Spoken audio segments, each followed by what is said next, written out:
and good morning. I was here yesterday, now I'm here again today. But I have Alex alongside me. Absolutely. And yesterday was Global Edition. The finale today is the finale of the Endurance Edition. Yes, exactly. And we are in the middle of qualifying. GT4 is just over, and I have to say that Joshua Navas has put it on pole position for GT4. There they are, the Veloce Ragazzo car. Now the GT3 cars are all going out, and it'll be interesting to see who will set the fastest time for GT3. Yeah, who sets the fastest time for GT3? I mean, the GT3 field is actually stacked. We've got returning few drivers here. Russell Reyes being one of them. Dylan Tan, Ali Khairuddin, who's one of the winners in one of the rounds. Then you have in the prime category, you have Alexis Capano and Aldo Malagulan fighting it out again. Yeah. Okay, that's right. And we got Ryan Duong from Laundry House. They're in the fight for the championship. They're the reigning champions right now, Laundry House from Australia. And look, he's starting the formation lap. It's still a long way to go before they start this lap. It is a long lap here at Spa, isn't it? Yeah, it is a long lap here at Spa. It's a 7.004 kilometer track. I believe Alex has driven it before. The circuit has its modifications done back in 2007. That's right. So it's 20 corners. Yeah, lots of corners, lots of fun bits. You know, 3 sectors. The first sector is the long blast through Eau Rouge up to Le Combe. That's what everyone knows it for. That's the most famous corner in the world, Eau Rouge and Radion. Second sector, you can see there the tight twisty bits on the bottom right hand side of that map. Yep. And the last sector is that fast blast through Blanchimont and into bus stop chicane. Into bus stop chicane indeed. And at the moment, Ryan Duong is in the number 1 car. The number 2 Audi is not in the field at the moment. But it'll be interesting to see what Dylan Tan can do with his teammates today. Chester Wong also Chuck Ming Wong, the returning driver in the Wake Horse car, is also up and running in the BMW, in the Seoul BMW for today. And then we have car 15, Yota Moria, who's driving for Celsius Autosports, and they're one of the winners. What is it, winners per se? But they finished. I mean, they had a pretty good season. Yeah, Celsius Autosports. That's right. They won one race, didn't they? Oh, just got done on the exit of the last corner. Which race did they win? I think it was Kailami they won, didn't they? Yeah, I think it was Kailami that they won. Yeah, that's right. So anyway, he's on a lap right now. Let's go down to see Ryan Duong. Oh, he's coming out of the pit lane as well. Let's go back on to the Celsius Autosports. They go through the turn 1, and she's got Zed Challenger car in front of him, just kind of nabbed him at the last corner. So I wonder if Celsius is going to try and overtake that C Challenger car before they come. I bet you he does. There he goes. Round the outside. Bentley's got pretty good straight line speed as well. A bit silly to get into these kerfuffles right before the start when they're about to start their lap. And it's such a long lap at Spa that this lap is completely ruined for both these drivers. Yeah, it's going to be, it's going to be quite annoying for them. Let's go back to one of the returnees, shall we? Dylan Tan. Dylan Tan. He's going to be a dark horse. Yeah, I think he's always been a dark horse in this championship, hasn't he, Alex? Yeah. I mean, we saw how quick this cut team was. Legion of Racers in the SRO IGTC Championship. They were super quick in the Merc. Senators could do this race in the Ferrari, interestingly enough. Which, yeah, I think that's quite a solid choice. We know the Ferrari's very quick along here. He starts his lap. He's gone through Sector 1 and heads into Sector 2. Looking very good. But let's go back to the championship contenders, shall we? Our reigning champions, Ryan Duong in Laundry House car number 1. He's going through Sector 2 right now, through Pouillon. It's a very fast corner indeed. And out of Pouillon now. Next sequence of corners, I can never remember what they call it now, but I always call it Biff Baff. It used to be Biff Baff in the 90s. This the right and left hander, yeah, that's what we used to call it. And then up to Stavolo. Yes. Very important corner to get out of, isn't it? Yep, and then out of Stavolo, then flat out all the way down through Blanchimont before you come to a complete, or almost a stop going to the bus stop chicane, but what used to be the bus stop chicane. Right, let's ride on board right now with him. Up to 5th gear, up to 6th gear. He's short shift into 6 just a little bit. Well, no, it's not just short shift actually. He's on low fuel run, so it's quite expected really. Now braking for the bus stop chicane. Russell Reyes has gone pole with a time of 2:16.320 in the Ferrari nonetheless. So that's great. That's a straight lap by Russell Reyes. Again, Ryan Duong across the line. It's actually 5 tenths behind. Okay, we're on board Russell in the race now from GMX Phantom. And they changed cars. It's a Ferrari now. They've always been in the Ferrari. Well, Russell being primarily a BMW driver, even in the SRO Endurance Series, and even in the SRO Asia Series, so it's fascinating to see that Russell has the pace to drive the car in basically any car in the game. Merc, BMW, Audi. Well, he started out with Audi last time I raced alongside him. But yeah, Russell Reyes on pole. Ali Karadin 369 is well, just across the line, but he is 2 tenths up, coming out of last source. Dylan Tan, on the other hand, hasn't had a lap yet. So Dylan Tan is 4 tenths up, and yeah, he probably had a 2.6, but that must have been invalidated. Let's go to see who's fastest in the Pro-Am class, shall we? Yeah, in the Pro-Am class, it's currently Adrian Jensen Villanueva in the JDZ car. Oh, much better delivery than last time, and it's a lot more striking, not to say the least. Yeah, I mean, the McLaren has always been one of the cars that is so much fun to drive. It's so planted, even for a mid-engine car. Probably one of the best mid-engine handling cars in the game, next to the Ferrari. The Audi is not so much, but I like the McLaren more.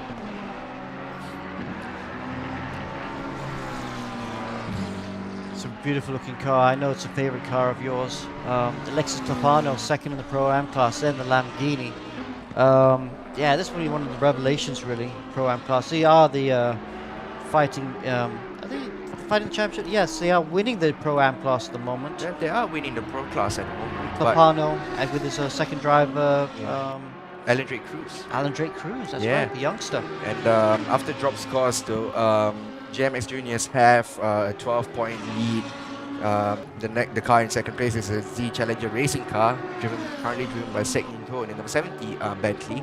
So then, it's a 12-point deficit for Z Challenger, but you know, in racing anything can happen, and we have 25% extra points at the end of the day given to in qualifying and in the race itself. And the JMX car on pole, also leading in the championship by even also with Oh, he's just gone quickest, isn't he? yeah, yeah. Pro-Am class. Yeah, Pro-Am class. So that's valuable five valuable points. So they are in a big fight for the Pro-Am Championship with the Z Challenger car of car number 80. Let's go down to them.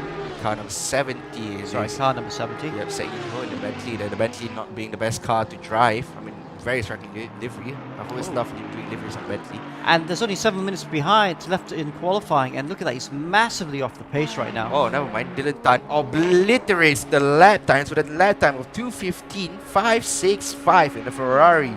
Wow. So 7 tenths quicker. The SRO Asia Esports winner, Dylan Tan. That's so impressive. Well, factory Mercedes backing from in the SRO Asia series, but currently driving a Ferrari, so maybe just want to spice things up a little bit. Yeah, well, Dylan's a pretty exciting talent, really, isn't he? He's one of the exciting sim drivers coming up in the region. And also an exciting karter as well. Yeah, and showing his versatility here, you know, in the many different cars he can drive. Russell, he's not really up on this lap, so let's go back to the guy in second right now. Russell Reyes is up on his lap. He's Tenth up, but just a 10th up only at this point.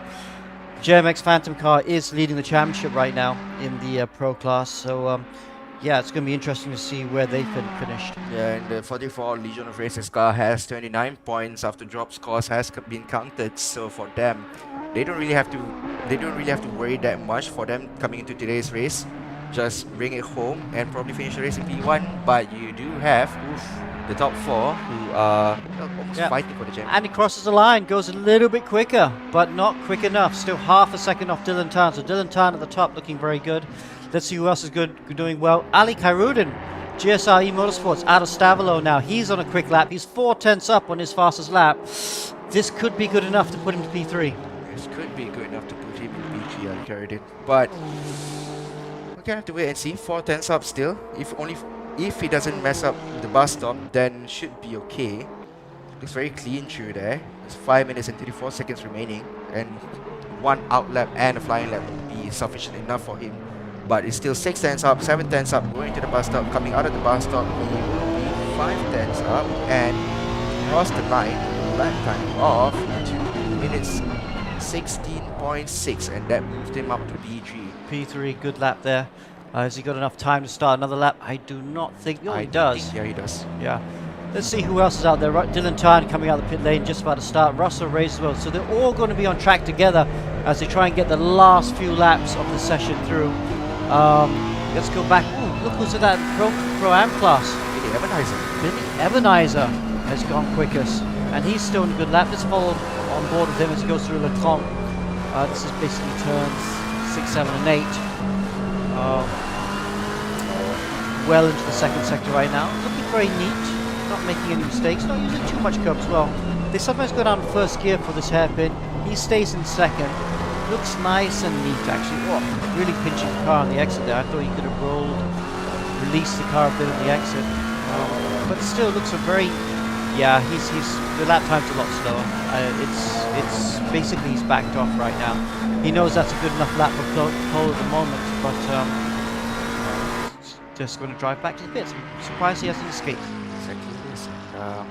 What about the Pro-Am category? I mean, Veloce Regazzo, number 5 car, currently driven by Alberto, is down to P10 overall, but P5 in class, so I mean, more room to improve. 317.7 is not what the Aston Martin can produce. The Aston can produce much quicker lap times, and at the moment though, Alberto is not extracting every bit of it.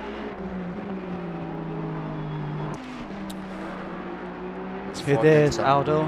Like you said, where is he? He's third in the championship, isn't he? Yeah. Not really in the hunt for the championship. He's good, what's that, 30 points, 40 points behind the championship leader. So I don't think he has a chance for winning. But like you said, close in the fight for third position. He would like to secure third position in that championship. Yeah. Let's see who's out there going quicker. Ryan Duong from Laundry House, the reigning champions, is on a good lap. He's 2/10 up right now. If he can clean it up and get through Blanchimont, as he does cleanly now, and then he's got the last bus stop chicane, this might be good enough to get back his third position on the grid. Goes through the right-hander, just the right amount of curb, just the right amount of curb on the left-hander. Could have maybe got a bit closer to the sausage curb. Goes across the line. There he goes, P3. Yep, and pips up Ali Karidin by 100ths of a second, almost 200ths of a second. But yeah, I mean, it's a Ferrari 1, 2, 3 again, Ferrari domination again. But knowing Ali Karidin, I think he wouldn't be happy with his lap time, so he probably do one more. Let's follow Russell Rage right now. This is probably his last lap. Maybe got one more lap after this. Goes through Eau Rouge, and top of Radion there looks really neat. He's half a second on pole at the moment, but you know, Russell Reyes is a real top driver, and if anyone can close that gap to Dylan Tan, he can. Long straight now, braking full of calm. Got to climb the curb here, which he does nicely. Curb here as well, nicely done. Goes for the right-hander. He's just the right distance behind the Laundry House car, so maybe he can pick up a slight bit of toe, but not close enough that he's going to wash out in front. Goes down to first gear then, short shifts up to second. This is a much nicer line through these corners. Reaches the curb there on the apex, on the turn-in. Right on the track limits on the exit of the curb there. Isn't really improving, is he, after it? Looks about the same as he goes through Pouillon now. Picked up going Pouillon. But he needs to be very clean for the rest of the lap. He can't do that, right? He needs to be in every apex is correct. You see, he went wide there and lost it then, but then regained it then going to this section of the track.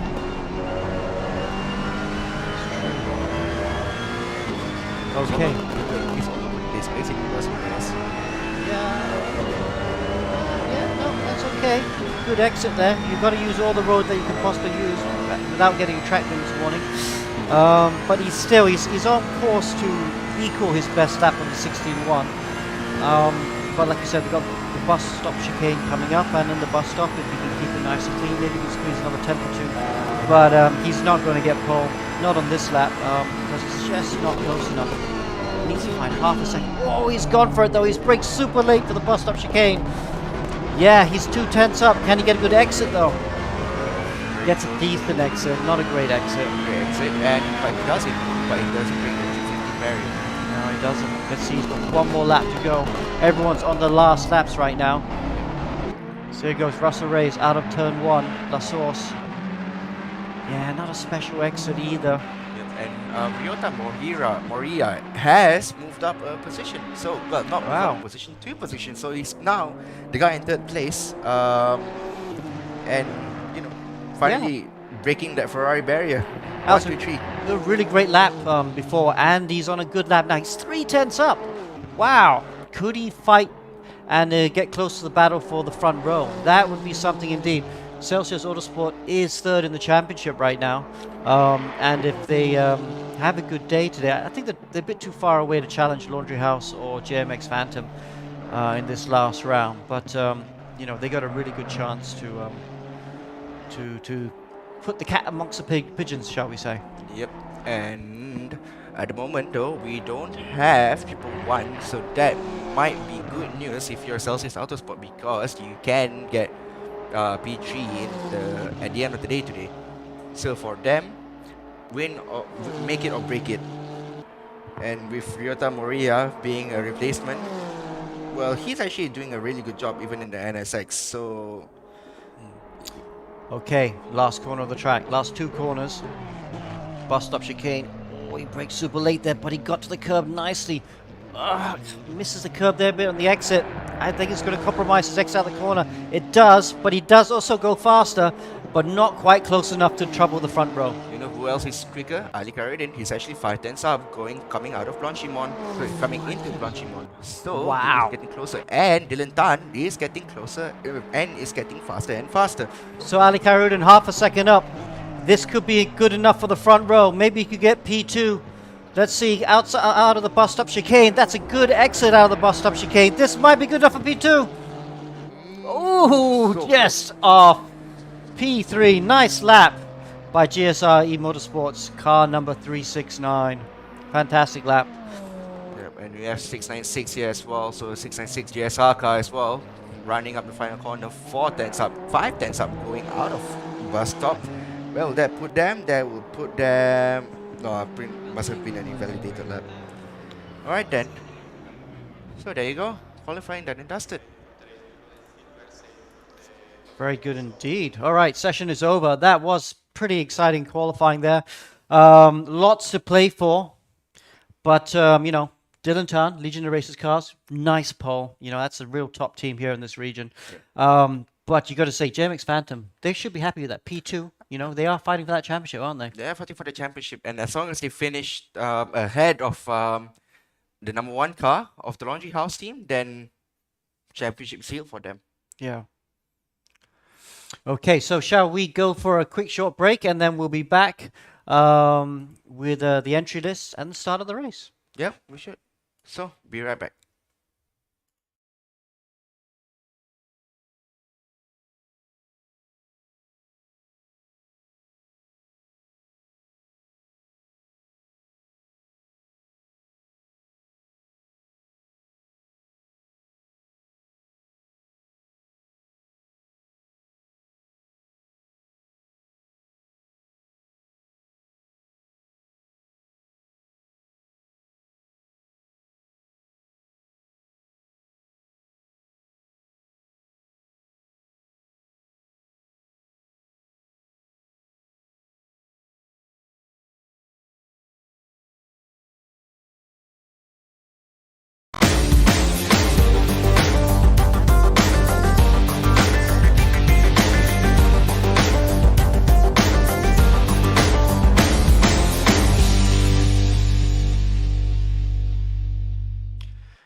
Well, now we're right back.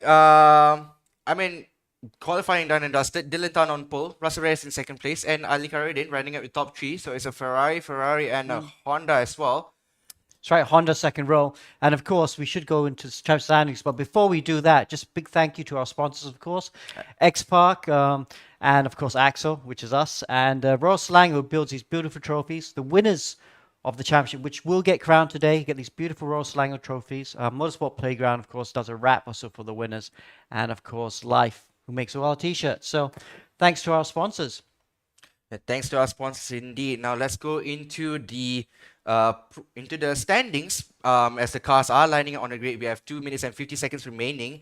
So in the GT3 Pro Championship, after drop scores have been counted, JMX Phantom number 10 is leading the way with a 13 points difference Yep. to not Laundry 13, House, that's more right. than that. Celsius Autosport there in fourth position there. They'll be trying to get a bit further up. But this is the battle. JMX Phantom car number 10 versus Laundry House, the reigning champions in car number 1. That is the one that we have to look at for sure. Now onto the Pro-Am standings.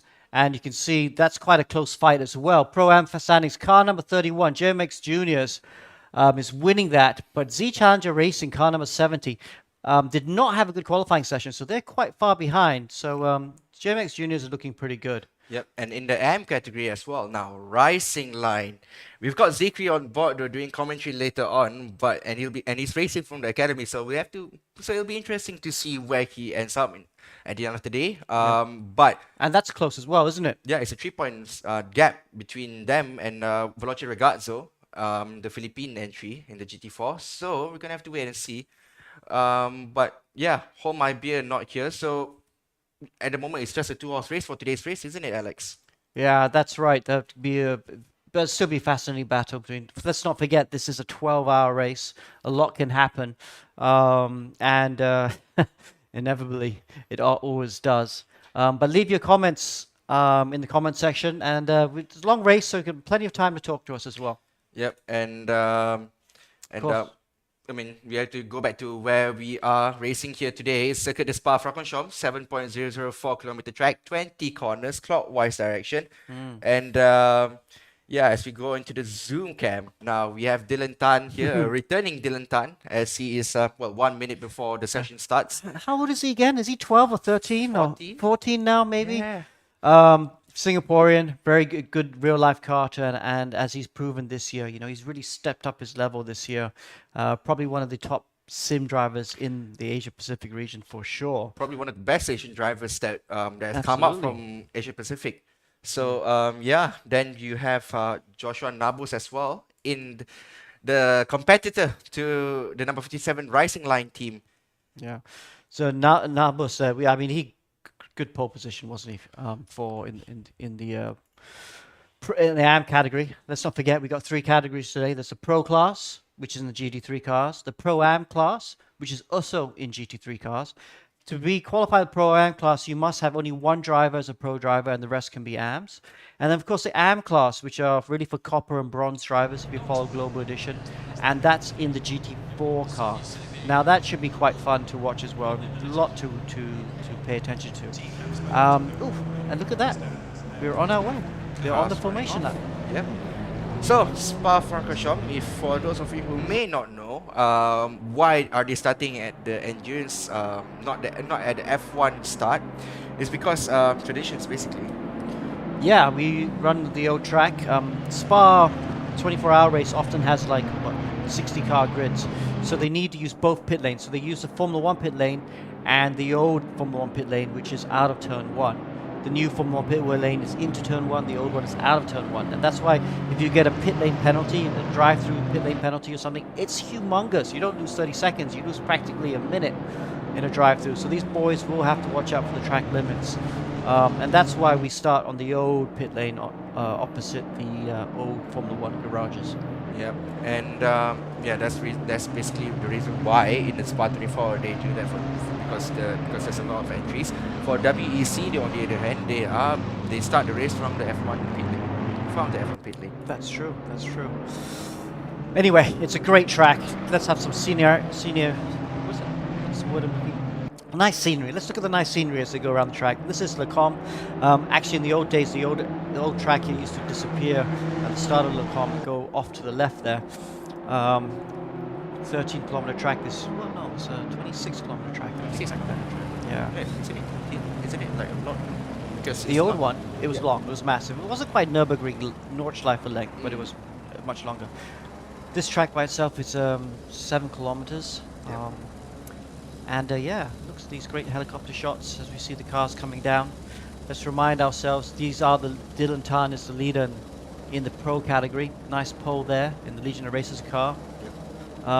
Billy Ebenhauser also did a great job, isn't he? In the Java Sim McLaren, that's the green McLaren there. So pay attention to them. I don't think Javasim won a race this year, have they, in the Pro-Am class? I think a podium finish. Oh, definitely podium finishes. Podium finish, definitely. But for them, I mean, to round off the season with a win would probably be a big morale boost going into next year. Yeah, but they're going to have to beat the car right behind them, the car that Alexis Clapano was in, the JMX Juniors Allen Racing car. This is the car that's leading the Pro-Am Championship. And the ping is really bad. The connection doesn't seem very strong for that car. So really, this car is my favorite, is probably the favorite to win the Pro-Am class. What's happened to the Launch House car? Dropping back there. This is the car that's favored to win the Pro-Am class for sure. But the only thing I worry about is maybe a disconnect. Perhaps if it gets a disconnect, that could ruin that championship. So hopefully that doesn't happen. Especially with Alan racing all the way from Norway. Yes. Yes. So Let's it can have- be a problem. Yep, let's have a look at the AM class, shall we? In the GT4 cars. Joshua Navos in the Veloce Ragazzo car. This is the car that's second in the championship. Was it only 3 points behind? Oh, this is going to be such a great battle to watch, I have to say. So the Veloce Ragazzo car is 3 points behind the car that's leading the AM championship. This car, the red racing line car, they're both in Aston Martin GT4 cars. So that's going to be fun to watch. Only 3 cars in this category. Shopian Saad, Said in the what's the name of that? Yeah, Circru MTSPT race tick entry. Yep. Sponsored by Campus Foods as well. Upcoming wheel brand. So Is that then, a good wheel brand? yeah, there is a wheel brand Campus. Good one anyway. So then, cars are currently lined up in a double file formation, going into the bus stop before they go out of turn 1 and blast off down to a rouge and up towards radio. Dylan Tan, poleman in the bright purple and black Legion of Racers car that matches their jersey. Then you have Russell Reyes in the JMX car, so Singapore versus Indonesian team there. Then you have a Malaysian team of 369 GSR Motorsports and then an Australian team. So a wide variety of nations competing in the championship today, Alex. And, basically cars from teams from all over the region fitting in the entries, and we have quite a number of them. We've got entries from Australia, Singapore, Indonesia, Philippines, Hong Kong. We had Japan at some point in the season, but at the moment these 15 cars are your star attraction for today. Dylan Tan on the left, Russell Reyes on the right. Who will get the better start going down to turn 1? As we have to wait and see. Dylan Tan controlling the pace. Remember, you have to drive at a 70 kilometers per hour in ACC, otherwise you risk getting a drive penalty. Dylan Tan on the right, Russell Reyes on the left. Who is going to get as the light goes green? We go racing for the final time in 2022. Russell Reyes gets the inside line going into Ulrich and Radio. There's a car going off the line there, and that's Aldo Balagulen, and there might be a contact there, but so far no contacts. Russell Reyes leads the way. A fantastic start by Russell Reyes. You got cars right behind them, the GSR car. The Celsius car has moved up a position as well, but coming into the source, Ali Karidin is backing off, and at the moment, look at that, Celsius Autosport moving up 2 positions at once and actually fighting the lead. JMX car has lost it, and Celsius will look like it will lead the way coming out of the source.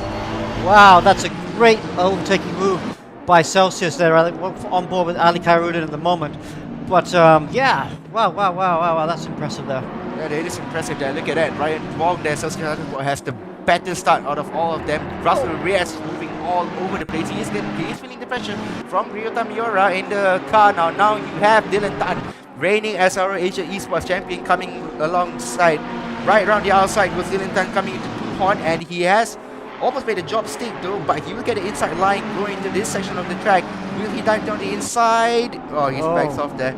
Oh, that's a really scrappy few corners there by Russell Reyes there. He looked like he'd got all the hard work done, made a mistake in the comp, made another mistake at no-name corner, and almost lost second position, but he's just managed to hold off second position right now, which is allowing Ryoto Moriya to just run away at the front right now in the Pro class. And a 1.5 second gap is Ryota Miura, so the Honda is flying.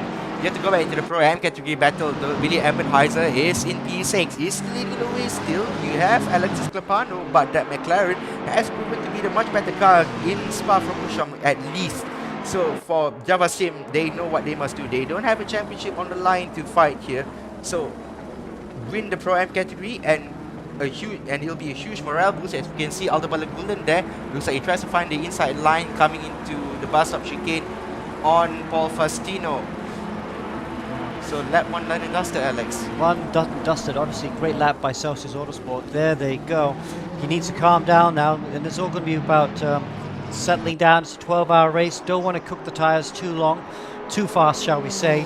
That's really going to be the key for this race, isn't it? The second half of the stints, we've seen that in the past. Often these cars can all do the same lap time in the first half of the stint, but who can do the quick lap times in the second half of the stint? That is really where it's going to get exciting. Yeah, that is where it's going to get exciting though. Meanwhile, you have reigning SRE Esports champion Dylan Tan. Looks like as we ride on board him, cockpit cam of Dylan Tan here. Will he dive on the inside going to the outside? A bit further back, but he sees the opportunity there, seizes it, and has moved up in position, going to La Sol. So Dylan Tan, using the slipstream to his advantage, has gained a position. So from P3 moved up to P2. Fantastic there. Great lap there. Great overtaking. Came from quite far back. Did have the inside line, but he had to be super aggressive. And that's a nice overtake there by the young Singaporean. Yep, we should move back down to the GT4 category. Joshua Nabus is sitting very comfortably in his own little island there. But we have a fast charging Mohammad Zikri. Zikri in the 57 Aston Martin Racing. Still striking a beautiful racing line livery. So his team is today will be Nabil Jalil, Abdurrahman Qureshi, and Nazir Asman, who just completed S1K with us the other day. That's right. Real life drivers. Yes, virtual to reality. Virtual to reality, realizing dreams. So good job there. So this is going to be a cagey battle, isn't it? The two Aston Martins, Zikri versus Nabus here in stint number 1, fighting for the championship. Whoever finishes first is going to win the championship. Everything is on the line. And you can see they're being very nice and careful in the first few laps. They're not fighting each other. They know it's a long race, and they're just settling in. Yeah, they are settling in. So we gotta go back to the battle up ahead. Dylan Tan is still trying to get closer to Ryota, but at the moment lap 2 will be completed. Ryota Mira will still lead the way, but you have Russell Reyes up for company with a gap of only 6/10 of a second. Doesn't look like Russell Reyes can get it closer coming down to the source. Yeah, Russell, they're missing the apex again to the bus stop chicane though. So Russell Reyes, the JMX Phantom car, has not settled into this race there. Yeah, they're running wide on the source again. So let's ride on board with Russell Reyes for a while, because he doesn't look like he's settled into the car like he normally does. Looks maybe he's just calmed down a bit here. Long way to go. Yes, he's P3, but it really positions don't matter at this stage of the 12-hour race. You just need to settle down, make sure the car's there. I want to watch him through the source here right now, just see how he hits those apexes. Importantly, just hits those apexes, doesn't run wide, doesn't put too much temperature into the front tires. Because you kill the front tire too early, you are going to struggle in the second half of the stint. Okay, that's a lot better there by Russell Reyes. It looks a lot neater and in control. So that's better for the JMX Phantom driver. Yep. And there is a battle between for P4 overall for P3 and sorry not P3 P4. Yep, Ali Karuddin being chased up by Ryan Wong, and Ryan Wong is being chased up by Billy Ebenheiser. So all brought the GSR Express train. This is a good thing. This is a tricky thing, isn't it? I mean, it's still very early in the race. But the laundry house car number 1, they'll be thinking about this and going, okay, we are P5, but the guys we want to play at the championship is the guy in P3. And I wonder, because this is the battle we have to keep an eye on, don't we? Because that's whoever finishes in front of the others going to win the championship. Reigning champions, the laundry house, they have the track record, but you have to say momentum is behind the JMX Phantom cars. They've been winning a lot of the races in the second half of the season, and they're going to be very hard to win. A 7-point difference between House and GMX Phantom. So if you finish ahead of any one of them, then you're basically okay. As we can see, team manager of Laundry House there, Presley Bartono. Yes, watching his driver right now. I wonder if he's seeing the same things we are, saying maybe calm down a bit, Russell, just settle into the race. But yes. This is the driver that'll be driving second. Presley Martono, again, a real-life driver who's made the transition to Sims and been stunningly quick. I can't wait to see Presley in the car later. He's, I think, 17 Southeast Asia's only Formula 4 champion. It's He won Formula 4 Classic Series Championship in 2017 or 2018, I think. And I remember that year, it was a really tough year because there were a lot of really good drivers. Where did you win that year was very impressive. Not doing any real life racing at the moment that I know of, but he is focusing on sim racing. That's really cool to see. Yeah, but JMX also has a lot of talent as well. You have like a lot of them.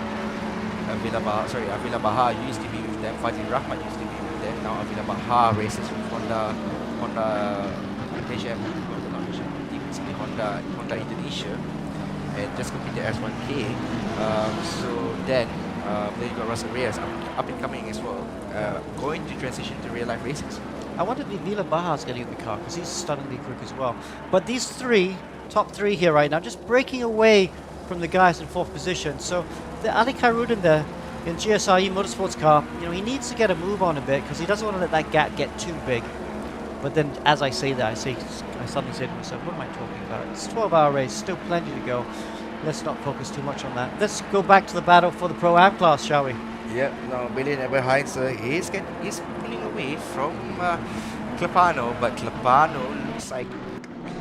Okay, let's be honest. The Lambo is not the best car to drive in Spa because it's easy to lose it coming out of the Rouge and Radio. What the McLaren has, compared to the Lambo, is stability, and that's what is giving the advantage to Billy Eberheiser, and he's actually getting closer. Look at it, he's actually getting closer to Ryan Wong. So the McLaren does seem in the Pro-Am car, in the Pro-Am category at least, the McLaren seems to be the car to go for them. Yeah, so look at drop points, right? There are only 8 points between, car 31 is actually got 8 points in front of car number 17. Car number 17 is really struggling at the moment for pace. I think as long as JMX Junior's car can finish this race, that should be the championship for them. Yep. So there'll be, if you finish P6, that would be 8 points plus an additional 25. So that will be basically 10 points. It still won't be enough. So for Setnimo and crew, you must at least be in P5 in the Pro-Am category in order to clinch the title, provided that things happens to Capano. Yeah. So this is an interesting thing. This is Laundry House. They're following Laundry House right now, back in the pro category. Zeb sitting P5. He's 7 points behind JMX Phantom after dropping scores. That's not a big gap, but he needs to really win this race to be certain of winning the championship. If they win this race and JMX Phantoms finish second, that's it. Laundry House retain their championship. But at the moment, it's not looking so good. I'm not so worried about being P5 in the first stint of a 12-hour race, but I am worried about the pace. Duong's fastest lap there, 18.7. But the guys in front, they're all doing 17.4s, 17.2s. And that is going to be an issue. Laundry House just not showing the pace at the moment. They want to win this championship. They got to find some pace quickly. You have to find some pace quickly, but you do have Andrew Lawrenson, who's not on his seat at the moment, so we can't see him. But yeah, I mean, we've got fast drivers in that car, and it's a 12-hour race, so they've spread it out to quite a few people. And at the moment, their only rival is Ali Khairuddin and that JMX car. And 8 points gap, they must finish ahead of the JMX car to win. They must finish at least 2 positions higher than the JMX, wherever the JMX team finishes in order to win. It's true. Okay, long way to go still. Yeah, I keep saying that. I'm going to stop saying that in a while, but it is the case at the moment. Yep. But yeah, 11 hours and 48 minutes to go. This is lap 6 done and dusted for them. This is a much better by Ali Khairuddin though. He comes across the line 18.0. That's better pace there by the GSR Motorsports car. Got a spinner there, and that's a 17 car. Oof. This is the guy fighting for second for the championship in the Pro-Am class. Big mistake there by Hull. Puts him down at the bottom of the Pro-Am field. So that is going to be a struggle. It is going to be a struggle. So we have to see what happens there. There's an exit to launch. Probably an ambitious dive bomb by one of the back markers, maybe. No, they're not back markers yet. I think he just made a mistake. Yeah, because the car lost it there. Oh, no, he got tagged. Oh. Oof, messy, messy, messy. He's got stuck there, the sausage roll. I've got stuck there once, I didn't like it. But that was been annoying as well. But oh, look at this. This is getting close. Yep, Dylan Tan get closer to Ryota Miura. In a Celsius car, it feels like Celsius livery. It's a plain underside, but then at the top of the car, it looks very striking. It's got a lot of elements in there. But fast charging Dylan Tan in the Ferrari with the gold rims, right behind them. So Dylan Tan getting closer and closer and closer. Russell Reyes is also getting closer. If Ryota Miura can be the Mexican, well, Japanese Minister of Defense, he is going to be chased down by two fast-headed Ferraris coming to his gearbox. That's right. Both Ferraris looking quite good. Maria, is that how to say his name? Maria.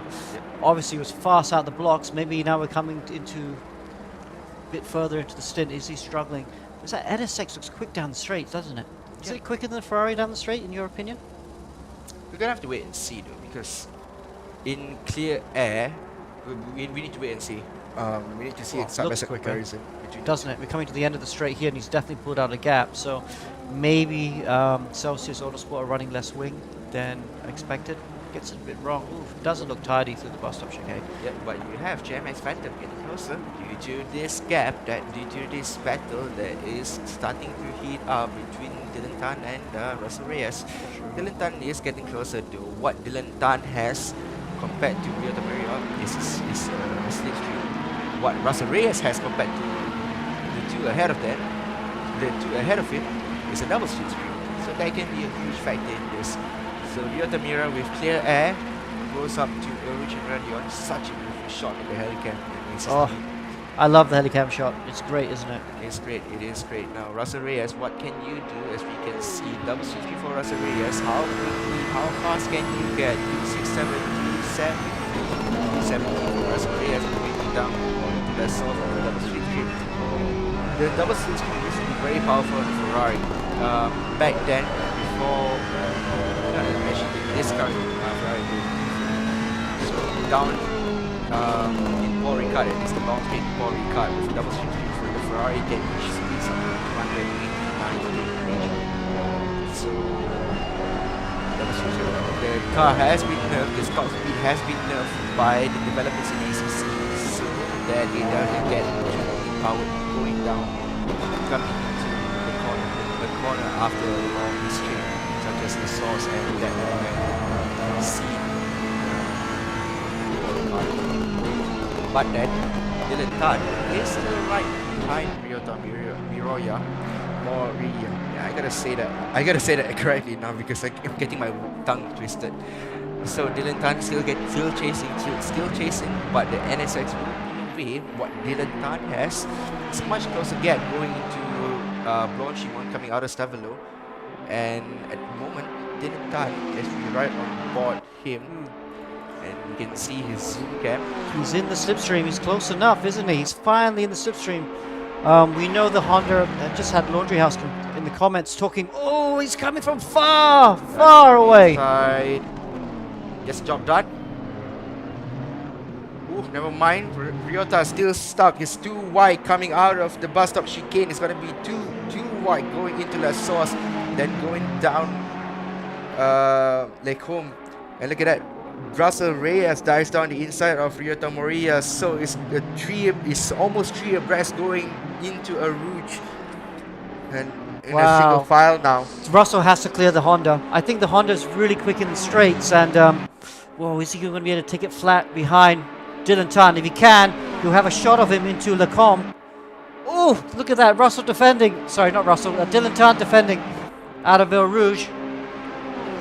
Out of Rouge, and look at that, Ryota Miura with the slipstream. You can't see how fast he is going though, but goes outside, going into Lake and will still be he's going around. He's outside.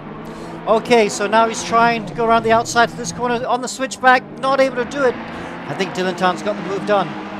Dylan Tan has got the move done, but the guy is still pressuring Dylan Tan Ryota is still pressuring Dylan Tan, but he's getting pressured by Russell Reyes, so he needs to forget about Russell Reyes. He needs to focus what's ahead of him.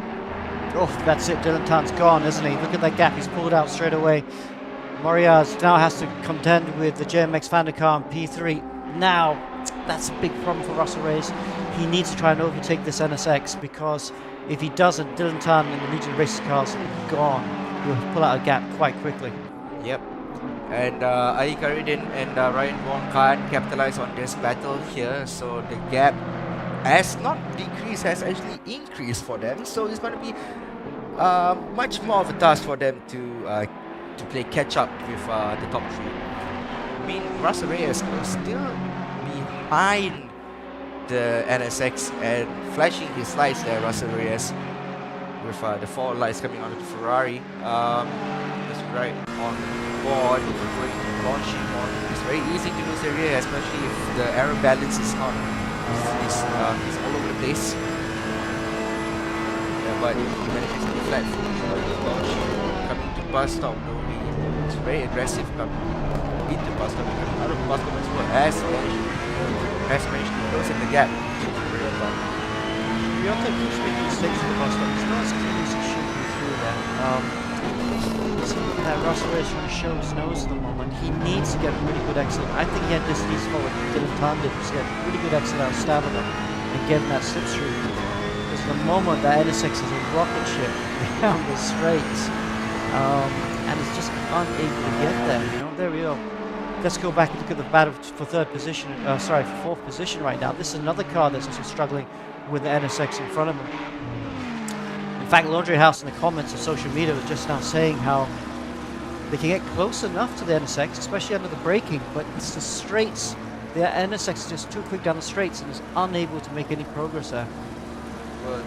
Well, when ACC was released, the Lexus and the M6 was the car to go in terms of straight line speed. And then it became the Ferrari. Now the NSX has become the go-to car if you want a car that has top speed. So if you're a top speed fanatic and you just picked up ACC, the NSX is the car to drive. But good luck in, I don't know, I never liked the NSX in ACC. I find it very difficult, and when I drive it's all over the place, even with the correct setup. So maybe it's my driving, but never really liked it. I like even the Lambo felt much more drivable. So I respect these two teams, well, these 3 Honda entries here today who are driving them in Spa, nonetheless. Well, Spa has got those 2 flat-out sectors, so they are top 3 just going through there right now. And like you said, that battle for 4th position right now being led by GSR E Motorsports. This is you've got to keep an eye on this one as well, because the Laundry House guys do need to try and get that in front of that. Yep, and Billy Ebenheiser as well is pulling away. It's a 1.6 second gap, 3 seconds behind Ryan Wong in the number 1 Ferrari. Yeah. And then Alessia Clapano as well being chased down by Taufik Mohin. So Taufik Mohin here racing from his racing in his man cave, I should say. Let's go on board with him right now, and you can watch him in the Zoom call. There he is, on the bottom right, as he goes through the bus stop chicane. Mohin, a very experienced sim racer, isn't he? One of the veterans in the country, and one of the most well-respected nickname Morikazu for reasons that I shall not say. But basically, everyone knows him for that particular nickname. He started out in karting actually, then picked up sim racing. Wow. One of the veterans, like you said, and he's doing a good job here. So he's closing down the gap to Clapano and JMX Juniors car. Yeah, maybe we have a look as we start to come amongst some of the traffic. Yeah. And the commitment that Taufik gives is actually mind-boggling. Working offshore as a drilling engineer. Oh, really? Yeah, as a drilling engineer. Oh, we got a GT4 car there, and that's what it's circled. Anyway, back to Taufik. So basically, Taufik is a drilling engineer, and is he now? In Terengganu, and whenever he has to undergo quarantine, he has a portable sim rig ready to go. So he just sets it up, opens a laptop, plugs it in, and then even raced in one of the sprint editions from entering on at some point. Wow, that's it. Internet. That's proper commitment right there. Proper. That's great to see. Anyway, then Mo in there is definitely look. It's not a great lap by him, but it's even worse lap by Capano in front of him. So he's really closing down. That battle to the front though, we should go back to that because that's closed up. I thought Dylan Tan was away and gone, but yeah, Moria is not disappearing quite yet. Yeah, I think it might be the back markers as well coming into effect. You got two GT4s coming in, Zikri and Joshua Nambus too. 2.7 seconds behind Joshua Nambus is from Zikri. So for him, well, I mean, for the Pro category and the M category, all they have to do, whoever's in second place, all they have to do is win the race and then you win the championship. Yeah, easier said than done. As they come across to lap the GT4 cars there, there's Team Racing Line car leading the championship, but second in the race for GT4 at the moment. I wonder if Dylan's going to catch the GT4 car in Eau Rouge. That will be painful. And it won't be a problem for Zikri because coming out of the source, NSX. So NSX goes wide, Russell Reyes still stuck behind him, and so Dylan can't catch up to the other Aston Martin GT4 car of Joshua Nambus. Okay, so it's just perfect for him. He's going to clear the traffic just in time. So Dylan Tan then holds his 1 second advantage over the pursuing cars. Actually, Dylan Tan did a really good last lap, 17.5, so he's still going very good indeed. I mean, even with traffic, I thought he almost lost it. Yep, and now the guys in second and third getting held up by Nabos there. It's going to be, that's going to be so painful. How much time loss have they lost there? At least a second, I would say. And JMX Phantom car looking to go down the inside. Not able to quite do it though. Yeah, a bit further back there by Russell Reyes. I had a look into it, but Ryota has the inside line going into turn 8 before turn 9, which is Speaker's Corner or no name? Speaker's Corner, I think. They call it both. I always call it no name. But yes, Russell Reyes must be getting so impatient right now to try and overtake the car in P2. He wants that position for himself. Yep, and for Russell, as long as he finishes ahead of the number 1 car, then that's it really. Championship is sealed for them. But if he doesn't, and say number 1 car finishes in P1 and they finish in P3, even in P2, it'll still be a close call. Yeah. I mean, JMX Juniors is, sorry, JMX Phantom. This is not the junior car, this is the Phantom car, this is the senior car. Making another one of these top teams here in the region. Very, very quick in ACC, but also quite versatile as well, quick on race room. E1, they competed in E1. Yep, that's right. In the E1 they were quick. In R Factor 2 I've seen them very quick as well. But again, that Ryota always runs wide at bus stop. This is a chance now for Russell Reyes. I think he's got to make a move. If you ask me, he's got to try. Go for it, mate, because you just aren't quick enough in the straight to try and make a move. But now he decides to pull out of it, funnily enough. Maybe because he's trying to play it smart, going ahead. Maybe he wants the slipstream coming into the pool. I don't think he's quick enough, though. You know, NSX, even though he's defending to La Source, still has great traction out of that corner. And now the slipstream does come to play, but we know how quick that Honda is in a straight line. He's getting closer to the race. He is. NSX is Go. inside. He's got to go. He's got to go. He's got to do it. Make or break for Russell Reyes. Too wide going into Lecum. Doesn't look like he can get the job done. And hasn't made the job done yet. But he is not giving up without a damn fight. I've not seen that before. Yeah, Russell Reyes still stuck behind Ryota Moria. So the Ferrari has much better cornering speed. But the Honda has much better top speed. So it's going to be very problematic for them. The two of them fighting, of course, is allowing Dylan Tan and the Legion Racers car to just pull away. So that's going to be very difficult. Well, that's always going to be part and parcel. This is really helping Dylan Tan, and Dylan Tan will be very happy with this. Look at that, it's got an over 3 second gap now, maybe 4 seconds by now. Wow, really playing into his hands. Can raise though. I think Stavelot, that's the corner he needs to try and get a good exit out of, and that's coming up now.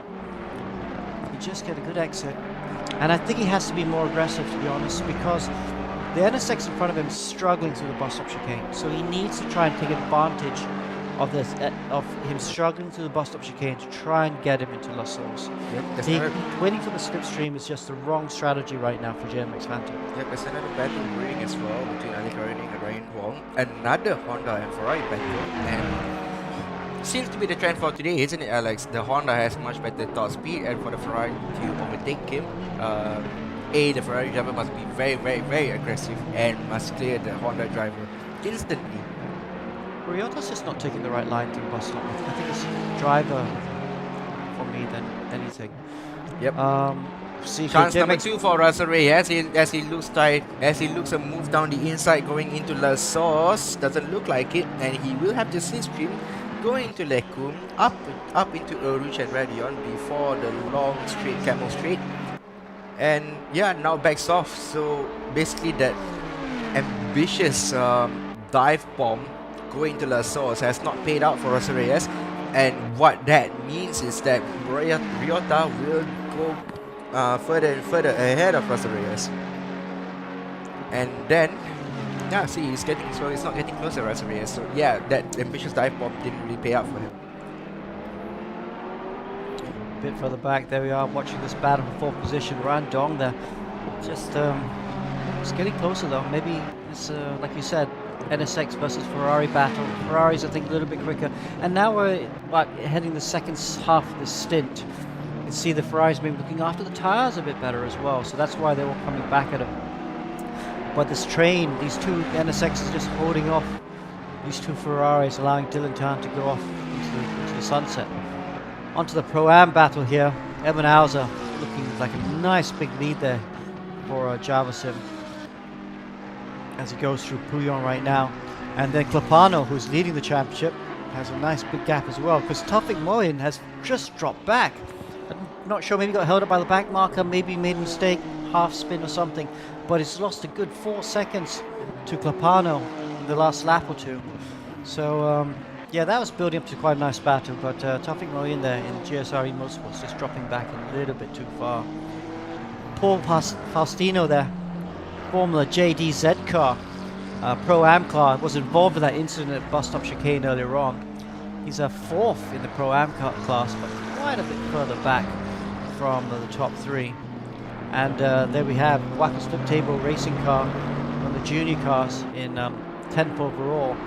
And hold in the in the Z Challenger car behind him, that black Bentley Z Challenger car, second in the Pro-Am championship, needs to try and overtake this Wacker Slip Table car. Yep, and second goal as well. Second in the championship, but he's not doing a good job today. So for him, I think that's it really. He needs to find a lot of pace, and whether he can find the pace in, if he can overtake Alexis Clapano in 11 hours and 30 minutes, I think that should be okay.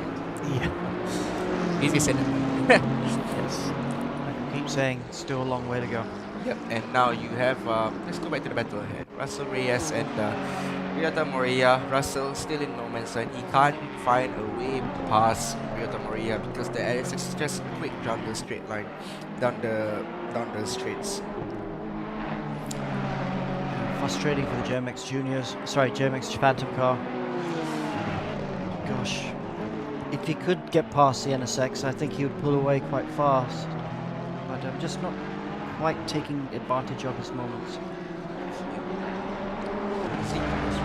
Zikri is actually falling off. Zikri has fallen off a cliff. Team Racing Line, no pace all of a sudden. And it's just fallen back off the battle in the AM class. Look at that, so what's that, 6 seconds behind Joshua Nabus, who is, yeah, that's a really nice handy lead to have in the first hour of a 12-hour race. Good 4 seconds there, he can just kind of relax a little bit, look after the tires. Doesn't have that much traffic coming through to disturb him during the lap as well. Yep. Yeah, Lucia Ragazzo car looking good. At the moment, if things finish like they do, and like I keep saying, there's a long way to go, that means Veloce Ragazzo will win the YAM championship. Yep. And at the moment though, then, you know, Runs wide. what's interesting is that Joshua lost 4 tenths there in so far. And that 5 tenths. Zika has only lost 1 tenth, so maybe a little bit. Maybe Zika can crawl back a little bit of lap time here and there, but the lap times that they said in the last lap was almost identical. 234 was 1, 234 232 was 4. Okay, yes, 3 tenths off, but still, I mean, their best lap was a 32.6, and basically, maybe it's a setup thing. That's the reason why they're going so slow right now. Okay, there is a leaderboard. We are going to go for a break in a short while. But there you go. Dylan Tan still way out in front. 5.7 seconds now in front of Celsius Motorsport. Yep. And then, yeah, so Dylan Tan, Ryota Moriya sharing the car with James Pierre, Sean Madison as well. Russell Reyes with Presley Martono running at the top 3. And, yeah, we'll be right back after this.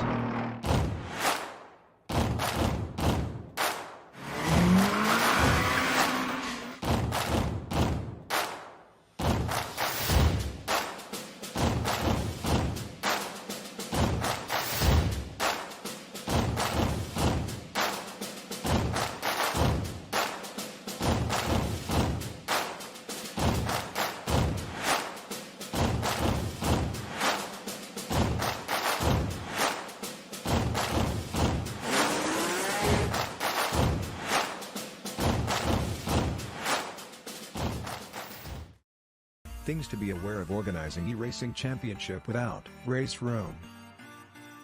First, no automated leaderboard would always be labor intensive. Elimination round would be the only way to filter the winners. Having the participants adhering to the schedule would be a huge test. We need to know the task will get bigger when participants increases. Time consuming. Organizing eRacing Championship without race room, it's all need run manually to take down the participants and eliminate them from first round group to final round group.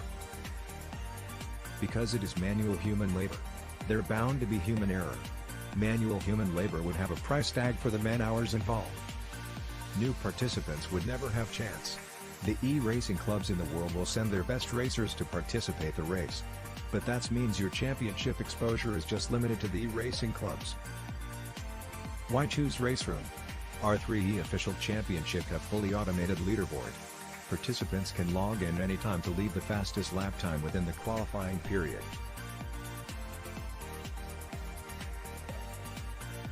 Each of the racers already have their ranks with race room.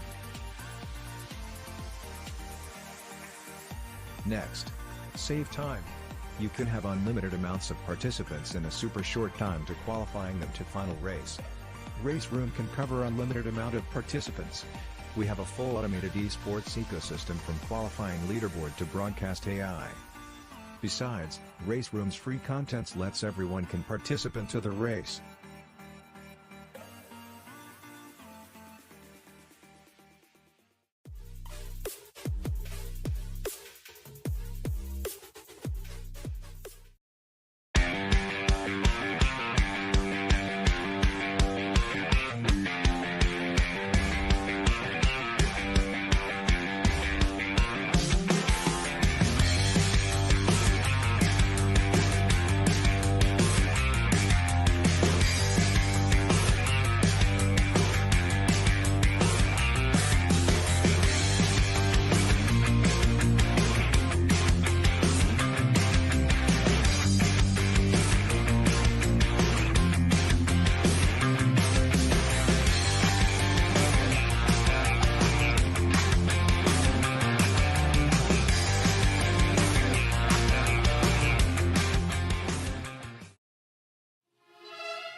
Okay, we are back, and we've just got to come back because there's a great battle for second position. JMX Phantom, side by side ammo, but not quite able to do it. Yeah, the Celsius Autosport drivers, Ryota Moria has absolutely been on it with his defense, trying to keep the JMX Phantom car behind. And I think Russell Reyes might have grown a little bit antsy here, being held behind, knowing the fact that Dylan Tan has been streaking away ever since he made that overtake against Moria when all three were together, Alex. Yeah, and so he had to use a bit of the escape road there to stay in front. Gosh, how frustrating must it be for a driver? I mean, you start to get impatient, don't you? Yeah, and I've been on the other end of trying to catch up another driver when they're holding up. It's just so, frustrating. It just makes you really angry behind the wheel, knowing the fact that the guy you're chasing for real, it's out in front. He's already away, so really then you just want to get this over with. But Maria's putting up a good fight. He has nothing to lose. He just wants to get a good end to the season. While conversely, Ryan Duong in the number 1 Laundry House car, he's just watching brief on this battle. He is catching up to both Ali Karudin, who's a bit out of shot at the moment. He is closing up to the battle for second here. So Dylan Tan then checked out quite quickly to prevent himself from being attacked by 4 drivers here. Yeah, and that's playing to Laundry House's hands, isn't it? Because otherwise JMX Phantom will be further down the road, because they do know that they need to try and beat JMX Phantom if they're winning this championship. Indeed, it was only about 8 points coming into this actually between the number 10 and the number 1 car. So for Laundry House, they will be praying that their fellow Aussie, because it's not teammates of course, because just fellow Australian for the sake of it, are defending from the JMX car even harder so that they could get close to this battle. But again, Russell just cannot get the better of Moria. Moria really is driving quite well despite being hampered slightly in the corners. Yeah, so you go through a rouge right now, not close enough, and the Honda will keep accelerating out the way I feel at this point. Yep. We have to go back to our leaders at the moment right now. Dylan Tan leading nicely, really. Yep, by about 8 seconds by my watch just now when he crossed the start-finish line. Now the first sector beam is going to be broken. 9 seconds now, so Maria's now given another second to Dylan. So he is really out in front here in the Ardennes, not having a worry in the world. A return for the number 44 Legion Racers car after being out for quite some time. So really it's nice to have this team, who have been dominant in the ERGP series from the beginning, back here in action. Yeah, they haven't won an endurance championship though, have they? We've No. seen them win some races in the past, but they haven't won the championship. They're not going to win the championship this year. That's going to go down to JMX Phantom or Laundry House. But yes, I mean, a top quality team. They did win the SRO Asia Championship though, didn't they? Yep, with Dylan, incidentally, driving for the Mercedes team. In fact, it was a partnership between the AMG squad and Legion Racers, so you can see they have pedigree on that one. Yeah. But decide to turn to the Ferrari for this particular championship, our championship in Endurance Edition, because the Ferrari has proven to be quite a capable car this season. Yeah, especially around Spa. So then, looking at the lap times, looks like there's no improvement so far from anybody apart from Dylan, who's been quite ultra consistent. He's been in the 17s. Last time was a 17.6. Fastest lap was a 17.2. And Reyes has actually managed to get by Maria at last after about, 9 laps being stuck. Let's see. No, as in fact, he's gone even further away from that one. So unfortunately, we don't get to see the replay of what happened there. But to Maria's credit, he has battled quite hard. But now he's going to have to actually look behind him to battle with a fellow Honda here. And I can see a GT4 further behind. That may have been the contribution to that particular battle, Alex. That's right, the GT4 right behind might have been the cause of it. There is Joshua Nobus leading the GT4 championship. I think the car that we saw would have been Shopian Said. That's Yep. right. Let's go through the shot now. Yep, so it might have been the contribution to why Russell Reyes has managed to get by. But for Maria, he has still nothing to lose here because he just wants to end well in the championship, because for Celsius Autosport, it's been a breakout season. They got that win in Kyalami, albeit by virtue of the fact that the team in front of them, which was incidentally Legion Racers car number 44, getting a penalty post-race. So they won on merit, even with the penalty. They showed they had pace. It's just that for this particular race in Spa, it's just Ferraris all the way, isn't it? The Ferraris just have the legs up on the Honda everywhere else. Yeah, so what does Laundry House do now? I mean, they now have 2 NSXs between them and their championship rivals, JMX Phantom. Well, you do have to remember, because this is Duong driving here right now. He, well, not to slag him off a bit, but he is going to have to give his way to some of the other drivers who have been in the championship for longer and know how the pace is like Lawrenson or O'Hara, where they could actually bring this car up to the front. So De Wong's doing a good job so far in keeping the car in that top 5 within earshot of Reyes, but at the moment at least he just doesn't have the pace enough to get up to the back of their championship rivals. That's right. I mean, I think when Lawrenson or Andy O'Hara get in the car, that luxury house will be going a bit quicker, but they really do try and need to clear this NSX. Of course, we should talk about strategies as well, but what's the strategy going to be? Some of them might be running quite a lot of fuel. Indeed. In fact, I think most of these guys have run completely full fuel because the tanks are bigger in Spa compared to other racetracks, because, for example, like the Ferrari or McLaren, it's about 125 liters here as opposed to just normally 110 at other circuits. So they can run for longer because also they do not want to get a drive-through, because drive-through here is like kryptonite. It's such a long, painful torture to get from one end to the other to get through. So really then they want to avoid getting cut tracks, and they want to avoid running too long on the tires as well, because the heavier the car, the more they wear out the tires, Alex. That is such a good point as well. Imagine, oh gosh, that's going to be painful to get a drive-through right now. But Laundry House getting closer there. Yep. And also, last key point of note, if they could have a bit of fuel left in the car before they come to the pits, not running completely dry, they can actually save time on not refueling for long either. So really then, this all comes to how economical these guys can be. I think Reyes, by virtue of the fact that he was stuck behind Maria and not setting as fast of a lap time compared to Dylan, has saved a bit of fuel. But he will also have used up slightly more than Dylan because of being stuck behind Maria, trying to back on the throttle every now and then to just avoid hitting the back of that Honda. So he's in a bit of a pickle here, but since he has clear air now, he might be able to just cruise up to the back of Dylan slightly, even if it is not as much as he would have liked. So coming up to Lake Home, then we're looking at the battle between 4th and 5th, between Ali Karudin and Ryan Duong. And it's just 3/10 in it between the Honda and the Ferrari. That Ferrari looking so good at the moment, but for Laundry House, it's not the position they want to be in, because 5th place will be enough to give Russell Reyes, even when they finish 2nd, the title to JMX Phantom. So he's got to get a buck up here, and he's doing just that. He's rolling up to the back of that Honda, the number 369 GSRE Motorsports car. Last time out was an 18.2 for Duong. It is a 18.5 for Karudin, so Karudin slow at that time, and in the fastest lap stakes is about 200s between them. So pace-wise, it's close between, but I think by the looks of it, the Honda is starting to fade slightly as we are now coming to the end of the hour here. 15 minutes left to go before we come out to the end of the first hour, and it looks as though the Ferraris still have, you know, a bit of pace left in them here to still do battle. Yeah, absolutely. It'd be interesting to see also when the pit stops happen, who's going to stop first. Gosh, I got a feeling actually the Celsius Autosport NSX is probably going to be one of the first stoppers. They looked very aggressive in the opening laps.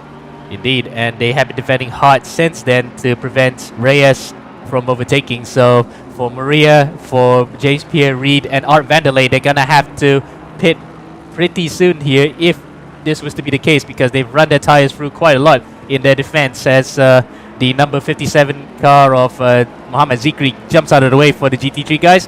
He doesn't have to worry about GT3s at the moment because it's quite spaced out between the leaders and between himself and his main championship rival, car number 28, which is Joshua Nabus. That particular championship as well in GT4 is quite intriguing because the permutations are, if Racing Line were to win, they need to actually finish 2nd and get a fastest lap to offset the fact that there's 5 points lost for finishing 2nd compared to Nabus and number 28. You mean if Veloce win? Yeah, Veloce with number 28 wins, they will be champion by virtue of the fact that if they get... well, there's a bit of a moment there for Reyes. He went completely wide coming out to Lake Home. But as I was saying, number 28 wins, they win the championship overall because it's a race win. They will have 2 more points by the end. But if Zikri, Qureshi and Nabil Jalil get a 2nd place with a fastest lap, they'll be tied on points. But they will win because of a tiebreaker. They have more wins compared to number 28. So that is the permutation. That's how close it is. And look at this. We're looking at our timing screens right now. Fastest lap is belonging to car number 28. So they will win the title by just 2 points, while Zikri is about 800 off. Exactly 800. So if Zikri can get the buck up and take that fastest lap, they would steal the title away from number 28. Wow, so that means Team Racing Line, and this is the car, Team Racing Line. We need to do like qualifying laps all the way to try and get that fastest lap. But they are second in the championship. Let's see, it's 9 seconds behind numbers. So Zikri just without any, not quite. I'm a bit surprised how much pace they lost. Oh, and he's going way too wide. That's gonna hurt their tires even Well, more. I think that's why he's going back. He's losing too much time in traffic. And remember in Nürburgring where he was a bit too cautious giving way to the GT3 traffic, that That Nearly- is right. So that's sorry. That's a very good point, right? Because it's not about driving fast. You need to be good in traffic, and you're right. And remember, Nürburgring, Zikri lost a lot of time in letting the faster GT3 cars through. It looks like he's doing the same again through Biff Baff, just going way too wide and losing a good 2 seconds there. Yep. Plays into Loche's hands. Indeed, and also the fact that it didn't cost him the win per se because it was a penalty given to Nabus in the end for the aggressive driving. As look at that, that was Ali Khairudin, isn't it? Or is that the second? Or no, it is Khairudin. So Khairudin or Taufik, sorry, Taufik lost a lot of time there going through Blanchimont. But we need to go back to the battle here for P3 because look at that, it's Honda versus Honda between Ryota Maria and Ali Khairudin. Khairudin then has got up to the back of his fellow Honda, albeit in different teams here. It might be a bit difficult because it is the exact same car, so he must actually cause Maria to go into a mistake in order to actually overtake him, Alex. Yeah, Celsius Autosport there, the black NSX, really struggling for pace. Maybe they pushed too hard in the opening laps. Tires maybe not quite under it right now. And yeah, GSR right behind him look like they're capable of overtaking. Yep, and likewise, the number 1 Laundry House car is also capable of doing that as well. If he could get a 2 for 1, he is already right up to the back of the number 10 J-Max Phantom car, which is what Ryan Duong, Andy O'Hara, and Andy Lawrenson would love to have. But at the moment, at least, they're biding their time because it is a 12-hour race. Anything can happen in a very long endurance race, so they're going to have to keep their noses clean, avoid penalties, avoid getting into unnecessary accidents. So he's probably just watching brief here so that he could just judge whether to overtake or not at this current point in time. It's a good lap here by Maria. Looks better. And look at that, he's pulling away a little bit from GSR NSX. And conversely, that actually has allowed Duong to actually get up to the back of Khairudin. So Khairudin now is the man under the cosh as they come up through Stavelot on the way up to Blanchimont. This is where the Honda seems to have a bit of a leg up because on the straights, the Hondas have the advantage, but the Ferraris are just so good between the corners. And if it could carry the speed through the corners onto the straights, it actually is a match for the Honda. So really then, the only ace in the hole that the Honda has is being negated somewhat by virtue of the fact that the drivers in the Ferraris can actually go better out of the corners, as you can see there, coming out to the bus stop chicane.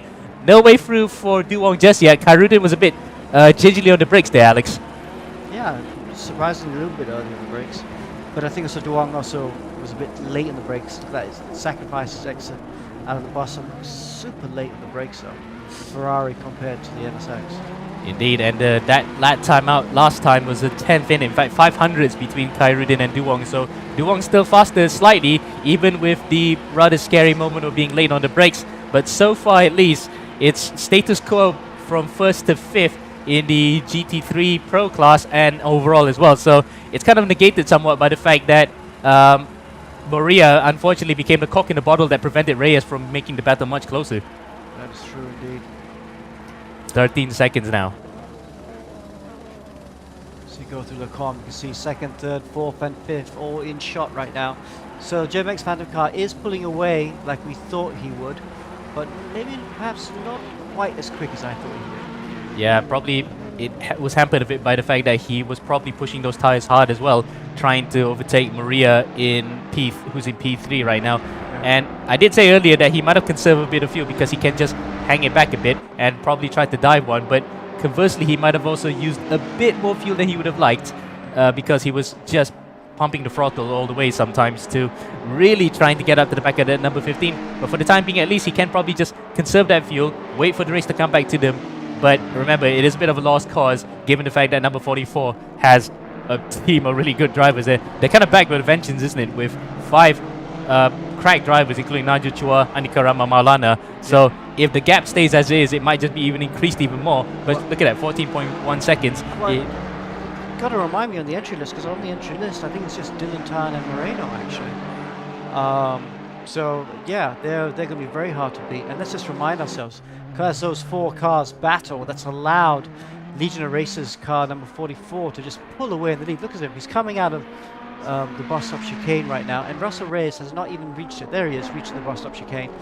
Good 11 seconds now. Russell just needs to... His pace has not been great. That last lap, a 17.4 by Dylan Tan, that's stunning. 17.8 by Russell Reyes, that's okay. That's not bad, but he needs to try and pull out some more pace. And we see that, that's what makes a big difference. As we talked about at the beginning of the race, didn't we, Ammo? A lot of these cars can have the same pace for the first half of the stint, but it's the second half of the stint where it proves crucial, and we're seeing that with Dylan Tan right now. 17.4 is a great lap. It's only 2/10 off his fastest lap of a 17.2. Russell Reyes, on the other hand, has also done a 17.2 earlier in the stint, but not able to get close to it at the moment. 17.8 on the last lap. And the really good drivers can actually make that time possible, because despite the tires wearing off and the fuel getting lighter, you should have technically a faster car, but if you're not utilizing whatever grip is left in those tires, it will be pretty useless. So for the likes of Dylan and Russell, who are known to be actually still fast, even with the tires wearing out, that's where it makes and breaks your race. So it's important then that for the likes of Dylan, he could keep this gap while still being relatively fast, Alex. Yeah. We should go back to the battle for Pro-Am, shouldn't we? And that's looking really good for this driver, Java Sim Car 906. His last lap was 18.7, so pace is not really brilliant at the moment. But more importantly, look at the gap he has over Alexis Papano. Yep, 6 seconds. Nice gap to have at the moment. Indeed, and given the fact that Billy Ebenheiser and the rest of that Java Sim team have never been this high up in the leaderboard at all, actually, it's testament to how much they've improved a lot. Plus, it helps the fact that the McLaren is actually quite handy around Spa. It is, I think, the 3rd fastest car behind the Ferrari and the McLaren, because mid-engine cars just dominate here, let's be honest. But McLarens are quite a good pick here, and the Java Sim team are doing the business with that one. And imagine if they take a win, that will actually make a lot for their season, given the fact that they've improved race by leaps and bounds. Yeah, it'd be nice to see them win. But do you think this car, the GMX Junior Allen Racing car, will mind that Java Sim are pulling away in the distance, of course? Because, I mean, they're going to think about the championship, don't they? Not really, because you have to remember their main championship rival, Car 70, was the one involved in that accident with the Veloci Regatta number 5 car. So they're further behind right now. They've got a nice buffer of class cars in the Pro-Am cars and the number 969. So really then, they got nothing to worry about. They just need to keep going as is until Alan Drake Cruz comes to the car and just brings it home. 3rd place in this class is Taufik Moyen. We saw just now going massively wide coming out of Blanchimont, trying to overtake Zikri. And this is the challenger for the number 31 car, which is the Z Challenger number 70, which unfortunately has not been in the races so far at the moment in this first hour. But we'll wait until and see if the race comes back to them, because it looks as though pace is picking up slightly, or maybe not. 220.5 compared to Lexus Capano's 19.0. In fact, this time around 20.8. So a full 2 seconds off compared to what the guys in first in class are doing. Yeah, there we are in shot overall 9, 10, and 11. But yes, Yin Ho in the Z Challenger racing car needs to find. Well, maybe he's struggling at the moment. His teammates might take over. Will fare a bit better, but they are in the hunt for the championship. So let's not forget. Oh, runs right at Radion. Yeah, that looks like a driver that maybe is a bit short of practice. But yeah, let's see how he goes later on. Yep, and remember, he's got the likes of Chut Long Lee and Chester Lam and Royce Yu in that particular car. So his teammates might pick up the slack here and try to bring that car up the order. But as it stands, it is going to be car number 31 who will win the title in Pro-Am. And that is looking good for the JMX Juniors Allen Racing team. Okay, let's go back to that battle on track right now.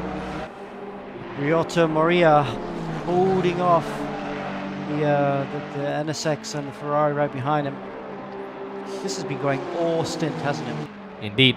The top 5 have been going at it, and yes, including Dylan Tan, because he had to really fight for that one, coming out of Lake Com to outfox Ryota Maria Maria thought he had it there, but Dylan just manages to get a good exit to clear away the Honda, and now has been streaking away ever since. If only Maria could have held on for a few more laps, we would have had a 5-way battle for the lead. That would have been insane coming into the end of the first hour. Again, Maria is just struggling out of the bus stop chicane. Poor exit.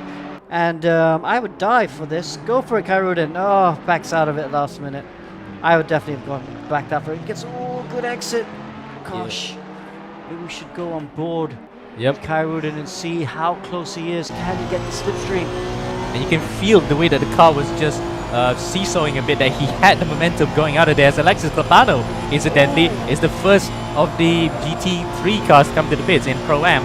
So that's a quick stop. We have to keep a note of that one because that's quite a surprise. But either way, Kairuden has not made full use of the exit that he had coming out of the source, and now has to stay behind Maria for yet a few more corners. Yeah, I was very surprised Kairuden was not able to keep it flat through Eau Rouge.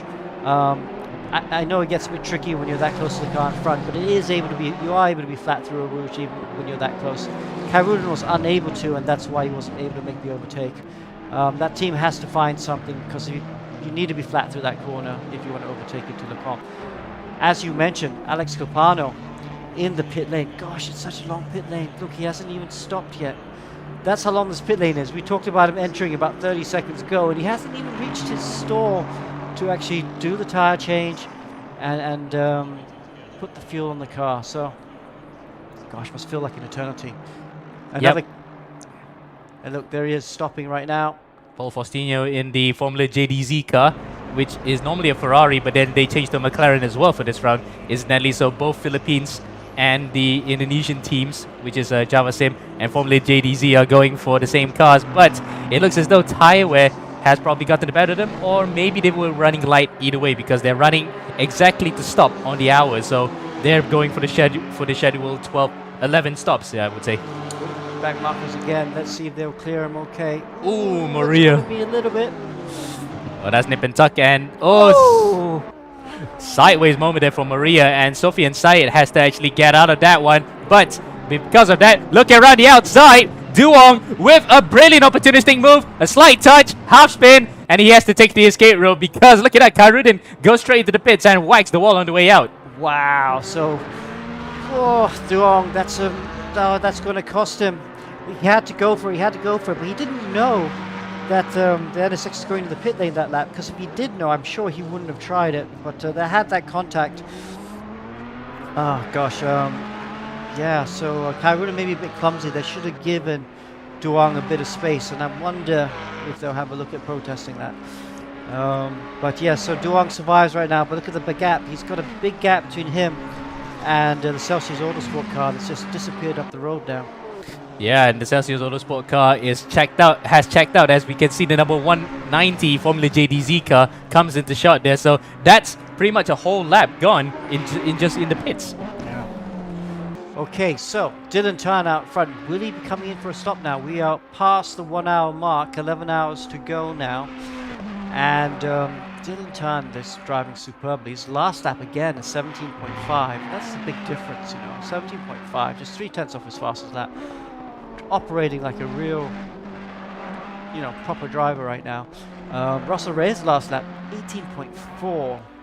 And that's the big difference we're seeing at the moment. Yeah, in fact, his in-lap being this good, you can safely say that he has actually extended the gap even more by the time both of them are cycling through the pit stop cycles. 16.7 seconds that time around when they went through the intermediate markers. So really then, there's nothing stopping this number 44 car unless something dramatic happens to them, either via connection or via race incident. So really then, they got this race in the bag for the time being. And Moria there right now, he's just doing a good job. Laundry House though, just, that last lap, that last corner collision just cost him. Look how far behind he is now. And Duong really didn't need that half spin at all. That, because this is the pit stop period. This pit stop period is where you need to try and put in the laps to try and undercut them. And a dramatic development has happened here in the Pro-Am class. Billy Eberheiser has been given a stop-go penalty for speeding in the pit lane, Alex. This is throwing a spanner into the works, because they were leading that class so comfortably ahead of the number 696 and number 31 car. Now they're gonna have to go into the pit lane, that long pit lane, stop for 30 seconds and go back out. It's gonna cost them a heap of time. As something happened to Z3 as well. Z3 is dropped out, I think, because we've lost him on our timing screen. Wow, what's happened to Zikri? Maybe a disconnect. He's disappeared. Oh no, that will actually hurt them in the championship. As trying to note the penalties and the incidents here, 2 big developments in one particular lap. The number 906, Randa Hafaz, might be absolutely cursing himself right now. Or either Billy Eberheiser will also be cursing himself for getting that stop and go penalty. This is gonna hurt their race big time. Yeah, definitely. Whoa, racing line disappeared. Disconnect, I think. Disaster there. Yeah, because we can see right now on our timing screen, he's still there, but on our visual here, he's gone. We don't know where he is right now, but either way, they're gonna have to try and reconnect. They have to try and reconnect. Yep. There he is. Oh, there he is. He's back. So he managed to reconnect, but now dropped to 3rd place behind the number 242, and this will give the championship to number 28, unless, of course, they could get back quickly up to 2nd. There they are in the pit lane. So Zikri's back in the race. It's not over yet. You know, they can still maybe salvage 2nd position. Like you said, if you get 2nd position and they get fastest lap, they will be champions still. So they are not out of it yet. No, not by a long shot. But we'll have to wait and see where they kind of come out on track in relation to the rest of the field, because it is a 2-minute lock in timer if you actually rejoin the race, because you technically quit. So he's back in the race right now. He has to wait for a further 2 minutes before he can get back on track. And it's still 800 between number 28 and number 57, with the fastest lap in the class in favor of number 28. That's how nip and tuck it is. That's the 2 points difference that will give the championship to number 57. And conversely, that's the 2 points that is enough to give number 28 the championship. Oh, it's all to play for right now. Now then, this is the leader, the new leader in the GT Pro-Am class. GT3 Pro-Am class, yep, coming into the pits. And stops on his box. Likewise, Dylan Tan as well. Leader overall and in the Pro class coming in. So the top 3, Dylan Tan, Legion of Racers, JMX Phantom, Russell Reyes is in the pit lane too. Ryoto Moria in Celsius Autosport, there he is in P3, and just behind the JMX car in the pit lane. And of course, Laundry House also in the pit lane. Surprise, surprise. I thought Laundry House was going to go a bit longer. But yeah, they all came in at the same time. Yeah. So the strategies are in synergy right now. They're about the same. So we'll wait and see until that comes up. But how that turns out later on in the race, if they've managed to save fuel or not, because remember, no safety car intervention to help with the fuel saving. They're going to have to do it while they're on track. And Wacko's flip table in the Pro class also come in to the pit lane. So Ali Kairudan then, it's the only car out there that, well, the first of the cars to do his pit stop. Let's see if he comes to complete this lap. I actually think he's got a good chance of maybe overtaking Celsius Autosport car. This is a good lap by him. This is going to be a stunning lap time, actually. He's 3/10 up on his fastest lap so far, so he's in line for a mid-17s. If he can do that, that might be enough to lift him up in front of Celsius Autosport. Yeah, that will be a real kick in the tooth for the number 15 car, because the in-lap wasn't that good either. It was about 2:26, of course, because they were coming to the pits. But regardless of that, prior to that, it was actually quite slow compared to the number 369. So we're watching them right now in relation to the rest of the field, because they're still in the pit lane. Who moves first will be the one that will actually be staying in front on the track. As it looks as though the number 44 car has actually gone back onto the track. So Dylan Tan stays in. Russell Reyes is back on track. And where is the number 15 going to come out in relation to that? Let's wait and see. Still hasn't moved. In fact, he is coming out of the pits. This is going to be really close, Alex. He is going to be close indeed. Coming up now then. There's Kairudan. There he is. Nip and tuck then. That is close. That was what, 2/10 was the difference there, separating between number 369 and number 15. What a dramatic way to change positions there. Really, really close. Now then, where is the where's the rest? Where's that number 1 car? It's still coming out of the pits. In fact, still in the pits, Alex. I'm surprised that the Laundry House car has actually stayed in the pits and lost a heap of time to car number 31, which is there. Wacko's flip table car is overtaking as well. Something's gone wrong with the laundry house car. Maybe they can't be repairing damage. They wanted any damage. Well, it was a slight damage either way because remember he had that collision with the number 369 car of Ali Karudin anyway, so it was just a small, very minute collision, but something might have happened technical wise to that number 1 car. He's still stuck in there, and Lawrenson's back in. This is our second in the championship, the pro class. This is a disaster. What has happened to Andrew Lawrenson? Let's see if we can watch him on Zoom. Let me see if we can get a Zoom up right now. Yeah, we can see him now. He's actually in his car waiting for something here. He's putting his hands on his lap. He's just waiting to come back into the race here. Look at him. There he is, just the bottom of us right now. He looks despondent right now. Okay, but he doesn't look... He looks like he knows what's going on. Maybe they're repairing damage. It must be damage. No, it can't be that long because damage normally... Because at best, that particular small collision with the number 369 car was probably about 5 seconds. So this is something even more terminal.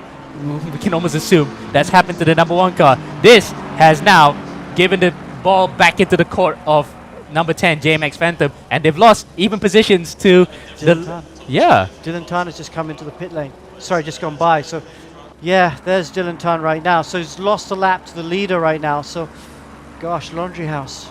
Dear me, dear me.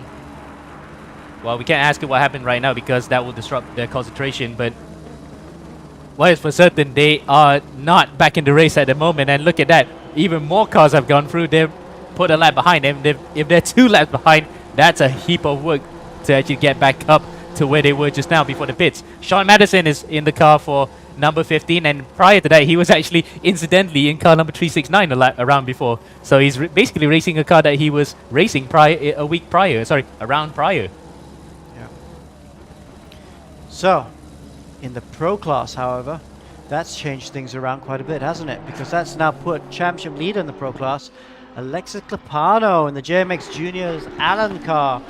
Wow, wow, wow, wow. So, comfortably in the lead right now by a long way. Promotes, of course, GSR eMotorsport up to P2. What's that? Good 10-second gap? 13-second gap between the front two. And Sek Gin Ho there in Z Challenger Racing.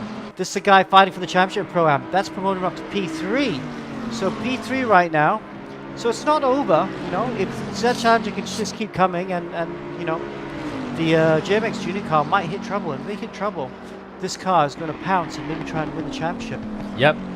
But look at that. He still has company though, because Sek Ying Ho is still being chased here by the Formula JDZ car of Andre Jansen Villanueva. So he might be in 3rd in class right now, but it looks under threat here from that McLaren, who looks really racy at the moment. Yeah, 19.1 last lap. That's not really quick enough, I feel. I'll tell you what we also should have a look at is the guy in 2nd position right now.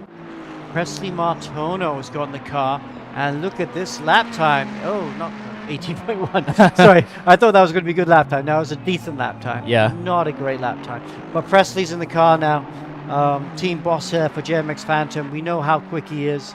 Let's see if he can put some laps in right now to try and close the gap down to Dylan Tan. Yep, and last time out was in 18.1 for Presley, 19.2 for Dylan. So he might have been held up, hit there slightly by traffic. We saw him just now trying to overtake Sophie inside in the number 242. As you can see, Zekri's back in the race. So that actually changes the complexion in the GT4 championship. Again, the GT4 AM class. But focusing on Martono, Formula 4 Southeast Asia champion.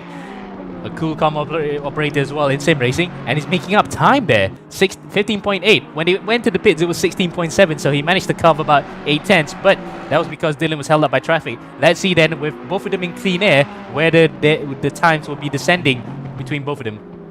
Also could have been a bit slow because it's the outlap, maybe? No, not the outlap. It's just a slow lap. Like you said, possibly by traffic.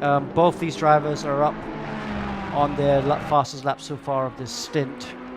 1.6 seconds, in fact 1.7. Remember, we're looking at the timing right now. The delta is only because it's faster compared to their previous lap times as they came in. So it's considered almost like a new car if they swap drivers or when they came into pits. Ali Karudin there in P3 there. Let's see if he can pull away. He is pulling away from Sean Madison.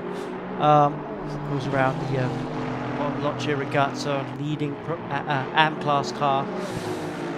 P3, there's Sean Madison a bit further behind. So, Yeah. top 4 is there. Where is Laundry House right now? Still in the pits. Still in the pits, would you believe? And according to our screens, it says that it's Andrew Lawrenson here on the main TV screen. But on our timing screen, it still says that it's Ryan Duong. So Duong's having a problem trying to get out of the car, I think. Something's happened. And there you go. We are looking at, well, if we swap screens right now, Lawrenson's left the car. He's actually quit his car, undone his seatbelts, and clear away from it. So he's from, I don't know why they're going to throw the towel this early, but they can still salvage something here. Well, maybe not. Wow, it's a big, big problem for them. Dear me, dear me. Oh, wow. That is a development that we did not foresee, and unfortunately it had happened to one of the championship rivals.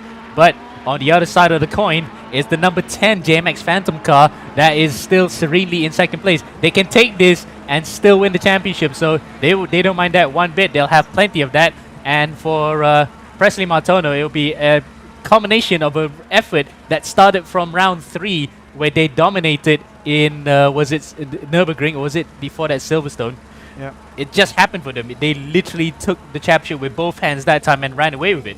Yeah, they have to finish the race.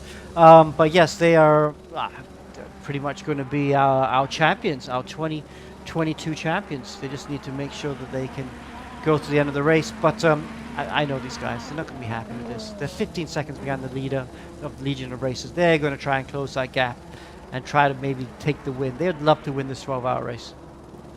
And you want to see what's even closer. The fastest lap between both cars, 17.275 for number 44, 17.277. 2 thousandths of a second separating between 2 points here for the fastest lap. So it might be just a war of attrition between these two guys towards the end of the race. But the championship is settled for the time being, unless, of course, something happens also to the number 10 car. But it is close even in the fastest lap stakes, so they don't want to rest on their laurels. Both of these guys are still going at it. And let's see this time around whether or not, we can see Lawrenson or Duong, whoever's in the car right now, is stuck there.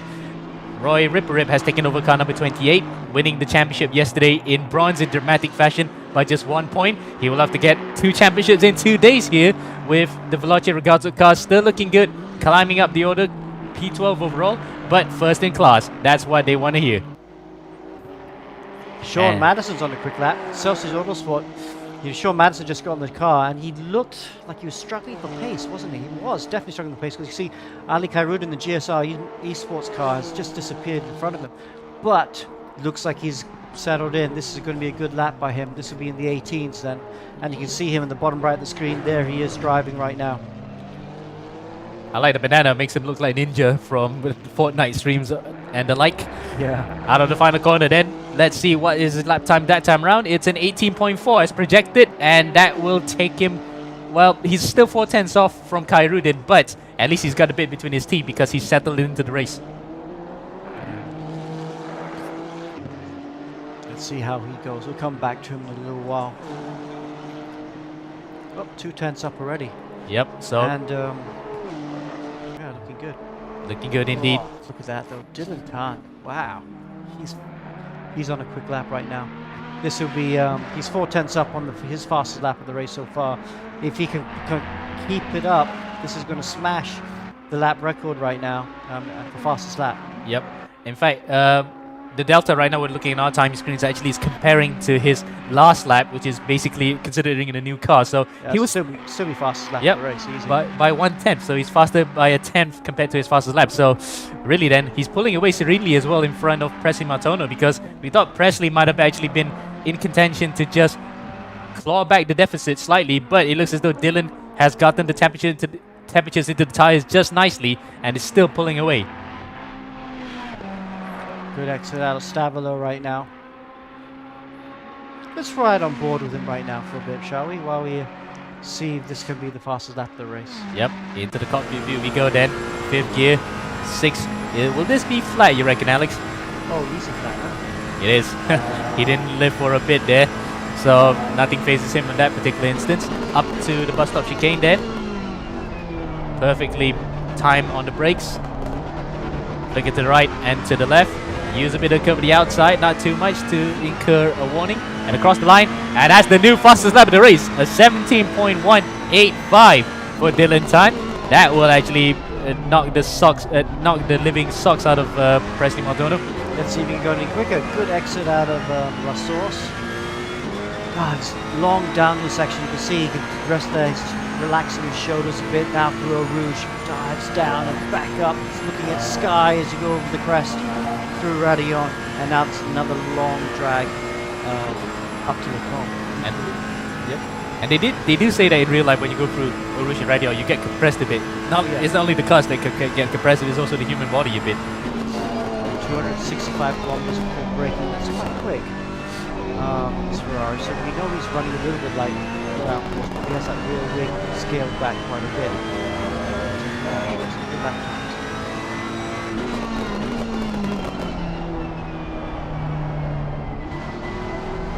Really good lap time so far, and he's a 10th up on his fastest lap of this particular instance. Lost it a bit coming out of Jackie X corner, Speaker's corner, No Name corner. He has 3 different names. Up to Pouhon for the double gauche. Literally means double F in French. It looks as though, yeah, he's just matching his particular delta. So in this case, he is still boom, boom, boom, consistent despite coming into the pits relatively late. Very impressive. So out of the pits he goes. Out of the pit path. And a few laps out of the pit sense, it looks as though he might just be able to match this particular lap time because we don't see anything on our timing screen. So he is matching that delta by the 100th. Out of the Stavolo corner, onto the back straight that heads up to Blanchimont again. It looks as though he's going to tie that particular time. Presley Martono has no answer for the pace that Dylan's showing right now because as Presley comes up to the third timing beam, second timing beam, the gaps increase again by about 6/10, I think, because when they crossed the line it was 17 seconds. So Presley has not made any inroads and no answer to the pace that Dylan's been showing so far in this particular instance after coming out of the pits. Across the line now, Dylan will record a lap time of a 17.16. He's actually improved his fastest lap again.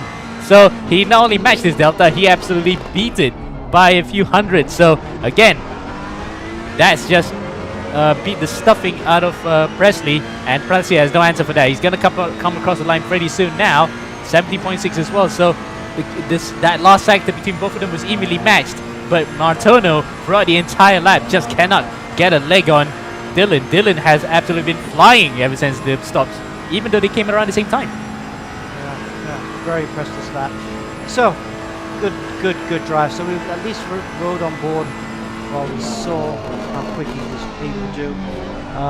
We should go back on board and see how the others are doing. Presley Martono in second position is also looking like he's on a quick lap, but not quite showing the same pace as Dylan right now. So JMX fans are just a little bit behind, and they're going to have to find something. Maybe as conditions cool later in the race, the track conditions will come to them and we can find that pace.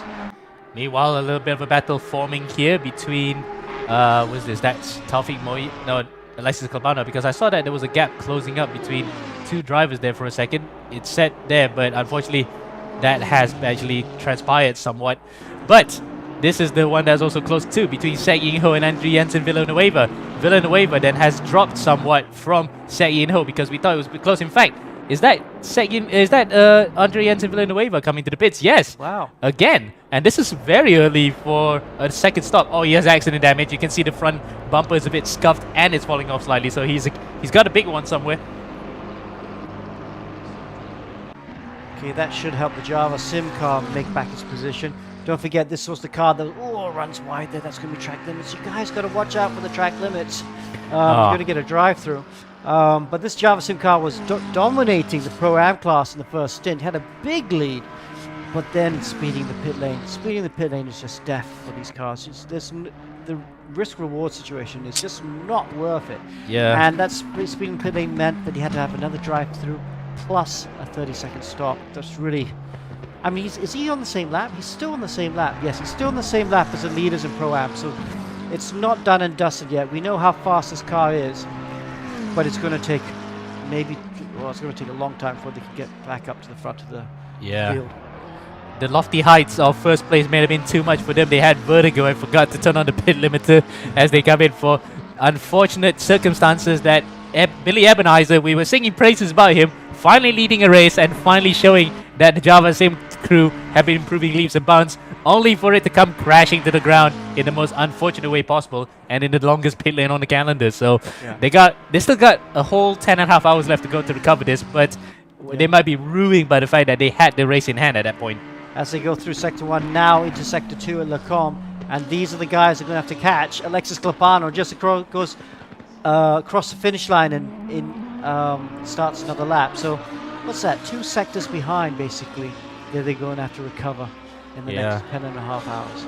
And the crucial thing also to note that the championship is still within Clapano and Alan Drake Cruz's hands, and of course their third driver is a really great choice. Actually, it's a completely new outside driver for the championship, Javier Marquez from Colombia, who will be also fellow Spanish speakers, so it'll be easy for them to communicate in Spanish. But he'll be coming later on in the stint. So for Clapano and for Drake Cruz, that's what they hope for, the driver that's a safe pair of hands to take this car all the way to the title, and they richly deserve it. They've been so consistent throughout the entire year. They only need to do now is just finish, because Sek Ying Ho and the rest of that Zach Challenger car are just probably biding their time here, trying to get out to the back of them, but they just have no answer to the pace that the number 31 Lamborghini have shown. And incidentally, this is the only Lamborghini in the entire field for the year. We haven't had that many Lamborghinis. And it's actually not a bad car, actually, is it? I mean, I know it's not a favorite of yours, is it? Yeah. But it's not bad. It's certainly better than the Audi. Yeah, because the Audi IRL is actually the car of choice, but the Lambo is not that different from it, because, of course, the Huracan is basically an Audi R8, because Lamborghini is owned by Audi, etc., etc. So they're basically under the same powertrain, same unit that they built the car upon, but it's still quite a handy piece of kit, and in the right hands they can still be quite fast, but in this particular instance it is fast in the hands of Alexis Clapano, who is pulling away again in front of Tapi Moyen. Now then, we're going to go for probably a short commercial break. We'll just show the standings right now. It's Dylan Tan and Moreno Pratama in first for car number 44 in the Legion of Racers car, well and truly ahead by 17.8 seconds of Presley Mato and Russell Reyes in the JMX Phantom car, with Ali Karudin, Mark Van Vliet, Fahad Ghaffur and Reagan Herbert in the GSR car in third. So they are locked in right now for the time being, unless of course Sean Madison can have a say on that in the pro class. That's your top 4, with Alexis Clapano leading the way in car number 31 for the JMX Juniors Allen Racing team. Is about what, 15 seconds ahead now of Taufik Moyen in the second of the GSR cars, their only car in the Pro-Am class. The other one has unfortunately not been in the races. Then third place Sek Yin Ho is actually further 12 seconds behind in the Z Challenger R car that's challenging for the title, so they're still keeping their slim hopes alive. And in the Am class, GT4, Roy Ripperip is leading the way by only about a lap or so in front of the Circru car, being driven currently by Sofian Said. And crucially though, third place in class, Mohammad Zikri, Abdurrahman Qureshi, Nazir Azman and Nabil Jalil, they're back in the race, so they can still salvage something here and try to get that fastest lap to be on the tiebreaker. So all still to play for. Some storylines are still being developing here, but we'll be right back after this short commercial break, and we will continue the action right after these messages.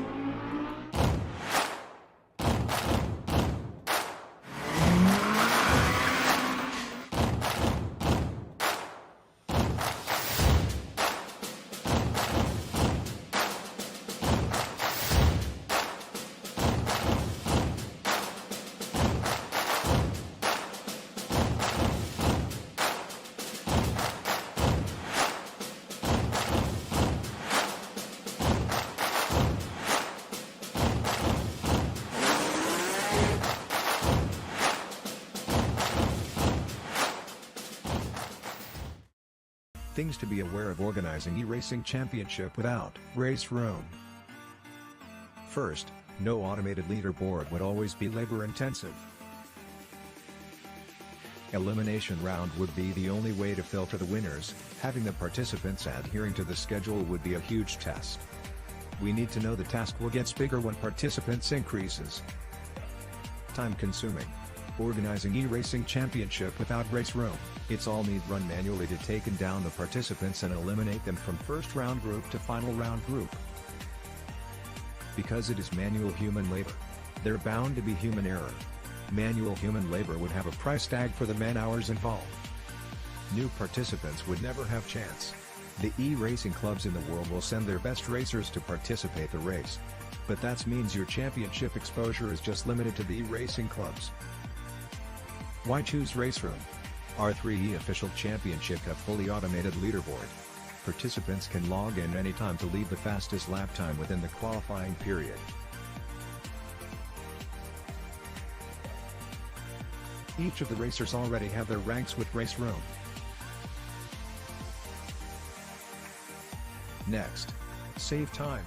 You can have unlimited amounts of participants in a super short time to qualifying them to final race. Race Room can cover unlimited amount of participants. We have a full automated esports ecosystem from qualifying leaderboard to broadcast AI. Besides, Race Room's free contents lets everyone can participate to the race.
That was Mozart.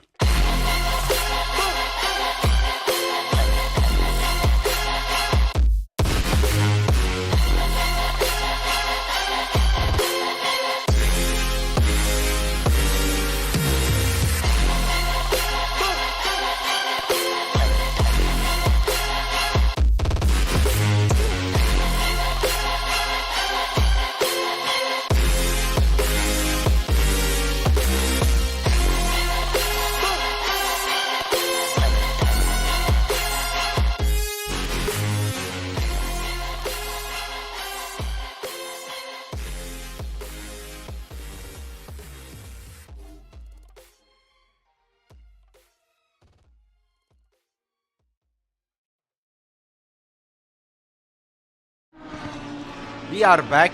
Bienvenue to Circuit de Spa-Francorchamps, Belgium. Is that how you pronounce it in French? I'd rather remain quiet on that. I don't want to judge Ah, because we got some French friends who will be watching. For example, like Nico Sage and Exactly. Nico Sage's father, of course, Jean-Luc. But either way, we're catering to that French-speaking side of Belgium. We have to remember. Either way, welcome back to the action here. Nothing much has changed apart from the fact that there's been a difference between car number 242 and 57. That's crucial for the GT4 AM Championship. We're gonna have to keep an eye out on that one. But big news is the fact that Ryan Duong still hasn't left the pits. Car number 1 of the Laundry House team, the Ferrari, is still stuck there. And we can see from our particularly other screen here that Lawrenson is not in the chattiest of moods, we can safely say. There we go. looking rather forlornly, I guess, and that's not interviewing right now. We just want to show. He's got a nice room, hasn't he, Andrew? I think we can get him into it. Yeah. Oh, actually, he could hear us just now. He was giving a thumbs up, but either way, commiserations there, mate. No, we know that it's beyond your control, but oh well, things like that happen. I think we don't. I think we shouldn't do the interview. I think we shouldn't do the interview on Zoom. Maybe we'll go into a Discord chat and get that sorted out better. Mute now. So hold on. Let's get Andrew Lawrenson. Okay, so Andrew Lawrenson is the only guy in the Discord call. So what's safe to say is that something has definitely happened. And but we are still trying to find out. So Mr. Lawrenson, can you hear us? We can't hear him. Not that clear at least. Let's look. Yep, keep going on that one as I'm looking at Presley Martono here, overtaking the other championship contender, which had its own problems. Car number 57, Mohamed Zikri, had a slight disconnection issue, and he managed to get back to the race, just losing half a lap to Roy Ripperip, but crucially still within 20 seconds of Sophie Inside car number 242, as we are now getting Andrew Lawrenson on the line. Andrew, can you hear us? It's very possible we can't hear him. That's a real shame. So, for the time being at least, we will... Maybe we'll get him into an interview later on. Yep, we'll get you an interview later on, mate. Yep, thumbs up from him to us. Well, he sounds gutted, doesn't he, Andrew Lawrenson? Yeah, something definitely has happened to him, and you can see champion-elect for the first time in the Endurance Edition, an Indonesian team, GMX Phantom. Yeah. This is going to be a turn up for the books, isn't it, for Presley Martono, because he knows how to win championships. He's done that IRL in the Formula 4 Southeast Asia Championship, where he was like touted as the next big thing from Indonesia at that time until the brick wall known as financial problems got in the way, and he has done racing nationally since. And of course, he's done a fair bit of sim racing. He's good at that as well. That goes to show how he is versatile in doing all of that. But crucially now, he is still second and on the track to win the championship, albeit still losing time to Dylan Tan. Dylan well over 20 seconds ahead. It's amazing how he's done that much so far with the same amount of time in the pits and same pit around the same time, and he can still pull out so much time from the get-go. Yeah, and I think that's it really. Dylan Tan is in no man's land. 19 seconds is the gap between him and the car behind Presley Martono. And then you got P3 car 369, the car union with his motorsport entry. So I think that's it really. The race has gone a bit boilerplate, shall we say, because it is going to that phase where everyone's getting to settle into the rhythm, trying not to do anything crazy. Oh! Speaking of that, that was a crazy moment there. Zikri was on the racing line. He was being as predictable as possible. Khairuddin wagging to the side of him, and that will actually bring... Yeah, look at that. Oh, that's close between the Aussie Malaysian and the actual Malaysian into the piff path. But luckily there, no much histrionics apart from the fact that Sean Madison has now caught up to the back of Zikri and Ali Khairuddin. 2.5 seconds lost, the delta for Khairuddin. So that particular moment was something that he did not need at this point in time. He definitely didn't need that at this point in time. I mean, Ali Khairuddin just basically lost all the momentum going into that section of the track. Yeah, through Puhon of all places where you want to go side by side is not truly on, but luckily he kept the car going there, kept it together, and not caused too much of a fuss, apart from giving both drivers in that particular scenario a big Cole Brown moment. Now, where is Madison going to be in relation to this? Because across the line now, 4.9 seconds. So what was a 7-second gap is now 4.5, just under 5 seconds. So 2 seconds lost for Khairuddin was probably what he needed to get a bit of a pick-me-up and try to re-extend that gap between himself and Madison. So both of these guys actually raced together last round in the Silverstone 6 hours. So really that they'll know each other quite well, and especially given the fact that they're both still driving the exact same car, the Honda NSX. So Honda versus Honda is going to be a tight battle, just like how it was in the first part of the stint, where Ryota Maria held on for the lead for grim death, but unfortunately had to let it slip through his fingers because the car just couldn't keep up with the frenetic pace up in front. Yep, and a lot of words being said there. Yes, confirmation, car one. Goodbye. So, there you go, champion elite then. Yes, car number 10. Car 10. And again, he doesn't have to do... Even okay, they don't have to finish the race. Let's be honest, they don't have to finish the race, but they want to finish the race because they're all racers. Let's be honest with ourselves. If I don't finish the race, I'll be absolutely gutted. Ha! You know that one time last year during endurance edition, the final round Spa as well, 12 hours of Spa. I was used a 2-man effort in the Speed 749 entry, and we were driving the Aston Martin V8 Vantage at that time. So, Emo, you wanna know what happened?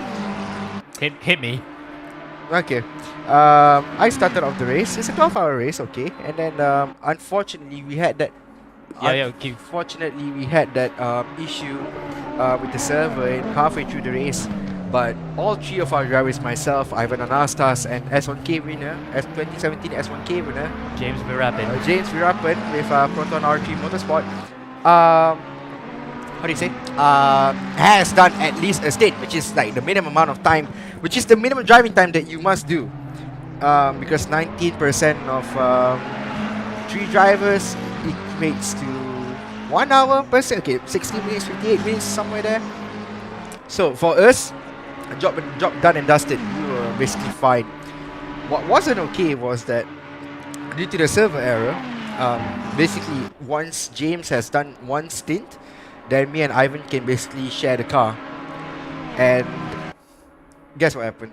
So the final stint of the hour, I was in the car going to pass the car to Ivan.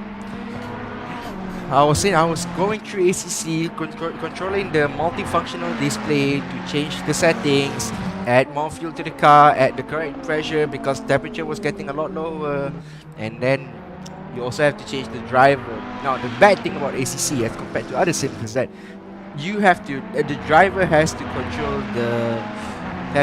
basically control the MFD. Means that they have to change the driver change, they have to add more fuel, and then they have to like add basically they have to make adjustments on the fly, which is not big of a problem. But if you're a first time in ACC, then that can be an issue. But if you're okay with the game, then it's basically a walk in the park. Now, but what that does do to you is that you tend to forget something. And you know what I forgot? I forgot to swap drivers in the final stint. For the final stint, Ivan was pumped up, he was ready, and then and then he was like, okay lah, pass me the car. Then what happened was I didn't pass the car. I went off. I was like, why isn't it go? Like, go. Like, what's going on? Why hasn't it started yet? As you can see Dylan Tan in the shot there.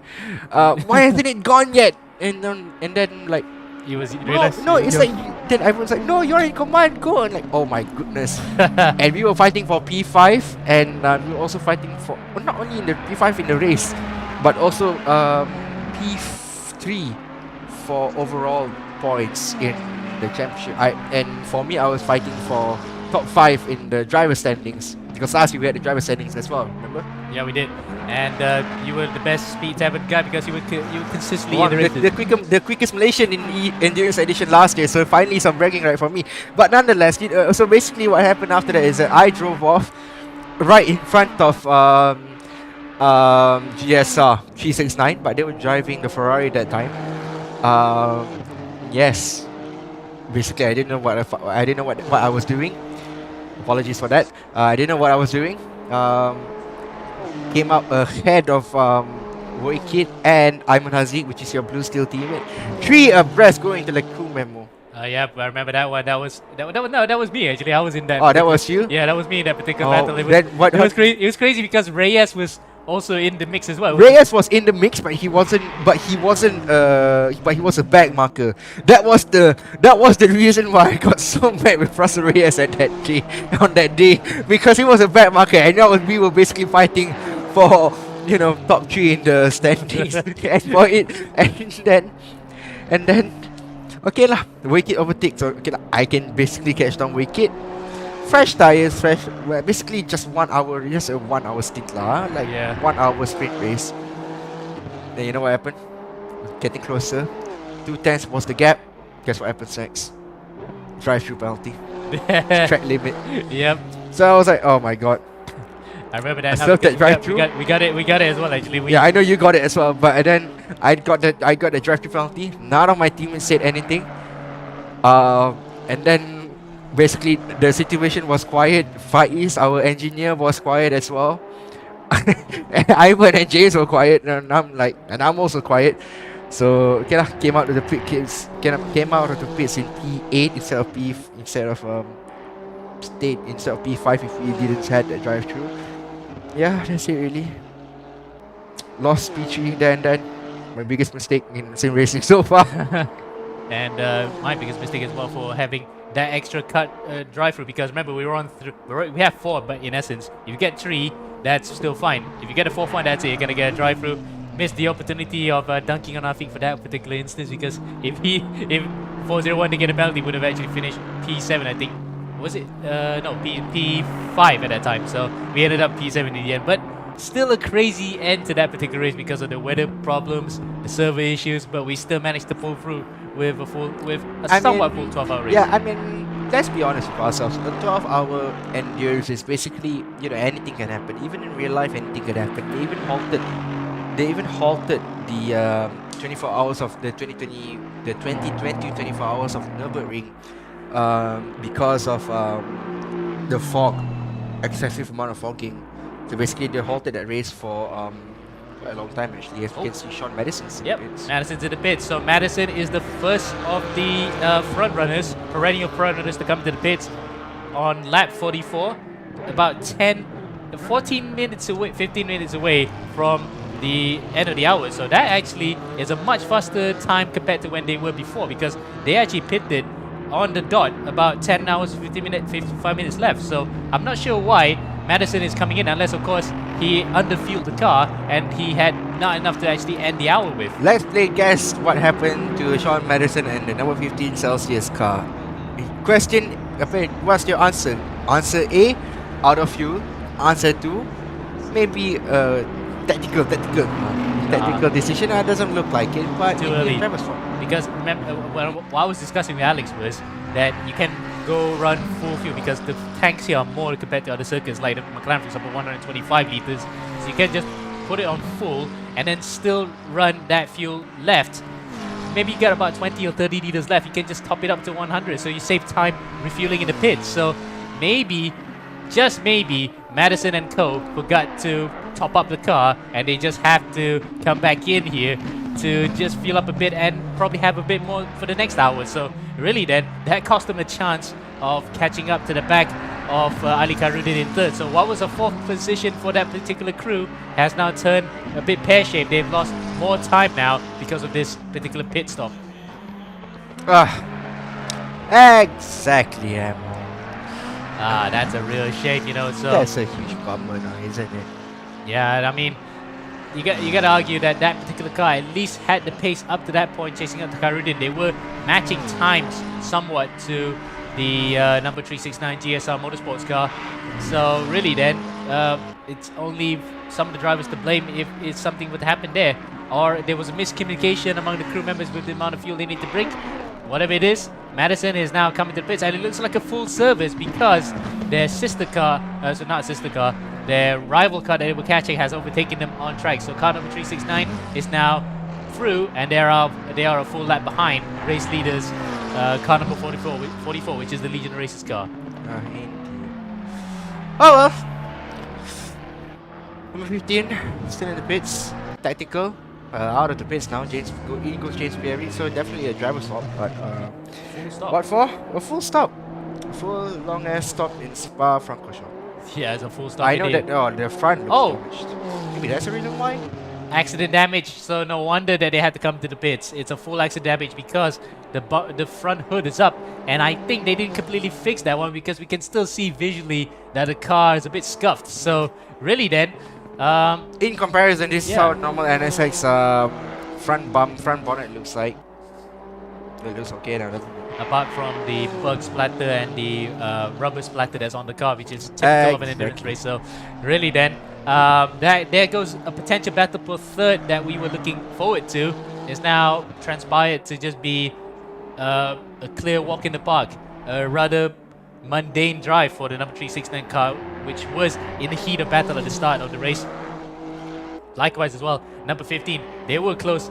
They were actually leading the way from the start with a brilliant drive from Ryota Moria, but unfortunately, towards the end of the stint, the car faded slightly. And with Sean Madison after taking over, it looks as though he was involved in an accident that has actually taken them out of the reckoning. And I don't see any highlights at the moment because normally our highlights will pop out here. Something happened to the car, but it looks as though number 15 may have had an accident of their own doing. Yep. Oh, things happen in racing. Things happened last year in racing. A lot of things happened. I went to Nakib Azlan once in Monza after a very nice overtake. Then I basically hit his rear and then, well, I thought I lost podium, but I got P3 at the end of the race. Proud of myself. So it's something happened to Billy Ebenheiser. Hello. 906. That's actually the Jarvis car. Oh, we need a replay of that. We need a replay of that. What happened to you, sir? So Randa Hafaz hasn't had the best of stints because after taking over from Billy Eberheiser, who got them a stop-and-go penalty for 30 seconds, they had to wait in the pits for that long, on top of driving through the very long pit lane. Hold on. Let's see what happened here. Oh, he lost it on the way out. Did he hit anything? No. Okay, round of applause. Great save. And fortunately, Great save by Randa Hafaz there. Fortunately for him, he didn't get collected by anybody. The only unfortunate thing is that he has absolutely cooked the tires, flat spot, all four of them. What did Nicky Team say when he had that side-by-side moment coming up to Rouge with Jules Grumon in this year's Spa? Actually, no, I can't say that because it's a bad word. And car 15 as well. Car 15 as well has also suffered the same fate. Yeah, we need to go back. Where's James Pierre Reid then? Replay of what happened here. Another incident. Yeah, the car's still scuffed. Rouge is everyone's favorite corner, and it's also the most hated corner for everyone. Oh, that's Simon Drake Cruz around the outside. That's a big moment here. He wiped the barriers. Oh, that's double the damage now for the number 15. Where was Alexis Campano that time? No, he wasn't. But you saw just now there was a blue car. But the I think he just lost it by himself. Correcting you there, Mo. The mirror works. When you're on replay, the mirror shows real time, not the recording. Okay, so you can see that's 31. But really though, that was a massive moment there for James Pierre Reid, and unfortunately he wasn't as lucky as Randa Hafaz to get away with that one. Whack the barriers and they'll have to come to the pits. It's such a disaster for the number 15, who looked so promising at the start, where they were leading the way under Ryota Moria, and then faded slightly. Now they're faded even more into obscurity, out of the top 5 overall, and they're just on the cusp of the top 10 overall. So still running in 5th place in class. They will earn a good haul of points to end their season with, after what was a breakout season for this particular team, but it's just unfortunate they had to end it like this. Oh well. One of the best seasons for Celsius Autosport. The most underrated team. GSR has already set a name for themselves. Almost went on to win the Kyalami race if it wasn't for that contact with the number 44 Legion of Racers car that was driven by Andika Maulana. Yeah, that was kind of like the most controversial moment of the season because Andika misjudged it just ever so slightly, whacking to the back of Fahad Ghafoor, sending them out. That could have been a win for them because the Hondas in Kyalami were that strong. So, unfortunate for them. And now for Pierre Reid, he back into the pits for you. Back into the pits, repair that damage. It's just gone completely south for them. Meanwhile, it's going north for the number 57 car, of upwards of up to 8 seconds now to themselves and number 242 Circle car. So basically, they need fastest lap of the race and fastest lap in that category, and also finishing second to be on the tiebreaker, and they will win on countback because they got more wins. So that's why it's crucial for the Rising Line crew to finish in second. We're gonna have Zikri on board. We're gonna interview Zikri like there's no tomorrow. eRacing GP with me at least. I'm gonna interview him and gonna ask what happened, what's going on, why his lap time is only a 2:32.687 and all that. Okay, fair enough. There he comes in. No, that's onto the line then. Is it an improvement? No, it's No, it's not. It's a 235, 220. So it's not been improving so but far. the gap between number 242 and 57 is actually dropping slightly, so about 3/10. And Sofian Said may be having to look behind him here, whether or not Zikri is going to get out to the back. So second place is still on, but fastest lap in the AM class is still being held by Roy Ripperip, and we all know how fast he could be. A 2:32.6 is the best time he set, but that time around was 35.237. Zikri was 2:35.220, and they're within earshot of each other. In fact, Roy's going to put them another lap behind. Yep, R&R with just... Well, what happened in Global Edition yesterday in the bronze category? R&R, Roy Ripper, all real... Provisionally, he has won the championship by only a point. Yeah, we're waiting And to until do it in 70. Interlagos out of all places. Yeah, he did a Kimi Raikkonen by just winning it by a single point. Gets out of the way of Presley Martono there. He's just driving quite cautiously. Doesn't want to cause any histrionics between himself and the GT3 cars. Especially, he doesn't want to do it to a potential champion-elect as well. There we go. We're looking at two potential champions here. But for the time being, at least, battle is still on in the M class. Yeah, but what's great for Roy Ripper is that he's going to win not only the bronze class in G10, but he's also going to win with how things are going for him. He's going to also win the M class. category. Yep. And 2 championships in 2 days is almost unheard of for certain people, but for Roy Ripperip, that is exactly what he's gonna get at the end of the day if things still go swimmingly. Alright, sure. So well, let's go back to the top 10. Let's go back to the top 2. Presley and Dylan Tan. Presley with a lap time of 2:18.185. So not the best of times, but you know what is one thing that Presley has compared to Dylan? He's a lot quicker than Dylan by 3/10 in the last lap. Yeah, but the gap is still increasing ever so slightly, and he goes wide coming out of Stabilo there. That might be a warning for him. We don't really get warnings on our screens for that one, but it might just be a wake-up call if he gets it. It's 23 seconds behind. Dylan still manages to pull out the gap, even though they were hitting around the same time. So really then, Presley's got to pick up the slack here, otherwise the Legion Racers car may just scamper off further into the Ardennes. Yep, further into the Ardennes for your stake. Some rain would have spiced things up, and I just want to see how Dylan Tan and Presley Martono can handle the rain, because with the way things are, the Ferrari is not... Well, you've driven the Ferrari before, haven't you? But the Ferrari is not the best car to drive in the rain. Let's be honest. 50-50. Worse is the Lamborghini actually. The Lamborghini is almost a complete death trap of a car to drive in the wet, because somehow the balance of the car is always towards the rear, so you wouldn't want to be in a Lamborghini in the wet. But the Ferrari overall is a good all-rounded car, and that's what you like to have, especially given the fact that it's fast when it's not even having the best of BOPs. So really then, Ferrari is the car of choice for this year, as Sofian Said gets out of the way just at the last minute. Presley Martono overtakes him cleanly that time around, and he lost about 9/10 in the previous lap. So 24 seconds now is the gap between first and second. Dylan Tan still managing to increase the gap ever so slightly, so to just give him a bit of a buffer. And there goes Matthew Rojas, not Mimo Rojas, of course. We see M Rojas. I thought it was Mimo Rojas, who is a professional sports car driver in the IMSA series, making his way here, but it's actually the Filipino M Rojas. Matthew, who was in the sprint edition races for a few rounds, he's making a return here in the ERGP Endurance Edition. Oh, in fact, it's his first race in Endurance Edition. In P8 overall, it's about 4th in class. Yep. Alright. You know one team that we're missing? Antipodean. Yeah, winners last time out in Winners dramatic- last time out in Silverstone. and With, in dramatic circumstances, because Gallo. Was it James Baldwin and Bruno Gallo?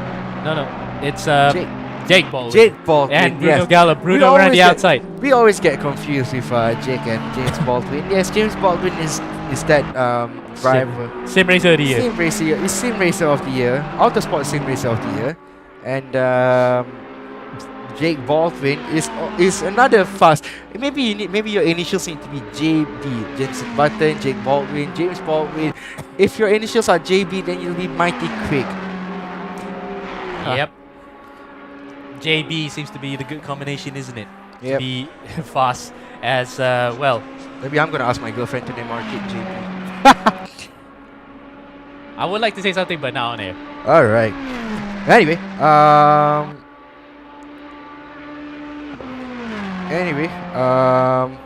yeah. Dylan Tan is currently leading the way. 24 seconds now is the gap. 24 and a half. 2:17.592. And for Dylan Tan, he is currently sitting very comfortably on his racing chair with a smile on his face. Yeah, it's Sometimes it's a smart. sometimes I'm amazed how young our drivers are in racing GT. Ooh. Hey, tell you what, we need to go to the battle for P2 in the GT4 class in the M category. That's close. That was close. Alright then, Zikri. Show us what you Oh, got. by the way, I want to tell you something. You know, Zikri actually had 3 track limit warning before he had the disconnect. Yes. He saved himself from a drive-through. He saved himself from a drive-through, but you know what's also going to happen? He's also going to save himself the championship if he can lap Shufian Said in a safe manner. Yes, Yes, he is. Shufian Said goes a little bit wide and Zikri goes through. So nice clean overtake by Zikri there Very and has close. bottom position. Now for Zikri, if you're a Muhammad Zikri fan or Team Rising Line fan in general, you need to be at least 88 hundredths of a second quicker than Roy Ripperip in your next best lap time. Yes. Imagine if the championship is decided by only 1,000th of a second.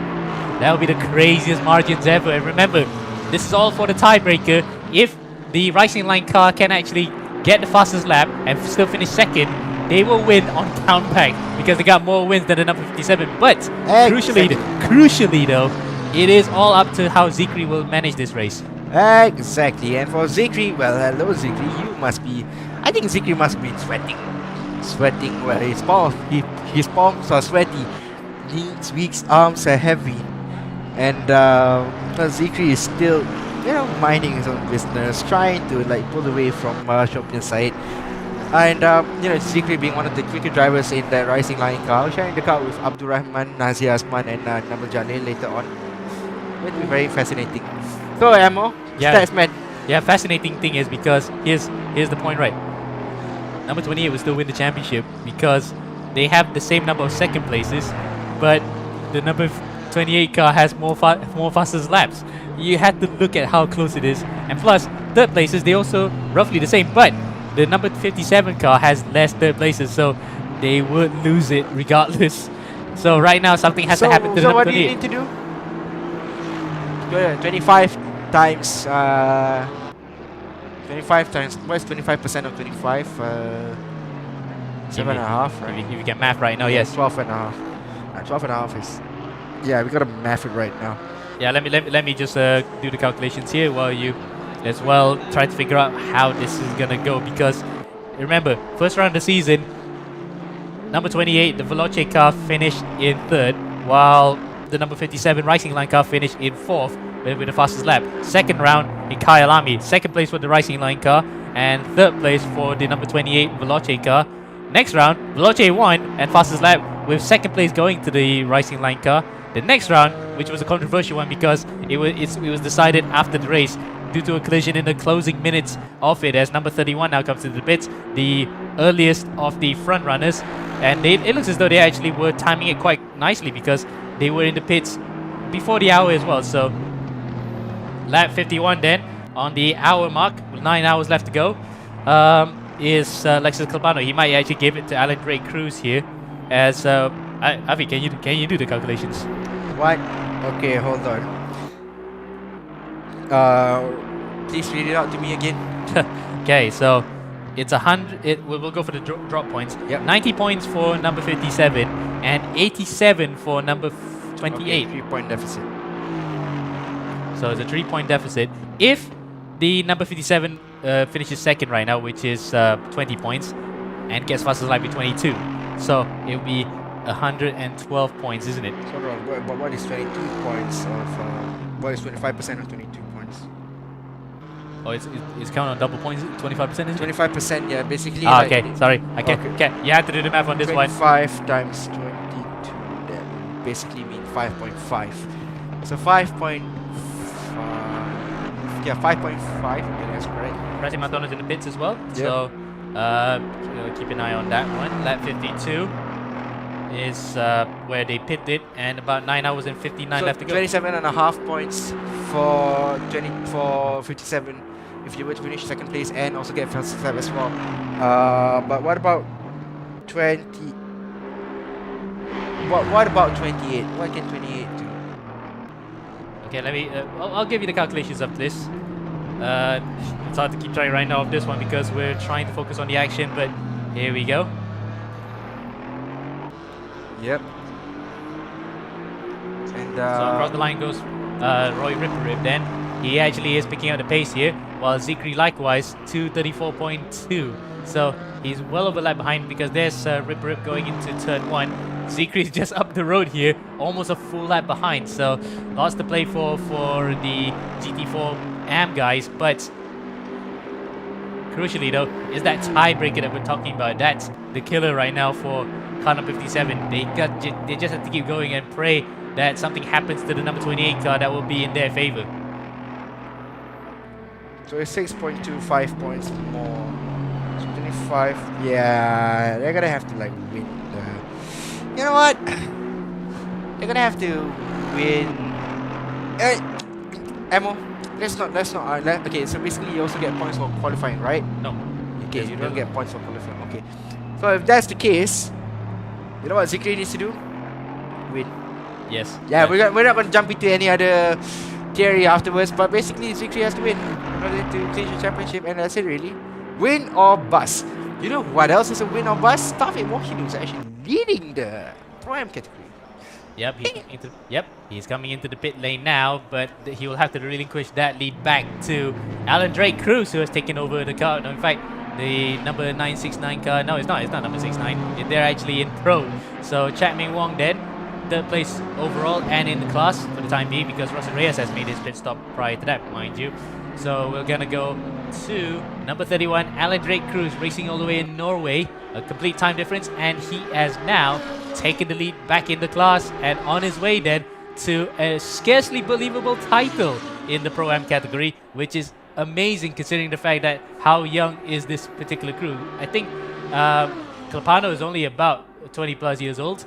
Drake Cruz is not even, he's just barely past 10. So really then, a young crew taking a victory here in the Pro-Am category. We'll love to see them in Pro for next season. Randa Hafas is back in the pits. Let's hope he doesn't get a second straight drive-through penalty, because that will be curtains for that particular battle. Yep. Such a shame that NTPDN isn't in the race today. Yeah, because they were so good last time at Silverstone with that race-winning overtake. In the final 10 minutes of the race was the stuff of drama. Stuff of drama, basically. You know what else was the stuff of drama? Both World Cup games last night. Oh boy, where can we start with that one, mate? Okay. Yeah, I mean, NTPD being a Brazilian and Australian team as well. Yeah, Bruno would be absolutely gutted. Yeah, I kind of feel for the guy. Only because the fact that it was just cruel luck for them, because Croatia equalized. Sapi had tapped to Sophie and Said coming up to turn 1. Oh, he's actually jumped back into the pits. So we need to see a replay of that one. What happened there? What? Hardware issue. Yeah. That's definitely a hardware issue. And also the fact that the car is not going straight at all. So he's gone straight on into the... Yep, the car's not turning left at all. They're turning right at all. He's just completely turning left and straight into the barriers. Wow, that is one way to exit the race, isn't it? Yep. That's why you can get the car fixed ASAP. Looks like you can. But depends really. Karudin's in the pits. Car number 369 has pitted now. Right and bang on key, right in front of the 242 as well. Alright then, Emo. Place your bets. Who's going to win the race today? Who's going to win the World Cup? Well, by the looks of it, it's going to be a Portugal-Argentina final. By the looks of things, it's actually going to be a Portugal-Argentina final. I'm actually looking forward to that. Sorry, we have to bring forward football because we are football fans anyway. I mean, who isn't a football fan? Normies. I mean, yeah, even Josh Perwin plays football, mate. Yes, and he has quite a hook of a left foot, albeit he just shoots wherever possible. Yeah, I mean, but still.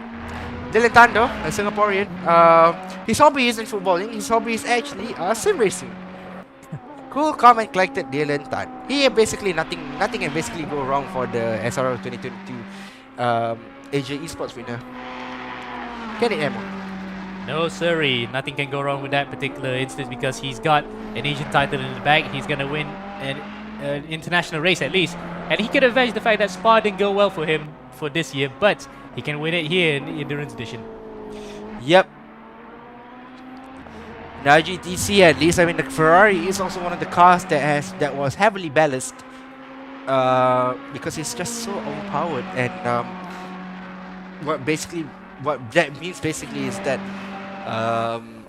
you know, the Mercedes of them, a Comrade in that race has, at least was absolutely flying.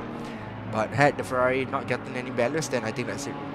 Yeah, and of course that would have favored the other drivers and teams that were running that Ferrari. But either way, we cannot maul on the past that has happened. We are looking into the present at the moment, and Zikri is now firmly back in second place after what happened to the Sir Crew car.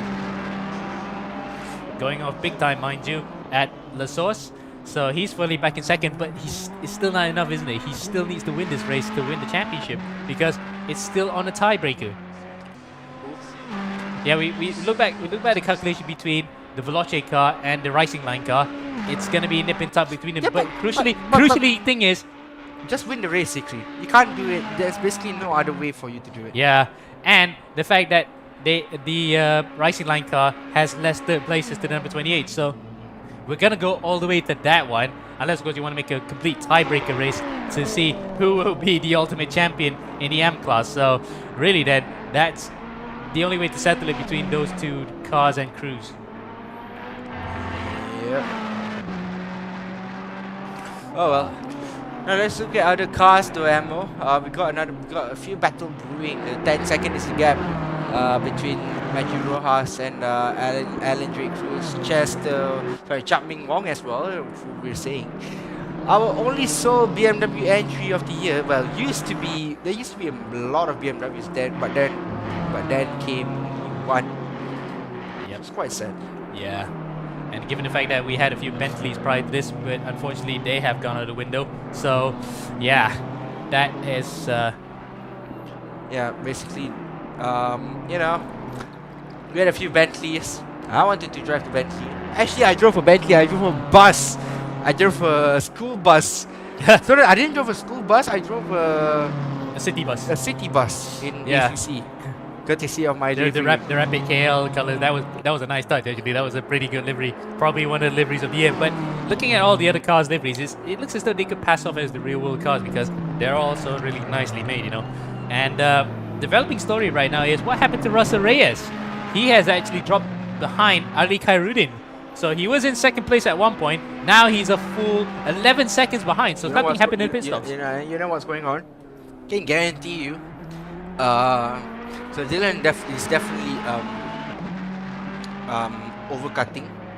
Chap Ming Wong is overcutting, as we can see. Dylan Tan is now into the pits, and yeah, Dylan Tan looks relaxed. He's still done and dusted. Thank you and goodbye. Goes Dylan Tan. Yep, Dylan Tan is now calling time. Oh on wait, his particular stint. Zikri's in the pits. Alright, Amo. You know what that means? I'm going to interrogate Zikri at Dasson tomorrow when he actually comes in the pit lane. Yes, so number 44, number 57, both in at the same time. Both are championship And contenders. 242 is out of the pits. And he's still... Oh, Oh no, it's a hardware issue. Is it? Looks as though it is. And the car is still not performing quite well. We can still hear how he's swinging left and right. I think he's playing with a keyboard. Oh, I think he is playing with a keyboard. Yep, he is. Look at that. The choppy action looks a bit binary. For sure he's going to be a bit of a haphazard driver around the others. So keep an eye out for whatever happens here because that is something that you did not want to see in an endurance race where a driver is just basically using hardware that he doesn't want to use because we saw just now how the car was swinging to the left. I know. But to be fair, it's better this Oh! I lost it again. It's better to what? Oh, hold on. Let me see whether... Ooh, almost getting connecting the number 5, the number 31 car. Anyway, back to my top. Hey, don't discriminate keyboard drivers like that. We have keyboard drivers in our past. Speed Devon has a lot of keyboard drivers before. One of them being Barry's. Anyway, So and he was actually, and you know, get this, you know, there's this guy Amirul Adli in the Speed Tavern lead.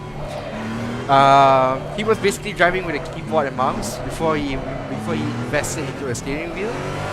He was 10 seconds slower on the steering wheel than he was with the keyboard and mouse. What will you do in your life, mate? I don't know, man. I think I'm doing it the wrong way. I think I'm still racing the wrong way. Everyone is racing the wrong way. Keyboard and mouse is the way to go. You know what else is the way to go? Ali Karidin is in no man's land. That car has no VTEC, but that's a huge lie. Because that car definitely has VTEC because of the straight line speed ammo. Yep, indeed. And we might just go into a short commercial break here because Z3 has actually swapped over to his teammate. Yep, which is, and Brad but at the McCready. moment, this is the timetable. So, LOR still leading the way, followed up by Wakos, who came from basically nowhere. Yeah, we haven't talked much about them, but they are in this race in the pro class and is running second with Chan Ming Wong, Leon, Tony Falk, and Leo Leon. I'm not sure if those are two same people because they have about the same name.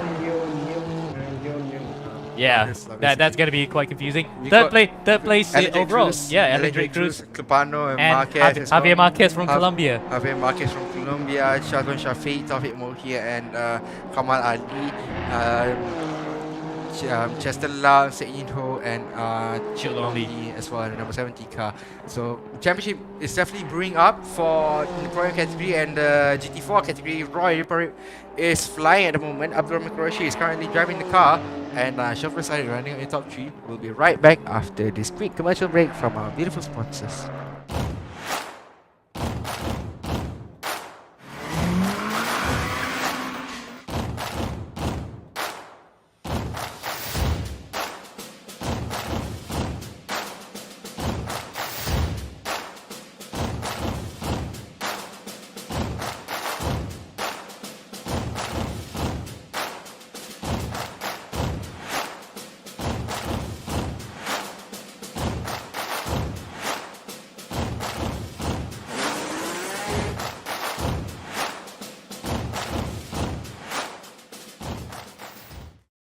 Things to be aware of organizing eRacing Championship without race room.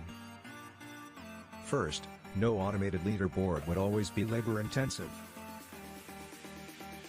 Elimination round would be the only way to filter the winners. Having the participants adhering to the schedule would be a huge test. We need to know the task will get bigger when participants increases. Time consuming. Organizing eRacing Championship without race room, it's all need run manually to take down the participants and eliminate them from first round group to final round group. Because it is manual human labor, there bound to be human error. Manual human labor would have a price tag for the man-hours involved. New participants would never have chance. The eRacing clubs in the world will send their best racers to participate the race. But that means your championship exposure is just limited to the eRacing clubs. Why choose race room? R3E official championship have fully automated leaderboard. Participants can log in anytime to lead the fastest lap time within the qualifying period.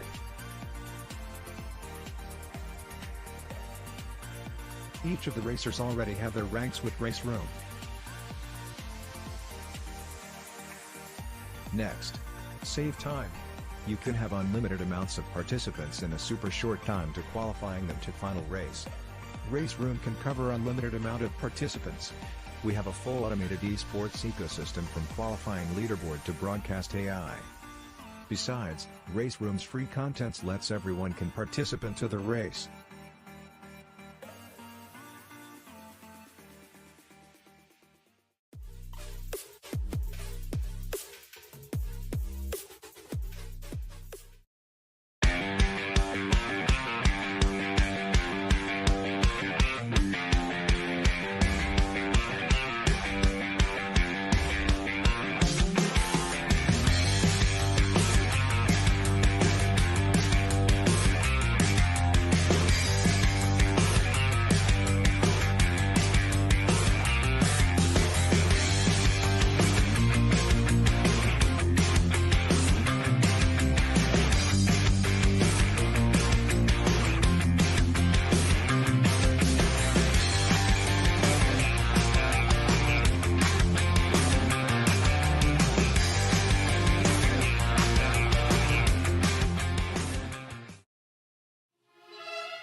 Hola, ¿cómo estás? Welcome back to Endurance Racing, Endurance Edition ERGP 696 has gotten into the wall, and that is probably, who could it be? I think it's Shazwan Shafiq, so we're gonna see what happened to him.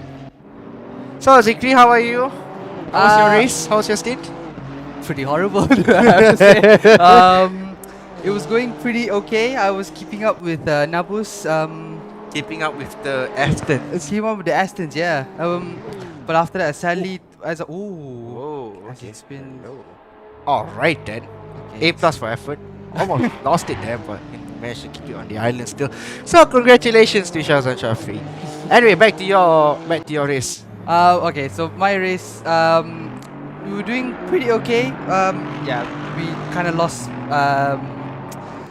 pace with the leaders because of the traffic, but we were doing okay until disconnect happened right before my my pit stop. So we lost nearly a lap to the leader at the moment, but we still keep on going. We came back to second. We managed to overtake the Sukru guys right before my stint ended. So yeah, we still keep on going strong, but yeah, it's still 10 hours to go. Still 10 jam anything can happen berbaki. as he cuts his corner. Yeah, 10 jam berbaki. Abdul Rahman well, let's be honest, Sikri. You had that 3 third limits morning, didn't you, before you had Yes, this? I did. Imagine So if you had that stop and imagine if you had that drive through. I would prefer a drive-through than a Oh, DX. yeah, I think a drive-through would be much better, but yeah, as Oh well. Oh never mind. oh Rayman. Okay, Zikri. let's shift your focus away. By the way, why is the livery all messed up? Or like it's all over the place, these stickers. Oh, I've been all over the place. The stickers? What do you mean? Yeah, look at that. Oh, the dirt is it over the stickers? Or No, just this one. Look at it. The stickers aren't supposed to be there, mate. I don't know. I don't know what happened there. I think actually because I'm using the livery that the academy gave. So Okay. basically, yeah. Alright. Okay lah. Marina pertama 44, Lewis Hamilton's number. 2:17.6, so it's not that quick as compared to Jentan. Okay, give me a lowdown on what happened in GT3 because I haven't been focusing on. Okay, so basically what happened in GT3, car 1, last year's championship winner, DNF. Oh, Yeah, so they're done so for the day. They're done so for the entire season. Basically, they're gonna finish the season in second place. Who is going to win the race today is actually 44, yes, but number 10 is going to win the championship by a country mile because Triple One, Stratos Splash car isn't here, and yeah, and basically car 1 is not here anymore. So basically, that leaves number 10 all by himself. I'm all alone, says says number 10. So they're gonna go on and win the championship. And for ADC and crew, JMX Juniors and crew, they're gonna win the championship. If only 70 can number 70 of Z Challenger Racing can get ever so closer to these two and probably win the race, and hoping that the JMX Junior car doesn't finish provided that they win the race in their own respective category and 31 finishes 4th or lower. So it's very complicated. The math is very complicated. Where's ammo when yeah. It's always the way when in the wrong time. What happened yesterday as well in Global Edition as well. yeah, basically he missed the best race, if I'm honest. Yeah, the bronze one. Exactly. Anyway, so then Alan Drake Cruz is still racing all the way from Norway. Should I say Holland? Not Holland, but Norway. Quite close, yeah. Quite close, yeah, quite close. Compared to in Brazil. Europe at least. Yeah. And yeah, going further back, Chip Long Lee, LCL. Should be CL, not LCL. Long Chip. Yeah, Chip Chip Long Long Lee, Lee. yeah. Yeah. So Chip Long Lee going to complete lap 60. And basically cross the line P4 overall, which is very surprising for them. He's got Liu Leong right behind him in the number 969 car, and for him, basically the Waycross car is sitting very comfortably. So if they can finish second place in this race in the pro category, then I think that's a very good end to the season for them. So far it's been, I think it's pretty much so far it's pretty settled for Pro and Pro Am, isn't it? It Yeah. looks like that. So right now I think Pro Am is still in the balance, but right now for Russell Reyes' team, is it JMX Phantom, right? Is his Yeah, team, JMX Phantom. Yeah, I think could be a kind of test session now, just maybe learning something new about the car or trying out new things as well. So yeah, but championship's done and deal, isn't it? Because of what happened to car number 1. That's just such a shame, really. But yeah. Yep. Anyway, to go back to the GT4 leader, your number 6 for today, RNR, and his teammate Veloci Regasso, Joshua Nampus. Yeah, I mean, Joshua Nambus is by far their fastest driver. I think goes without saying, this guy's got a really bright future ahead of him. He's always the fastest in quali. I was 8 tenths behind him. I did make a mistake in the bus stop chicane, but yeah, this guy's been on it in the whole season. So yeah, it's no surprise he's right now just miles away from Rayman at the moment, because he's just a different story at the moment. Yeah.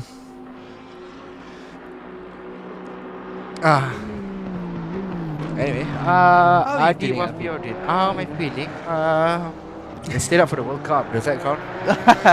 Well, yeah. You watch Croatia beat Brazil? I saw Brazil losing the ball, say 7 minutes before they were supposed to win. Then they lost on penalties because there were 3 Man United players in that team. I don't believe Marquinhos is Brazilian. I don't believe Fred is Brazilian as well. If you're Bruno Galo, he must have been very gutted. That's why he's not racing today. Orang import. Orang import basically means imported player. Yeah. Not for Brazil. That's sad. Yeah. I wanted Brazil to win. My top 3 teams will probably be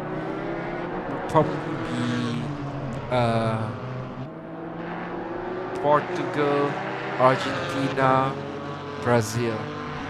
Seeing one of the favorites go out is a little bit disheartening. And but as it stands though, Argentina won the penalties yesterday against Netherlands, and I would say this is the best World Cup we've ever gotten in ever. Yeah.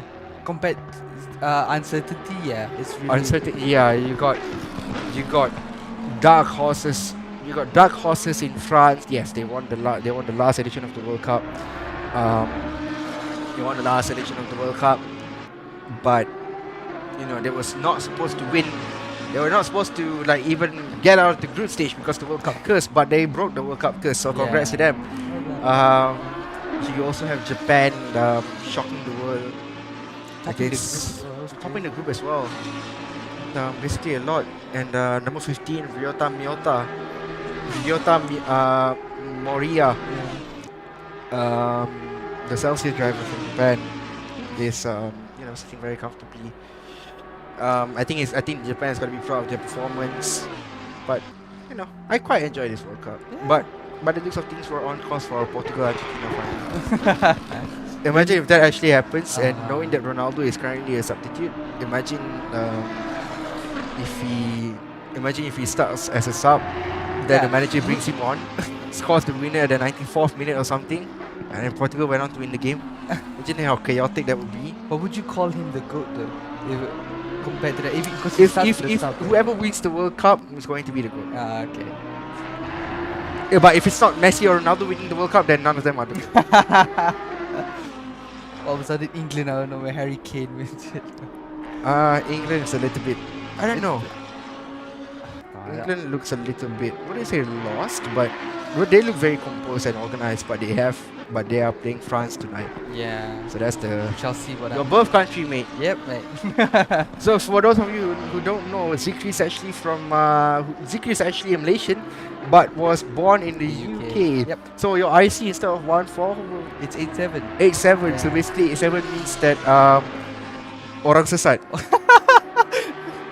Orang sesat means that lost boy. I got deported from UK to He got Malaysia. deported from the UK, not in a ship all the way down under, but to Malaysia. I missed that shit sadly. But okay. Anyway, so yeah. How's it going right now? So okay, Alan Drake Cruz is doing really good lap time. They took 2:18.9 in this last. No one can match him at the moment. Shafiq did a 2:20 last lap. So Alan Drake is crossing the line now. He does a 2:18.6. Safe to say, Alan Drake Cruz, despite how old he is he? It's like, isn't he like 50? Hasn't hit you yet? No, it hasn't it. So yeah, this kid is really fast. I think we all, I think everyone knows. that how Everyone fast was he is. shocked. Yeah. Yeah, but it's pretty amazing to see how fast he is compared to the others right now. Yep. So the Global Edition 10 results just kicked in, and because we are one big family, the Endurance Edition, the Global Edition, and the Sprint Edition, which is what's going to happen later on tomorrow. Which the Sprint Edition will happen not next week. Yeah, next week. Yeah, basically next Friday. Next week, yeah. Yeah, next Friday. So confirmation from our statsman, not Ammo, someone else.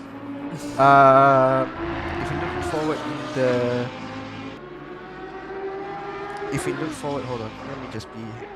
How am I supposed to say this? Zikri wants to know who finished where in bronze. So let's start from Copper. So basically, Copper, Chris Chong leads the championship by 5 points, which was correct.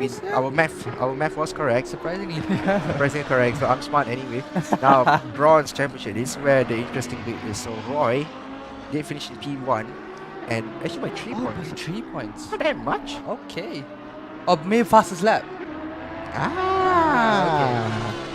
Smart We fella. didn't take fastest lap into account on that day. But Yeah, if it wasn't for the fast lap, then it would have been at least it would have been 1 point. Yeah. Almost. You get 2 points for fastest lap, isn't it? I remember. Yeah.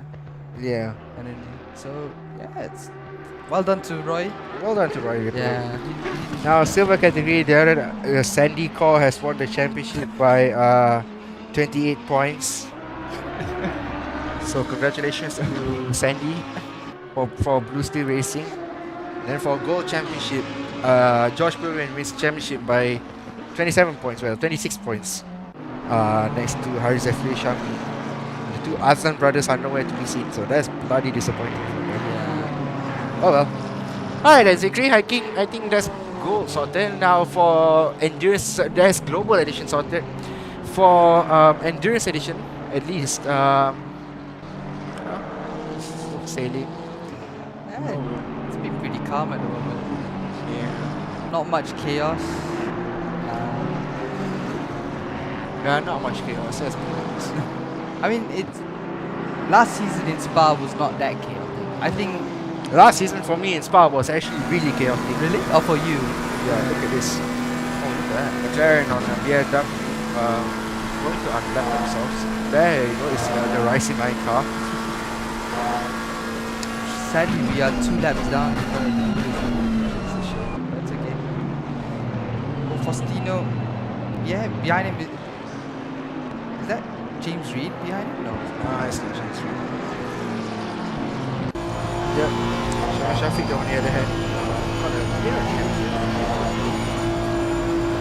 Yeah. I mean, that. Oh yeah, but James Perry gets a driving penalty actually. Oh.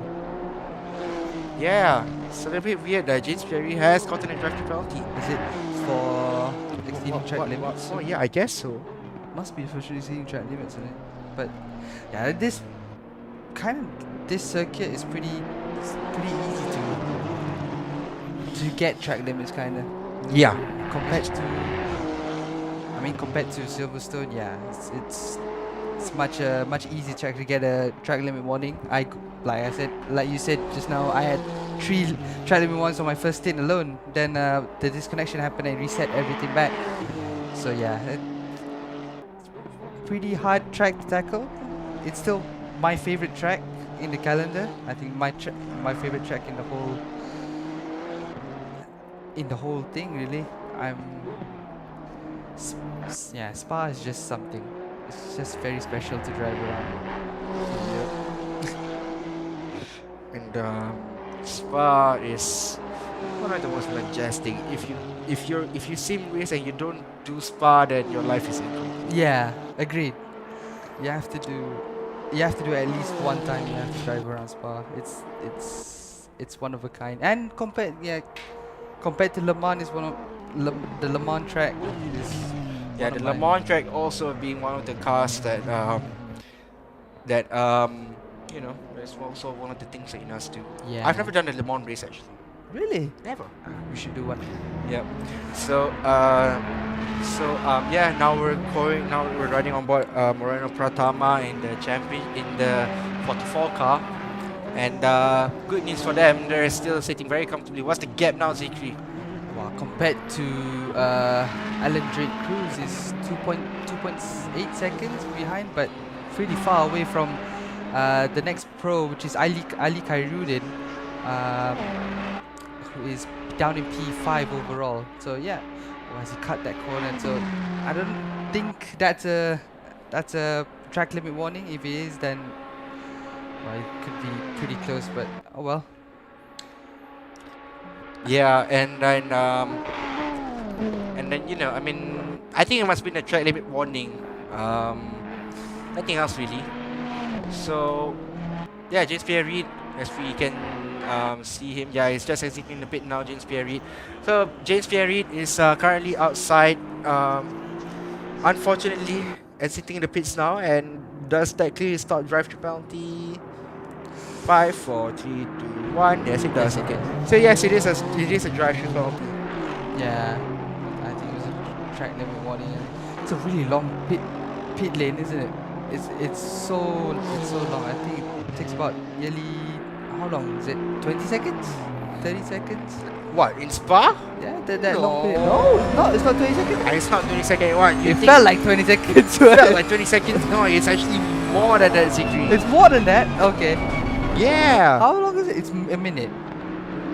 Roughly a minute, yeah. Yeah, then lost. Actually, you know what? We need to do this. Whoever has a drive-through next time out, we need to like go Time out and it. see and time Yeah. it. Yeah. So basically, get your time watch, get your clock watch ready or whatnot.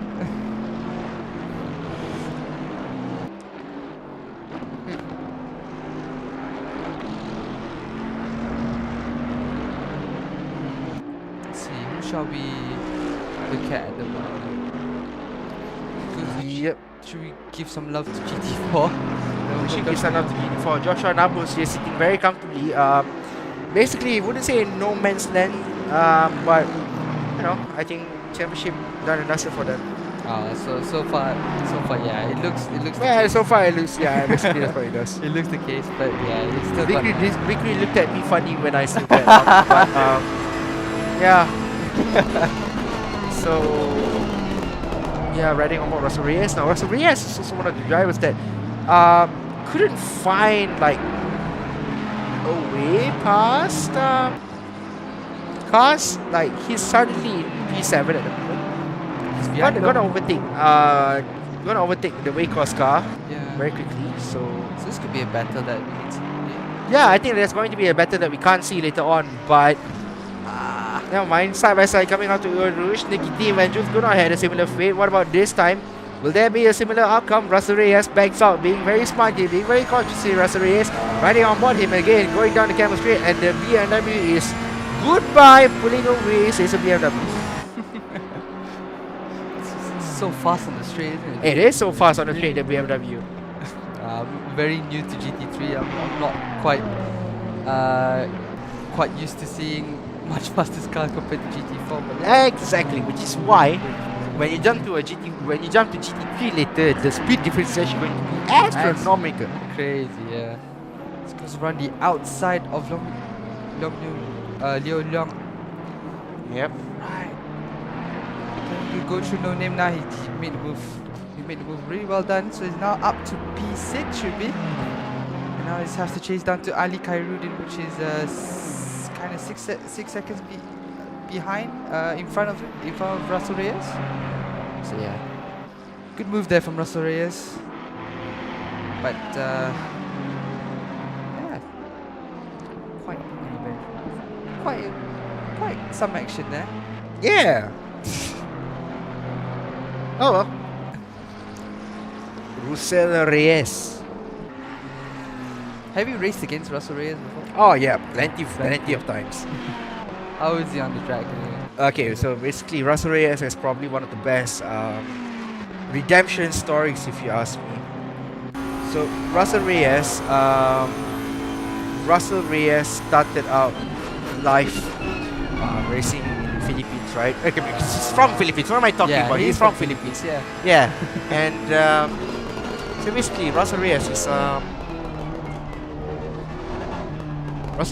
one of the drivers from Philippines. So you had back then you had Alexis Clapano, Yeah. one of the veterans, Otais, the Malay word, Daryl Brady, and Russell Reyes, the three Filipinos who basically they were very aggressive. I'm being honest here. No filter, but they were fun.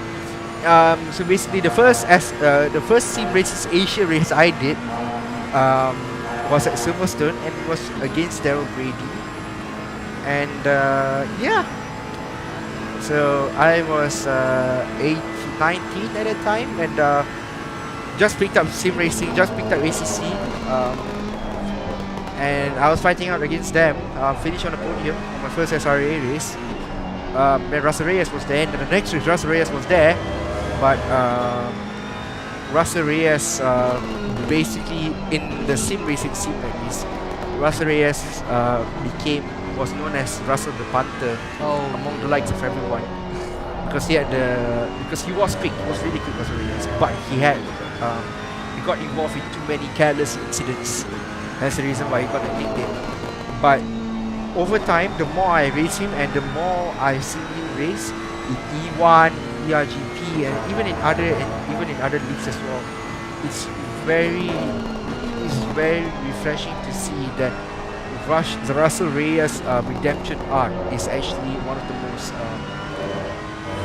most heartwarming things I've seen, because he actually has so much as a driver, and for him to be in this position right now with JMX, and especially with the sponsors, Sim Magic sponsoring him, so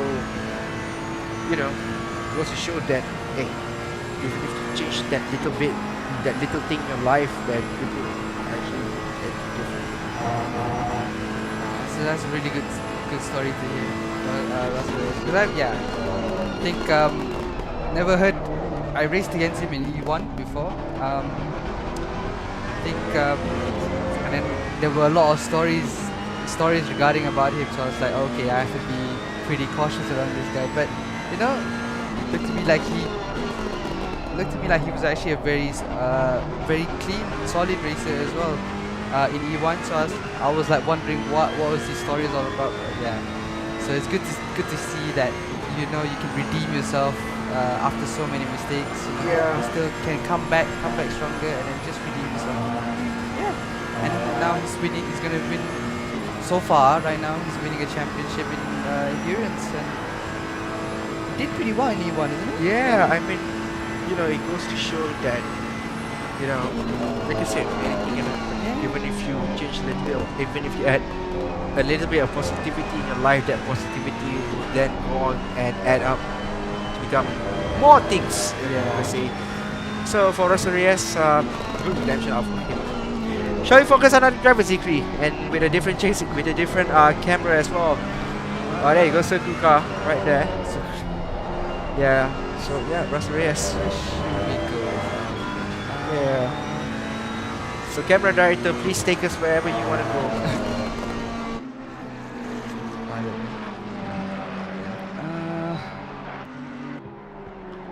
Yeah, we think that Ali Karidin as well. Ali Karidin also is also one of the drivers that is you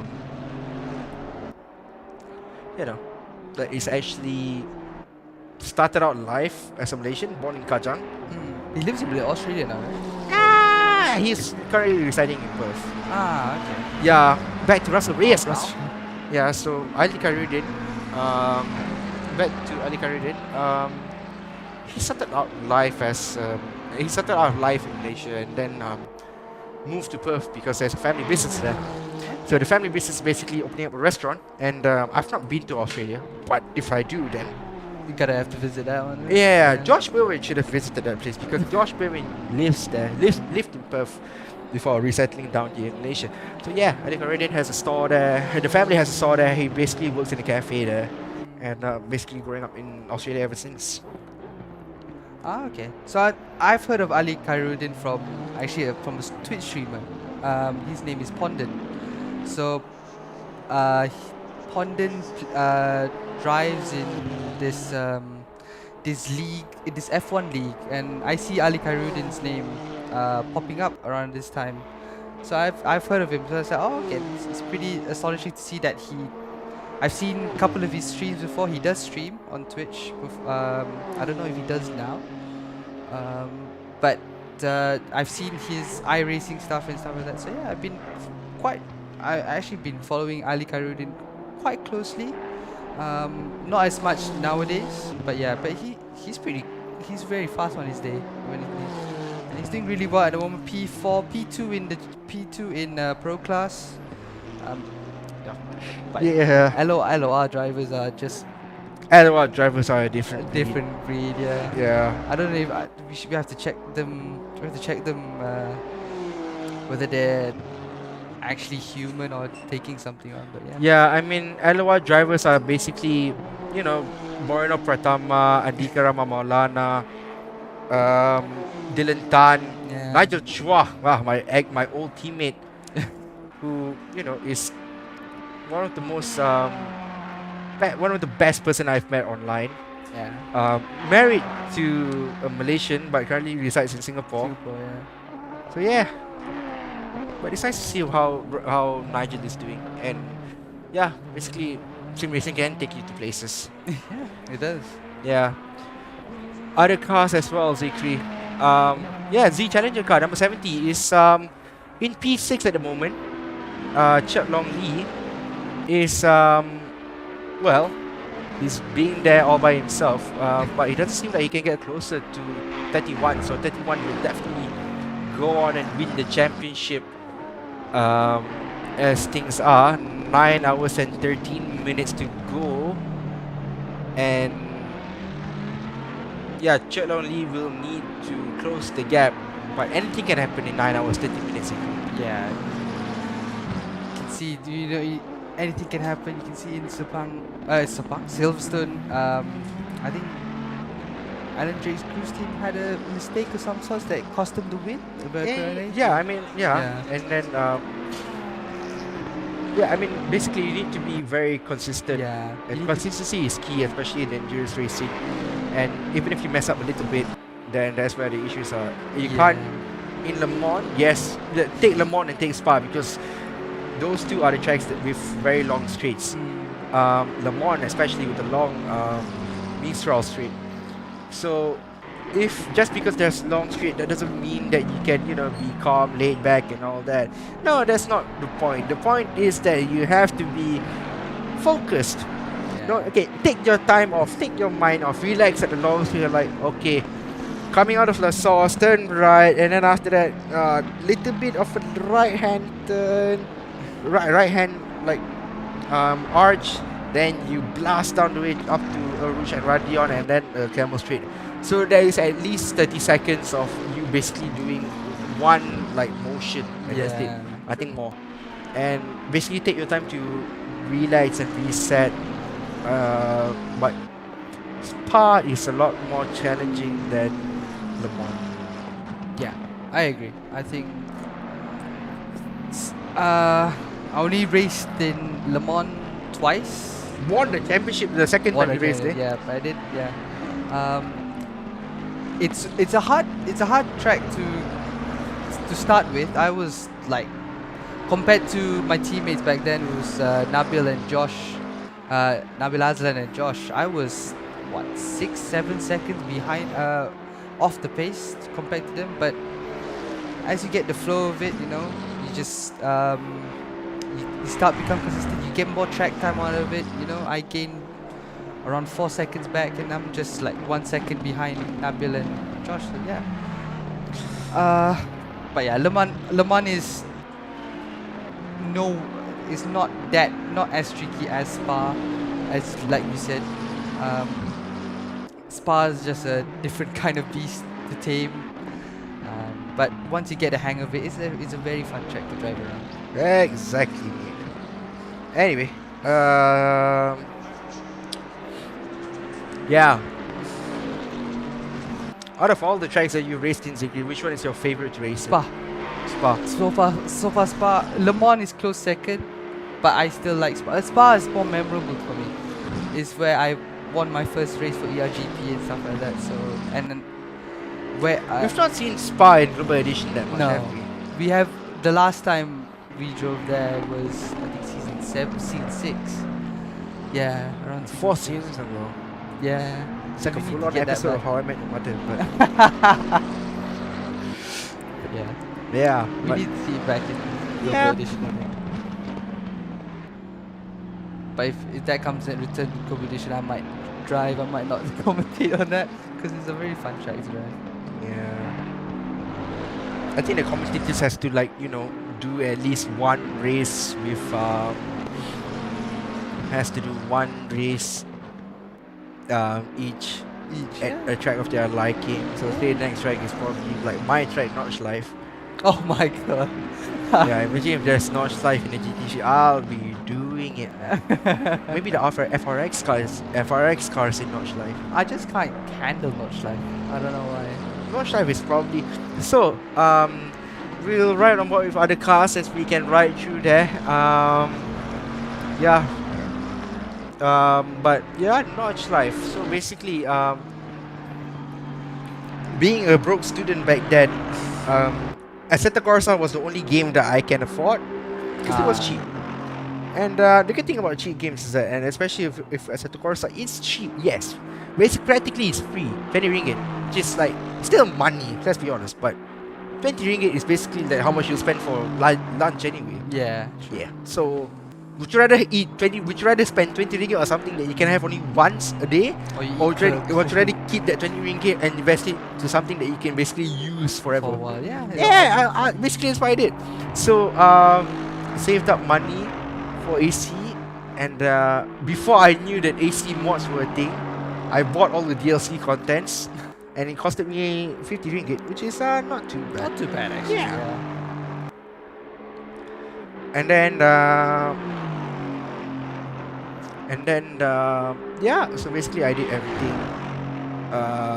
Also, the only car and track combo that I drove. So the online servers there was fun because there were a lot of people. So you have like the Ferrari Formula 1 cars, the official Kunos Formula 1 cars, and then the F2004, the F2013, and then the SF15T Turbo. And then yeah, that's about it really. So yeah, I mean, and then came the Notch Life track, Notch Life Tourist track in the Pagani Zonda R. Wow. So drove that, and then basically I did at least like 30 laps of Notch Life in that car, and then I went to bed. And I did it again the next morning. And I did the F3 car in Notch Life. Bad idea, but I liked it. What about you, Zikri? How did I you think- start in okay. sim racing? How I started in sim racing? Yeah. Oh god. I think it started with the Formula 1 games. I started that using a controller. Actually, I started just casually sim racing. You know the F1 2008 on the Wii? 2008 or 2009? 2009, I think. Yes. I believe. Yeah, You 2009. had a Just a Wii? button. Yeah, I had a Wii back then. Because in the UK, where I stayed in the UK, the Wii was a kind of thing, and then the only racing game that's in there is either Mario Kart or Formula One game. So I tried the Formula I One played game the Formula One game. I played F1 2009, but guess on which platform? on the PSP. PSP. Yeah. Because PSP was also the other platform that the F1 2009 was released on. Yeah. So yeah, I started from that, but I haven't properly sim raced till start of COVID, when you know, I just see random leagues on for Formula One race spec esports. When I started it, it was pretty fun. Then I joined the MAM quarantine league in race room. That's the Quarantine first time. championship, Yeah, Lockdown championship. Lockdown championship. Yeah, that was the first time I ever tried race room. And I was pretty bad back then. We tried with the controller, I couldn't. So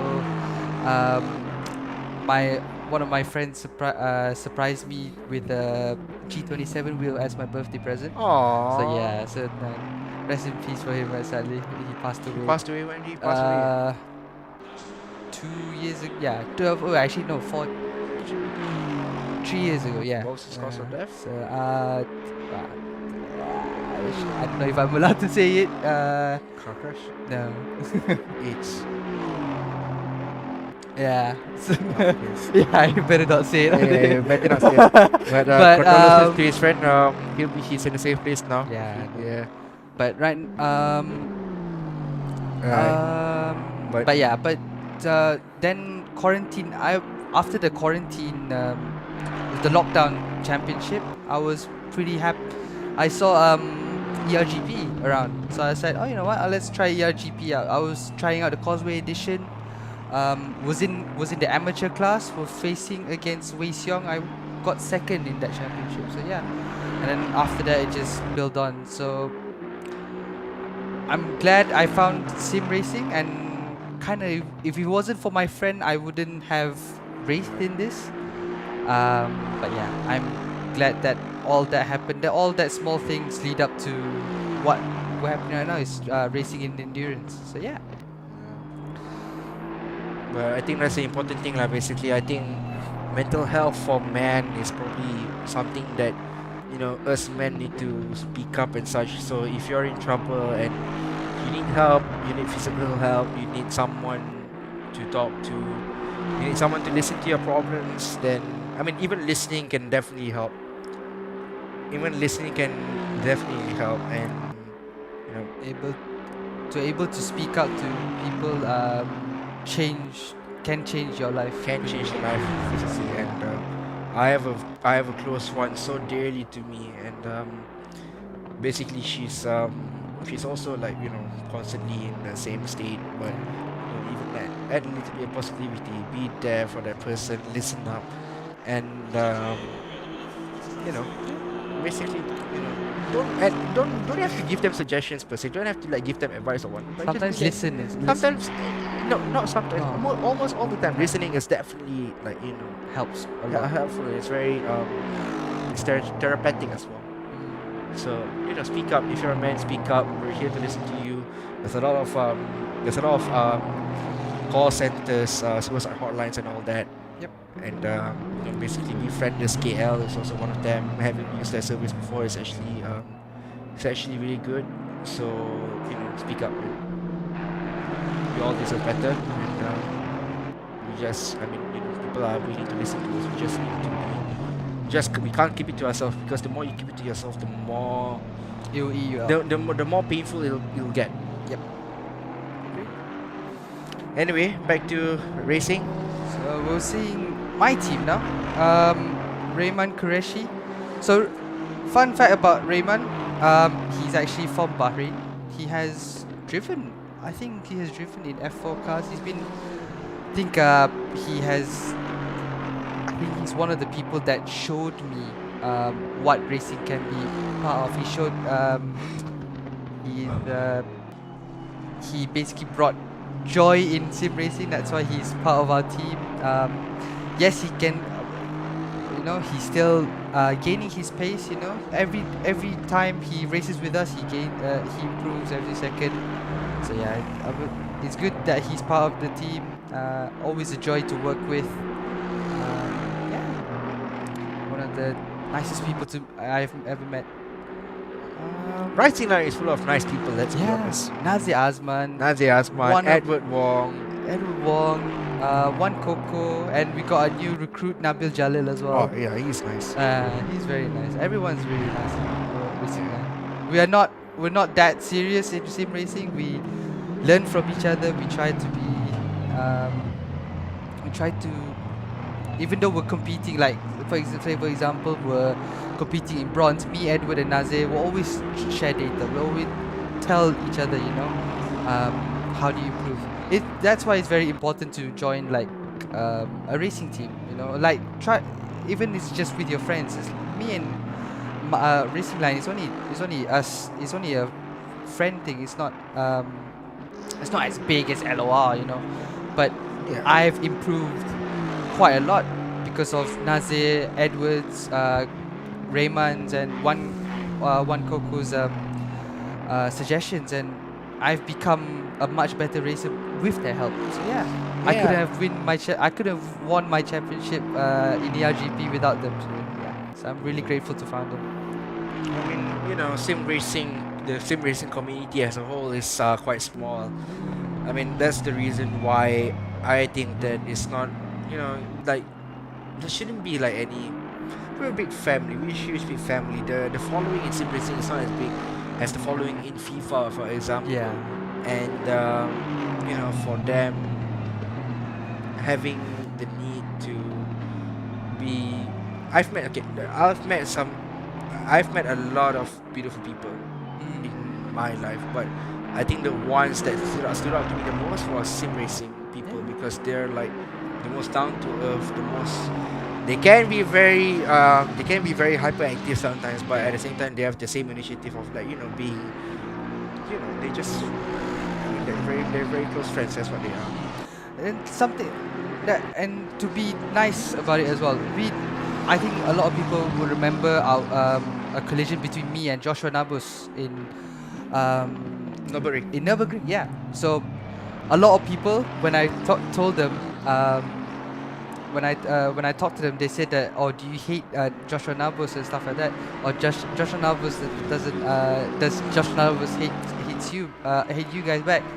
Actually, Joshua, actually the whole team, the whole Veloce Ragazzo team, Aldo Balagulian, Roy, Joshua, they are all very nice. Yeah. They were apologetic. They were very apologetic for an incident that I feel I caused. So I talked to them on through Discord, apologizing, but they apologizing back, and then they were very nice about it. They understand and everything. And every race, like Silverstone, we just said congrats to each other.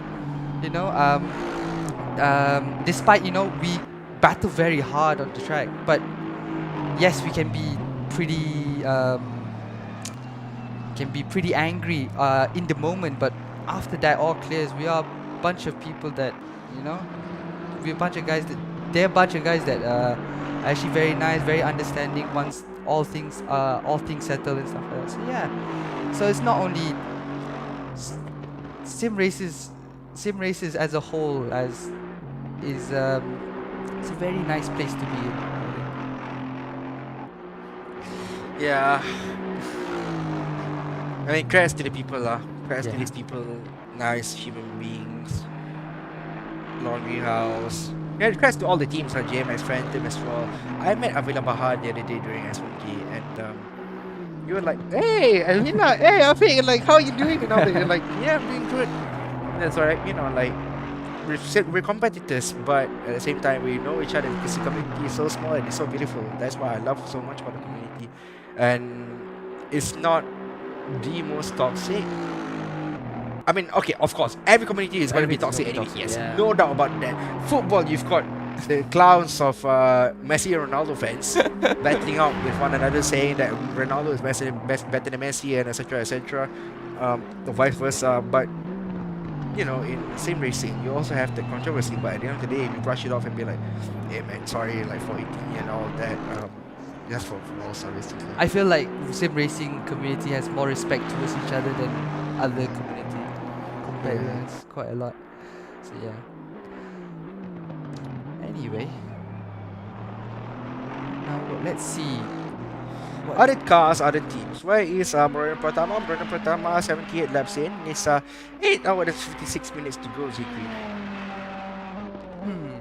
So, it's doing pretty good lap times at the moment. I think it's just Dylan Tan built that gap, and then Moreno Pratama is continuing that gap, helping his team along the way. So we haven't seen LOR a lot this season, isn't it? I mean, basically, they were like gone for almost half the season. But, yeah. So it's good. It's good to see them back driving around. And yeah, they're doing really well at the moment. Let's see. Now, we have a change in the lead of the Pro-Am, Shazwan Shafiq, but probably because he has yeah, not ADC pitted. is probably in the pits. Yeah. So let's see where's ADC now. ADC, yeah. I think he just pitted quite a while ago. His last lap was a 2:28.2. So yeah, most likely. Yeah, and we call him ADC because his initials are Alan Cruz. So basically, that's the reason why. Also, who's his teammate again? Is Clapano? Is it? Yeah, team is Alexis Clapano and also a Colombian, Colombian Javier Marquez. So it's like it's I've odd heard to of see a that, Colombian there Yeah. for some reason, but you know, a Colombian is there anyway. So all right then. This is turning more to become a podcast now, isn't it, Zikri? Yeah, it's been, isn't it? Yeah. It's not much has happened. Like I said, it's been very, very calm at the moment. Let's see. Russell Reyes up to third in overall. A second behind Ali Khairuddin though. This could be interesting. Yeah, he's chasing. Oh, well. Chasing him down. I see the car there. So at least our first action coming to the third hour mark. 3 hours in actually. It's quite some time. Yeah. Still got a long way to go, but still keeping in tabs of everyone right now. Russell Reyes' last lap was a 2:18.1. Ali Khairuddin did a 2:18.5. So quite a big, quite a lot of time gained there. So we could see them already neck and neck, probably the next lap or so. You never know through Eau Rouge and stuff. But yeah, as Shazwan Shafiq goes into the pits and Alejandro Cruz regains his lead in the Pro-Am category and up to P4. Yep.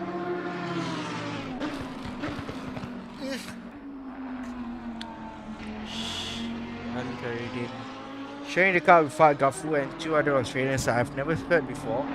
But, you know, the more you sim race, the more things you get. No, the more people you meet. More people you meet, yeah.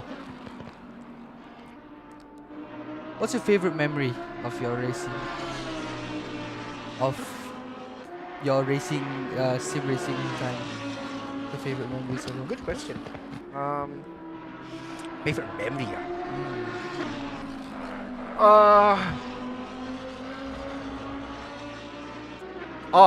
ERGP Endurance Edition 2020. That one-off round in Silverstone, remember? Yeah. And then it was like first hour it wasn't raining, and then like second, third hour, and fourth hour after that it was like heavily raining. So yeah, I mean, blundered the quali. Had the pace to go top 5, but completely blundered it. It succumbed to the pressure as Ali Khairuddin and Russell Reyes goes into the pits. So back to the thing. Started 19th. And I was like, oh my god, Kera, we've got a mountain to climb. 19th, end of lap 1, 11th, end of the hour, 2nd. Wow. So I was like, my god. How long was the race? It's a 4 big hours. 4 hours race, yeah. So basically, I climbed like 18 positions in no 17 positions in one in 1 hour, which is probably one of the best stints I've ever done in my entire life. And it was changing conditions as well. So in the we were driving the Bentley, and the Bentley was one of the best cars to drive in the rain in Silverstone because it was a meta car. So yeah, basically use the Bentley to its full potential, and then P3 till P2 by the end of the hour, and then stayed P2, couldn't get closer to the car ahead, the leading car, because the leading car was a Lexus, and the Lexus was the go-to car for the rain.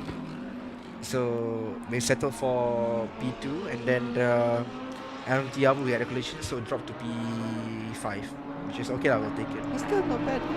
Yeah. How many endurance races have you done all together? How many endurance races I've done? I would say give or take 20-ish, below 25. And very painful, yes, because it's mostly European time zones, but I'm just gonna live with it now. But that's the fun of endurance, I think. It's I just find endurance so appealing. I think I never heard of endurance until I started sim racing, Yeah. and once I saw like other sim racing happenings, I was like, oh okay, I'm actually kind of keen to do it.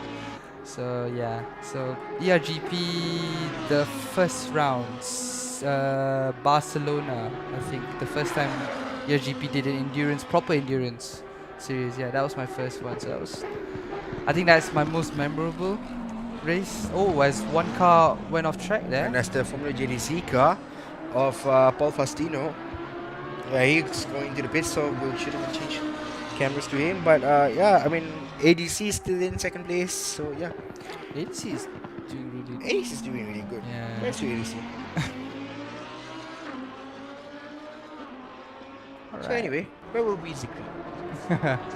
Well, I don't know. I can't remember now. I've lost track of time.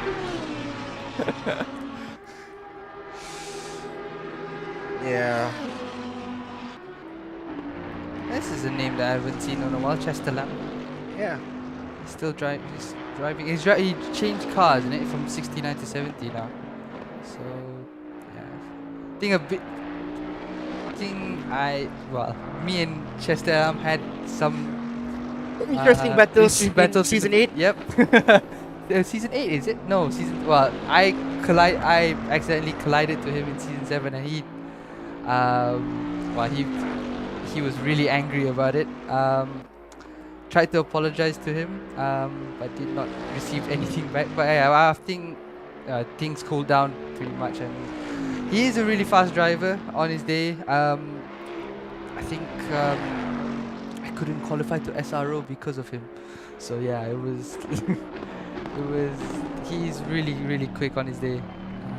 But yeah, it's good to see him driving again, back again. I don't know if he was here last round. Was he last round? No, he wasn't here last round. He wasn't here last round. Yeah, so it's good to see him back and doing quite good so far. Yeah. Oh well. How long more? 8 hours and 48 minutes remaining, right? Yeah. Right then. Still a little bit more to go. Almost 1.5 hours more into the halfway mark. Halfway mark? No, 2 hours to go. 2 hours, 2.5 hours. Yeah, more. 2 hours more, yeah. So, one thing for sure is that I can't wait to see how the day-night cycle will be, because it is ×2 multiplier. The last time, we never had that last time. We always start in the day, finish at the night. So now we're gonna finish both in the day, isn't it? We're gonna finish around 10 o'clock in the morning once we settled the air warm up. Do you think? Yeah. Anyway, Yeah. Day and night cycle. Never liked them. Have a like? No? I couldn't see anything at night, especially in Spa. Yeah, true. It's a good. I mean, even in Silverstone it was bad, but you know, I mean, these old tracks, Spa adds up the excitement because you can't see anything. But huge respect to the real world racers for doing it. Alex Young raced in number 24 as well. I can't see anything in the dark, so props to him. It's scary, even if it's like real life. Imagine that in real life. It's pretty scary, isn't it? Can't see anything right in front of you, going through the. Yeah.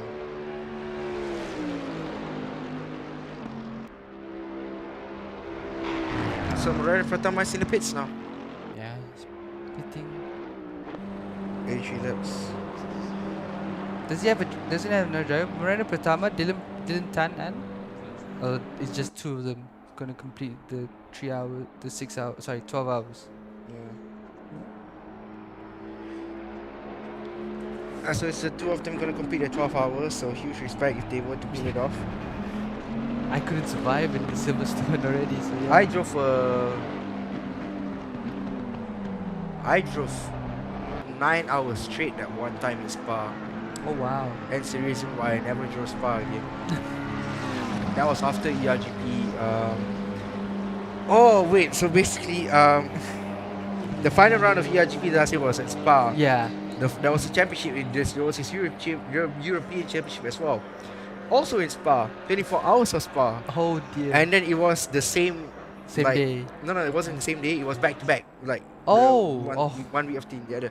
So it was eRGP first, and then it was a 24-hour race. No, it was the 24-hour race first, and then that 12-hour race. 12-hour race. So and in iRacing, that weekend was also Spa week. Then the next weekend was also Spa week. So iRacing, ACC. Gee. And like the entire track, the only track that I played for the rest of the month was Spa. No wonder you got tired of Spa. I got tired of Spa. I like seeing the race, but I don't like doing it. Not for now. I want to take a break first. Oh well. Tama leaves the pits. Off he goes. Yep, Pratama smash and dash. No, yes. I don't think so. 12 tires, right? Yeah. 12 or 16. I think it's 16 sets of tires. Oh, it's 18. 18 sets. 18 sets of tires. Okay, Yeah, that's quite okay. That's quite respectable.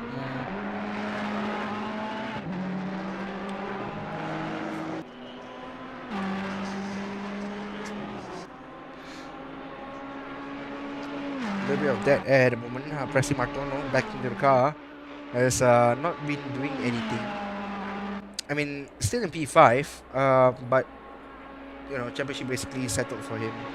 Yeah. It's just like gonna cross the line P3, and where's 369 in this? 369. He's right behind of Presley Martono. Yeah, and who's in the car now? Herbert. Herbert. Have you heard of him? Ah, never heard. Never heard of him. Probably one of the Australian drivers that far brought in. Okay. Let's try the quick right now. Chase it. Very Well, he's a second off of Presley Martono, but he's kind of gaining on him slowly. But yeah.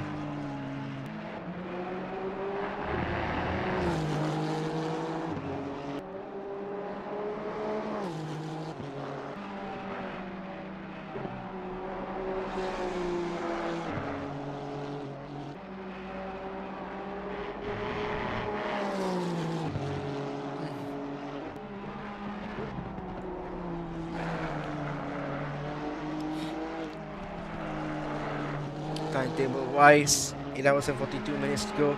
So it's currently Moreno Pratama in the lead of the race, and followed up by ADC in the Pro Am. So the two leaders is on the is in first and second overall. So good for them. And in GT4, Josh Nabu still leads the way, and Abdul Rahman Qureshi is actually 6 seconds behind. That's That's very fast. very far. Very far, very fast. was not very far. I think we were 1 lap behind him. I think we're still 1 lap behind Joshua Nabos at the moment. Yeah, he's in. Raymond just started his 74th lap. His 75th lap. Sorry. Nabos is already halfway. So it's So, still pretty far away from each other. Yeah. But yeah. so we're gonna go to a quick commercial break, but we'll be right back. 8 hours and 40 minutes remaining as of now.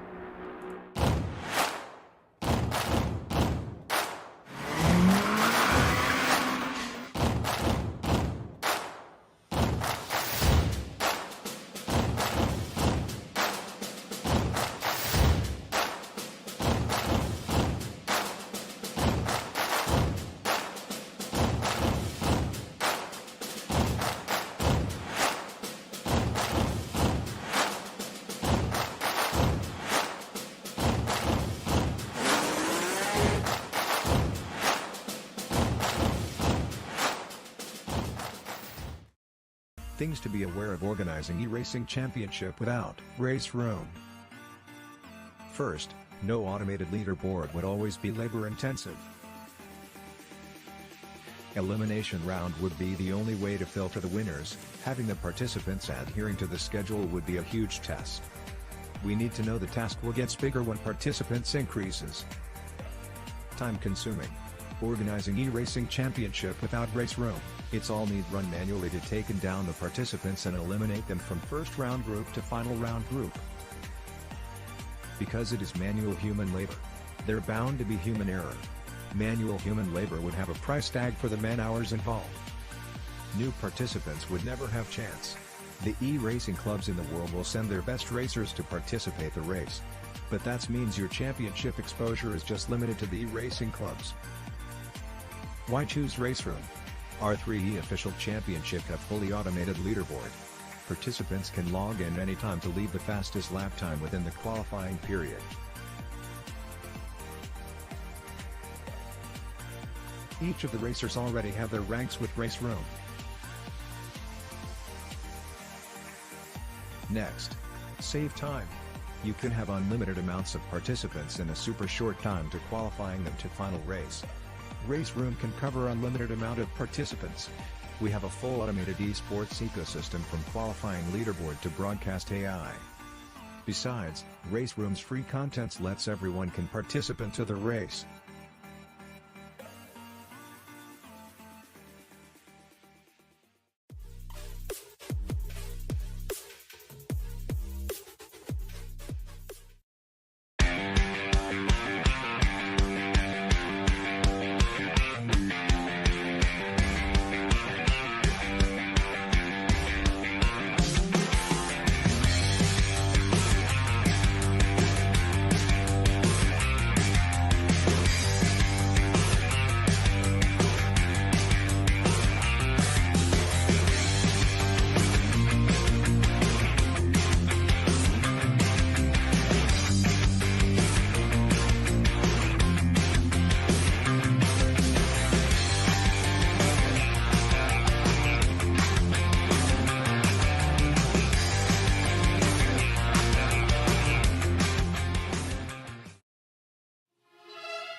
Well, welcome back then to eRacing GP Endurance Edition 2022, the final round of the season here, the 12 hours of Spa, and it's been an absorbing race so far in terms of how the championship has ebbed and flowed between the three classes. But what's for sure right now, the number 44 Legion of Racers car, ever since it took the lead all the way back in lap 7 of the race a few hours ago, it has been pretty much one-way traffic with Moreno Pratama in the car. Dylan Tan did most of the lifting, and after that Moreno just has taken over and consolidated the lead at the top, and pretty much right now the race is in their hands. Welcome back to the commentary box here. I'm Amir Azik, alongside me is Afiq Farid. We are now in the quarter-way distance through now. By the end of the half an hour that we have here in the 9th to 8th hour, it will be 4 hours in, and we'll have another 8 hours left to go after this, Afiq.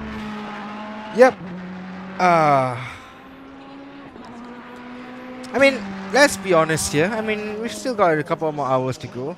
Yeah, I mean, this race has been quite interesting so far in the first hour, and especially in the middle part of the race. We had a lot of issues there, disconnecting happens and all that, but you know, it's racing, things happens in racing. Yeah. But key thing to note, how that the race has actually gone away from certain teams, especially Yeah, given- I mean, yeah, like the Legion Racers car, especially the number 15 Celsius Autosport car. It was leading at one point in the hands of Ryota Moria, but then after it faded towards the end, it just somehow was it floundered a bit until two major accidents took the car out of that contention. yeah, I mean, alright, let's be honest here.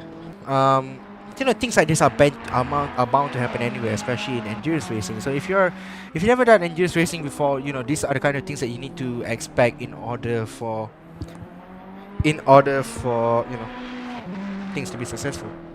Yeah, and if you can count your luck sometimes, and you make your own luck as well.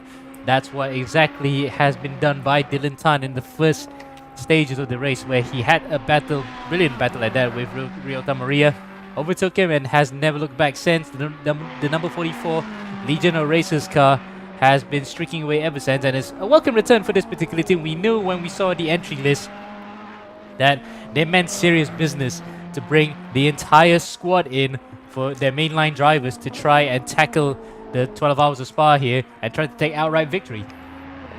Outright victory indeed, and they won Spa last year, didn't they? Yeah, yep, in fact they did.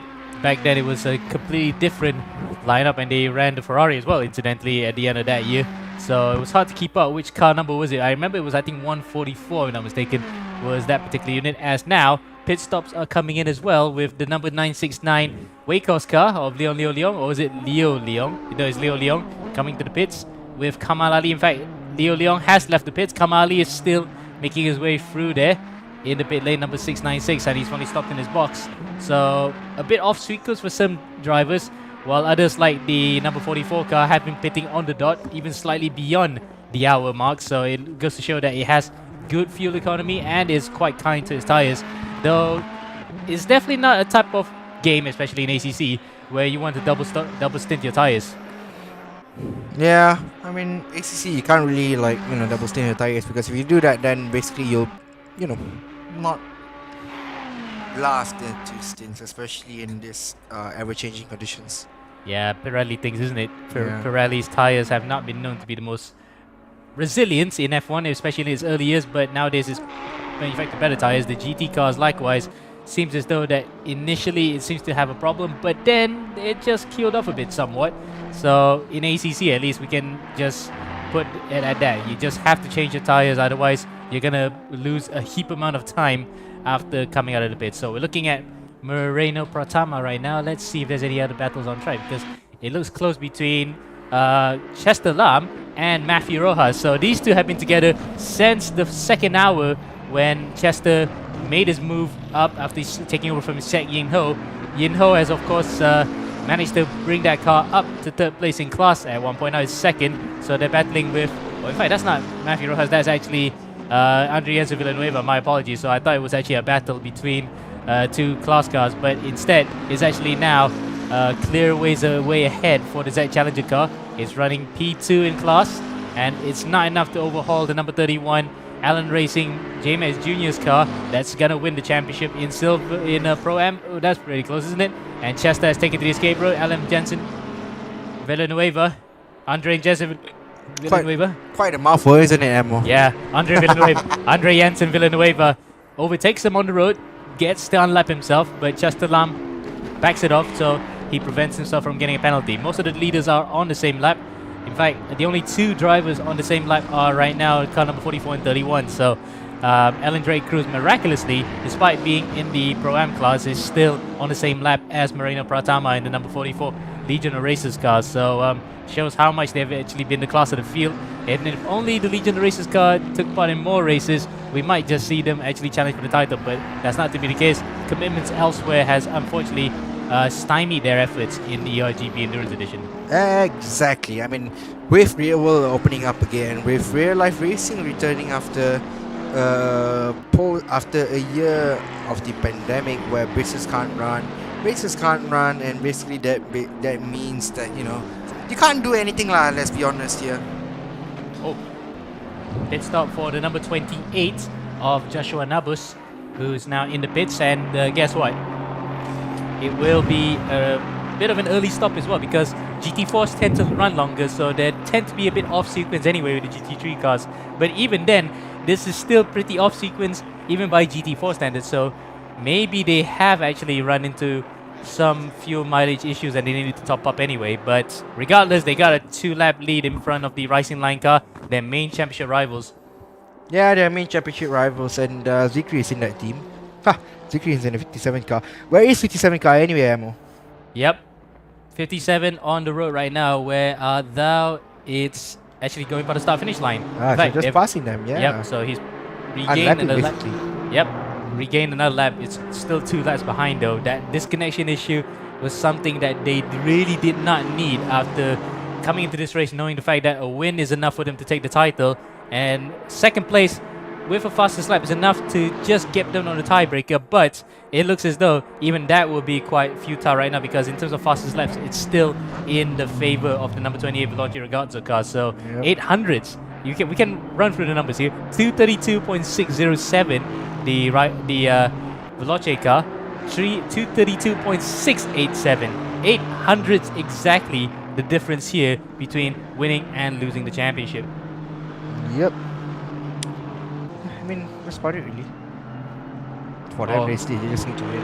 It can't be any other result. Meanwhile, they go past a fellow GT4 car there in the AM class. It's currently be driven by Adi Wafiuddin Morshedi. That's one of the few times that we get to mention that particular car, as he goes for a bit of a big slide off the track slightly and back onto it safely, more or less. But yeah, it's quite a tough old time for them to have. But they've been in on the podium for quite a few times, and that certainly does build confidence for that particular team, especially coming into next season, where we're not sure what's going to happen after this in terms of involvement for most of these teams in their programs. But what's for sure, Endurance Edition will definitely continue now, won't it? Yeah. Endurance Edition will definitely continue. I mean, we saw the success of Endurance Edition. Probably next year we'll reduce the number of races. And, we've got a lot of upcoming championships that we want to do next year. I mean, still 44 is still leading the way, and they're basically like there, and then no one to disturb them basically. And yeah, I mean, the championships that we do is gonna be on Assetto Corsa, Race Room, Assetto Corsa Competizione. You see what I did there? I put in two ACs there. Yes. And competition means race or competition, so it just fit with the whole competition vibe on that particular regard. But as opposed right now, we're hoping to have quite a good race up in front, but unfortunately that has not transpired just yet. You never know what's going to happen here, especially given the fact that we haven't had an overall Pro-Am winner. So if something were to happen to the LOR car, that will throw spanner into the works. And speaking of that, we go to second place overall. First in the Pro-Am category is Alan Drake Cruz, driving in his namesake car, but supported by the JMX Juniors. So JMX team basically. yeah, the JMX team. So yeah, That's an upgrade in the world. Not bad for a kid who's driving all the way in Norway right now. So that might be a future driver to watch out for coming up to La Source here. Cars behind, really nobody to worry about. Yeah, nothing to worry about really. I mean, where is car 70 Emo? Car 70 is in second place.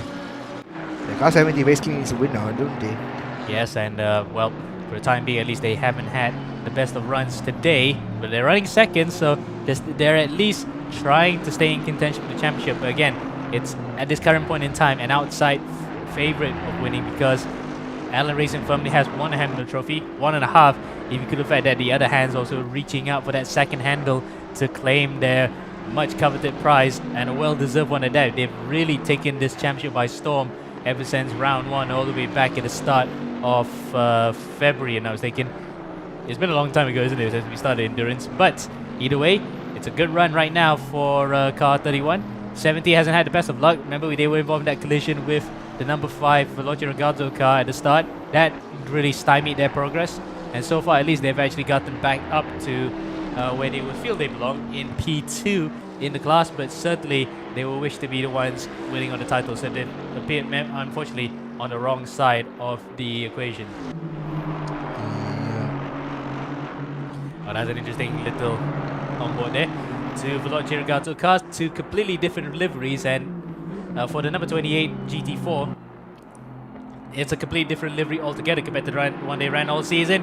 Roy Ripperit making life a bit difficult for Matthew Rojas there, his teammate, albeit in a different class and different car. There we go, Matthew shows his gesticulation a bit with flashing the headlights to his fellow Filipino and teammate, albeit in a different squad, to just easily get out of the way and not cause too much trouble. But he did lose a bit of time, especially given the fact that he's trying to chase after Chester Lam, albeit he is well a lap behind anyway, so that will not help his progress one bit. Nope. And you can see now a bit of a small fight here, but it's not full position, or is it? Oh, that's actually quite close. I thought that was actually very much closer than I thought, but Leo Leong got overtaken there by Billy Eberheiser, the hero of the first stint in the first hour where he brought that car up to first place, but unfortunately became the 0 when he came to the pits, went a bit faster than the speed limiter and had to stop for 30 seconds before giving to his teammate Rafa Hadas. But then now he's back in the car here trying to make up some good pace. He's only 6 seconds behind Matthew Rojas, incidentally, so that overtake was necessary in trying to chase up to the back of the number 5 Veloce Ragazzo car, and crucially for the podium, and that would be their second podium this season if they were to manage that one. But the Silva Sim car is probably the most underrated in the Pro Am category, let's be honest. They have a striking livery, they have like one of the best car to use there, and yeah, and basically in the Indonesia, the drivers are also capable in R-Factor 2. Yeah, the LMP2s, and in this case they were running LMP1s for that final race that we ran in HME. And yeah, Indonesia, one of the most interesting leagues, an eclectic mix of cars and nationalities from around the world. But for these guys, it's another exposure to the Asia Pacific scene, or rather international as well, because of the amount of talent that's come through in this championship. And for Eberheiser, he is closing. Last time out was a 220.1. Rojas was 222.7, so 2.6 seconds faster that time around. And it goes to show that that car had race-winning pace. It was so unfortunate that they had to be slapped with a 30-second stop-and-go penalty, along with a trundle along that very long pit lane in Spa. Yep.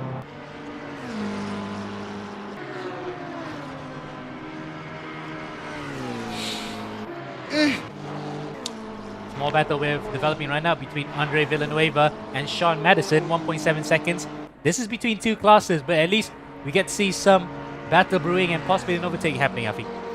Yeah, I mean, hopefully we can see an overtaking happening. Imagine if like, you know, just like Ronaldo later when Portugal faces Argentina in the final of the World Cup, goes on and scores a 90th minute winner to win Portugal their first World Cup.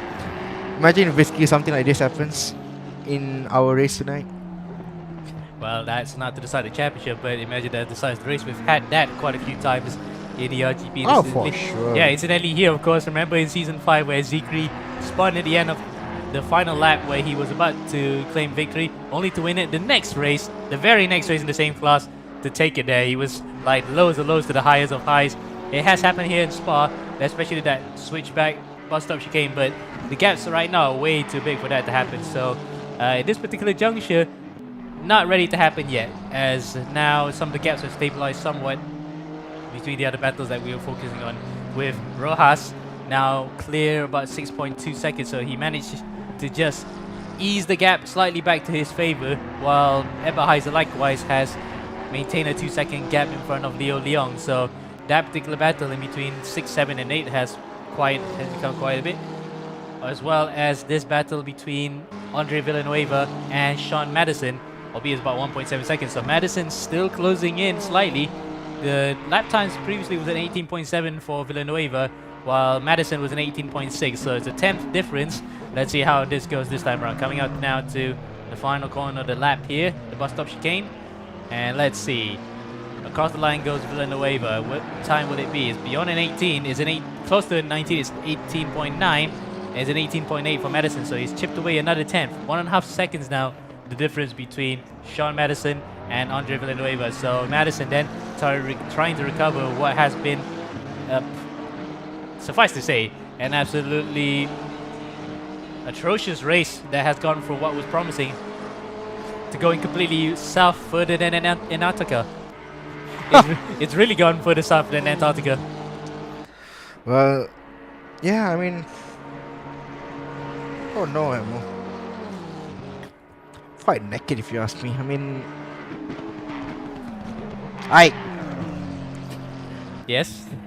No, if you can see the camera right now, we're just putting our feet up and relax here. It's yeah. just really coming It's a into long race for the viewers as well. It's a long race for the drivers as well. So let's just wait and see what's going to happen. At the moment, let's talk about who has the best livery. I'll start with mine. The current car that we are looking at, number 15. Yeah, a bit of an aberration feel to it, doesn't it? Because they are hailing from Australia. So I think the patterns up there just symbolize, unless Josh can agree with us after this, that it looks pretty much like very Aborigine colors right in the outback. Yep. And basically for them, you know, they have like one of the best liveries out there at the moment. So yeah, I mean the other car that I like is the Formula JDZ car, the white, red and blue. You're singing "Rocking in the Free World." Yep. So there we go. Quite dirty though. It's unfortunate the car is white, so it actually we can see clearly the color of the car with the rubber deposits and whatever gunk that is taken out onto the road onto the side of it. So yeah, that's immediately another clearly striking car. They changed this livery, of course, because they changed from the Ferrari to the McLaren for just this final round of the season, and it's going well for them at the start, but now they've faded slightly. They're way behind compared to the number 17 Z Challenger car that was their immediate rival. Now they're trying to battle for, well, it's inter-class, isn't it? It's not really a battle for position. They are last in their class, the Pro-Am category, in P6 out of 6. Yeah. And Madison is closing even further. It's now a gap of just under 9/10. So we're going to go back to Sean Madison here and check out his onboard and how he's doing. This is actually quite a nice view, isn't it? It feels like the real thing. ACC is probably one of the most graphically detailed game out there. Yeah, pleasant, isn't it? Now we're coming up through Urush and Radion into the end of the first sector timing beam. He's gaining, isn't he? He's getting closer. It's less than half a tenth now. Half a second now coming up to Lake Combe. Yep, it is half a second. Less than that. 4/10 of a second separate between number 15 and number 190. Even though this is for overall, it's not really going to matter because they're into class, because car number 190 is last in his class, and incidentally Sean Madison as well is last in the pro class, so he just wants to get up with it to recover and salvage whatever he could from a race that really started out so brightly but has petered out somewhat. Oh, really losing it coming out of Speaker's corner there. Mercifully he got it together compared to what happened to James Pierre Reed up to Radion at one point, smashing the barrier and evidently just costing them an opportunity to finish on the podium, to finish off what has been a breakthrough season for this team. Yep. The right and the left. Oh, he's really pushing it, isn't he? He really wants to get up to the back of the Filipino car. But so far, at least, he's losing time here, touching the gravel on the way out, and the gap's back up to close to a second.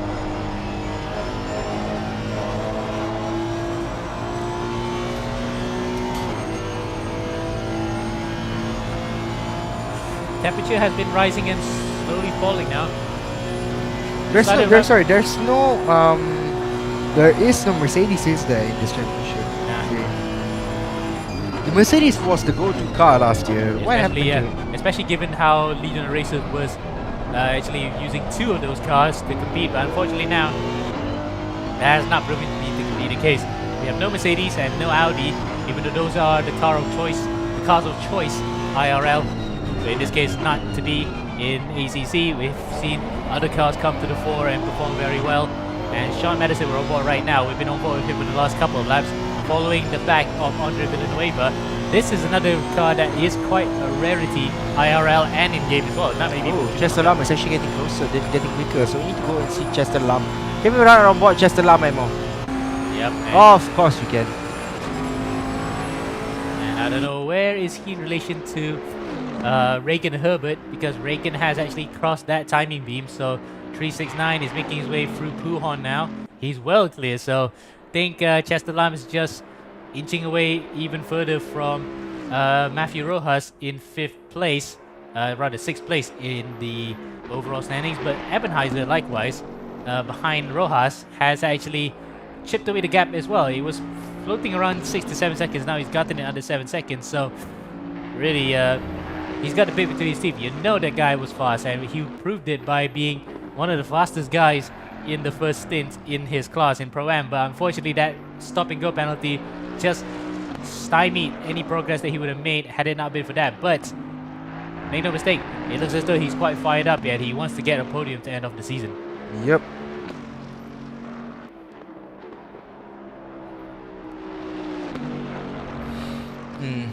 ADC is still in 2nd place. Yep. Second And place you still. got Presley Martono in P3. So it's actually a JMX Junior leading the being ahead of The senior team. the senior team. Yeah. Yeah, and it's thanks to the work of Alexis Capano in that number 31 car to get it up in front. And miraculously, somehow, it was one of those pit stops in the second stint that cost JMX Phantom the opportunity to chase up to the back of the number 44, because we saw earlier how he was stuck behind the number 15 Celsius Autosport car, and that cost him so much time that he couldn't really chase up anymore. The gap just became bigger and bigger to the point that when the next phase of pit stops came in, they lost even more time. So we will probably ask them what happened there that caused the car to lose so much time, as that's a really wide exit coming out of No Name Corner, aka Jackie X Corner. But yeah, it's nothing to do with the temperatures or the way that they set the tires up, because they came around the same time. So maybe just the unexplainable loss of pace was probably the car not really in the groove, isn't it? Yep. 4 tenths now between Madison and Villanueva. That's actually the closest battle we have on track as they go side by side, coming out of the Camel Straight, and Madison goes through. Villanueva probably had a bad run to begin with. Well, Madison's got the job done basically. Yep, we'll take a look at the replay of how that happened. Yep, it was actually coming out of the source, so Villanueva just couldn't get a better drive out of there, and the Ferrari, oh well, actually sorry, I said the Ferrari is McLaren, just couldn't get a better drive out of there. And on to the Camel Straight one more time, and that's There you go. how he did. Moved out a little bit there, and then sees the opportunity, goes for it, and then Villanueva doesn't look like he wants to fight anyway, because if he does fight, then it's gonna just, it's gonna be a waste of time for him. Yeah, exactly. So for Madison then, it's just an easy move to move up overall, but still, yeah, eons behind the next car in front of him, which is the number 696 GSR car of Taufik Moyin. About 14 seconds, but yeah, you can say that he could try making up that time. In fact, they he crosses the second timing beam pretty soon, it will confirm how far he is from the other car. 12 seconds, 12.9, so it's just under 13 seconds. He can probably catch that up, but again, he's still a couple laps behind his main class rival, which is Leo Leong in the number 969 Waycross car. That's running in 5th place in his class, so really then 6th place is the best that the number 15 Celsius Autosport car can just salvage after a promising start. Yep. And I really enjoy seeing this, this John Madison car, moving out the field, especially after having all sorts of incident early on in the race.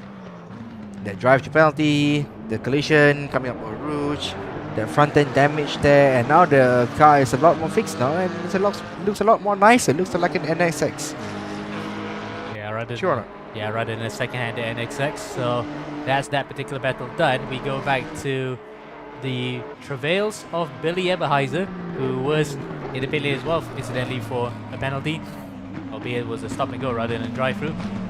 Flat out is the thing that says on the right, the sides of the car, which is definitely one of their sponsors, goes around the bus stop chicane and crosses the line here. That will be a 218.9, while Rojas only manages a 220.0, so he's 1.1 seconds faster that time, and the gap's now 4.7 seconds here between the number 906 and the number 5, which is being chased right now. Yep. As we welcome back Alex Young onto the commentary. Yep. Thanks very much. Wow. It's been absorbing in terms of how some positions have changed, but in the championship stakes, it's still not certain who's going to win in the AM class, for example, because it is going to be on tiebreaker, but how much of a points difference will it make? Because 25% increase in the points, 50%. 50%. Yeah, 50% for the final round, so 50% increase in points.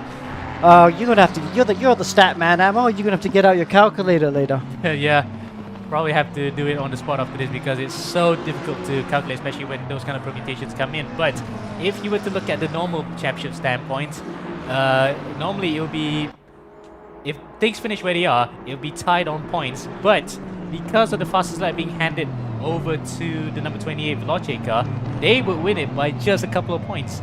Yeah. And if they don't get the fastest lap, it goes to the number 57. That will have to go to tiebreaker.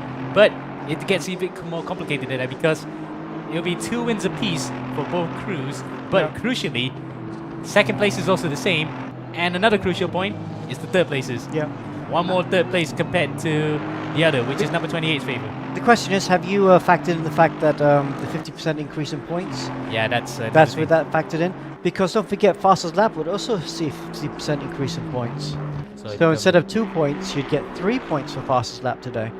So we could see some qualifying style runs towards the end of this race. Oh yes, certainly, especially for the guys who are still fighting for championships with the margins being that close. And you can see first and second on the road here together, but a few laps apart. In fact, 2 laps. The difference between Roy Ripperip and Abdurrahman Qureshi, racing all the way in Bahrain this time. He was in Malaysia at one point, but then he moved back to Bahrain after finishing his studies. So no such problem with the ping there. So luckily, no histrionics involved between those 2 drivers. But it's the championship that's on the line. We're gonna have to calculate that in between the breaks here to find out whether or not who's gonna win in the AM class. Yeah, that's going to be close enough to find. But yeah, quite a long way to go. These guys just have to make sure they don't get a disconnect. We've seen a few disconnects today already. 2, in fact. It's the dangers of online racing, isn't it? Yeah, especially given the fact that sometimes there's some force majeure that happens elsewhere. Either an earthquake, volcano eruption that disrupts those undersea cable lines that needed to be repaired by drones. And sometimes those drones don't have the operators to run them, so it takes weeks to repair certain things. So it's just outside factors that is beyond your control. You just have to weather the storm. Literally. Yes, to try this. So for some of the other guys, at this point in time, at this current juncture, you do not want to have any of those disconnections. And for Zikri's crew, it had to happen at the worst possible time. Yeah, team racing line. But also the pace has not been so good the last couple of stints, have they? They somehow managed to stay on the same lap, but now they're 2 laps down at the moment. Yeah. Just over 2 laps down. And Roy has really been pushing on it, isn't he? He's still, it's 3 seconds slower compared to his fastest lap, but make no mistake, in terms of pace, he's still faster by about 4 seconds last lap to Abdurrahman. So Roy Rip then showing why he is a qualifying specialist. He can do over a single lap, but in endurance, he's proven as well that he can actually still have the bit between his teeth. Remember a few rounds ago, it was in the Nürburgring where it went all the way to the final 20 minutes between him and Zikri. It was just unfortunate that Zikri it was actually Joshua Nabus, my mistake, but Yeah. Rip made the stint happen for that particular battle to transpire in that final 20 minutes. That's right, because they actually crossed the line first, but got a penalty, didn't they, for taking out their team racing line car. But hey, it's looking really good for them now, leading the race. Got a couple lap margin as well, and yes, there's a long way to go, but still, it's nice to have that in your pocket. Even with a disconnect, you should be able to get out in front after reconnecting. So, still a long way to go, but looking quite good indeed. Well, actually, the disconnection incidentally happens to this particular car. It was unfortunate that it had to happen to a championship rival, but he only lost about half a lap, which really was enough to send him back into the race, and still overtook the number 242 Circru car to be up where they are right now. But again, it's that fastest lap that will become oh so crucial in deciding the fate of this AM championship. Absolutely. As you can see, it's quite. I love how realistic this game is. Look at all the dirt that's started to get onto the side of the car. That's pretty dirty indeed. We're only, what's that, 4 hours in, and it looks filthy. Yeah, and it gets even more evident if you see a car that's completely white, like the Formula JDZ car. Wait until we get to the side cameras and see how that looks like. Oh, you can see the grime on that, the rubber deposits that got picked up. That's quite realistic, isn't it? It really shows how it looks like IRL when these cars are covered in not only dirt from the side of the track, the rubber deposits, but also insects that get killed on it. Yeah, absolutely. That'd be quite cool. I bet they do introduce that one day. It's the windscreen tear-offs. We actually run in these GT3 cars tear-offs like you do in single seaters on your visor helmet. And like for a 12-hour race, we'll have at least somewhere between 4, possibly 8 tear-offs. And in the pit stops, the crew will reach across and peel it off. Yeah, but unfortunately the crews are not animated for that particular one. Maybe it will be a feature in the future, and if it doesn't get taken off, it will probably affect the driving somewhat. Who knows? But that's probably a future development for the ACC simulation, as we are looking at the number 190 car. Still actually within earshot of the car that I just overtook it a few laps ago, which is the number 15 Celsius Autosport car, recovering after a dramatic first couple of hours for them, leading the race at one point before dropping like a stone after a botched pit stop and an accident on top of that. Yeah, and really, although that really set them back, they can still recover. I still think they have the pace to get to the top 3 in the Pro-Am class. Don't you think so? Well, in Pro class, yes. For the number 15, maybe they could get back Sorry, to the Pro top class. 5, yeah. Maybe not top 3, I'm top 5 overall. Yeah. But they're about 2 laps behind the next Pro car, which is the number 969 Waco's car. And out of our sight, Billy Ebenheiser, who was actually stalking the back of the number 5 Veloce Ragazzo car, has overtaken Matthew Rojas for P6 overall and onto the podium for the second time. So that's a good recovery for them after leading in the Pro-Am class before getting that stop and go. They're on a good recovery drive. Ebenheiser is on fire this particular race. Yeah, he's been driving super well. Good to see him showing some good speed. Do you think they could get all the way back up to the Alan Drake Caruso? Not quite, but maybe second place is still on the cards because the number 70 Z Challenger R car has not been really on it today, isn't it? Because yes, they're up to second. They want to be where they want to be to challenge, but it's just not close enough to the Alan Drake Cruz car. It's out in front, way ahead them by at least 1 lap. So they have no opportunity now. They just had to hold on to second. But crucially, behind them, that number 906 Jarvis McLaren is looking very strong right now on song, trying to challenge the number 70. So watch this space. That gap will ebb and flow. He's already 3 seconds, in fact 4 seconds ahead of Matthew Rojas. So he's really got a bit between his teeth. Absolutely. And if you're wondering how we can tell this, you can look on the map on the right-hand side, and you can see where everyone is. See the car number 70 just about to go through Blanchimont. Yeah, but yes, 906 in P3 is exactly 1 lap behind. So he really needs to unlap himself at this point. If you go to Ebenezer, there he is. He's right behind car 31, Alan Drake Cruz. So Ebenezer needs to try and unlap himself, which will put him back on the same lap. Actually, yeah. In fact, if they cross the line after this, it'll be 101 laps for Alan Drake Cruz, 100 for Ebenezer. So he is exactly a lap behind, but Yeah, a lap and 10 car lengths. yes, he's visually 3 car lengths. Yes, he's very close, but not close enough to make any dent on the JMX Junior's Allen Racing car, who's leading the class. But he's across the line, still on the same lap with Chester Lam. So Yeah. he's 18 seconds off. He's actually chipping away the gap a second a lap. Last time out, 219.3, 223.2 for Chester. I've been very impressed with the Java Sim pace. I'm going to put my head on the block or stretch my neck out there. What's the saying? And, and say that if Ebenezer can unlap himself and get in front of Cruz with 8 hours to go, I think that's enough time to recover that whole lap and challenge for the lead. Oh, that's actually stretching it, isn't it? That's Yeah, really yeah. sticking your neck out on that one. But Absolutely. it's not out of the realms of possibilities, because if anything were to happen to the number 31, that's an opportunity. Plus, if they get a minute damage at least, it will be an equivalent of over a lap in the pit lane. So Ebenezer will try to bank on that one while trying to make bank here by still closing in on Alan Drake to go on board with his view. Let's see where he is right now. There he is. They're overtaking the blockchain car, leading in the AM class. That is as close as he could get. And luckily for Ebenezer, he actually got the rubber to green on that particular instance. He can unlap himself here, Alex. Yeah, we should stay with this battle because we're going to get the overall race leaders are coming up to lap these guys. So it's going to get quite tasty because Ebenezer is going to fancy his chances of getting Drake Cruz. But he's got the leader coming through to lap him. So it'd be like, okay, I have to watch out for that. I got to try and let the leader through while I was trying to overtake my rival just ahead of me.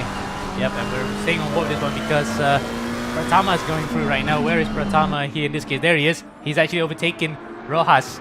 Sorry, not Rojas. Ripper Rip. So Ripper Rip then has given way to the race leader overall. And now 2 leaders are sandwiching the guy who's chasing for the top standard podium in his class. So that's actually quite interesting.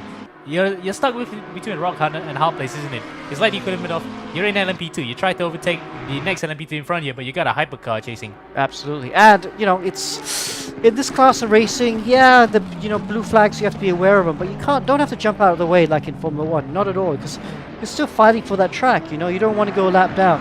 Obviously, that's within margin, obviously. You can't defend or try and take out someone that's trying to lap you. That's too much. But you don't have to move over. Indeed. And not moving out of the way is certainly not on Eberheizer's mind. Not moving out of the way is on Eberheizer's mind because he wants to actually unlap himself. He'll be on the same lap as Alan Drake Cruz, which is something that will be scarcely believable after what happened to them with the stop and go as Chester Lam comes to the pits. That moves him up to second now, so at least he has actually gained some time on him. And if he goes in with a good in-lap, that might set himself up here for not only a second place, but a straight shot at the leader, Alex. Yeah, that's true indeed. And let's not forget also that Alan Drake Cruz in the blue Lamborghini is actually second position overall after the pro cars, quite a few of the pro cars hit trouble. And when that purple car just behind him, car number 44, managed to lap these 2 cars, that means the entire field will be a lap down behind the Legion of Racers car. It's like Damon Hill in the 1995 Australian Grand Prix where he lapped the whole field twice. That's right. That was probably the most commanding performance in a modern day Formula 1 race. You don't really get those kind of gaps, especially in the 1930s where pit stops were about 5 minutes. You can have tea in between, shower the driver in cold water because it's such a hot thing to drive back then. But to have that kind of level of dominance in a modern day GT race, that is something else, isn't it? That's right. So what does Ebenezer do now? What does the Java Sim driver do? Does he let Pratama through and try and follow him when he laps Alan Drake Cruz, or Does he try and get aggressive now and do a move on Cruz? I think I'll take the former because the latter is going to be jeopardizing your race, you know, because if you get it completely wrong, not only do you screw over your race, you screw over the guy you try to overtake, and you screw over the guy who's trying to overtake you from behind, who's the race leader. So Appetizer needs to play it smart here to not do anything rash and overzealous that could jeopardize his race for a second straight time. Oh, he's leaving some space. Is he leaving space? Yes, he does. The leader comes through and laps the guy in 5th position. Okay, so Ebenezer needs to tuck in here and really take advantage of that slipstream because he needs to stay. Oh, Drake Cruz comes to the pits. Nice timing. Oh, yeah, that's beautiful. But let's see how that affects him in the long run because it looks as though... No, actually, no, it's not going to affect him at all. He actually is stretching the field out quite nicely, but compared to Ebenezer, he can actually go much longer here and still maintain the pace. So, really then, Alan Drake Cruz coming in just above the next hour mark, so we're in the 4th hour now. Looking good so far. He's just needing to point in the right direction, while Billy Ebenezer is back on the same lap here. He wants to make hay while the sun shine and try to reduce that gap, while Alan Drake Cruz is in the pits. That is going to be key, isn't it? He's going to try. The fuel should be quite light now. Tires obviously be a bit worn, but if he can, you know, there's that part of that race, isn't there, Ammo, where when the fuels come off, and yes, the tire's a bit worn, but as the fuel comes off towards the end of the stint, the car starts to come alive again. Yeah, the fact that the track is absolutely gripped up right now, it is optimum, so there's a lot of rubber that's been laid onto the circuit, so the car will feel much grippier despite not having the tires to do the job.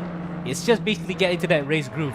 It's the equivalent of, say, you want to actually get out now, you put another guy in, that guy would not be familiar with the pace of the race. So with Billy, he's already been here since the beginning, so he's already accustomed to how to drive a car that has been through a pit stop cycle and on the racetrack. So that's why it's key to have a guy like this who's in tune with how the race is going to maintain that pace. Well said indeed. Okay. It's good. Well, just a good lap by Ebenezer. Still, I mean, okay, we got the leader pulling away a bit, but that Legion of Racers car is a bit on a different planet at the moment. But Ebenezer there, still putting together quite a clean lap by his standards. Yeah. In fact, last time out, despite the overtake from Pratama, it was a 220.2. Alan Drake Cruz, of course, came into the pits to do his mandatory stop. Not bad in lap. No, most in laps are around 230s and whatnot, so he's still on the ball on that particular instance, but we have to pay attention to what Appetizer is doing right now. Is he going to come to the pits after this? No, he's not. No. He's stretching that stint, Alex. Yeah.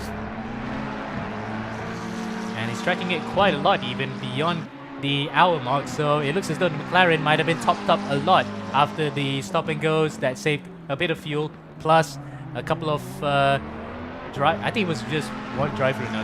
They've been through a lot, but they can still safely say they have the pace, and they're right up there in 2nd place. So through Rouge and Radio now. Yep, he's actually 10th up on his fastest lap at the moment. Let's see if he can hold it together. He needs to string these laps together if he's going to jump the JMX Junior car for the Pro-Am lead. Again, that's not for the Pro-Am lead, sorry, excuse me. To get back onto the same lap. Yes. And also, key thing to note, they are in the net 2nd place because of Chester Lam actually pitting earlier than them. So it's actually a comparison now where they come out in front of the number 70 Z Challenger car, based on the fact that Billy's pace has been very good actually compared to Lam, who's actually now exiting the pit, so we don't know exactly where he is in relation to Billy's pace right now unless he crosses the line. Let's see where Chester is. He's being attacked now by the number 696. In fact, this is for position though. It's not for, they're not in the same pit stop phase, but it is going to hamper the progress slightly if that GSL Honda gets by him. Chester Lamb there starts another lap. 221. Oh, that's not immediately on the pace, but remember, this is his first lap, first couple of laps up to the pit, so tires are probably not up to temperature, but having someone pressuring him from behind and not focusing on the race in front, that is not what he wants. He is definitely wishing that there's nobody behind so that he could just get into the rhythm of the race, but this is Taufik Moyen on the other hand. He is known to be quite a hard charger, and if he sees a position up for grabs, he will challenge it, and for Chester, this is not what he needs now. He's in the slipstream. Who's faster here? It looks as though the Honda has the legs up onto the start of Lecom. Onto the inside he goes. That's Chester on the outside. Taufik on the inside. Barges him out of the way. Oh, that's actually quite a very close one. Luckily for them, they both held it together. Side by side! Oh, that's actually half spin for Taufik. Gosh, they're going to have to look at that. We might see a protest on that. Let's look at the replay again. Just knocked him off a bit like that. But Chester kept that position by going off track, so I'm sure he'll argue that Moen maybe didn't give enough space. But I'd be very surprised if he did not hear something about that later on. Indeed. And, well, in your opinion, because you've been a steward before in multiple FIA sanctioned championships, you gotta agree that Chester probably has a room for argument there because he was shoved off slightly, and it is a big car after all. It's a bigger car compared to the Honda, so probably he wasn't nimble enough to get through. But either way, Chester survived that particular onslaught, albeit with a slight scuff on the side of the car.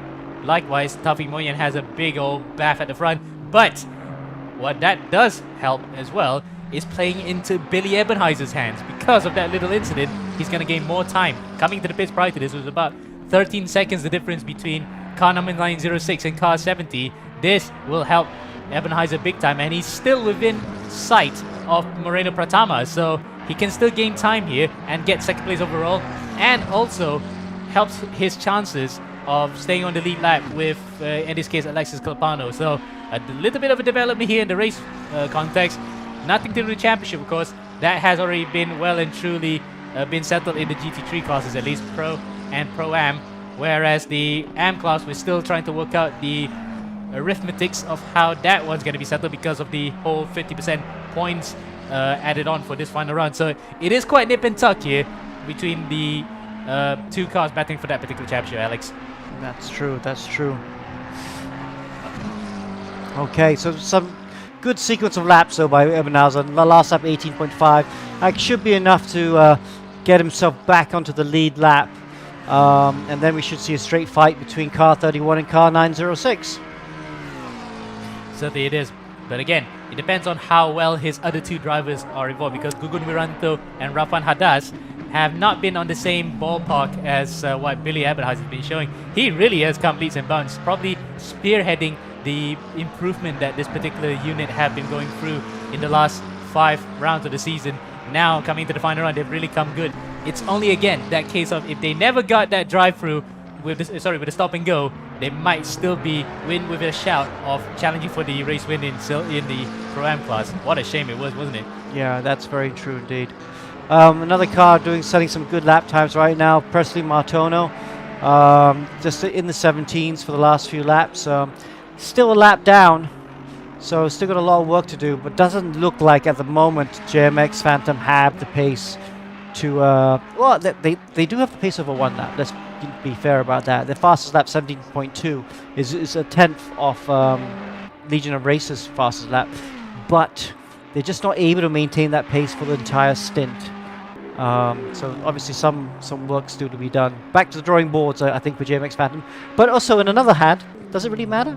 Because today, they're just going for the championship, aren't they? Yeah, because all they need to do is just finish. Even if they don't finish, they will still win the title, because the Stratos car, unfortunately, is out Not of here. it. So Laundry House. And number 1 also had that problem, which we do not know at the moment, unless we had word from Lawrenson about what happened to them. Apparently, it was a wheel failure. So a hardware issue in the pit stop, and they couldn't get going again. So real shame for Laundry House, our reigning champions, who will end up second in the championship, because the champions this year will be this car.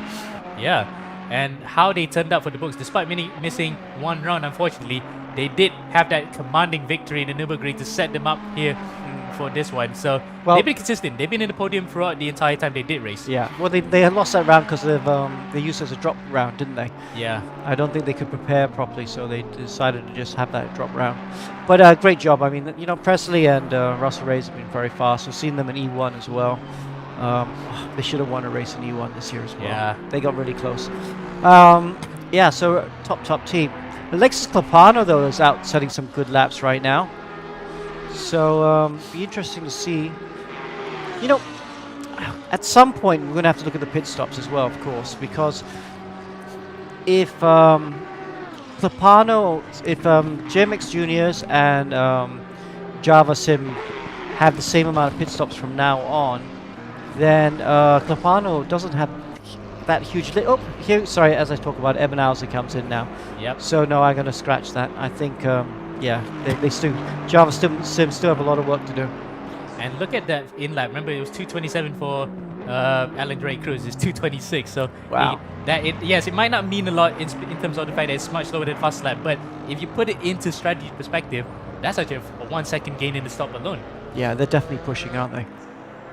So really, then it's all up to whoever's driving next after this for Java Sim to bring that car back into play, while Alan Drake Cruz will no doubt get the lap back on top of them. So. Yes, it's a lap difference, but again, in endurance racing, a lap cushion may not mean much, especially in a long race. We saw how that happened in 2016 at Le Mans, where Toyota had the race in hand until the electrical failure. Well, I heard word it's fuel, but they probably don't want to admit that. Yeah. Ouch. Ouch indeed. So JMX Juniors now, it's a new, we had a JMX Junior team last year. And of course this year as well. It's quite an exciting talent actually. JMX snapping up Alan Drake Cruz in this car. The amount of prep he does, and he's so young. He's going to be quite a talented driver to watch. He's going to be like the next Dylan, and Dylan still is actually competing quite well. Remember, he is the Asia champion for the GTWC Asia Esports. So, and we have to bear in mind that this lineup will not be Pro-Am next year. Clapano here is the pro driver of the pairing, but with Alan Drake Cruz, the AM driver, inverted commas, being so quick this year, I think he'll be moved up and he'll have to be in pro next year. Yeah, you reckon that for the sake of actual racing as well, you want to actually sync everybody up to GT3s? Yeah, it's something we need to consider in the off-season. I really like multi-make racing, but yeah, every year we have a consideration. Multi-class racing, sorry, this is already multi-make. But yeah, you have to see. Who knows? Maybe we might go all one class next year. And running in separate classes as well, because running 3 in one go is easy to keep track as well. Plus, for the GT4 guys, it's been rather haphazard trying to get out of the way for faster GT3 cars. That is, at the best of times, rather impatient. At the worst of times, they just use them as a battery ramp. But to be honest, it's gotten a lot better. When we first did this multi-class racing, we saw them getting taken out all the time, or taking out the leaders in GT3 all the time. But now they've figured out how to do it, which is also part and parcel of multi-class racing. You need to know how to do this. Case in point there. Exactly. Roy Rippler was very clever. They just went wide around the corner to allow him to be lapped. That's the best way to allow this to happen, because you can make some time by braking a bit later, so you can minimize the loss. Indeed. And speaking of time loss being minimized, we see now Russell Reyes exiting the pit lane, and he is about 11 seconds off from Alexis Capano. So both of these guys have made their next round of pit stops. This is their 4th stop, I think, in this race already.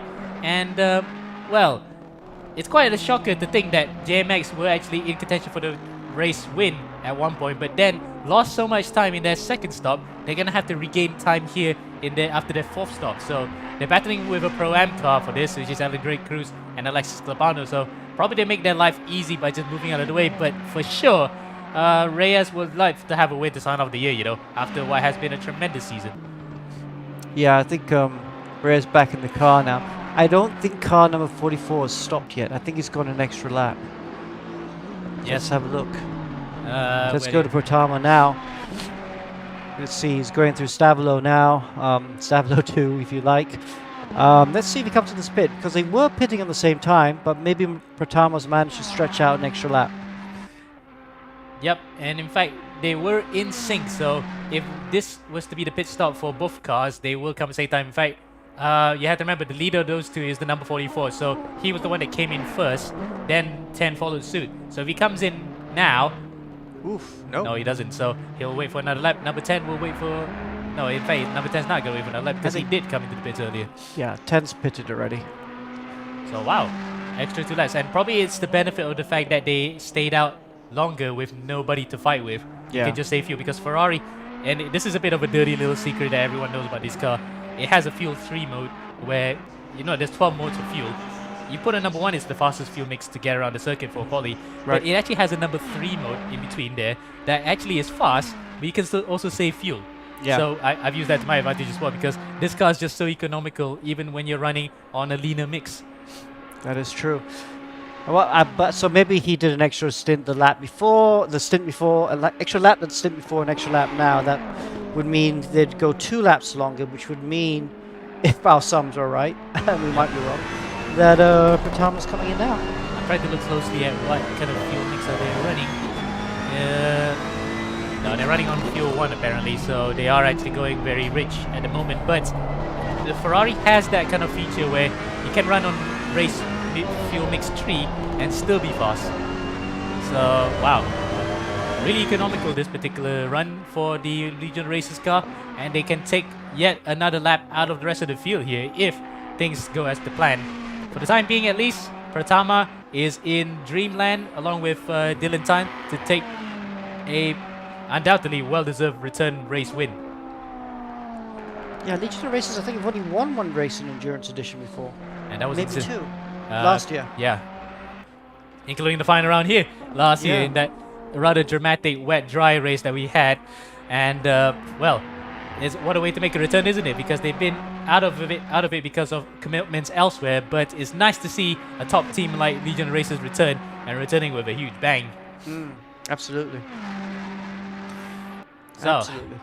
now let's see, where is Ebenheiser in relation to the rest of the field? Well, he's come up in P9 overall, 4th in class behind a fellow Pro-Am class car, which is the number 696 GSR car of Taufik Moyen. He's about 9/10 of a second. Now he's going to have to do a bit of overtaking, and plus, he's not that far off from Chester Lam. Chester has now broken through the timing beam as Pratama finally comes to the pits to service stop. That's actually 3 extra laps of fuel, so he managed to save that much in 1 stint. But Well, he would have saved 1 lap of fuel per stint, I reckon, and over the last 3 stints, it's 3 lap offset now. and that's because he also used that kind of fuel mix trickery. It is a legitimate rule. It's not really against the rules because that's how the car was built, to save that much fuel. So that's why he managed to go on 3 laps extra compared to Rosa Reyes and the rest. But we're focusing now on the battle of potentially the net race P2 in the Pro-Am category. And what a way to start of the season for this particular crew. Java Sim, they've been improving race by race. They've gotten already 1 podium. They're on track to get another one here. And they could have actually gotten the win. And again, we had to raise that point. That stop and go was just so detrimental to them. It's almost like kryptonite for them to just lose it. And further behind there, that's actually Clapano in the mix. Yeah, so they've got the lap back from Clapano in that pit stop sequence. But now they're getting held up by Taufik and the GSR e-motorsport car, and that's allowing Alexis Clapano to close the gap. So then we're on board here with Ebenheiser. We need to go into the car with him after Blanchimon, and that's passing a GT4 car for good measure. That's the Sir Crew car on the right hand side, but we don't have to worry about that. They're coming up now to the final corner here. Where is he gonna go? Switchback. He's gonna put a switchback here. Around the outside he goes. Does Taufik leave room? Or he actually blocks him from prevents him from actually getting the look in. And that's good defending from Taufik, even with a slight nudge. That is actually a fair move, isn't it, Alex? It is. Taufik left some room on the inside though, so I think Ebenhauser made a mistake by not going for the switchback. Ooh, but Taufik's defending a lot. That's going to compromise his exit. Oof. As long as Ebenhauser can keep it flat through a Rouge, and I think he can, because the tires will still be pretty fresh. Let's go on board with him if we can. If he can, let's see. Is it flat? I hope if he's not flat, then forget about it. It was flat, but he had a bit of a fishtailing moment there. He had to bit of overslot. You can see the car was pointing almost to the inside of Radion there for a second, but kept it together, and that's not the kind of run that he wanted. The Honda still manages to peel away from the McLaren, but you can tell he is still way faster compared to Taufik. Taufik is just holding on here for dear life, and if he wants to do the same kind of driving that Ryota did at the start, Maria, then he's going to have to defend extra hard, and we know Taufik is quite the hard charger and a hard defender. Ebenheiser's got his work cut out. Yeah, I think the Honda's got great traction out of very slow speed corners like we saw. So it's almost impossible to overtake through Rouge Le Pont. They got to get him through Blanchimont into the back of the bus stop chicane. So that means Stabilo. Stabilo's the corner they got a nail. So that's what Ebenhauser needs to think about as he comes through Biff Bath. After this right left, the next corner is Stabilo, and he just has to nail it because the Honda is not brilliant through there. The mid speeds, you can say, right? Because the Honda seems to not get the better exit out of some of these mid speed corners. Those speeds, that's fine. That's actually fair game for it. But the rest of the way is just either McLaren or Ferrari territory, and it looks as though Ebenhauser's got a better run outside of Stabilo that time, Alex. Yeah, pretty decent, but the NSX didn't look too bad either. It's not really close enough at this point, is he? No, he's going to have to send another big boy dive coming into the bus stop chicane. Will he try again like the previous lap where it failed? He's coming from a long way out. Oh, he's actually trying for it. He's actually done it. Or has he? He's going to have to block on the inside. He turns around the outside, gets him from a long way back. Tuffy might have been caught by surprise there. What a great move. That was pure aggression. Nicely done. Had to make it happen because he needs to get going right now. He was getting held up by the NSX. Great move. Absolutely. We need to have a look at that replay from the outside again. Let's see how it happens here.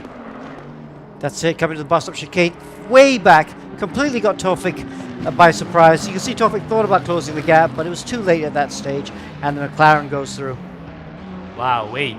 You can say that we have a team of the race called the number 906 Java Sim have been really impressive in how they've recovered from what looked like a bleak situation with the stop and go penalty. Now they're back in it, and they're only about 5 seconds behind Matthew Rojas in the number. In fact, no, Matthew Rojas is way further behind.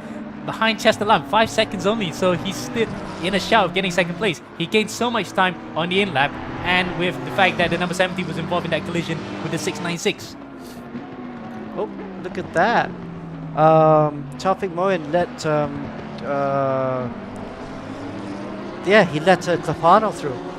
So he was making it a bit more difficult for the Sim Java car, but did not make it hard at all for the JMX Phantom, JMX Junior car. It's only because the fact that he's the race leader, he felt that he was obliged to just give it away anyway, which it's true. Against what you said before about not letting the race leaders go through that easily, because it's not an obligation to give way in endurance racing. But Tawfik played the single seater rule and just gave it away so that he doesn't want to incur the wrath of the JMX team later on if the protest would be coming in. But for the time being, at least, Ebenhauser is well and truly having the bit between his teeth. He's trying to just inch closer to the back of the number 70 Z Challenge car. Likewise, the Alexis Capano, Alan Drake Cruz car, the number 31 JMX Junior's Alan Racing car is just probably wanting to put an extra buffer here by lapping the rest of them. Wow, wait.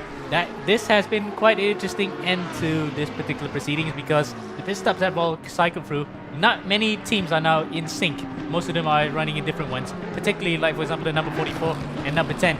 Yes, it might be, they might have actually entered the same time during that first sequence of pit stops, but ever since then, it's just fuel saving for the number 44. They have managed to stretch out a huge lead and in turn, given themselves a huge cushion as we are now coming into the 7.5 hour mark with Dylan Tan and Marino Pratama coming, still leading the way by about 2 laps ahead of Alan Drake Cruz and Alexis Papano, who are actually leading the Pro-Am category. Second in Pro is Ross Reyes and Preston Martone in JMX Phantom car. Third, Fahad Ghafoor, Ali Karudin, Mark Van Vliet and Reagan Herbert in the GSR Motorsports car, running still well despite having a bit of a spin while we were watching that battle between Billy Ebenhauser and Tawfik Moyen. Second place in the Pro-Am class is Chester Lam, Sayin Ho and Chuk Lon Lee in the Bentley for Z Challenger. And third place, Billy Ebenhauser, who has been absolutely flying in the last couple of stints. He really wants to make amends for that stop and go.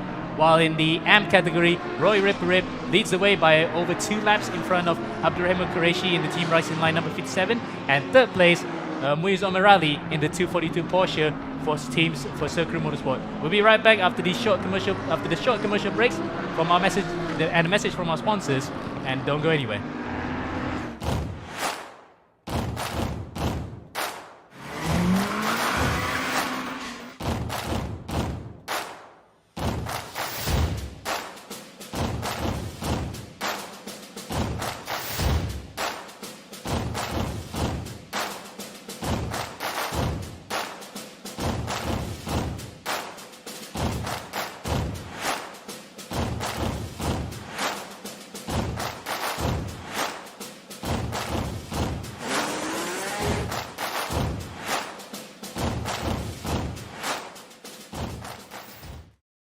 Things to be aware of organizing eRacing Championship without race room. First, no automated leaderboard would always be labor intensive. Elimination round would be the only way to filter the winners. Having the participants adhering to the schedule would be a huge test.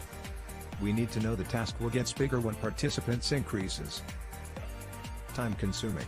Organizing eRacing Championship without race room, it's all need run manually to take down the participants and eliminate them from first round group to final round group. Because it is manual human labor, there bound to be human error. Manual human labor would have a price tag for the man-hours involved. New participants would never have chance. The eRacing clubs in the world will send their best racers to participate the race. But that means your championship exposure is just limited to the eRacing clubs. Why choose race room? R3E official championship have fully automated leaderboard. Participants can log in anytime to leave the fastest lap time within the qualifying period. Each of the racers already have their ranks with race room. Next, save time. You can have unlimited amounts of participants in a super short time to qualifying them to final race. Race room can cover unlimited amount of participants. We have a full automated esports ecosystem from qualifying leaderboard to broadcast AI. Besides, race room's free contents lets everyone can participate to the race.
That was Mozart.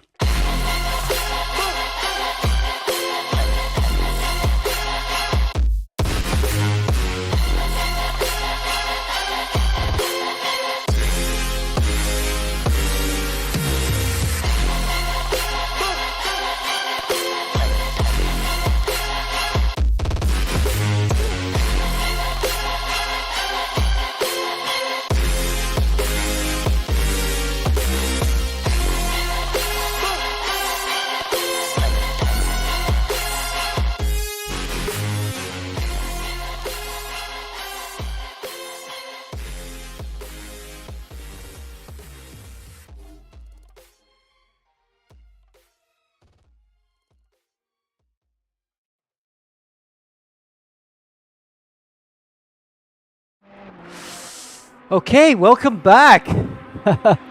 We're riding on board. This is eRacing GP Endurance Edition, round 6. The final round of the 2022 season, and it's a big one, isn't it? It's a 12-hour race. My name's Alex Young. It's Amor Hazik. And, hey, what do you think about our race leader's latest apparel? Yeah, this was actually what we saw just now off camera. We started thinking, is it raining over there, or is it because it's gone cold in his room. We'll just go for the latter because literally it looks like he is actually all decked out to go for the winter. He does, doesn't he? And there he is, the Legion of Racers car, dominating this race so far. Had pole position, didn't get a great start, was P3 in the early laps, but made their way into first. And then really from, I think, about stint 2, they really started stretching the legs, and they're a lap in front. Especially given the fact that other teams and crews just fell by the wayside, especially the number 15 Celsius Autosport car that gave them a good run in those first few laps. The number 10 JMX Phantom car, especially after stint number 2, it seemed as though they dropped off slightly and had a really terrible pit stop at one point. So, yeah, the main challenges out of it. And then, of course, the biggest one of the lot, the number 1 Laundry House car, having hardware issues that sent them out of the race completely because they couldn't swap drivers. So, wow, so much sub-stories that came in, but ultimately, the main plot, we just have seen number 44 lead the way and have not looked back since. Yep, that has been the plot, hasn't it? And we're riding on board right now with the car in 2nd overall, who's going to come under pressure from the car in 3rd overall, but they are racing different classes. Alexis Clapan in the GMX Junior Allen Racing car is actually in the Pro-Am class. And like you said, I mean, a lot of the pro drivers had some not incidents, but had a few issues. And they're trying to make their way back through the grid, back up into the podium spots. And one of them, especially Russell Reyes, JMX Phantom, who are going to be crowned the Pro Class champions, trying to get back up to 2nd place. Yeah, and imagine them actually missing out on that by losing it to their sister team, who have performed very well here today, especially in the hands of Alexis Clapan, that made that gap possible, and Ellen Drake Cruz stabilizing the ship as they went. Now, there's another thing that we actually missed during the break was an overtake for P2 in the Pro-Am class. It's Billy Ebenheiser going up to 2nd, and he overtook Chester Lamb, not on the in the pit lane, but on the road on merit. That is a good recovery drive. They were last in their class at one point and even close to last overall, but they managed to recover all the way up now to P6 in the overall standings and 2nd in Pro-Am. What a great recovery drive for this particular unit, and especially to Billy Ebenheiser, who's I think wearing a sarong. I think He's wearing a sarong. that's a very comfortable way to drive. Yeah, he's been very quick, very impressed with this driver. He's like you said, this whole team's come on leaps and bounds this year, especially with this driver. And Ebenheiser, what wheel is that? T300? That looks like the Logitech the Logitech Pro, isn't it? Is it? Oh yeah, that's a little Ferrari emblem. It could be a Trustmaster, yeah. It could be a Trustmaster T500 RS. But either way, not is going to mind too much. His main concern right now is to try and get a lap back on the number 31 that's still leading the way well over a single lap and a half in front of him. Yeah, if you look at the map, you can see the car 906, the red dot going through Lacombe. Look a little bit further back, you see car 31 there. So they are theoretically on the same lap still, but almost a lap down. So Ebenheiser's showing some good pace, you know. I mean, he lost what? He lost at least a minute and a half with that drive through and 30-second stop and go. All is not lost. There is enough time. Indeed, and that car's been on the pace. If you compare the fastest laps between the both of them, it is exactly a tenth. 218.257 for number 31, 218.357 for 906. So it's very close in between them, and that is nip and tuck. That is Roy Rip trying to be as predictable as possible, but Billy Ebenheiser thought he could just go on the inside. That might have spooked a few drivers in both camps. Yeah, that would have cost him a good half a second at easy. Yeah, you do have to try and see how you go with traffic as well. Sometimes you can be a bit unlucky. Yeah, especially given the fact that we already had a few instances of close shaves in this race alone. This year we had a few moments where GT4s get taken out. But nonetheless, as you said before, they have improved quite a lot in terms of racecraft and avoiding traffic with each other in relation to inter-class battles. Yes, that is true. Now then, so that's Billy well on his way then. And another development in the books is the battle for 2nd overall. First in the Pro-Am class and 2nd in the Pro class. Russell Reyes is really putting the bit to his teeth. He's been lapping in the 17s ever since he actually got back into the car. He is still within earshot of getting back up to 2nd here. So good recovery drive, albeit a couple of stints too late. They are still well behind the race leaders of Dylan Tan and Moreno Pratama, who are well and truly ahead of them by miles here. They're probably in the Netherlands by now. And just something else to note, Ammo, the shadows are getting longer, aren't they? Looks like we're coming towards the end of a day. 7:45 p.m. in-game, not in real life, in-game, 7:45 p.m. I think we get sunset around 9:30, maybe? Yep. 10 o'clock, maybe? And the fact that this game also simulates where you are in the world in terms of southern or northern hemisphere. So if you're playing the game at this point in time, the late nights come a little bit later, I think. No, the late night, well, I think they're doing it on summer timing, isn't it? Because this time of year in Spa, it'd be dark by 7. It'd be dark by 5 o'clock in the afternoon. So I think they're simulating summertime. And yeah, it'll get dark quite late. But yeah, that's something interesting. Look how cold the track's getting. Yeah, 11 degrees. The pressures have to be jacked up quite high to prevent the tires from deflating too fast, because yeah, the colder it gets, the more pressure you have to put. So if you get it wrong, your car is not going to be performing. And at this point in time, you should be seeing laps way faster than before. But unfortunately, I think that some of the teams are not taking into account that the time progression is much faster than usual. So then, where is Clapano in relation to Reyes? 217.7 for Reyes, 220 flat exactly, 000 for Clapano. He gained more than 3.3 seconds that time for the number 10, driven by the Filipino here around the outside, as Nazir Asman is in that particular number 57 car, who has been through a lot today, but unfortunately second place is probably the best he could take right now. Russell Reyes goes through. That might have costed him a bit of time, in fact 2 seconds. That actually was a heap of time he lost. The gap was 4 seconds, now it's back up to 7. I would love to know. I'm going to commentate for a while and waffle on a bit, Ammo, but it would be quite great if you could calculate what exactly Racing Line need to do. It looks pretty set. Only 3 cars in the AM category right now, and let's go on board and see what are the permutations, shall we? There is our leader in the AM category in the GT4 car, Roy Ripperip in the Veloce Ragazzo car, doing a great job. And theoretically, he's in the championship lead right now, but it's super close because as he goes in the pit for his pit stop, because Team Racing Line in this car, the red Aston Martin with Nazir Asman now at the wheel, were leading the championship coming into this race. They were 3 points in front, but it's all changed around now. He's second right now, and as long as he doesn't get another disconnect, I think they will finish second.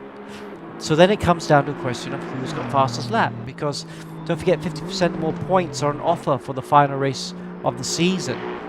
So that's 3 points for fastest lap, not 2 points. So it'll be quite interesting to see who wins if things stay as status quo. Obviously, let's assume who has fastest lap right now. Roy Ripperip, the leading AM car, has fastest lap at the moment. So for sure they take the championship right now as things finish. But if Team Racing Line were to take fastest lap, what would happen, Amon? Yep, and counting it right now is about 22 to 25. Okay. And plus the 5% after this. No, So it's still not enough. Still not enough? Yeah, it's still the Veloce Ragazzo's cards to win. How many points will they win by? 6 points. 6 points. Wow, painful for Team Racing Line. That disconnect was very painful for them. Such a shame. So, looks like the championships are settled, of course. It's too early to say that. I mean, I'm only saying that because Racing Line's 2 laps down now on Veloce Ragazzo. But you never know. Veloce Ragazzo might have a disconnect just like Racing Line did. And if that happens, all bets are off. Anything can still happen. Yeah. Onto the Pro-Am class, though. It's looking very good for JMX Juniors, Allen Racing. They also have a very slender lead over car number 7, which is the Z Challenger car. There we go, in the Bentley. But Z Challenger is struggling with pace right now. P3 in their class. So as things finish, Alexis Clapano and JMX Juniors will take that title. And look who's just behind Chester Lamb right now. It is, of course, Russell Reyes in the JMX Phantom car. Now, they are going to be the pro champions this year. They were leading coming into this championship and into this final round. And both teams that they were fighting with, Stratos Motorsports and Laundry House, have hit trouble. They're both not going to be able to finish the race, and that's going to allow JMX Phantom to take their first eRacing GP championship. Yep, I can confirm to you it's 6 points the difference right now between number 28 and 57. So something has to happen to that race, that Veloce Ragazzo car for the number 57 racing line to have any chance of winning. So that's the calculation. The way I've done the permutations, and it's still not enough. Even with the tiebreaker, it would still be the number 27 to 28 to win. Wow. Okay, we should stay on board with this because we are about to see a great battle. JMX Phantom car, the orange car, has just lapped car number 90. Sorry, car number 70. But more importantly, we look just ahead of them. You can see the car in second position. So this is battle for second overall. Between JMX Juniors and JMX Phantom. Yep, the two sister team cars, even if they're in different classes, they will probably have communications between the two crews to just say, let's not risk anything. We know both of us are going to get a double anyway, so let's not do anything crazy. Well, I suppose that's how it would go. But sometimes we have had civil war or friendly fire happen in the past. Won't be surprised if one driver makes an errant move that actually ends up jeopardizing the other. That is still in the realms of possibility. That is true. But I think the JMX Juniors, not only will they let him through because they're sister teams, I think they're going to let him through because they're not racing each other, to be honest, are they? JMX Junior car number 31 just needs to bring it home. And to be honest, the only thing that's really going to threaten them, I would say, is a chance of a disconnect. Because you look at the quality of the server from Clapanos, it's just going red next to his name. Yep. That would be worrying me a little bit if I was team boss. And critical thinking point, this is actually not just one driver's connection, it's actually a combination of both drivers because it could be, because Clapano is in the yellow obviously because he's much nearer compared to Ellen Drake Cruz who's all the way in Norway. So that red connection, if something were to happen to the line that goes all the way to Malaysia, that's it. Cruz will have to come back into the race, lose a couple of laps, and then have to deal with the likes of Billy Ebenheiser, who might just steal away the win. But take nothing away from them, it's still a safe margin to have, plus the fact that they have a comfortable margin in the championship. Either way, wherever they finish, they will still win the championship regardless. It's just that the number 70 Z Challenger car just has to win to give a bit of a uncomfortable feeling for that number 31 crew. That's true. Let's see. What battles are there on track? Everyone's quite far, although Chester Lamb is coming under some pressure, I think, from Michael Vincent. Velasquez. It's about 10 seconds between... 10 seconds? Oh, no, that's a bit far right now. Ryota Maria might be back in the fray here. He's chasing up to the back of Leon Leong, not Leo Leong. There's two Leo Leongs in this grid, but this is Triple L, not Double L. So Triple L then in the wheel of the number 969 Wacos car, who, in contrast to last season, might just have wished that they had a better season for this one because they was still in contention for the championship up to the final 2 rounds, finished in the top 5 still, but this year has been rather one to forget. It has been. Let's see what happens for them later. Yeah. But I think they started focusing on developing the junior drivers in the last couple of rounds. You can see both Z Challenger and Wax Flip Table seem to have been doing that. And a nice bit of livery changes for some of the cars. For example, we were talking about the Celsius car. That looked really nice, isn't it? The top of the car is like an Australian Aborigine pattern. So nice homage there to the indigenous people of Australia being shown by the Celsius Autosport team. They probably could wish that they were higher up in the standings after what happened in the opening stages where they were leading. Then they had a big accident because of a botched pit stop, and now they're just on a recovery drive. And look at that, 5 seconds in it between the Wacos car and the Celsius car. Ryota Maria back in the fray, and he's still looking like he's one of the fastest drivers among the trio who are in that Celsius Autosport car. Or rather quad, because I think Art Vanderlei is in that crew as well. Coming up then to Puhon. Waiting for the second timing beam sector to come out. Where is Triple L in relation to this? He's actually exiting Puhon. Not that far away, isn't it, Alex? No, it's pretty close indeed. Yeah, that's going to be a good battle. We'll come back to that in a while. I want to see the battle for second place overall. That looks like it's going to get heat up a bit. Indeed, it's 3 seconds now between Calpano and Reyes. And remember, Team Orders may be the order of the day here between the two JMX cars. They do not want to jeopardize a championship double. And for Alan Drake Cruz, that's actually his first eRGP title in any of the championships that he's run before, isn't it? Yeah, that is true. And that is very true. He's finished runner-up in a couple of other eRacing GP races on Global Edition. But this will be first for him. And to be honest, great championship for JMX Phantom. They've run a great championship all year long. I mean, yes, they've hit some troubles, but which top team hasn't? You know, and the way they came on strongly in the second half of the season is what has put them in this position to take the double, Pro and Pro-Am champion. Not a bad way to do it. Unfortunately, they couldn't continue their AM title challenge as well because they had an AM team running with a Porsche. Unfortunately, Porsches have not been in the races this year in terms of performance. It's just that Aston Martin is the car of choice in the AM category. It would have been a triple, isn't it? That would be something for the team to write home about, especially that they all running consecutive numbers as well, 10, 11, 12, until they acquired Allen Racing to run under their stable, and is already a proven race winner this year with pretty much Allen taking all the plaudits in the sprint championship as well. So it's really on fire from that young kid. Can't wait to see what he does in the pro class next year. Absolutely. Yes, but really a talent for the future.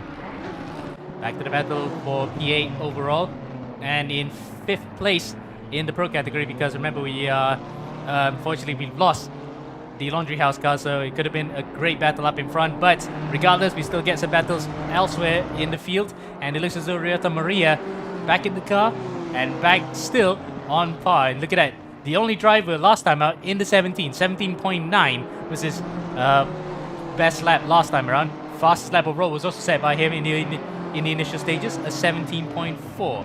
So up to the back of the Waycross car now. Let's see if he's going to do the same type of banzai overtake that Billy Ebenheiser actually showed us earlier. I'm quite surprised how slow Triple L is. I mean, he looks very uncertain. I wonder if he's got damage or something. Just watching him through Biff Baff there, how cautious he was. Not showing the pace we normally expect from him. Yeah, it looks as though the car is a bit winded, you know, it's just like it has no steam at all.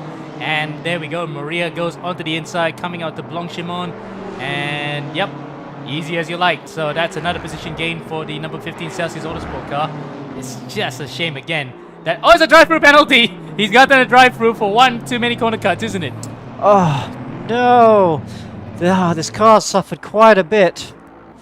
Takes his drive-through straight away. Oof, gosh, that's going to be a lot of lap time. Oh, wow. You thought for a second that this car just cannot catch a break, isn't it? After the events that's gone through today, it's been hurled yet another curveball, and this time Maria just comes in quickly. I'm looking through the penalties right now. It might have been a drive-through from earlier, isn't it? Or maybe no. Maybe, I think it must be track limits. It's a track limits thing. So, dang, your heart goes out to this particular crew.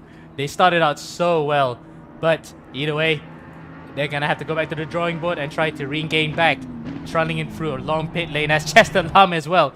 The number 70 car, that's also another car that's been in the wars, also been given the drive-throughs, and that is for an actual accident.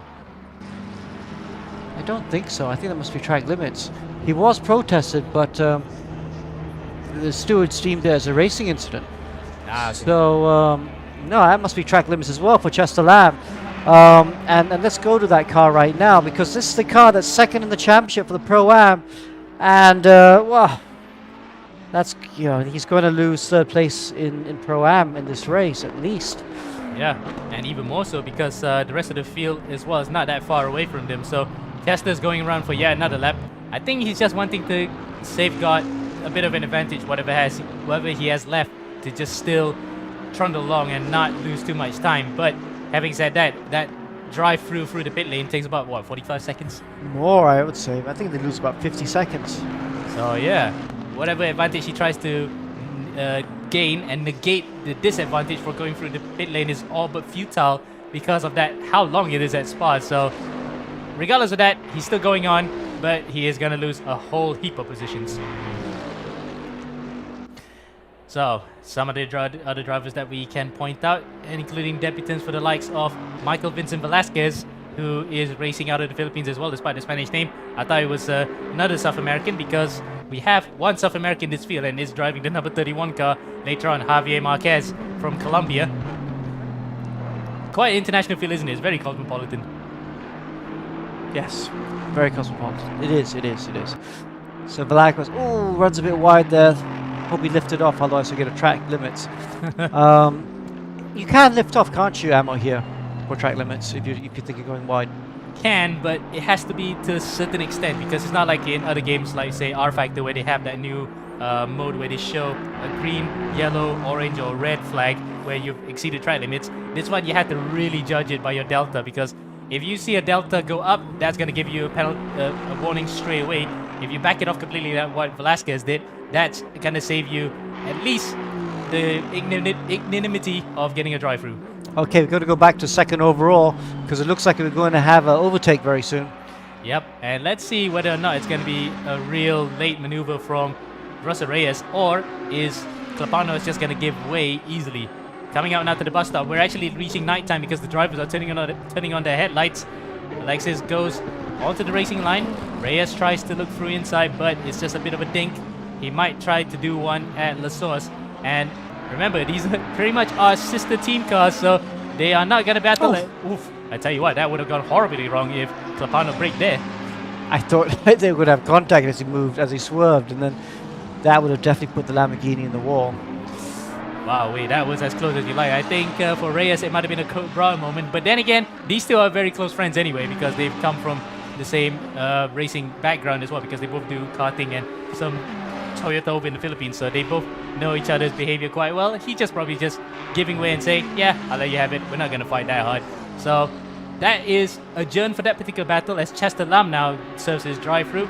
We are now just inching closer then to the end of the 5th hour here, and we're going to approach halfway pretty soon. And there the leaderboard. Oh, is that Billy Abenheiser? It is! Billy Abenheiser's actually whacked the barriers, Alex. That is actually not going to help his cause with it charging to go up through the field, Alex. Well, let's see what happened. This is the replay right now. Was he trying to let someone through? That's actually the number 15 Celsius car. That's Maria. He's still fighting with him. To tell you what, they're actually not fighting for position, so I'm not sure why Billy was actually not giving way. Oh, he's actually lost on his own. And did he whack the barrier a bit? Just slightly. Okay, so no damage done to the car, damage done to the lap time because and the tires perhaps, because he's doing such a good job. And so he's back now. He's one lap down on the leader in Pro-Am class because he was taking back that lap, and now he's back down a lap again. Wow, you thought he was going to play it safe there and play it smart by just letting through a car that was not even near his particular airspace in terms of laps and lap time. Yeah. He just threw it away even. So now he is about a full lap behind almost. In fact, yeah, he is. He's a lap behind because Alexis Clapano went through, but the good thing is still second. Yeah, still second. But Billy looks pretty relaxed there in his chair. Looks like he's gotten over it, and he's just trying to get back into the wipes his brow a bit. But yeah. Back to the business at hand. Yep, never missing a beat there for the Indonesian, who is hard carrying that particular crew at the moment. But for the time being, that was one of the most outrageous ways to actually enter the show. We thought that it was a big shunt, but luckily for him, it was just a mere escapade onto the grass, and he's back into the action.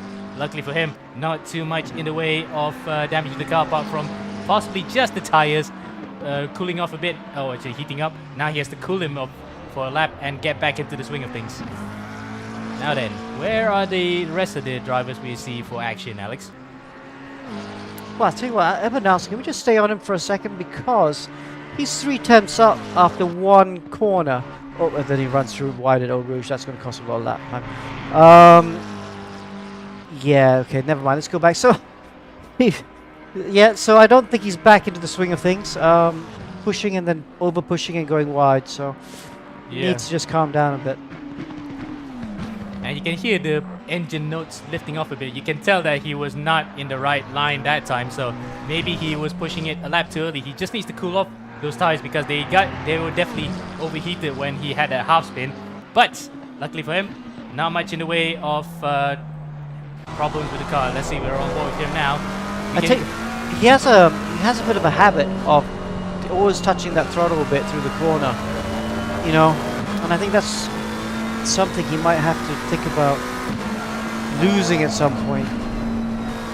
See that? Yeah, you see, he likes to touch the throttle too much. Party mode, as we call it sometimes. All party foot, yeah. He needs to be a bit more patient with that, because there are several ways of going quickly, and the way he is doing it is not really the most consistent, because it's about trying to get the full throttle as early as possible, not touching that partial throttle. Some corners, yes, it can help, and it can help with the lap time, and you do it, but he seems to be doing it everywhere. You hear it in the notes, isn't it, Alex? You can Yeah. hear, like, he goes on and off and then back on. That's kind of like a trick that everyone likes to quote that, oh, Senna does that, he just does it like that. Yeah, But that's a different driving style altogether, because that was unique to him, and it was his detriment sometimes, because especially during the hybrid, the turbo era, where fuel is a scarcity, he used too much of it, and he ran out at one point in December in 1985. No, he did it to keep the turbo spooling still, because they had so much lag. So that makes sense, the turbo arrows. Right. But he used to do it in the NSX as well, when he he used to do it in everything as well. And I think he was just having the Germans on, because that's not the quick way to drive. Although he did make it work in Yeah. McLaren very well. In that turbo era, though, he did run out of fuel while leading into San Marino 85. Yeah, a lot of drivers ran out of fuel. That's because they didn't have the sensitivity they do now to gauge the fuel levels. A lot of drivers ran out of fuel in those days. But I don't think it was due to Senna's driving style. I think he just got the sums wrong. Well, that was also how stone age technology was at that time compared to now, where you can actually have onboard sensors and computers tell you exactly how much fuel you have. But in this case, we also have throttle sensors, and we can see also in pedals nowadays, you can see how accurate you are. And for Billy, you can hear again. Okay, that time round it was actually much better. He didn't let the car coast, but it's just that you're right to point that out. He does tend to use throttle a bit too early. See, he's getting the full throttle very late there, and that's costing him lap time. And that lap time will go all the way through No Name, all the way down to Pouillon. Yeah, that's painful, isn't it? Now, we can probably just head straight to a short commercial break, but we'll go through the timetable first to see how that has gone as we come up now to the 5th hour of this race. Dylan Tan and Marino Pratama still lead the way by over a lap ahead of Russell Reyes and Presley Martono. The Legion Racers car ahead of the JMX Phantom car with 3rd place overall, first in Pro-Am being Alexis Clapano, Alan Drake Cruz and Javier Marquez. Then 2nd place, Billy Appenheiser surviving a half spin just now and trying to work out on how he throttles the car around. He's still running 2nd after an amazing recovery. 3rd is Michael Velasquez, Aldo Balagulen and Matthew Rojas in the Veloce Ragazzo car. Then in the AM category, Paul Lopez, Josh Anabus and Roy Ripperip are still leading that comprehensively by 3 laps in front of the Rising Line car batting for the championship, and they will win that by the slimmest of margins by 6 points, with 3rd place Muizo Morali in the Circle car a well ways behind, but they're still in the race, and that is your top 3 in each class as we go to a short commercial break.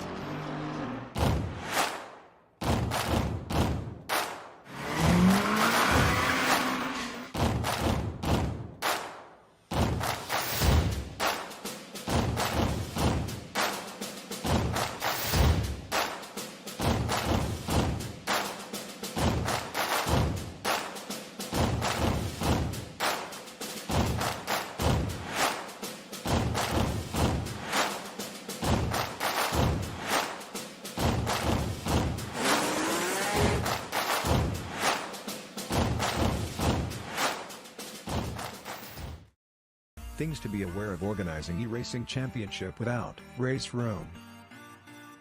First, no automated leaderboard would always be labor intensive. Elimination round would be the only way to filter the winners. Having the participants adhering to the schedule would be a huge test. We need to know the task will get bigger when participants increases. Time consuming. Organizing eRacing Championship without race room, it's all need run manually to take down the participants and eliminate them from first round group to final round group. Because it is manual human labor, there bound to be human error. Manual human labor would have a price tag for the man-hours involved. New participants would never have chance. The e-racing clubs in the world will send their best racers to participate the race. But that means your championship exposure is just limited to the e-racing clubs. Why choose Race Room? Our 3E official championship have fully automated leaderboard. Participants can log in anytime to leave the fastest lap time within the qualifying period.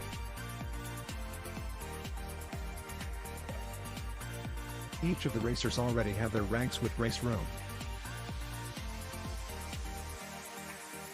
Next, save time. You can have unlimited amounts of participants in a super short time to qualifying them to final race. Race Room can cover unlimited amount of participants. We have a full automated esports ecosystem from qualifying leaderboard to broadcast AI. Besides, Race Room's free contents lets everyone can participate to the race.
That was Mozart.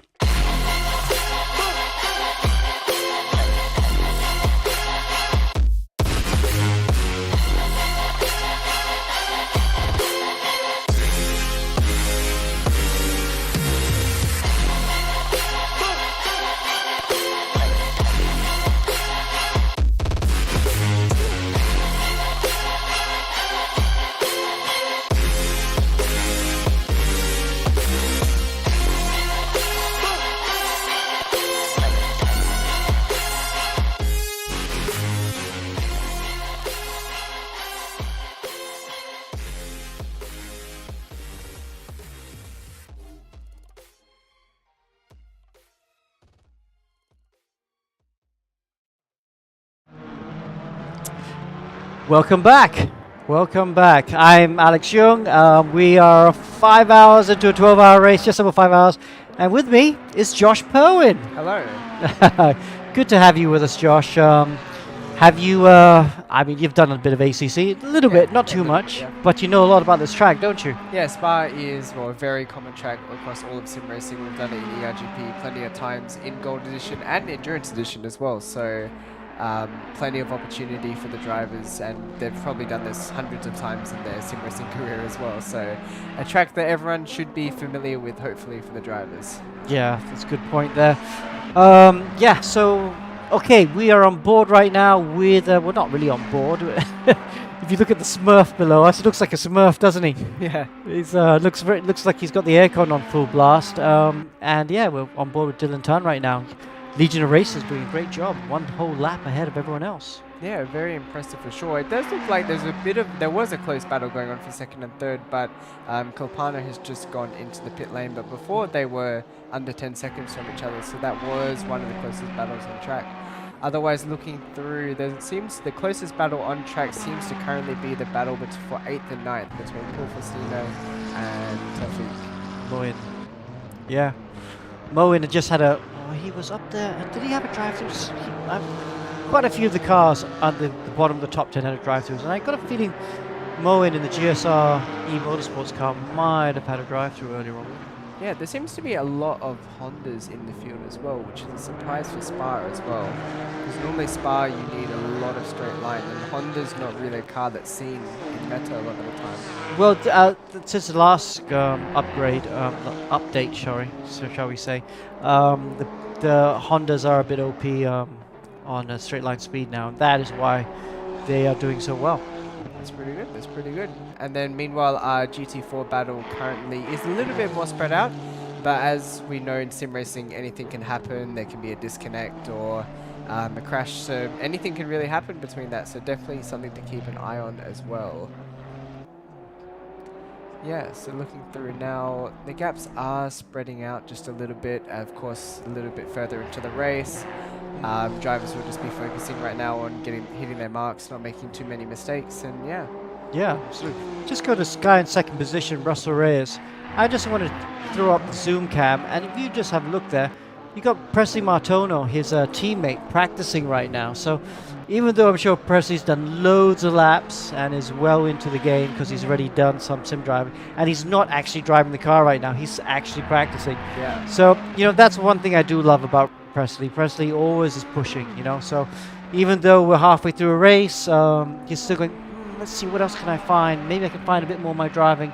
And so I'm going to go and practice, even though my teammate's out on track right now. Yeah, it might also be a sign that he's potentially hopping in the car soon as well, because something that is important in sim racing, of course, is, to get those warm-up laps in. You don't really want to hop in cold turkey after being off the sim for an hour or two, because that first lap or two, you're going to be making a couple of mistakes most likely. So it's good to get the preparation in, and like you said, Presley is a driver that likes to be very prepared. That's a very good point. Yes, indeed. And of course, just to remind our viewers that the JMX Phantom car will be our pro champion this year. They were locked in a very close battle with Laundry House and Stratos Motorsports, but both those cars retired or did not start even. So JMX Phantom will be our 2022 champions.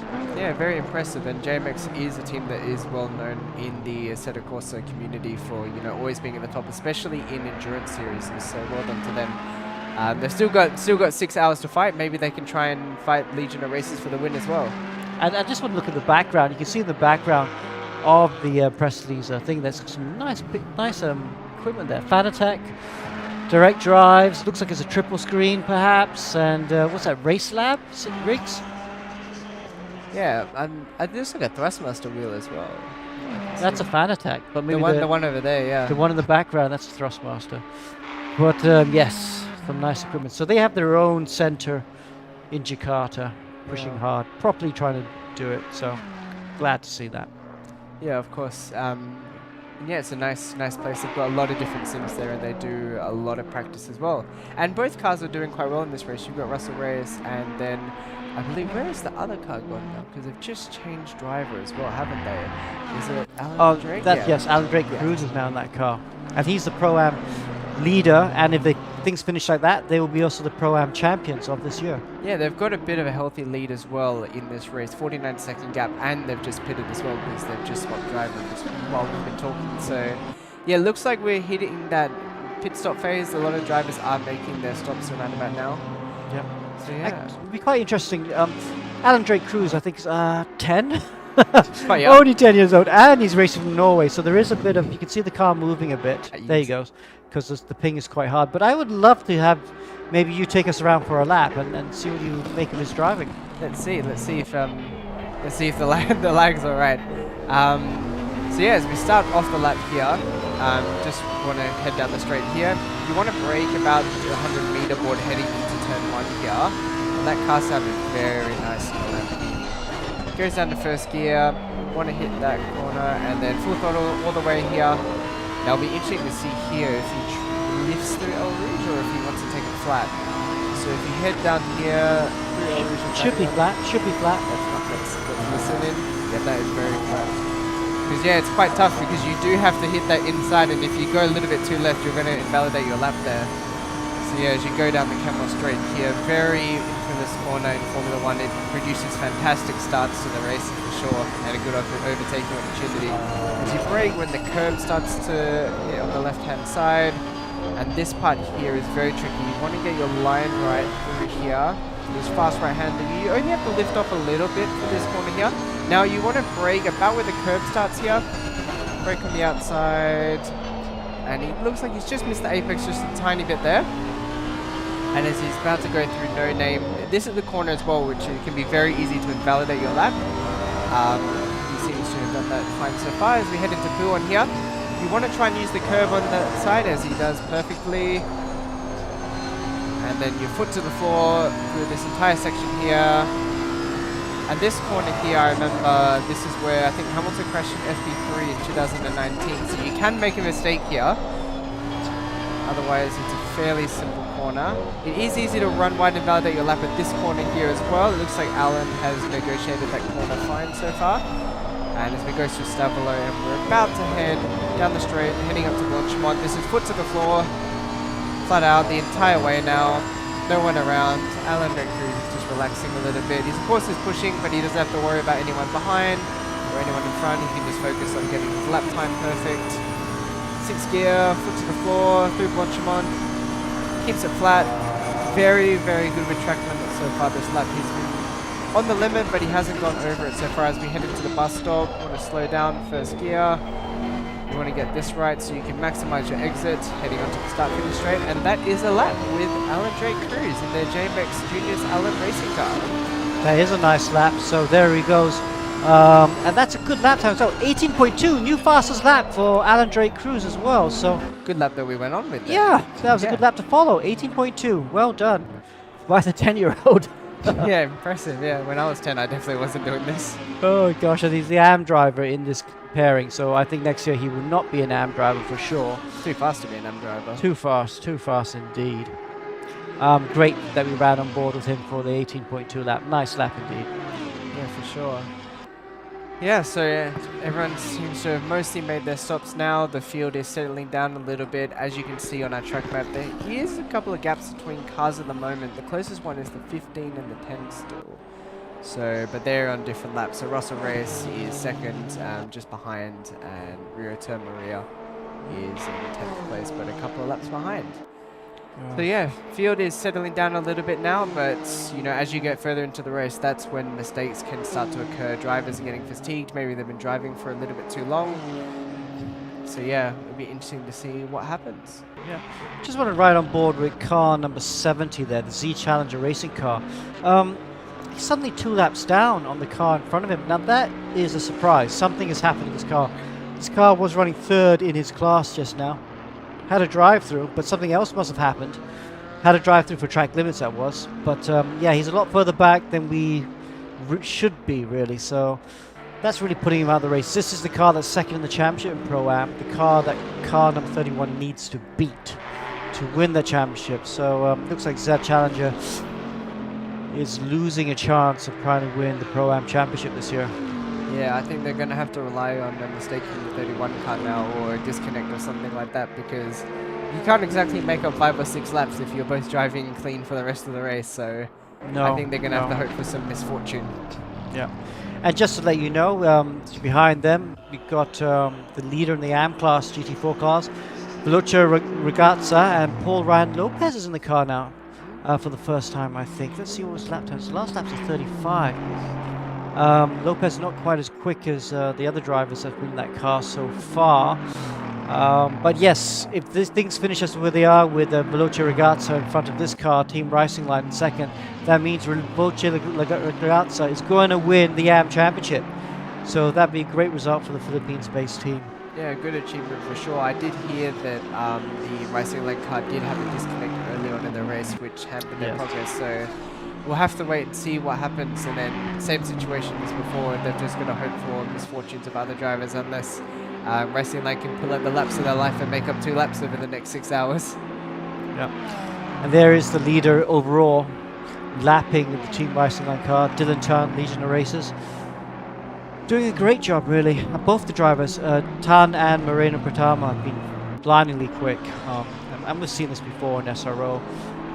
You know what's interesting, Josh? We were talking about it earlier in the year, well, not that long ago, about how at this level, doing the one lap, the guys are all very similar. Like you see Legion of Racers and JMX Phantom, which is the fastest lap. They're both doing 17.1s. But what seems to be the difference that Legion of Racers have this weekend at least is the pace for the second half of the stint. First half of the stint, very hard to separate them. But the second half of the stint, Tan and Pratamo were able to just put in the same lap times as they did in the beginning of the stint. And that's why they were able to pull away, whereas the others were not able to put that sort of lap time down.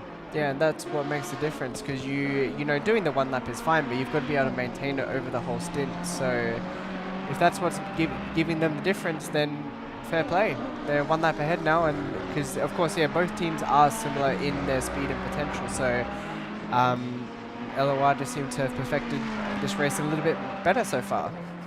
Yeah, and speaking of JMX Phantoms, there they are, a lap down, a lap and a bit, in the same Ferrari that we see. Okay, third place overall though now is car 369, Yeah, the GSR eMotorsports, and Fahad Ghafoor has got in the car again. Yeah. So they've just swapped them about. Alan Drake Cruz down fourth, but Ghafoor P3. Yeah, if you look at the lap times as well, between first and second to third, first and second, Dylan Tan, Russell Reyes, 17s. Alan Cruz just did a 19.4, but then everyone else is lapping in the 20s, 21s, apart from the 15 car. Yeah, see this thing, because Fahad Ghafoor just did a 20.1. Let's stay on board with him for a while. Maybe there was traffic or something, because I want to see what his actual lap times are, because this is a good driver. He should be in the 19s at the least. Really, he should be in the 18s. He's good enough to be in the 18s. So I'm surprised to see his last lap was a 20. But he's coming towards the end of his stint as well, and you know, that's something else you've got to think about sometimes. Sometimes it's not just the setup of the car. You also need to drive the car a little bit different, because how the car feels in the beginning of the stint to the end of the stint is very different, you know. I always see, they're kind of like three phases to a stint, isn't it? Yeah. There's the new tires, heavy fuel, Yeah. and then the tires start to go off, but you still got quite a lot of fuel, and that's when the car feels at its worst. Yes. And then of course the end of the stint, the tires are even more off, but the fuel comes off. Yeah, so doesn't the lap time comes back, it feels a little bit easier. And then when you change into the new tires, oh my god, there's all this grip now. But yeah. Before they're missing the apex at Biff Bath, missing the apex at Stavelot as well, just a little bit. So yeah, no, doesn't look quite comfortable in the car at the moment. I wonder if he's having any issues. Maybe there's some damage there or something. Something as well that happens to a lot of drivers as well, when you get this far into a race and there's no one really that you're fighting, you do tend to get comfortable as well. And when you get comfortable, you can lap, like I've done it before as well, when you're comfortable, you start lapping slower than, you know, what you could be. Because you're like, oh, okay, let's just not make any mistakes, just do a clean stint. Which works okay as he heads into the pit, so maybe he was nearing the end of his tank as well. As Russell Reyes is also in the pit lane as well. It's getting quite dark at Spa-Francorchamps right now. Yep. 9:10 p.m. Not Malaysia. It's still bright and sunny almost, but it's getting sunset, almost nighttime. Yeah. We are, of course, at Spa-Francorchamps in Belgium. We are, like you said, like Josh just said, 9:11 p.m. But we are on ×2 time scale. Yeah, times 2 basically. So it's time's running twice as fast. So we will go to the night as we go from 9 p.m. to 10 p.m. Should get bright again at about 5 p.m., which is about, if it's ×2, it's like 2.5 hours from now. Sorry, not 2.5 hours, more than that. But yeah, we'll have a few hours of darkness before it gets light towards the end of the race again. Yeah, and we'll see all the headlights of all the cars, and it'll look really nice. But yeah, it'll be, what, 4 hours of darkness, 3 hours of darkness of this race. There's still 6.5 hours to go, so plenty of time for everyone to get their fair share of driving in. But yeah, pit stop phase happening right now. Yeah. Yep, Alan Drake Cruz just did his pit stop. He goes back up to third position. JMX Junior cars. I wonder if Michael Vincent Valekas is going to be able to get up into fourth. That's a big question mark. The Veloce Ragazzo car, he's going to go across the finish line now as well. Comes out the last corner, and that's it. 135 laps completed. And will he go up to 4th? I think he will. Let's see. Fahad Ghafour, I think, is still in the pit lane. Yep, there he is. He's still stuck in the pit lane. He hasn't moved. And Valakez is going to overtake. So, Veloce Ragazzo car goes up to 4th position. Yeah. And yeah, the gap between the two JMX cars has closed down. Always there's a drive-through for Fahad as well. Oh no. Track limits. There he is. He's coming out the pit lane now. Yeah, I think he's been overtaken, and he's got a drive-through to go with that. So Oh. lots of misery for the GSR eMotorsports car in that past 30 seconds, but yeah, back onto the JMX cars. Oh. So there's a gap of what, 12 seconds between them now, but it'll be interesting to see how Presley Laps compares to Alan Drake Cruz. Yeah, Presley's driving quite a bit faster to Drake Cruz at the moment. Anyway, Cruz just needs to make sure they stay there, basically. Yeah, he's not. It would be nice to get ahead of the other JMX car, but he's not fighting them for the championship. They're in a different class, so And it's not a big deal. sister cars as well, right? They don't want to take each other out. Oof, that'd be painful. Yeah, if they're all sim racing from the same office as well, that'd be a bit awkward. Going up to each other after that. Oh, driver change. Fahad Ghafour's got out of the car, and Reagan Herbert's in the car now. That's a nice start to the stint, getting a drive-through. Getting a drive-through straight away. Yeah, gosh. Of course, this car was running in P3 in the first stint.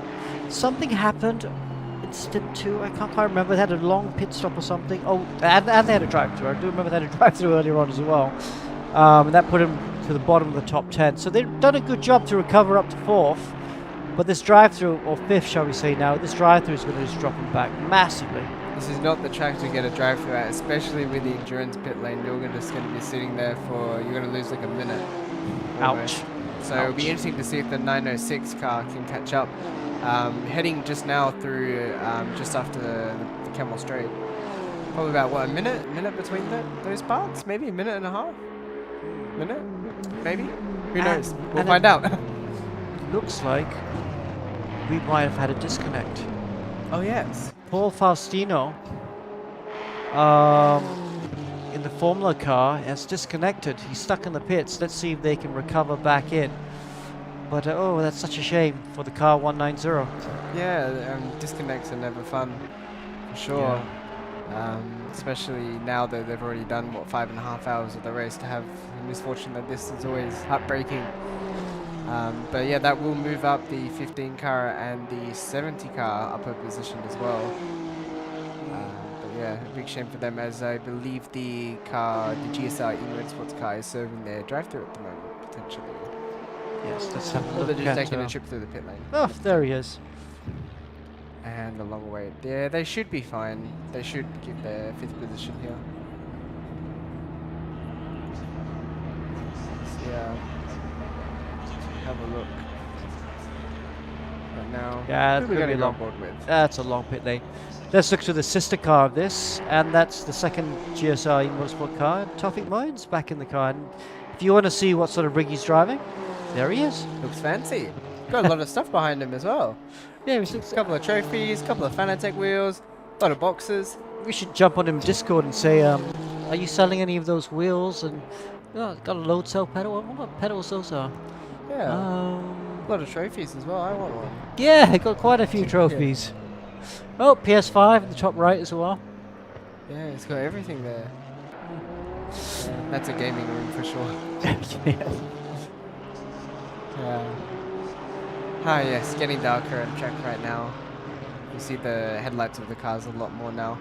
But yeah, the 369 managed to keep 5th place over the 906 by probably 15 seconds, relative to not, but 369 is heading through the long right-hander. 906 has just finished the Camel Straight, so still it's some time loss that they didn't want to have, especially when they're fighting for a position with the car number 4, the car in 4th, number 5 and number 31. Right. Let's go back to the front, or let's go to the guy in 2nd position, because Presley Martono's on a quick lap. 17.5. Wow, he's 4/10 up. So we saw him practicing just now, and looks like that was right decision, because he's now in the car, and he's flying. Yeah, that orange car looks beautiful when heading into the nighttime as well. Very nice livery that they have. Yeah. Let's see what lap time he can get here. Yeah, only 2 tenths up now. Lost a little bit of time here, but this is the part of the stint where they'll be able to extract the most out of the car.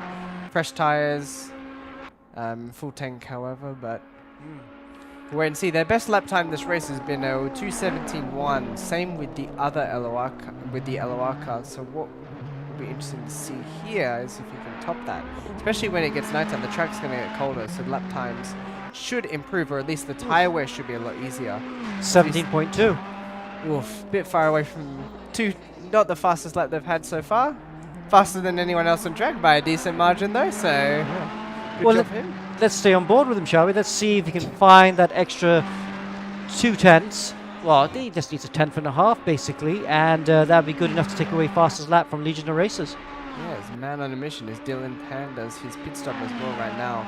What I'm interested to see if we can, if JMX can get onto the lead lap, and then we might have a little bit of a race going on our hands. Still 2-minute gap, but you never know. Anything can happen. 6 hours of pushing. Have to wait and see. Let's see if he's up. Let's see if the split goes green. Ooh, would that have slowed him down a bit? I think the car got fairly out of the way. Normally you have to budge through him a bit more than what he had to do there. Yeah. See what the orange black car can do. That's got to be track limits. No? Maybe. Maybe. That might have been just on the limit. Because I'm fairly sure with this, you can go right out. As long as you got one tire on the curb, it's not invalid. Is that correct? Yes. He did have one tire on the curb. Did he have one tire on the curb though? He looked really far. We'll have to wait and see. We haven't seen a relative come up yet, so maybe he invalidated it earlier in the lap. That's true. But I wanted to see, because JMX Phantom, Presley is such a competitor.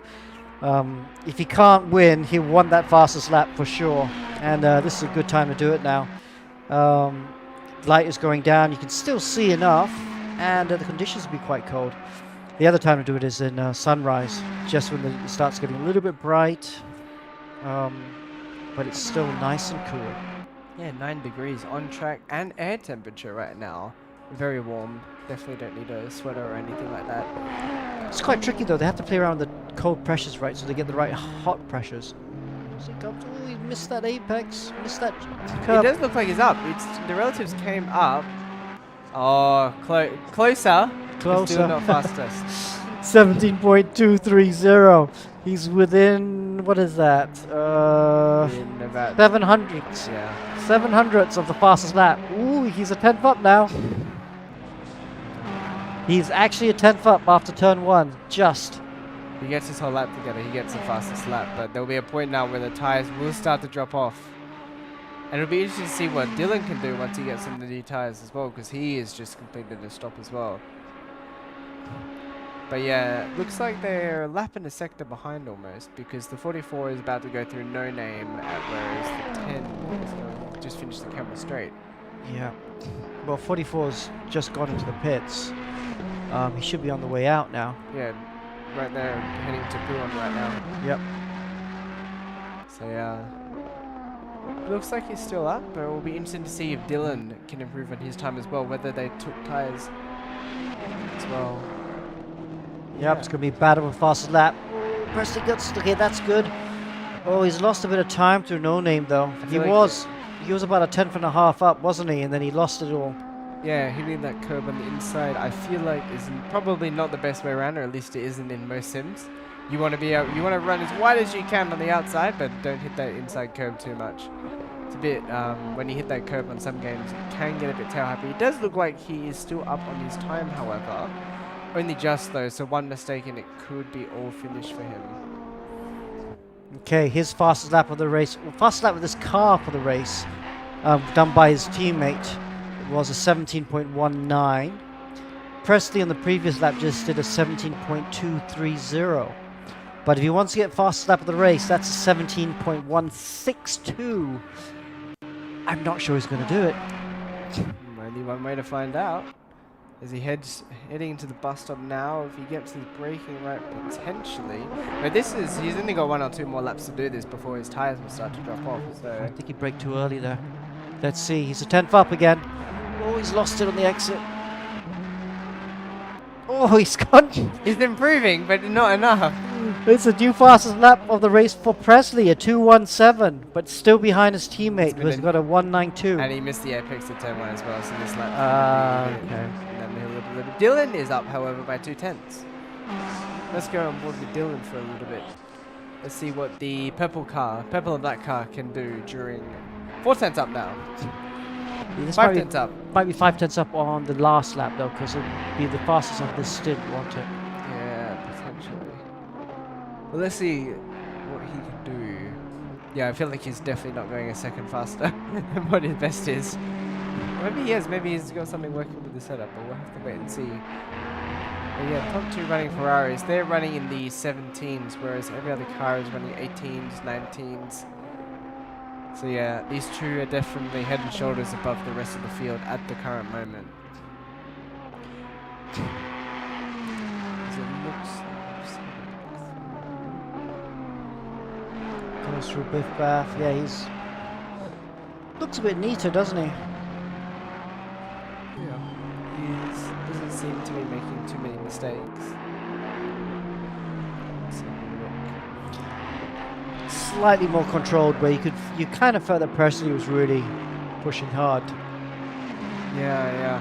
And Dylan might get a little bit of slipstream or be held up by this GT4 here, one of the two. This will frustrate him though if he's going for fastest lap for sure. He'll be like, get out of my way. And as long as he Perfect. outbrakes this car, Perfect. yes, gets the slipstream and avoids the other car. Go through the last corner now.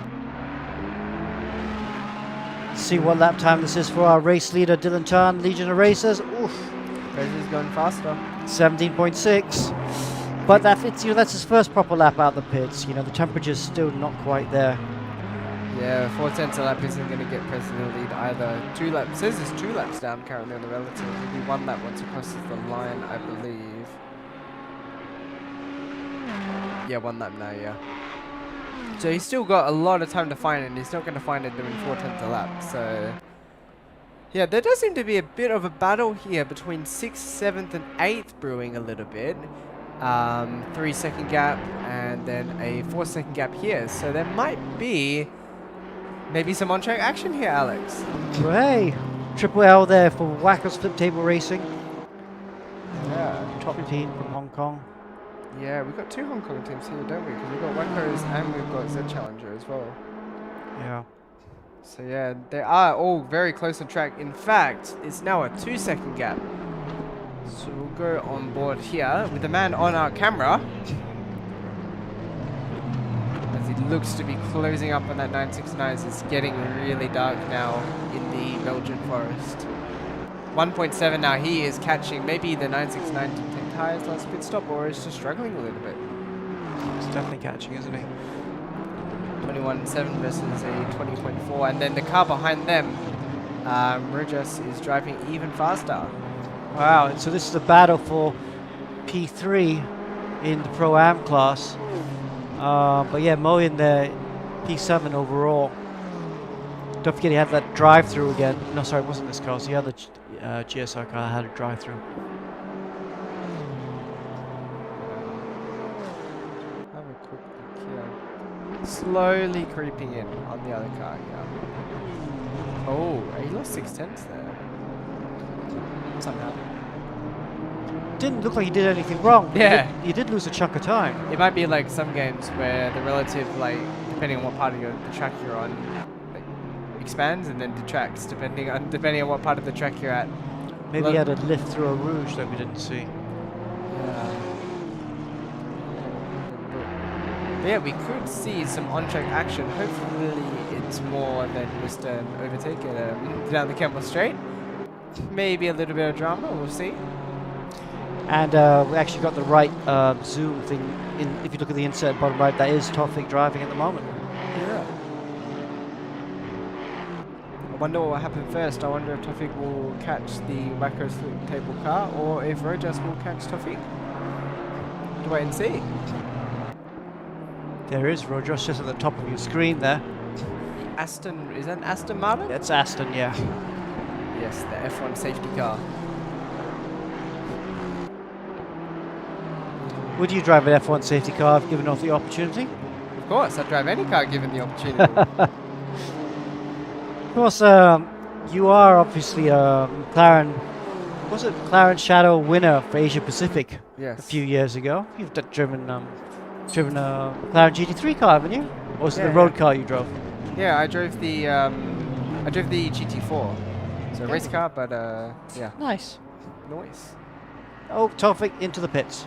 Yes, so that battle has ended. Maybe Rojas will be able to overtake the 969 car. We'll have to wait and see. With the Aston Martin just here. Really nice car. Good livery as well. A lot of the liveries in the series are very, very good. So Josh, which car did you drove again? The GT4 car? I drove the McLaren GT4. I could enter the GT4 class in this. Ah. Hello, Afik, by the way. Welcome back. Hello, Josh. How are you? Yeah, I am good, Afik. How are you? I'm doing perfect, mate. All right. Is everything alright on your side? Yeah, not too bad, not too bad. Alright. What did you do this morning that, well, you were supposed to join for commentary earlier. What were you doing, mate? Me? Yeah. Me? Yeah. I didn't know that. I was doing go-karting. You're doing go-karting? Yeah. Where at? Pinnacle. Ah, Pinnacle Yeah. Cards. So funny story about Pinnacle Cards in Elite Speedway. So basically, Pinnacle Cards is used to be called Elite Super Speedway, and it's just a go-kart track. Nothing fancy, you know. It's just a go-kart track. Almost how big is it? I don't know how big it is. It's a minute lap time. Yeah, it's a minute lap time, give or take, roughly. Yeah, but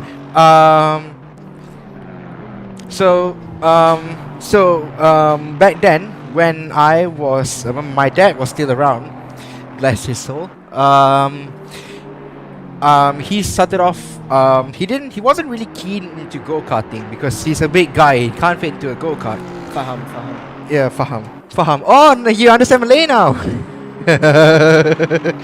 Sorry, everybody. For those of you who may not know, Josh has been residing here for almost 4 months now, and yeah, 4 months. Yeah. 4 It's months. been how's the 4 months been treating you? How's Malaysia been treating you? Yeah, it's been good. Most people have been treating me well, apart from Afik. Apart from Afik, yeah, what apart did, from what did Afik do? Nothing. But why do you say that, mate? He leaves the gas on. I don't know. No, mate. So it's a Malaysian culture to leave the gas on. You don't really remove the gas on. Unlike, Faham. okay, you know, it's not in Malaysia. It's not a Malaysian thing to do. Let's be honest, okay? 906 here has the spin and there's Gugun Wiranto as well. So the Java Sim car so it has been involved in like all sorts of conundrums, hasn't it, Josh? Yeah, it's worth keeping an eye on P7, P6 as well, because they're about to have a battle as well. Gap between them is 5/10 as well. Yeah. Oof. Oh, never mind. That's a miracle they saved that. Oh, that's a miracle. Oh, Never mind. oh. That's good. Okay. You spoke too soon, mate. Well, it looks like they're still traveling fine. Alright, fair enough. Faham. Faham, yeah? Okay, let's go.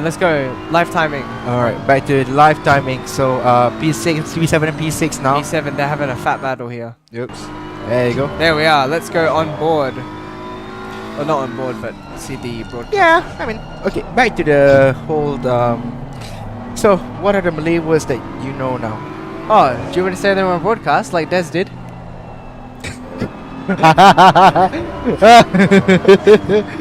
So, if we're not going to say those Malay words because we know what those Malay words are. Well, not Josh at least, but I learned the words when Afik drives.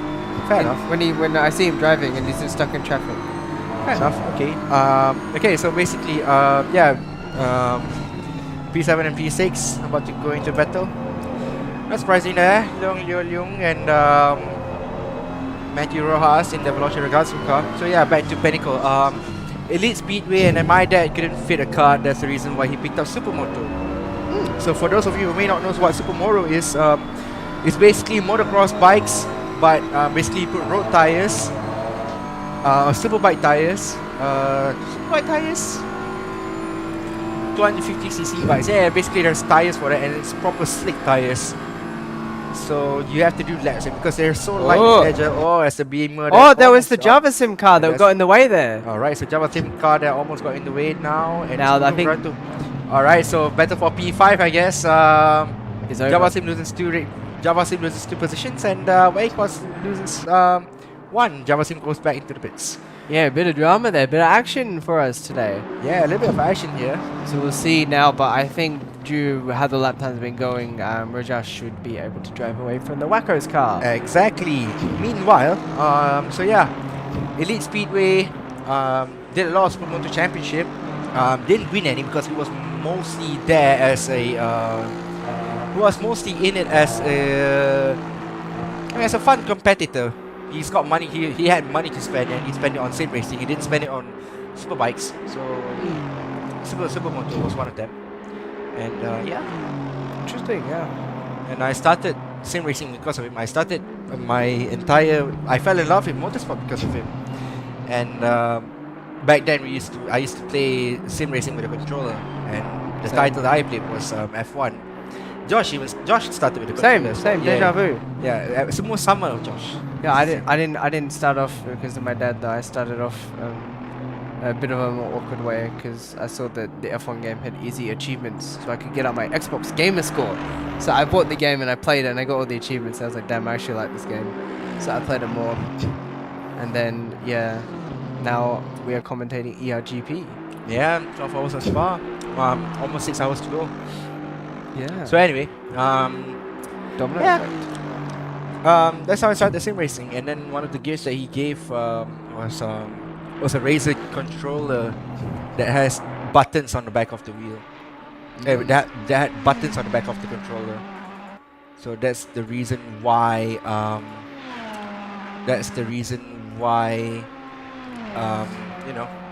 I started off sim racing. And that controller was the best thing that I've ever gotten. Period. Yeah, as we go on board with Dylan Tan for a little bit here while the field Josh is doing split up. broadcasting work. Alhamdulillah, brothers. Alhamdulillah. So not only has Josh moved to Malaysia, but he's also going to convert to a Muslim soon. Well, you've learned a lot in Malaysia, have you, Josh? Yes, Afiq has been my teacher. Exactly. Yeah. So one of the things that Josh is very particular of is leaving the gas stove on, even though It's more so even though the head was leaking.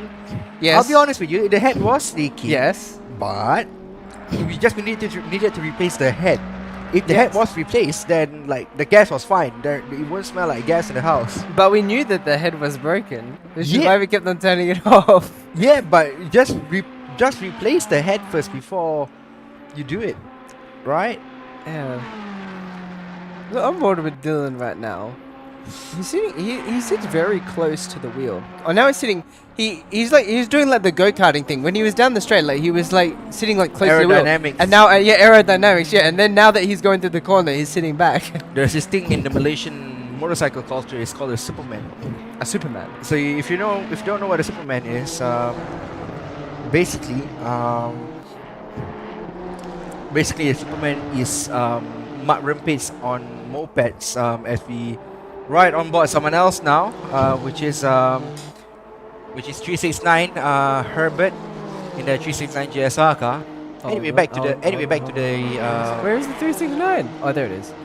anyway, back to where were we? Oh yeah, Superman. So yeah, there's something called mud rampage. Mud rampage are basically pretend motorcycle races on two-wheel mopeds that outputs 20 horsepower. As LLL is currently in the pits, and we ride on board 369 again. It'll be interesting to see where he comes out though, because he might be close with the 8 or the current P8 or current P9. Yeah, but fighting for a pro category and fighting for overall honors is two different things. I think they'll be happy if Oh, there it is. no, never mind. Alright, then that's very close. Alright then, Josh. But anyway, yeah. Mud rampage. So they lay their body flat on the seat of the bike and then kick their leg out. So it looks like a Superman. That's why they call it a Superman. Interesting. This is basically turned into a podcast whenever I come in, right? All right then. Now you know what Zikri means. Understandable. Understandable. Faham, Josh. Faham. Exactly. Anyway, Let's go on board with James Pierre Reed, Celsius Autosport. Celsius Autosport driver. So what do we want to talk about then, Afiq? Yeah, I mean, Celsius is one of the drivers, one of the teams that is, has gone under the radar, especially in the last round. But they were very compelling. Won their first eRGP endurance event in Kailami, so Nice. flying the Aussie flag a lot higher. Cool. You gotta be proud of that before you become a Malaysian soon. Yeah. I used the Malaysian flag last night in eRGP, accidentally. Yeah. Who Who asked you to? No one. But you had to change anyway because otherwise you wouldn't race, right? I couldn't do the leaderboard Yeah, that's if I exactly. on the Aussie flag, but then normally I change it, but then I realized because the race room servers are different, I was like, nah, I'm gonna run on the safe server. I'm not disconnected because I'm on the Aussie server, not the Asian server. Yep. So I am now Malaysia. So Josh Berwin, can you sing the Nagaraku for us? No, Why I not? don't know what that is. Do you know what the Nagaraku is? Oh, is that the national anthem? Yes, it is. No, I don't know. So my plan for Josh Berwin is to bring him to a Malaysian football match later next Wednesday. Next Wednesday? Yeah. I didn't know about this. Yeah, there's a Malaysian football match Right. between the Malaysian national team and Maldives. The Maldives. Yeah, the Maldives. Yeah, you know the Maldives Island? Yeah, I know what Maldives is, but like, Yeah. what's the rank difference between the two? 1-5 something and 1-5 something. Oh, so it's actually close. I mean, it's not Australia level of like. Maybe if you were in the team, they'd get in the World Cup. mate. Exactly. I should have played defender. Maybe I should have been a footballer. Instead Yeah, of if we had the Axel, futsal team, Yeah.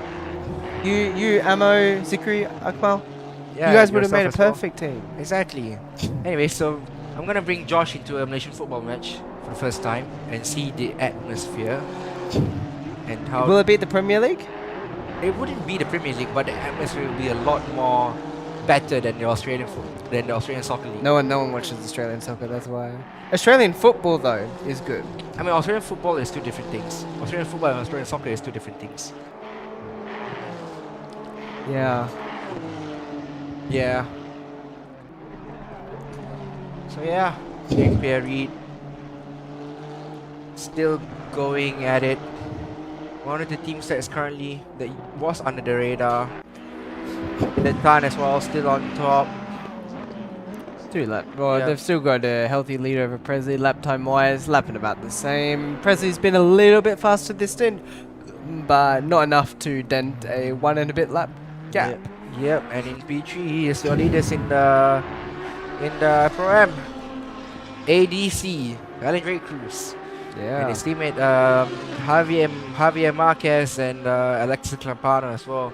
So in P3 Pro category, it's actually GSRE Motorsports car, the number 369. And number 5 is the Veloce Ragazzo car, currently driven by Matthew Rojas. In P3 in the Pro-Am category is a guy who's in second place. Car in second place in the Pro-Am standings is Sekin Ho and crew. And then the bottom 3, Joshua Nabus, no man's land at the moment, sitting very comfortably. And Nazir Azman as well, also sitting very comfortably in no man's land as well. And Nazir being the quicker driver out of the two, it'll be interesting to see what Nabil Jalil can do when he steps in the car later on in the race. Yeah, and of course, a driver who has been competing in eRGP Global Edition lately, our race room edition of eRGP. Exactly. Yeah. That's how we look here. But yeah, field is still fairly spread out. One thing to note, the 70 car has made up a couple of positions. 'Cause I remember when I started commentating, they were near at the back of their category. And it looks like the 190 has reconnected as well, albeit fairly far down the order. But they can get some points from this. Yep.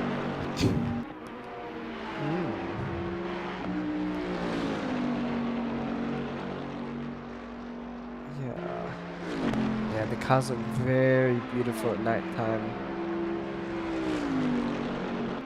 Fun. Would you say that ACC is the best graphically demanding, graphically tight sim racer out there? Gran Turismo. What? Gran Turismo. Why? Have you seen like the graphics on Gran Turismo? I mean, the handling on Gran Turismo is not good, but the graphics are very good. Assetto Corsa is definitely second though, because the graphics are very good. What's wrong with you? ACC has the best graphics out there. Nah, Gran Turismo. Are you sure about that, Josh? Am I sure? Yeah. Yeah, I'm sure. What is wrong with you, mate? I have only correct opinions. Coming from Australia, I mean, I think you do. Anyway, further back. Shazan Shafiq, though. I promise I'm not this egotistic. Back. Is it raining? It is raining. It is raining. I can hear the rain. I can hear the rain. When's the rain gonna come into the server? Well, it's not raining yet in the server, but it's definitely raining outside. And with the aircon that we have in here, it's gonna be full blast. And yeah, closer to Spa. Yeah, no. Can we like blow the rain to Spa? We don't need the rain. We get too much rain here. Yeah, we don't need the rain here in Kuala Lumpur. We can give it into the. We can, move the cloud into the Ardennes forest. Why don't we do that? What's stopping us? Money. So if you hear a few raindrops at the back, please ignore it. ASMR raindrops. Yep, ASMR raindrops, that's inevitable. Dylan Tan still leads the way, and he is sitting very comfortably though, albeit with wouldn't say a slender of a margin. Well, not slender anymore. I mean, the guy's gapping Presley Matano in a huge gap. And Jake Cruz as well. Gotta give it to the kid. Kid's actually talented. Yeah, he's doing very well. There is a lot of 10, 11, 12, 13-year-olds in the Southeast Asian sim racing community who are really doing not bad for a 10, 11, 12, 13-year-old. Yep. To be fair, there is a lot of drivers out there who do have that potential. For sure, Alan, Dylan, Axel Nocom is not in this race, but he does ERGP. He's not doing too bad either. Yeah, lots of kids with lots of potential. Faster than me. Faster than us.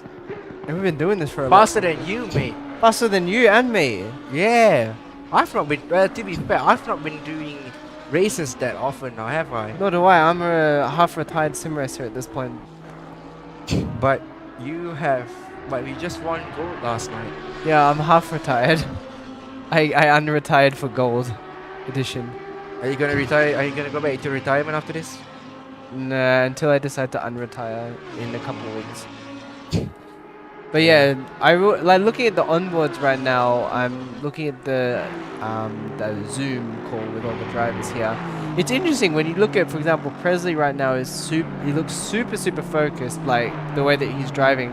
But you can see that Dylan is moving around a lot in his actual seat.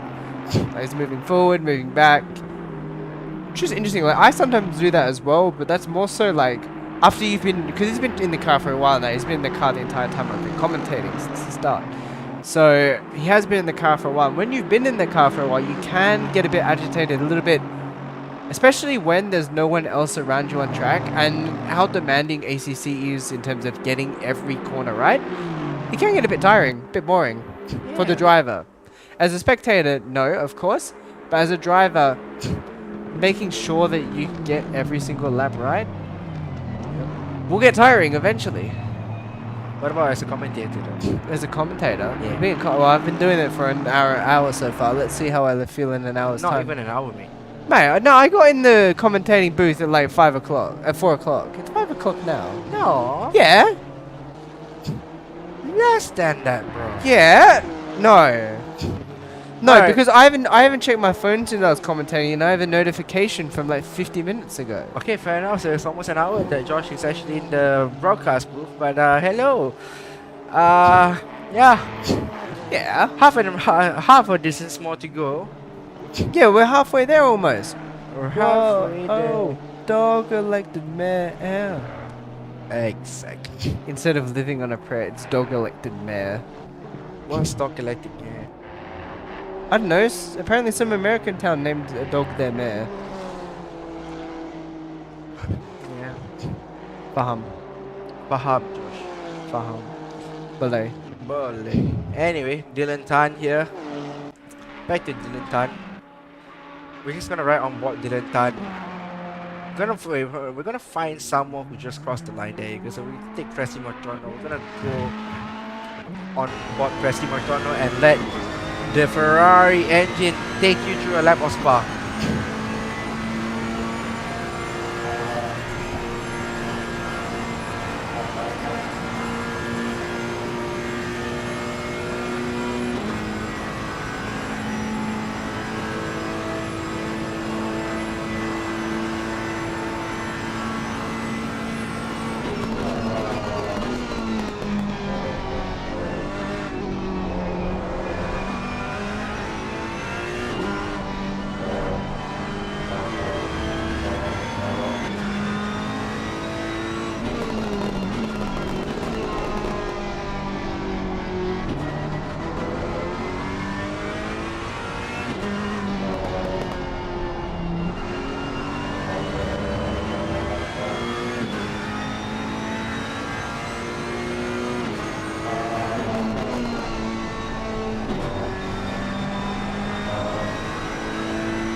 Alright, so a lap of Spa and that's on the Ferrari. Josh, you got any requests to do next, or maybe the viewers even?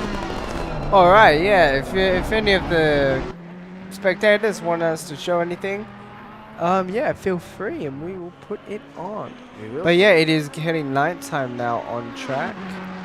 And yeah, not much is happening. Car 70's in the pit lane.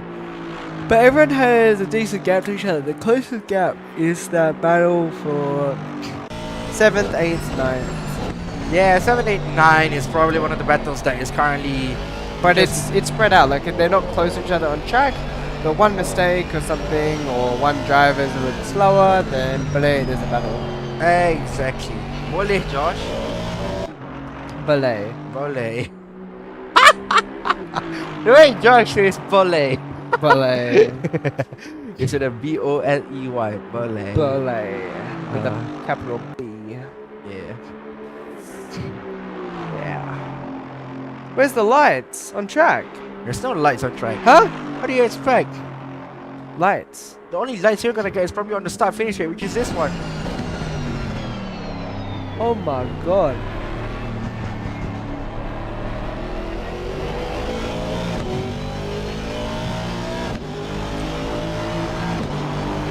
Yeah, you can't see anything now, can you? Yeah, it's a bit tricky. It is. That's the one way to put it. Yeah, it is, because it is tricky. Let's go on board with Joshua Nabas for a bit. Our leader in the LMP, not LMP, the GT4 category. And I'm doing some camera work. Here we are, Joshua Nabas. He's got a good first name. Joshua. Yeah, So you're that's saying why I that should name my child. Joshua. Yeah, What's the middle name then? it's just Josh. Just Josh. Just Joshua. Just Joshua. Yeah, Poe Jr. There's no Peter in the middle. Yeah, there is, but like, oh yeah. Oh, if I want to do Junior, I have to name. Oh yeah. You No, gotta- I'm not naming my kid Josh. So what are you naming your kid then? I don't know. What are you naming your kid? I don't know. I've not made out the decision yet. I'm not even married, mate. Why would I think about it now? Yeah, exactly. This is a conversation we should be having with our partners, not between us and broadcast. Exactly. I don't know why you want to say it, but anyway. Car number Yeah. 28 as well. It's got good name and good car number. Yeah. 28 is the best car number. Josh says it because 28 is his favorite number. Yeah. Yeah. Maybe you should meet Joshua Nabus and give him a hug later on. Yeah, is he here? Is he in KL? He's in Philippines, mate. Oh. Well then how's that gonna work? Fly off to Philippines. Oh, I can go for a holiday in the Philippines. Exactly. I need to go visit the Philippines. I haven't been yet. Have you been? I've not been to the Philippines. I want to go to the Philippines. I want to go to the Philippines and meet a few sim racers there. I mean, I want to meet Inigo Anton, that's for sure. Didn't he come to KL to meet you? Yeah, but it's gotta do that. it's my turn to return the favor now, is it? Ah, faham. Yeah. Gotta go to Manila. Oh, no, he's not in Manila. He's in... Is it like the northern part of Manila? Yeah. Is that like the... Actually, never mind. Yeah. It's very dark right now. Exactly. But yeah, a lot of gaps between the cars in the GT4 class. Yeah. Please give us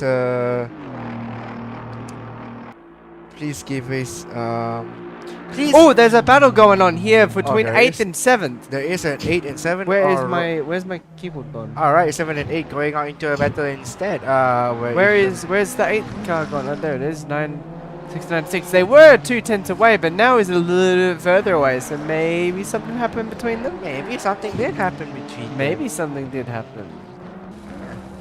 Let's go on board with Helicam on board. Helicam on board 696 Shazwan Shafiq car. And for them, looks like it's smooth sailing so far. Joshua Nabus is still in the picture though, so we're gonna have to sort that out quickly. yeah. There we are. There we are. I was working out which keyboard is which. I'm kind of new to this. Let me be. So, anyway, 696 is still chasing down 906. There was a 5-second gap, so something must have happened when we weren't looking. I don't know, mate. Second Ho is in the pits. So quite a few drivers on the We pits. do know that he's in the pitch, yes. Exactly. So 5 seconds. And there you go. It's still 5 seconds. ACC just works differently for me. Yes. Faham. Belay. We need some rain. Not in real life. Maybe something... Yeah, his car looks fairly damaged. Maybe he whacked the wall somewhere. Yeah, it did. Well, not sure where. Anyway.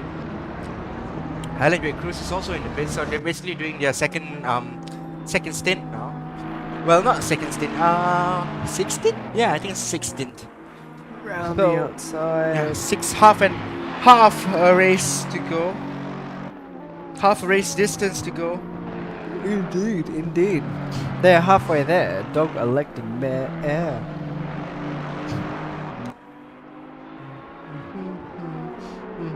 We're gonna get the stream copyrighted by humming "Living on a Prayer." What? Oh. All right. So yeah, and lots of people in the pits right now. And the pit lane cycle is continuing as Alan Drake Cruz heads into the pit lane.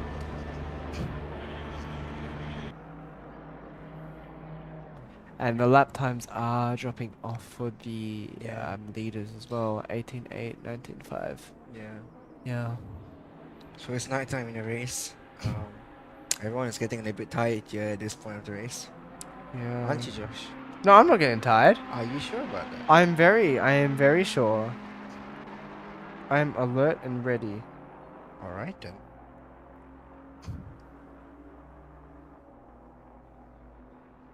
Yeah. There's a couple of drivers in the pits at the moment. So Josh, can we focus on other drivers as well? Yes, we can. Okay, We can. so who are you going to focus on? We're going to focus on Presley Martono. We haven't been on board with him in a while. We're going to go into the cockpit. Actually, no, we did that last time. Actually, no, we did that. last We time. did. Yeah, We literally, why don't- he was literally the last guy who Why did don't it. we go for one of the other cars? Yo, let's go to the Honda. I haven't seen it on board with the Honda yet. Alright. And it's perfect because Herbert is about to start a lap. One lap cockpit cam, not the dash cam of the Honda. Cockpit cam, Josh. Yeah, we're in cockpit cam. Oh, we're in dash. I was like, why can't we see the steering wheel? Yeah, apologies to our viewers. Josh is a little bit new here. As he goes wide. As it goes by, yeah, the number 57 car is still right ahead, and yeah, maybe this is should play into effect this one. And you know what? Just ahead of him is the car in P3, Alan J. Cruz. Alright, so it's got So we could have a battle heating up here. Alhamdulillah, Josh. And we have a driver change as well. Alexis Calapano has just got back in the car. So Alan J. Cruz, after one stint, is now out the car.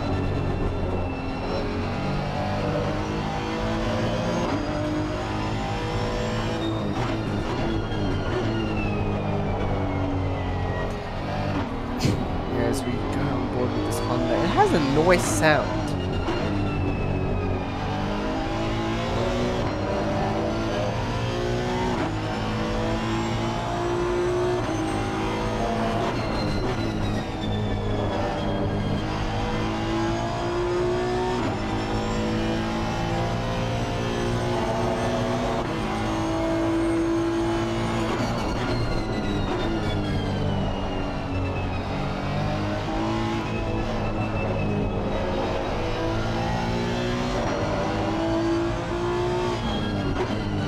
He is catching up to the Alexis Papano a lot. So Alexis probably trying to get used to when you first hop back in the car. It does take a lap or two to warm up, and Herbert might be able to capitalize on this. Maybe make an overtake, so we'll have to wait and see.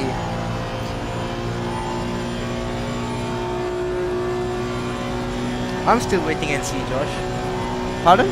I'm still waiting and see for that to happen. Oh, no! never It's, mind, I guess the drive-through. come on, let's make an overtake instead. Come on, make the overtake still. Come on, we need it. No! No! Alright then, Ah. Josh. Change your scenery, shall we? What an overtake! Such a pity for the 369 car. We could see a view of the pit lane. We haven't seen a view of the pit lane in a while. Yeah, so let's have a one entire stint of the 369 car going into the pits. No, never mind. Matthew Rojas says now let's just stick with Matthew Rojas instead. I'm just seeing if there's any battles going on, anything heating up a little bit here. Exactly, mate. Nah, not really. Still a little bit stagnant for now. As it normally is with endurance racing, and it'll heat up right at the end. When everyone realizes this is the final moment to push, this is the time when we have to make it count.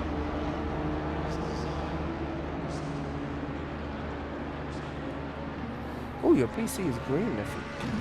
And purple. It's not my PC. And red. And blue. So it takes roughly 45 seconds, a minute, up to a minute. I'm gonna say this has been a lot longer than a minute. Yeah. I was about to say that too. Why am I out now? So shall we go on board with the BMW, Josh? Yes, let's go on board with the BMW. 9698 is.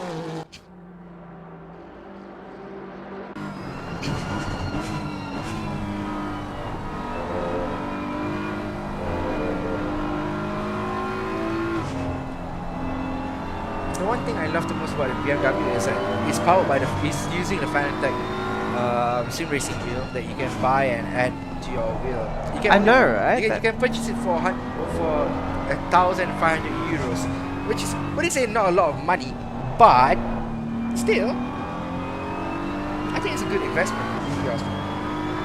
Yeah, or you mean it's a top of the end wheel that they use it in real life, of course. Yeah. Would you get one for yourself? I had a Fanatec wheel when I was back in Australia. This one may be a bit out of my price range though, but yeah, if I had unlimited money, I would consider it.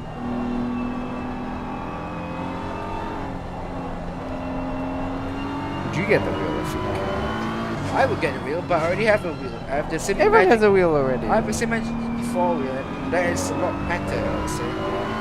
But I want to upgrade it to the FX. The FX wheel looks sick.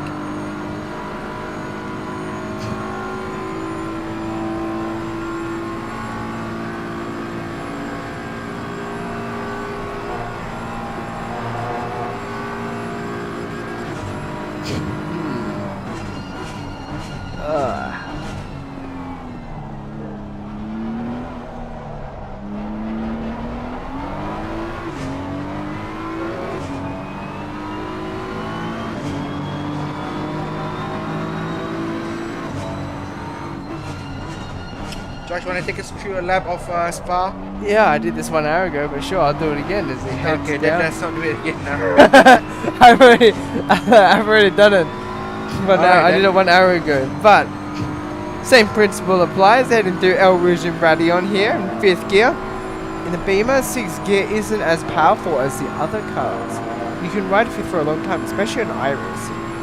Yeah, I mean, to be fair, Although man's not even shifting up until now. yeah, I mean, to be fair, the M4 in iRacing is actually like a lot more controllable. I think that's the reason why people do iRacing instead of ACC, because iRacing is such a, I mean, in the GT3 cars at least, the iRacing is a lot more easier to tame. Nah, Eh? no. Well, iRacing is the biggest challenge. what? Yeah. Assetto Corsa is such a challenge because you have to be perfect. If you're not perfect, or if you're under a little bit too early, game over. You're going to lose time. The TC is going to kick in.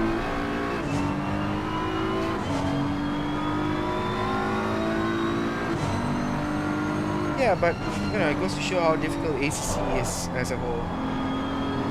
Faham. Oh, you know what?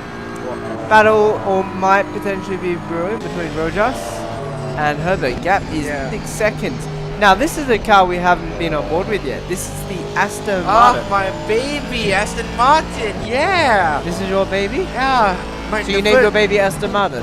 Yeah, I'm gonna name my baby Martin. Or Aston. Aston Martin. Aston Martin with Mama. I'm gonna tell Lisa this. Alright. We're naming your child Aston Martin. Alright. Well, we're gonna have an outboard cam of the Aston Martin. If our TV director can control the camera. If I can work out how to do it. Yeah. There we are. Bagus.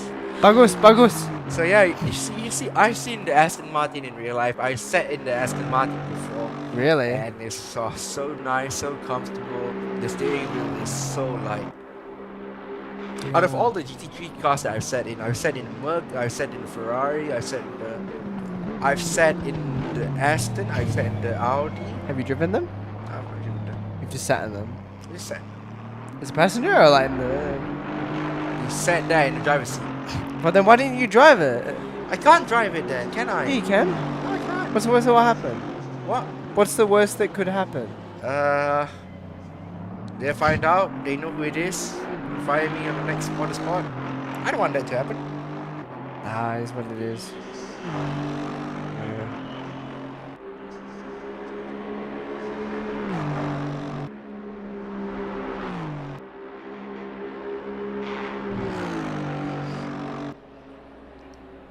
Boleh, Josh? Belay? Yeah.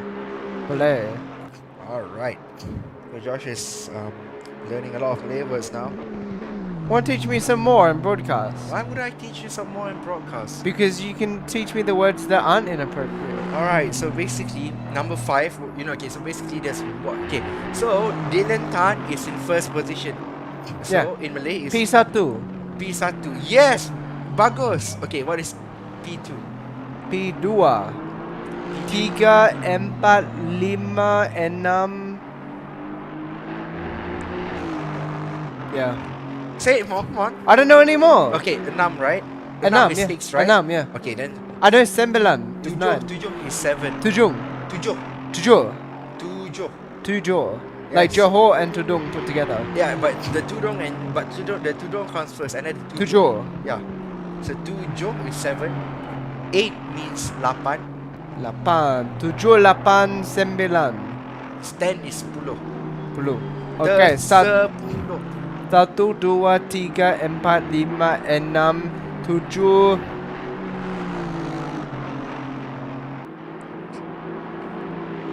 I forgot. 90.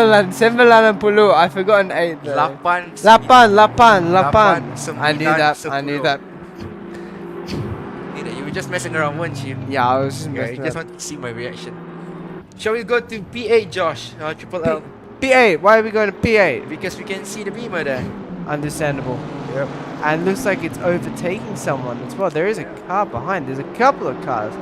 369 and the GT4. Looks like it's almost trying for a dive bomb. Is the Bentley there? Is that a Bentley? Yeah, it is a Bentley. Oh, it is. Are they fighting? Are they fighting for position? I think they No, they're not. They're just fighting for No, pride. there's an NSX in front, and then there's a Bentley. Yeah, there's a Bentley. Yeah, okay. This is for not for position, but they're trying to unlock themselves. Right then. Yeah. So Triple L, Leung in the Virgin Motorworks M4 GT3, BMW M4 GT3.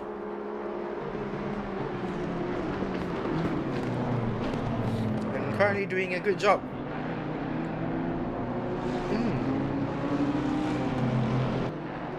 Yes.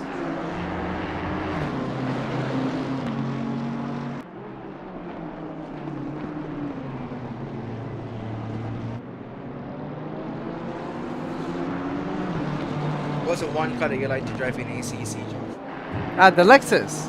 Where are they There's no Lexus anymore. anymore? There's no more. They actually got rid of the Lexus. No, I mean no one drives a Lexus anymore. No one ever drove the Lexus. No one drives a Lexus anymore. No one ever did, but me. That's true. Alright then, 5 hours and 40 minutes to go. We're gonna go for a quick commercial break, but when we'll be right back, more of our podcast / commentary will continue later on. So don't go anywhere, people.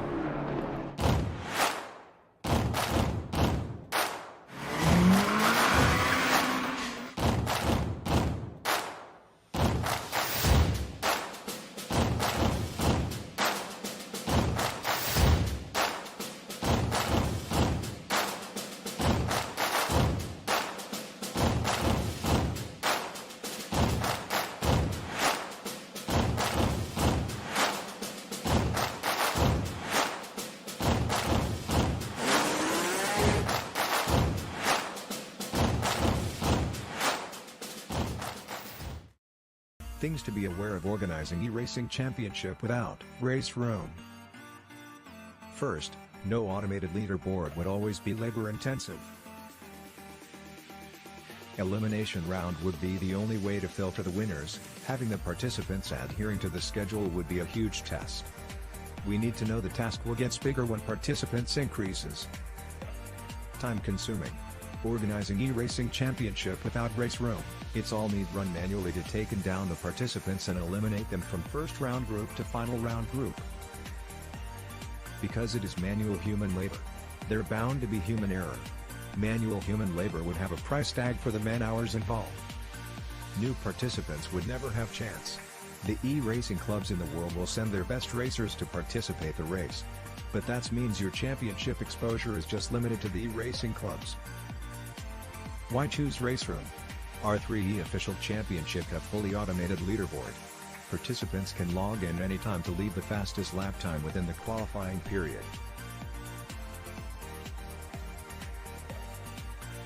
Each of the racers already have their ranks with race room. Next, save time. You can have unlimited amounts of participants in a super short time to qualifying them to final race. Race room can cover unlimited amount of participants.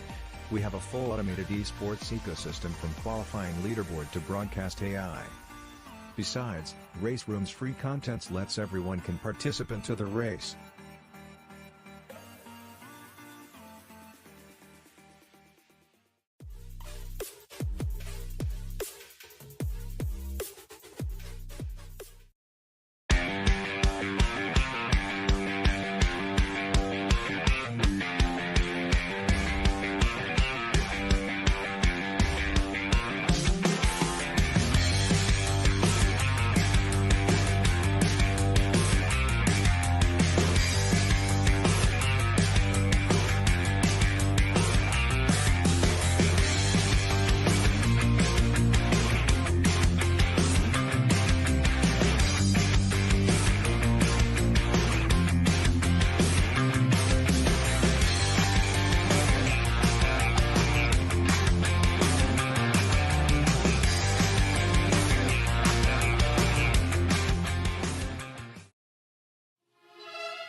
That was Mozart.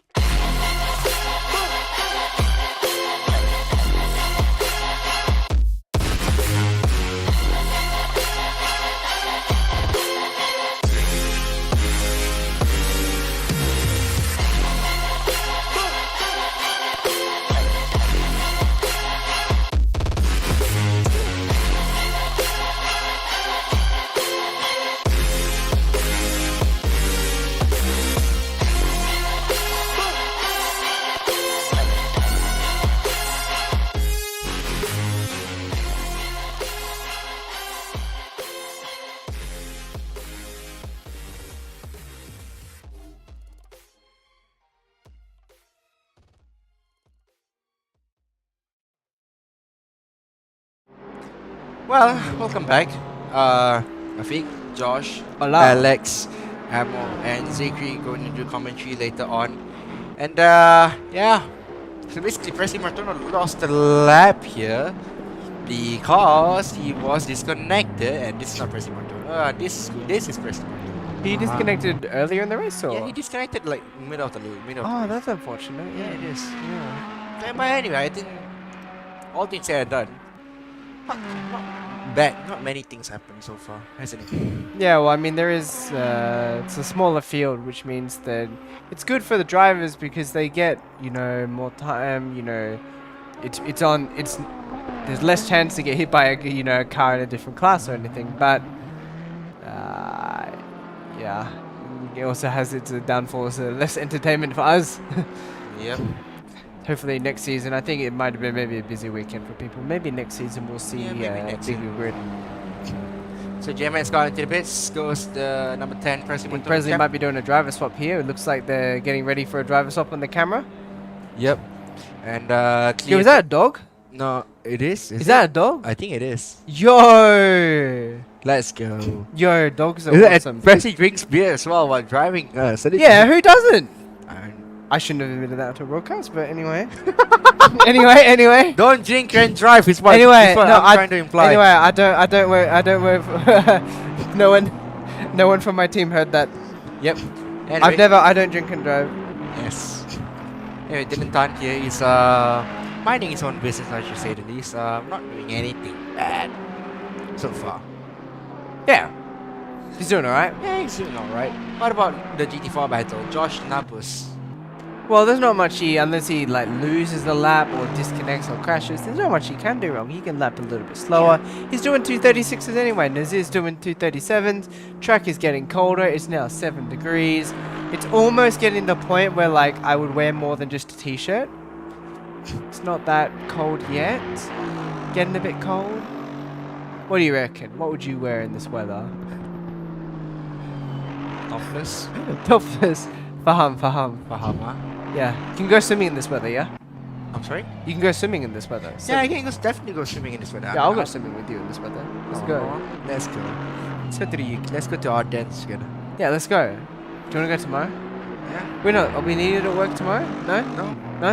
Yeah. Okay, let's It's go. a public holiday on Tuesday, on Monday. Why? Because it's the Sultan's birthday. Oh, happy birthday to the Sultan on Monday. To the Sultan of Selangor, yeah. Oh, happy birthday to the Sultan. Wait, so is it just Selangor that gets the... Yeah, it's only Selangor that gets the holiday. Yeah. Nice. So if you're outside, if you don't work in, so if you're not working in Selangor, then tough luck. You're gonna. But we work in Selangor, right? Exactly. So we get the day off. Yes. Yay!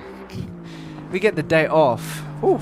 There's so many public holidays for like literally nothing. Yes, exactly. Compared to Australia, you don't really get public. We get the Queen's birthday, but it well, not anymore because she's dead. But when the Queen when the Queen was alive, I guess we have a King's birthday now or something. I'm not sure. I haven't been in Australia since the Queen died. So, but anyway, when the Queen's birthday happened, like I her thought you went back to Australia for the MotoGP, no? yeah, but wasn't the when did the I don't know when the Queen died. But all I remember is we had a Queen's birthday, and it would happen like.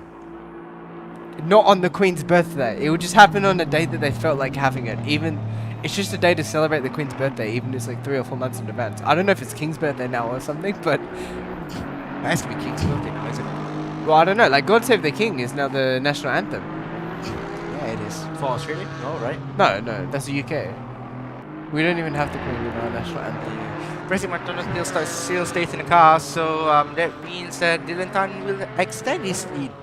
And yeah. So anyway, Josh, are you gutted that Australia got knocked out of the World Cup by Argentina? Oh, I mean, it's a miracle we made it, mate. We versed. What did we do? We almost lost to Oman in the qualifiers. I don't even know where Oman is on the map.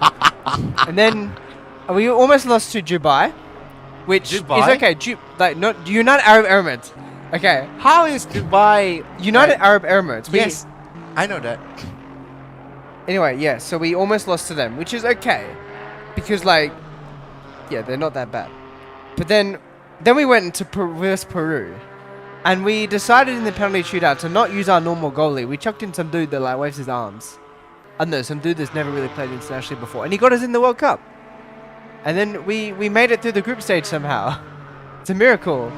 The probably like the 100th best team in the world finished 11th in the World Cup. It's not bad. But yeah, this World Cup has been a huge upset. I mean, you're of German descent as well, so Germany didn't even make it past the group stage. Yeah, it's okay though. It's okay. It's okay. They tried their best. That's all that matters. So the two teams that you're supporting at the World Cup is now has gone home already. They couldn't beat the power of Japan. And Understandable. some Banzai power has definitely helped the Japanese out. Sure, for sure. Anyway, Josh, so are you rooting for to win the World Cup now? I don't really know. I'd rather see like a shock win. I want Argentina versus Portugal actually. We all were Argentina versus Portugal. So Yeah, we don't want England to do well. Yeah, we Because- we don't want France to get a back-to-back win. No, we don't want France to win either. I mean, France is alright. But like, because it would annoy England so much if they didn't win. That's what makes it funny. Because they always say it's coming home. But it's And then not it doesn't coming come home. home. It's like my dad. He promised he'll come home, but he's not coming home. Oh, that's unfortunate. It is unfortunate. Anyway, Last time I went to go get milk, I realized that I could like, you can just never come back.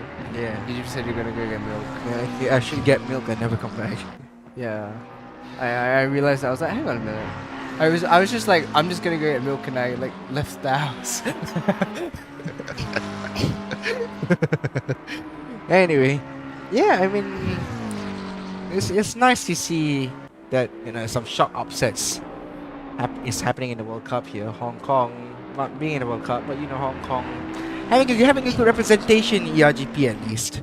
Yeah, we also it's have okay. we also have the Nations Cup in the global edition, Yes, we do, which is normally won by Malaysia. which is only won by Malaysia because we filled in the most entry. Yeah, and then followed by Philippines. Yeah, And then I think- Singapore. I think that one time Singapore actually beat us in the Nations Cup. Yeah, that probably. No, Because- that's because probably, they- that was because they- probably back when And- when one of the Jin Musby or Tusby was in silver and then Maybe- Alif was in gold. Yeah, And then some there Ivan region in like bronze. or bronze, something. yeah.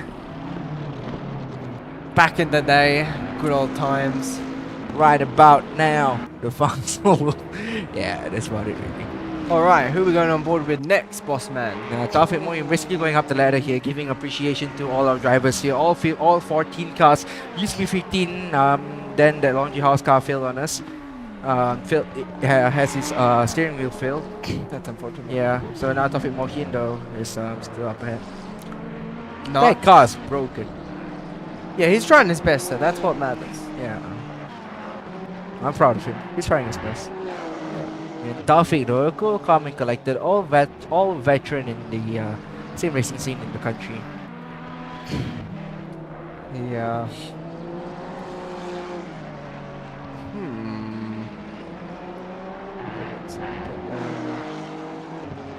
Would be nice if I can have an interview with Taufik when he was doing his stint.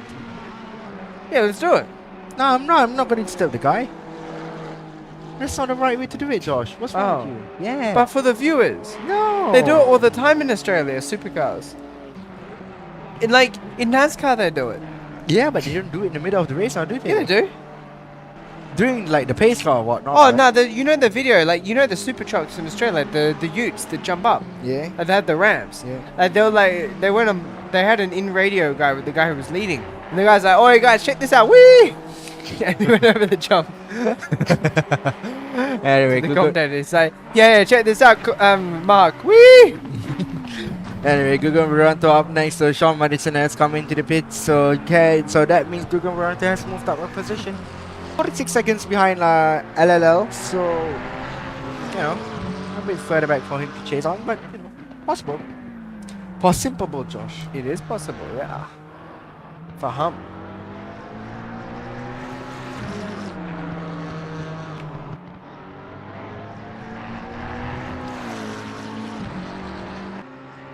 Yeah, the only 720S here.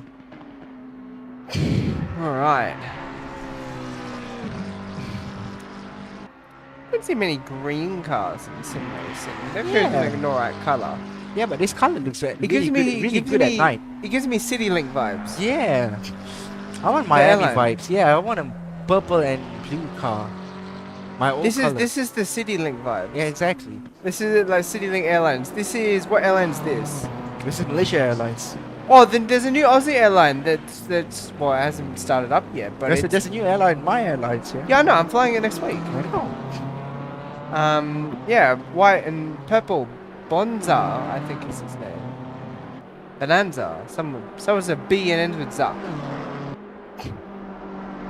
I'm flying my airline next week because it's my airline. Yeah. Oh well, Marcus Van Villet is currently the guy in The Honda. the Honda 369 Honda.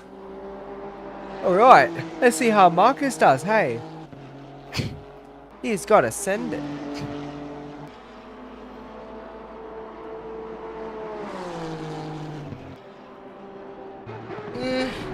Yeah, 369 Honda. Easy to spot them out compared to these brothers.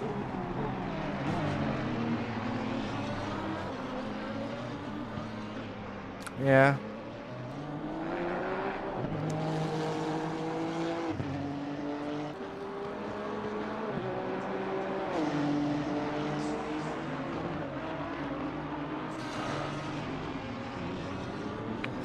Yeah. So 369 lost the position there, but will regain the position once they have overtaken Matthew Rojas, who's currently in the pits, hasn't moved yet. But when he does move, the Sim Magic sponsored Veloci Ricardo car will go out and well, basically now down to P5. Yeah, P5. Clapano as well. Still stays in P3, the JMX Junior Allen car. Who had a spin coming into who had a contact coming into a Rouge because someone was parked in the middle there. Oh man, what? That is hectic. That That's is happening. dangerous, Hunt.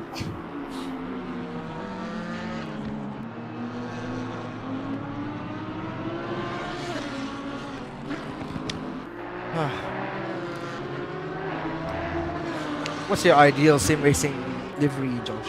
What's the best livery you've ever seen? I don't know, mate. Axel Sports livery is the best I've seen, mate. Axel Sports? Yeah. Yeah.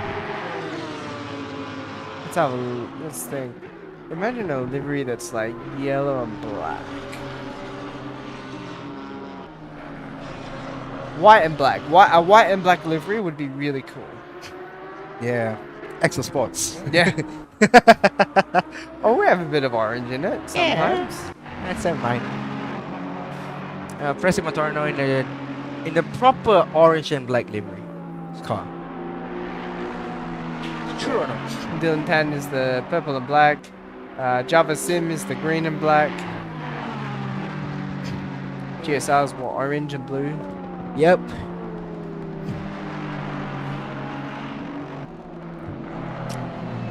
Dylan Tan's in the pits. Is there gonna be a driver swap here? Doesn't look like it. I'm a bit further back. I don't think he can do it. Let's see what. I don't think he wants to do it unless he wants to, like, give the car to. He's been in the car for a while Moreno though. Pratama.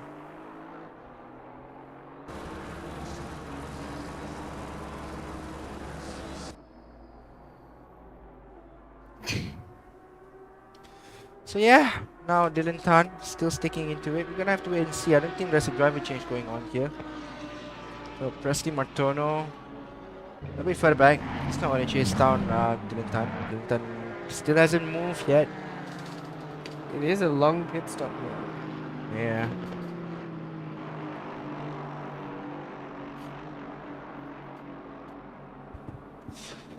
Yeah, so just gonna have to wait and see. Full pit stop would roughly be like a lap around Spa. Maybe a little bit less, 2 minutes something. So it's 30 seconds, so it's like 18 seconds shy.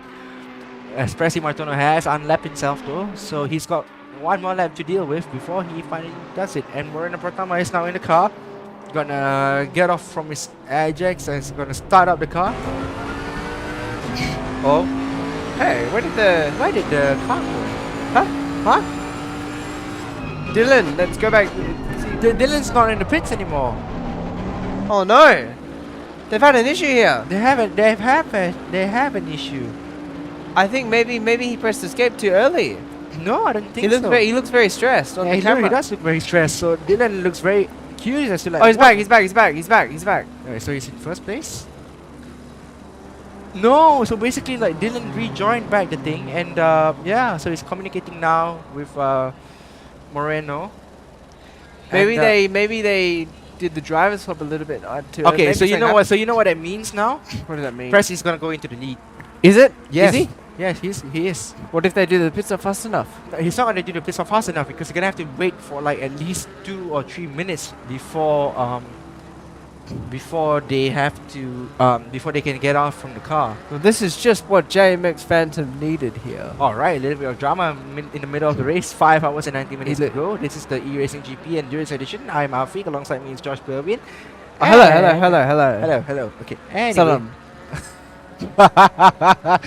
Anyway, Presi Martono now look at this. These two drivers, Dylan Tan is still in the pace, he's not moving yet, and by the looks of things, Presi Martono will get it back into the lead of the race. Maybe he looks like he's ready to go. Yeah.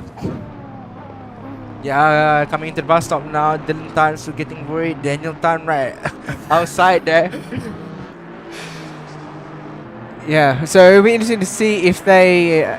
Yeah, I don't think they're going to be able to get out in time. It doesn't look like he's ready to start in a moment. Maybe they were trying to do a driver swap and something happened there potentially. Oof, that is unfortunate. Alright, so confirmation. Presi Martono has jumped back into the lead. Unless 2015 41 something. Yeah, he looks. Yeah, Dylan Yeah, looks frustrated. I don't think they're. Yeah, there you go. All right, we have a change of lead here, everyone. We have a change of lead. JMX Phantom now leading from Legion of Racers. Now, can the other JMX Phantom car follow suit? That doesn't look like it. All right, let's find out. So what we do know so far is that there you go. Confirmation. Presi Martono has taken over the lead from Dylan Tan and LOR, and Dylan Tan has got out. So for Dylan Tan, alright, ladies and gentlemen, 5 hours and 90 minutes remaining. You know what? You want to fight? I'll give you a fight. You know what? This is fairly close now. Presley just heading through No Name now. Dylan about to finish the camel straight. Look, the gap isn't too much, but I would assume the swap driver or is driving one-hander, one of the two.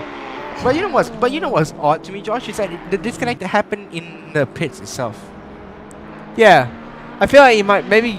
Like, I don't know if it's like our factor, but you might know because you play Assetto Courses more. How does the driver swap work in? So the driver swap work is basically is that you the driver have to put that command saying that you want to swap driver to your next driver. Okay, and if you press escape too early, is it possible to disconnect or anything? Not possible. All right. I think what happened was that Moreno Pratama had that disconnecting issue, and yeah, basically that allowed Dylan Tan to that needed Dylan Tan to go back into the car and do another stint. So yeah. Alright then. 44 down the road. Number 10 is up the road, and he's only what's the gap there? A little bit of a gap. Yeah, gonna have to look at the timetable now. Dylan just has to focus now, and then he can get the position back. 31 seconds in the gap between Dylan Tan and Presi Martono. So with 5 hours remaining, I don't see it possible as to why. I don't see it as impossible as to why Dylan Tan can't catch Presi Martono. I honestly think that he can do it, but we're gonna have to wait and see when he'll actually do it. Meanwhile, Alda Balabulin being chased down by cars behind him. So the number 190 JDZ car. Then you have Triple L right. Well, not really right behind him. It's actually quite a distance. Yeah.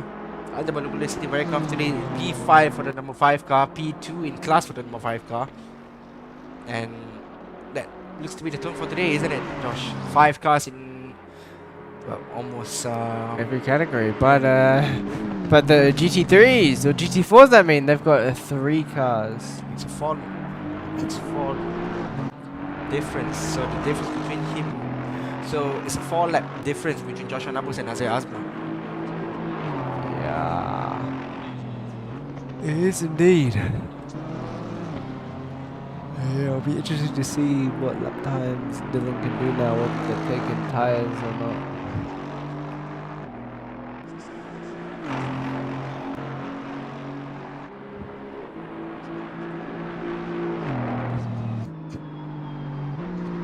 Azay still playing the safe game here. He knows that he knows what's at stake. If anything were to happen to Joshua Nabus, then maybe the championship is still up for grabs. But at the moment, it looks like he's slipping away from Joshua Nabus, from Nazir Asman's and Team Price in Line's hand, slipping away from his fingers, as they say.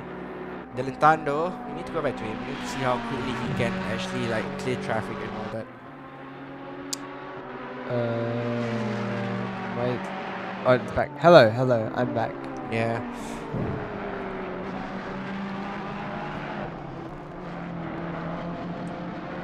Another car. We have not been in the GT4 car, have we? Running on board with the Joshua Nambos 28 car. For, you know, just to see. I mean, the Aston Martin V8 Vantage GT3 has the same engine as the GT4 variant, but the GT4 is slightly less underpowered, not as torquey as GT3, and has a lot less aero, isn't it, Josh? Yes, the GT4 is definitely not as fast. It's kind of what we would consider our... It's like we have gold, silver, and bronze categories in our endurance edition. So our gold classes are GT4 Pros, then we've got our AMs, and then, well, our silver classes are Pro AMs, and then we've got the GT4s, which is for people who are starting out with endurance racing.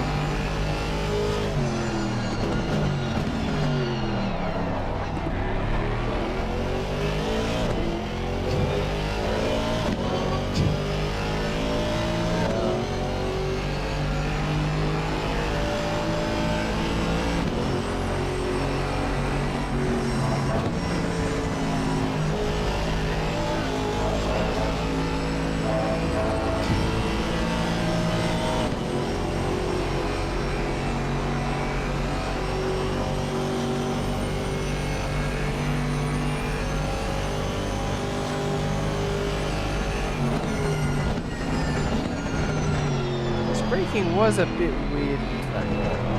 Normally you want to brake not so that you're turning into the middle.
Or is a little bit longer than the lap. Yeah. Class. Feels like forever, isn't it, in this GT4 car? The straights just feel like a lot longer, of course. The corners felt the same, but not I'm sure to the the driver it doesn't feel the same. I'm sure the driver it doesn't feel slow. Exactly. And yeah, that is a lap on board with the car number 28, GT4.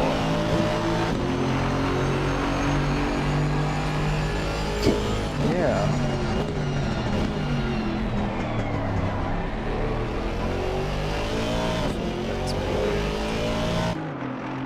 There we are.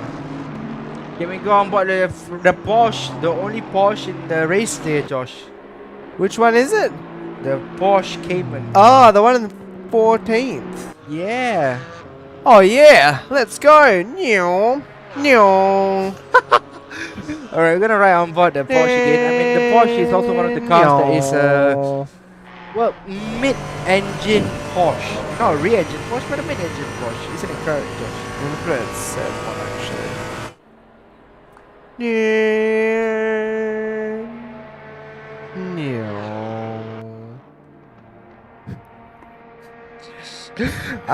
I don't know how to react. You just want that on board. I'm providing the car sounds. This is Formula E. It's not Formula E, mate.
As he goes very out wide there, Blanchimont. Too wide, even. I don't think that that's in track limits.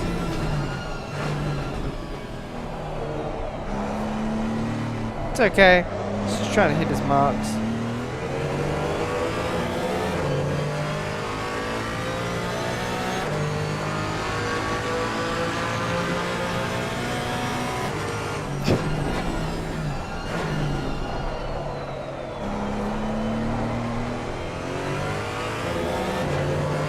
Alright, we are going to head to an ad break really quick, so stay tuned and we'll be back with We're going to an ad break now. I thought we went there 40 minutes ago.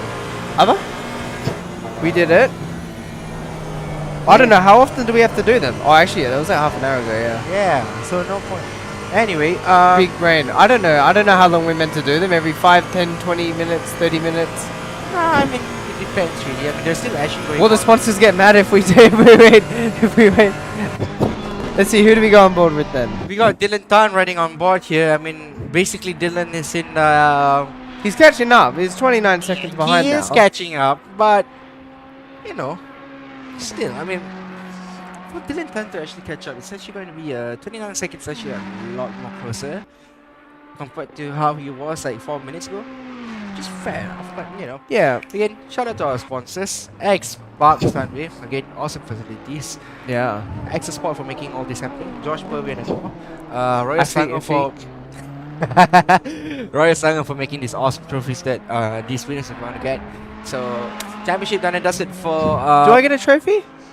yeah, for gold. Oh, let's go. Yeah, for gold. Yeah, actually. cool. Yeah. So again, Royal Sanger as well for giving out trophies. Thank you, Royal to our Selangor. winners. And Motorsport Playground for providing wraps for our car, and last but not least, Life Apparel as well. Yeah. Shout out to the sponsors. Yeah, Life Apparel, who made these shirts actually, if you mean. So basically, Let's turn it around, Josh. Yeah, it's right there. So Life Apparel. There you go. LYFE. Life. Yeah. So basically, if you want awesome shirts, go to your nearest Life Apparel store. One in Depot, Cyberjaya. That's all right. And one in IOI as well.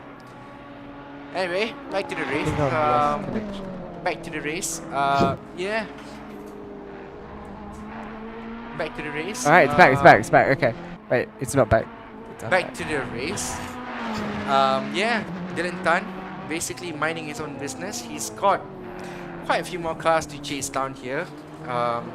Two lap cars up ahead, 696 and number 5 as well. So 696 will definitely will not be affected because they're a back marker. But for him to catch number 10, it's actually going to be quite some time before that happens, Josh.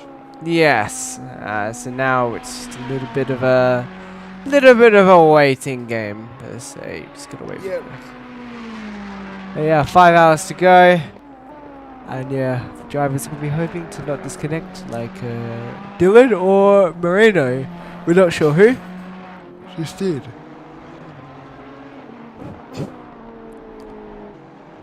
It's only 3 of us.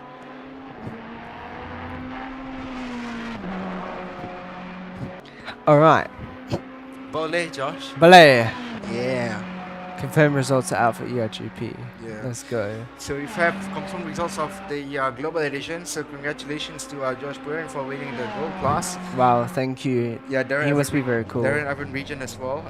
Roy Ripper as well, who beat Keith Moon by 3 points. And well, it's not because of racing. Well, it's actually Chris Strong for winning the corporate championship. Ah, congratulations to everyone on their championships, especially the gold class champion. Like whatever that shit. Okay, bye. So, anyway, new topic now.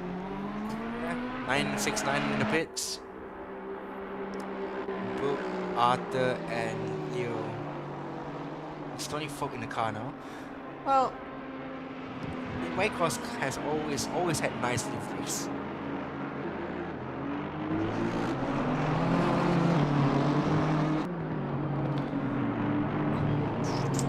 Oh, waka, That's So Josh is in World Cup fever.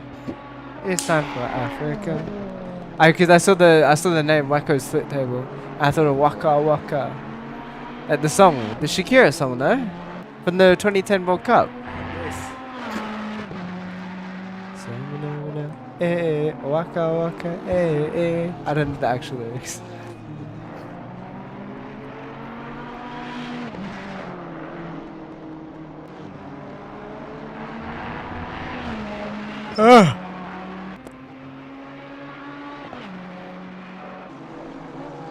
So yeah, 13 cars now. I don't know what happened to the 14th car. yeah, who was it? We're missing one car, and I think that might be 369 GSI entry because he's not here anymore. Yeah, Marcus Van Villa is not here anymore. Yeah, it's not. It seems to be whenever they go in the pit, something's happening, no? To the other cars, because it happened to the 369 and it happened to Dylan as well, yeah. Yeah.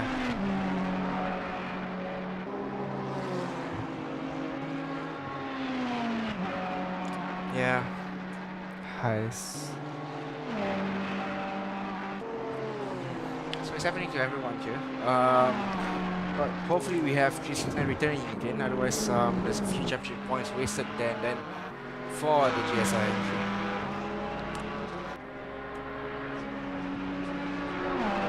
So we're almost hitting the 7-hour mark into this 12-hour race. It's gonna be 5 hours to go. And we're gonna have to wait and see.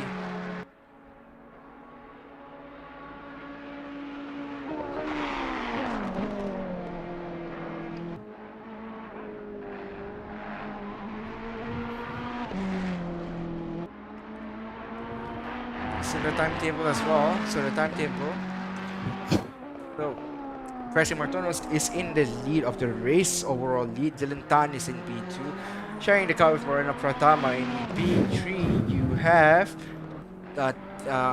Timothy Fogg, Chuck, Chester Wong, and the Triple L brothers as well.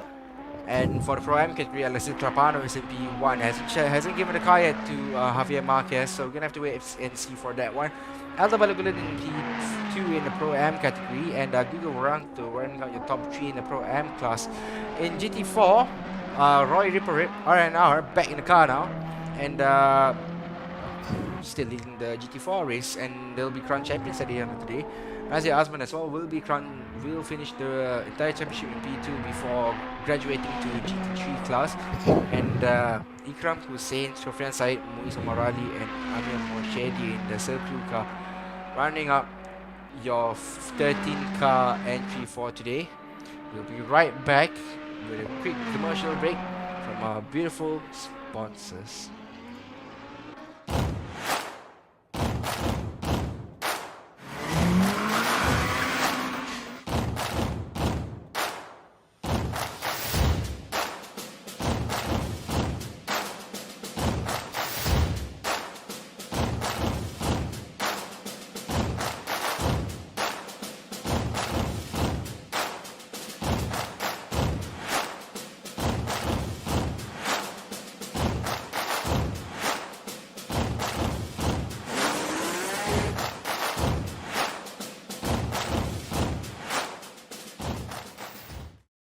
Things to be aware of organizing eRacing Championship without race room.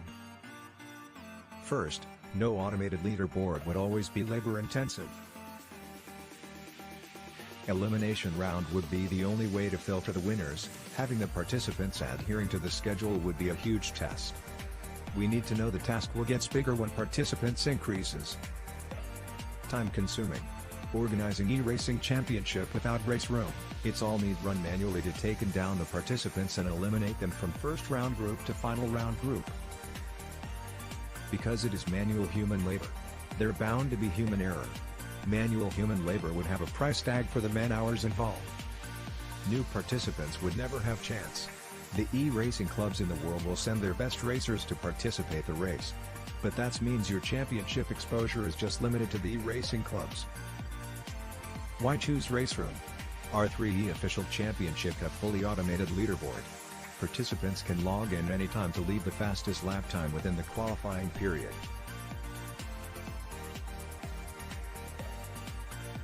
Each of the racers already have their ranks with race room. Next, save time. You can have unlimited amounts of participants in a super short time to qualifying them to final race. Race room can cover unlimited amount of participants. We have a full automated esports ecosystem from qualifying leaderboard to broadcast AI. Besides, race room's free contents lets everyone can participate to the race.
Hola, buenos noches, ¿cómo estás? And welcome back to eRacing GP Endurance Edition. And drivers are actually disconnecting front, right, and center.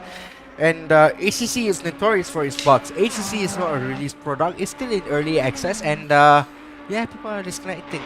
So that's weird. But nonetheless, yeah, looks like everyone's doing it. Looks like everyone is getting into it as well, which is a bit weird and sad at the same time. But yeah.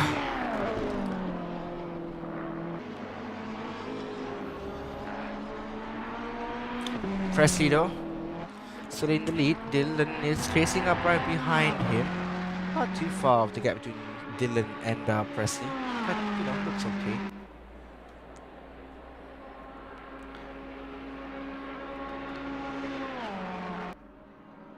Looks okay so far for Dylan Tan. You can see how cool and calm and collected he is at the moment. Very focused as a lead, Dylan Tan.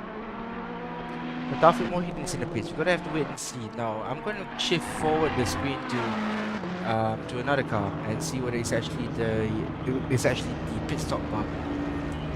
And Taufik just driving down the pits. We're gonna ride on board Taufik's camera, Taufik's car in this. And yes, the car is needs repairs. It's beyond repaired, but they're trying their best to see whether it will actually work or not. So engine off, ignition off. There you go. So pit stop, 30 seconds of waiting time for them.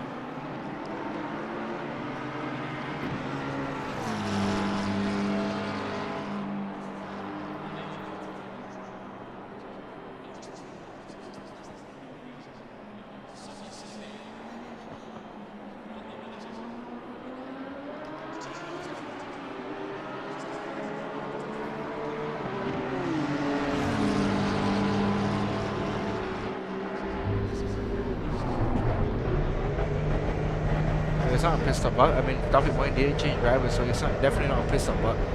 But yeah, people are actually disconnecting right now. So we're still looking onto the situation. But if it's a bug, then we can't do anything about it.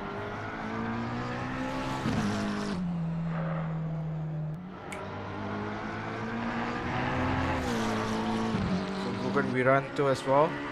Let's move up to P5, and yeah, it's a good day for the Pro-Am drivers. Sek Yun Ho is for Chester Lam and Sek Yun Ho and crew. It's not been a good day for them because they're into a million of trouble.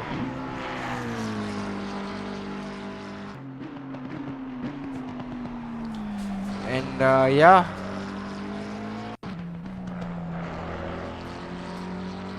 Nazir Azman almost passed the car to Nabil Jalil, so we can see how Nabil drives in ACC, but at the moment doesn't look like it.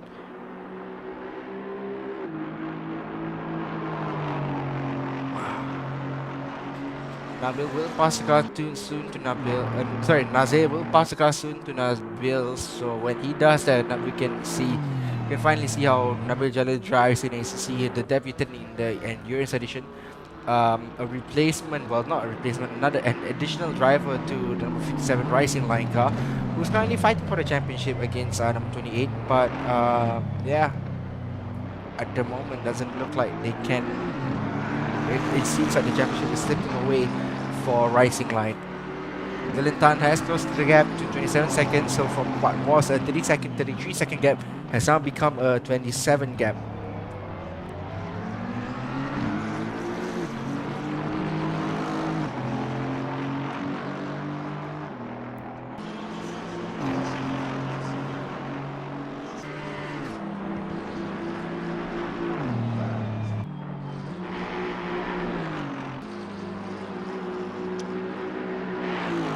To other battles as well, Sean Madison, number 15, has not gotten out of the pits yet, but he looks very comfortable. Last lap was a 2:24.5435. Sorry, 2:24.35. So for him, everyone else is also lapping the same lap time, so it won't really be that much of a factor it won't really be that much of a huge factor, wouldn't it, Em? Yeah. And given the fact that right now we're in the middle of the night where lap times would not really count so much, by virtue of the fact the track's fast, it is blinking cold at the moment. 6 degrees on both fronts. it's literally the worst time to set a fastest lap. So if any of those teams that want to get those extra 2 points, they may not want to do it tonight at this moment in time. At this moment in time, in-game time at least. Yeah, but it's amazing how the complexion changed because of one car disconnecting, and that actually has opened up the floodgates for the rest of the other drivers to aim for a target now. In this case, for Presley Martono, champion-elect, they did not expect to actually come into this particular one thinking that they're going to have an easy run, but now the goalposts are open for them, and they've taken it with both hands here, in front by about 26 seconds ahead of a recovering Dylan Tao, who'll be disappointed by the fact that they were hit by that pit stop bug. Indeed, we are going to be going intermittently quiet every now and then because to gather ourselves back again after what was a dramatic development in the whole complexion of this race, where it seemed to have changed every few hours, but now it's well and truly on here. The battle for the win with the likes of Presley Martono, only about 26 seconds, and then after about almost close to 8 hours, that is as close as you could possibly get in a battle for the lead. Yeah, that is as close as you can possibly get for the battle of the lead here. I mean, you don't really get any other battles apart from it. And for Presley Martono and Dylan Tan, after that disconnect that was premature to Dylan Tan because of the pit stop bug. We're expecting, wouldn't say miracles to happen, but knowing that Presley and Dylan are the two fastest drivers in the server at the moment, the quicker drivers, with Dylan being ultimately the quicker guy out of all. So yeah, Dylan Tan will basically catch up to Presley, and these two are gonna have another dogfight. Yeah, it was a miracle that they were expecting, of course. No, didn't expect. It was a miracle that they did not expect, considering the fact that they were about a couple laps behind. Dylan had it in the bag until that disconnection, well, rather pit stop bug happened. They just threw a spanner into the works, and that gave an opportunity for the number 10 to get back in front. We're looking now at the number 44 in question that had a pit stop bug. It was it Marina Pratamo or Andika that was driving at that time? It was Marina, wasn't it? Yeah. That drove into the pits and couldn't change until they had to momentarily disconnect and just come back in to change back to another driver. And luckily for them, that worked out a treat. They're back in the race. They're well truly ahead, a lap ahead of Javier Marquez, the Colombian, who's now awake over in South America. That's quite nice to see that we've covered basically every corner of the globe, with all the 5 continents that have done in racing. Endurance Edition, yeah. In Endurance Edition, yes. Yeah. But either way, right now, that's a battle we have on our hands. We're coming into the late night right now. Yep. And at the moment, at least, for every single one of them, driving 7 hours into a race, it can get very tiring mentally, physically as well, for these drivers who have been doing like long stints, like Nazir Azman, Dylan Tan. So for them, like, they're gonna have to do it. They're gonna have to just march on through, as we can have like other camps of Dylan Tan. Can we, Amo? Well, we normally see the calm side of him.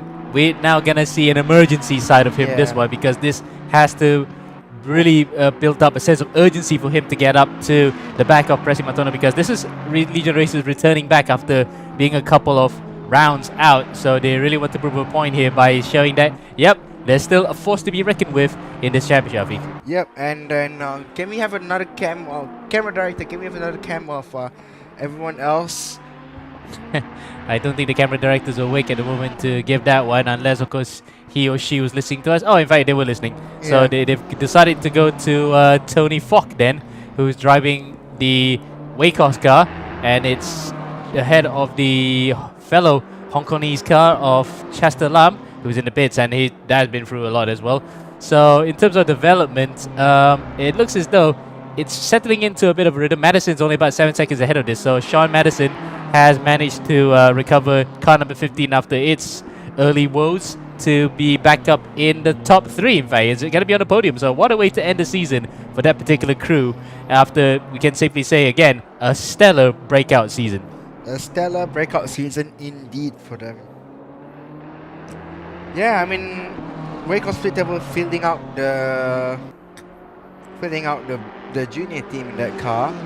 Well, 969 used to run with the M6 and Marco Wong. Well, not Marco Wong, but you know, one of the quicker drivers. Sorry, not Yeah, Lam Law, yeah, yeah. Lam Lo, Kilong Lee. Ah, there you go. See, my mind is still in play. Anyway, yeah, for them, it's also good. It's also been a good season for number 15 as well, Sean Madison, hasn't it, Em?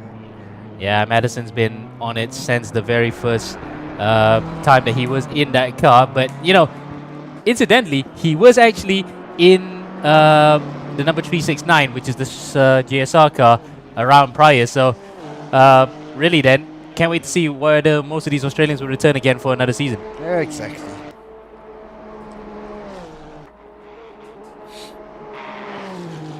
So, for them, We're looking at striking Sean, livery, good amount of drivers, and finally managed to win their first endurance edition race back in Kyalami. Yeah. Albeit under rather controversial circumstances, because it's not involving them, it was involving the Legion Races car that was driven by Andika Rama Maulana at the time, whacking into the back of I think it was Ali Khairuddin driving in that particular incident. Missed out on opportunity to win, but that gave the other Honda to win, which was this particular car, the Celsius Autosport number 15. Their first win ever in the RGP Endurance Edition, and what a way to win it as well. In a track that really favoured the Hondas, they took full opportunity of that and not let that particular one slip through their fingers. Yeah.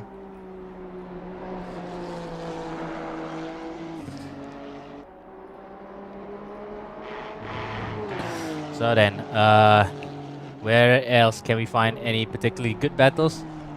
Still looking at the Tony Fox, Sean Madison one, because Tony is about 9.1 seconds behind. Yeah. Lap times between them is quite close. In fact, it was about, no, last time it was 1.1 seconds.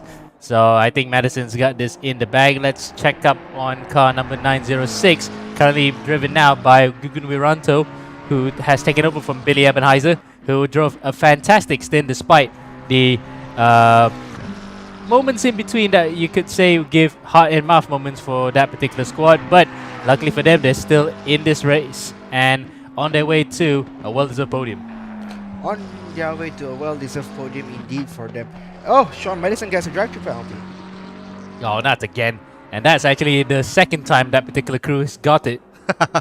And immediately, look, he goes straight into the pit Yeah, lane to no serve time that. wasted there, which is actually the right thing to do if you ask me.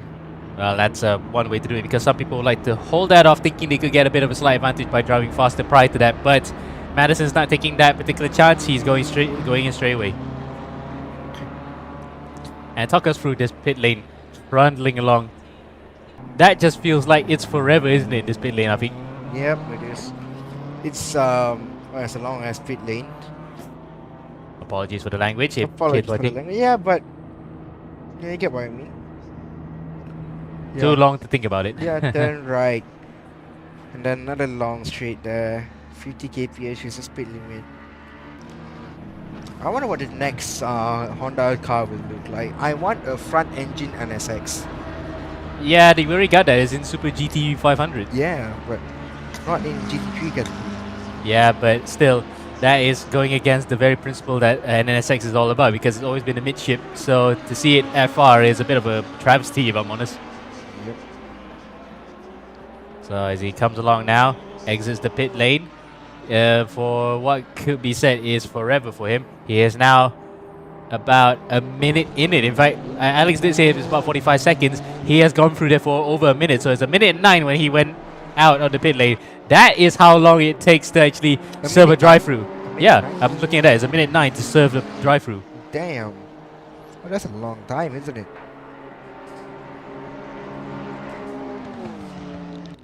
In racing terms, it's forever. Now then, let's see where is Dylan Tyne. He's chipped in the gap again. It was 26 seconds, now it's 23 seconds, I think. Dylan Tan is 23 seconds behind President Martino with 4 hours and 40 minutes to go. I can definitely say that, you know, one of the battles to commence is, you know, brewing battles. Probably like it'll be another, probably around the 3-hour mark is when Dylan Tan will actually fight off against President Martino. Yeah, but we have to knock on a lot of wood if the server holds up to that, because there's been a few problems with some drivers not getting to be able to enter their cars, of course, while trying to do the driver swap. That's the reason why we are actually missing the laundry house car that was battling in the initial stages of the race. Yeah, let's pray that that doesn't happen to the rest of them, because it will be a cruel twist of fate for them to lose the championship if any one of those guys are in contention in that particular instance. Yeah. Apologies, we're just being a little bit quiet because we're conserving energy. It's been, we wouldn't say a busy 2 days for us per se, but we had Global yesterday and we had Endurance Edition today. Then the season finale of Sprint Edition is next week, isn't it, Amo? Yeah, looking forward to that one after what's been on the sidelines for a couple of months now.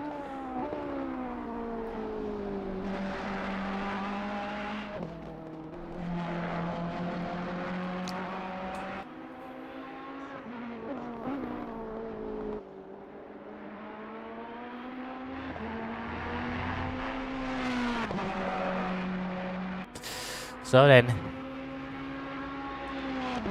23.2 seconds between Dylan Tan and Presley Martono. So Dylan's, again, chipping away at a gap. Previous lap time was a 2:19.9 for Presley. Dylan was 7 tenths faster, 2:19.2. So really then, he's got it a bit between his teeth. He is closing in at least 7 tenths a lap between himself and Presley. Presley finally crossed the line again, and it's still a 19.9. So where is Dylan going to be in relation to that? It's a 18.5. Another 1.4 seconds gain. There's a 22.6 now. The difference between the leaders here, the champions elect, and presumably now we can just give the crown ready, because even if they retire, they would still be champions ahead of the perennial frontrunners who have never broken the duck here in the ERGP Endurance Edition, I think. Yep, and for Dylan Tan, I mean, he's got nothing to prove anyway. He's already like, you know, solidified his status as Asia's best sim racer. Right, Emma? Yeah. In ACC at least. In ACC, yeah, true, because he was absolutely storming with that partnership with Mercedes AMG and Legion Racers. He proved to be the class of the field, beat the likes of Andika Ramamalana, his teammate in this particular car, and Felipe Bukida, who used to drive for the Laundry House team. So that's the pedigree. Yeah, RAG. So that's pedigree that he's got there.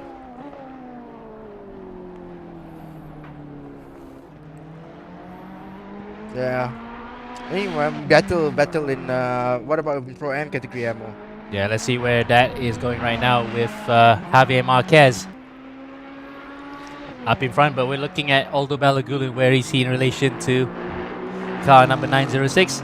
Well, half a lap ahead. He's already coming up to Brussels, while Gugan Wiranto has just crossed the line there in P3 and coming to the source. So not much in the way of close battles in that particular instance, because it's still quite a far gap compared to what they were like.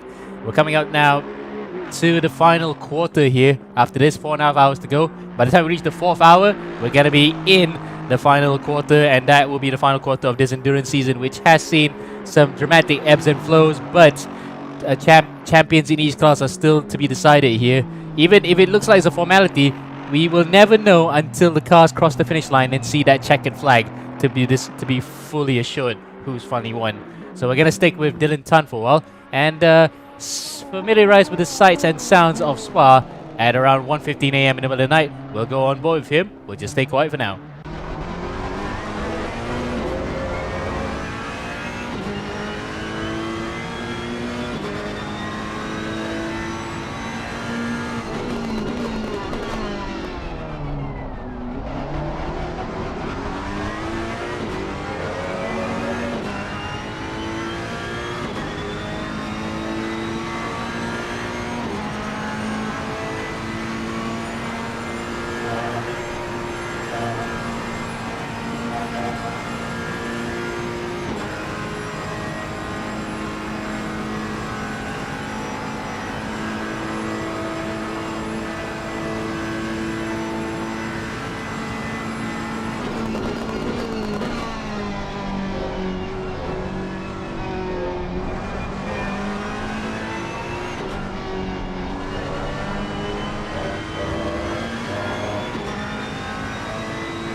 Pure poetry emotion, isn't it? That twin turbocharged V8 in the Ferrari 488 GT3 Evo.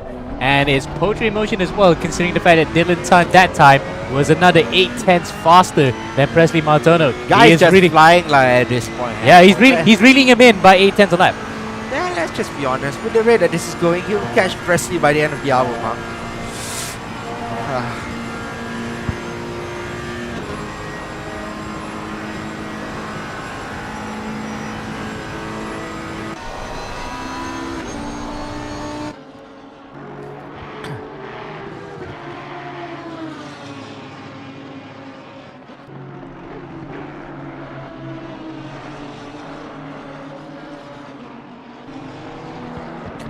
Yeah, indeed. And it's still looking highly likely that Dylan will still be able to claim fastest lap here, even in these fast conditions. Highly unlikely, but you never know.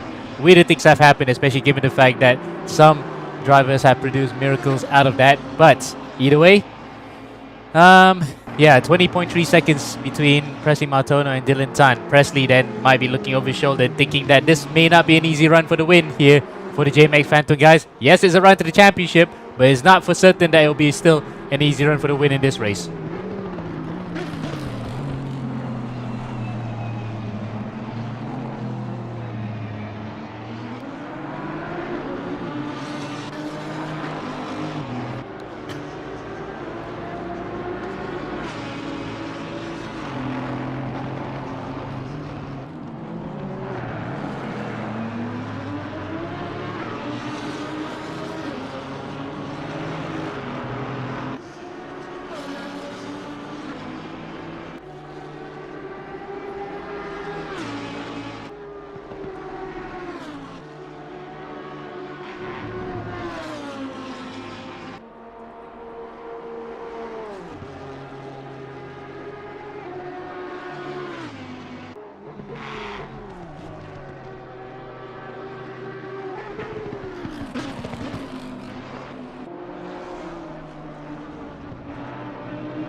So then, where is in relation to the rest of the field? Oh, in fact, Gugun Wiranto has actually come into the pits. So this is probably a scheduled stop.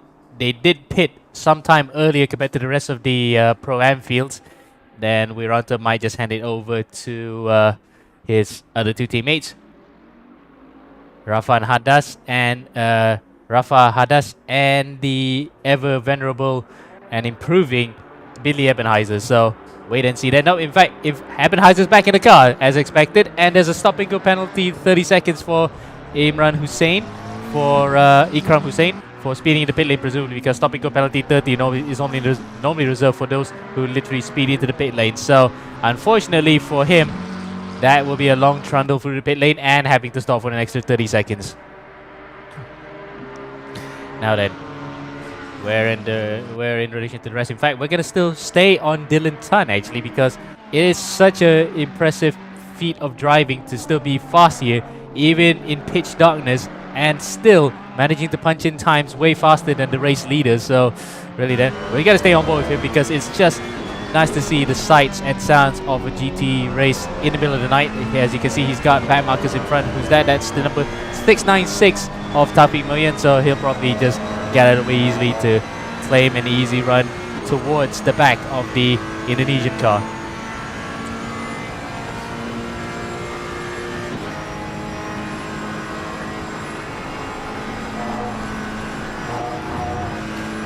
Shimon coming out to the bus stop chicane. Avoid hitting that curve on the inside a bit too much, because that will send you into a complete pitching spin.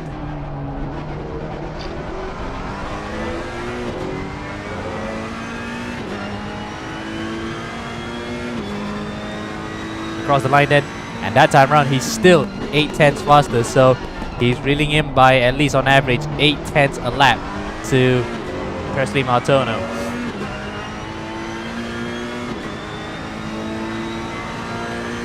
Up to Rouge and Radion.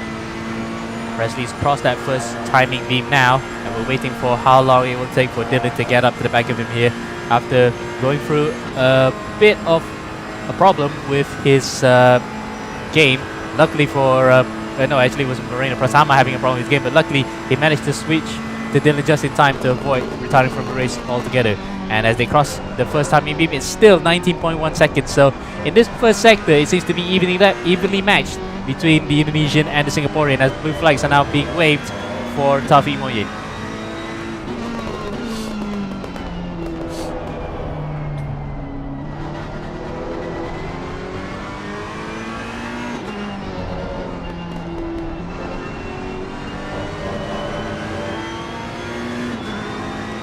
And Taufik, in response to what I just said earlier, gives way easily to Dylan with not much of a faster histrionics, and he's well on his way then to staying in position for Taufik in 4th place in class, while Dylan is still trundling along here in P2 overall and in the pro class, still chasing up to the back of Presley Matono. Presley has already, of course, crossed the second intermediate marker. It's now 18.9, so he's gained 2/10 in that second sector. This should be yet another faster lap compared to the race leaders, but much closer than before. It's about 4/10, I think, on average. So really then, it's only so much to lose for Dylan at the moment. He's got the pace and the speed advantage compared to Presley Matono up in front. Coming out now to the bus stop. This might just halt his progress slightly because Matono is on a faster lap this time around. As now coming up to the start-finish line. Where is it going to be? Oh, in fact, he lost time because of that GT4. So, yeah, Dylan actually lost a bit of time there being held up by Roy Ripperip. So, that is time lost slightly, but he's still on the charge, I think. I mean, for sure. Definitely on the charge. But, you know, really can Dylan Tan like that. And, you know, go on and win the race again that we are all expecting.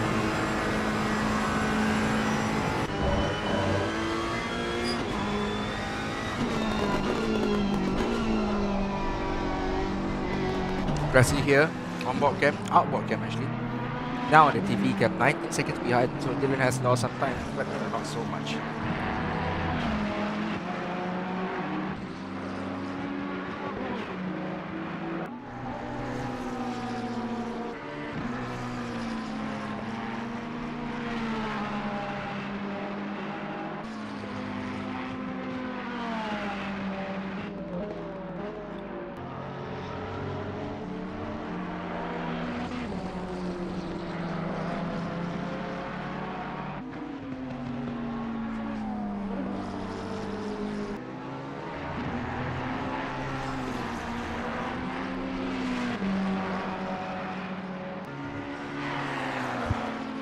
Presley Martono outboard cam, chase cam view. Now it looks a lot nicer, wouldn't it? Spa has always been one of the best tracks to ever drive on the planet because you have 14 cars now, one retiree, that retiree being the number one last year's championship winning car. And at the moment, they're not really.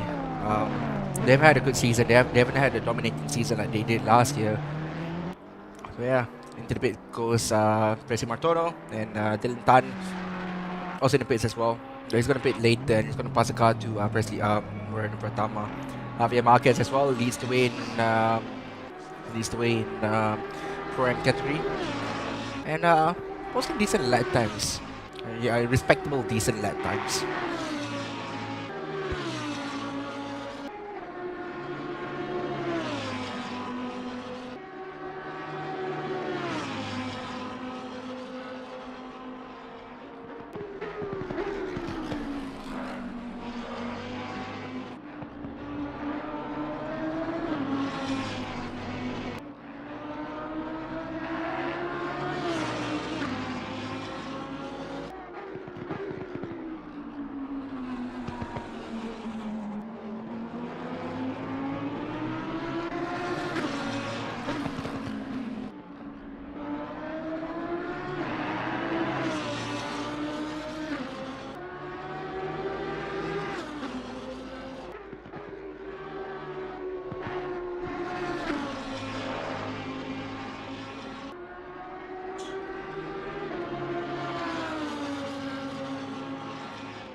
Sorry, dinner just came for all of us.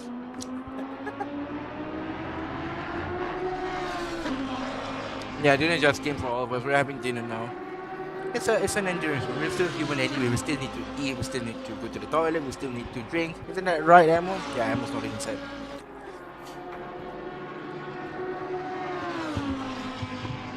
Certainly, because we need the sustenance, and this is one of the reasons why endurance racing can be fun. In fact, you can even hear actual Le Mans commentators. They can have tea in between the takes before they went to live on air, or they even bring the tea into the office.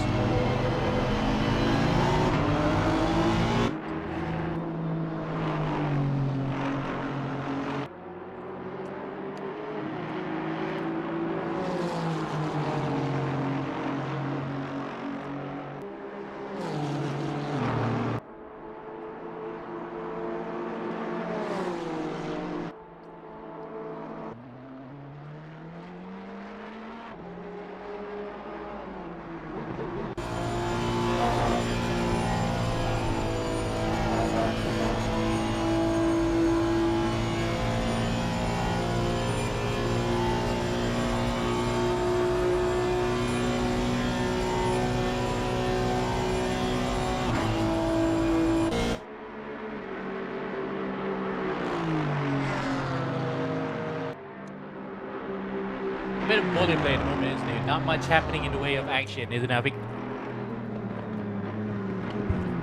Yep. He's not in agreement with a face full of pizza. But yeah. Either way, still 4.5 hours, less than 4.5 hours left to go in this race. Anything can still happen, mind you, because we already had that kind of situation before.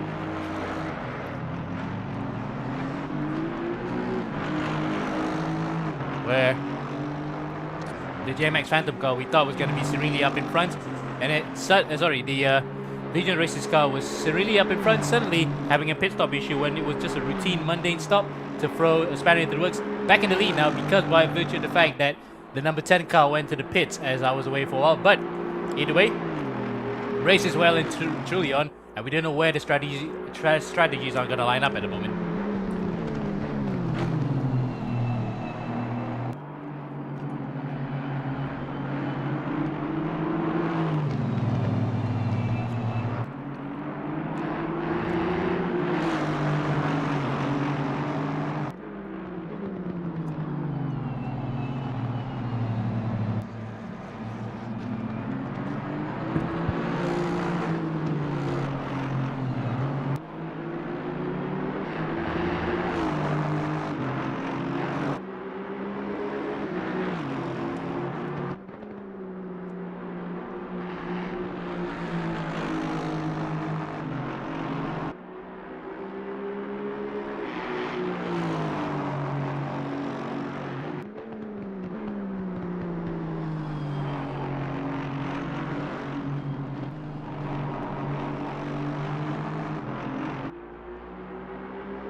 Beat up car for Taufik Moyen. He might have been in yet another accident, and it looks as though no, it's not shared on our physical timing screen, but it looks as though he's whacked the wall again, so the car is well and truly beat up. They might need to get a full fix on that after this.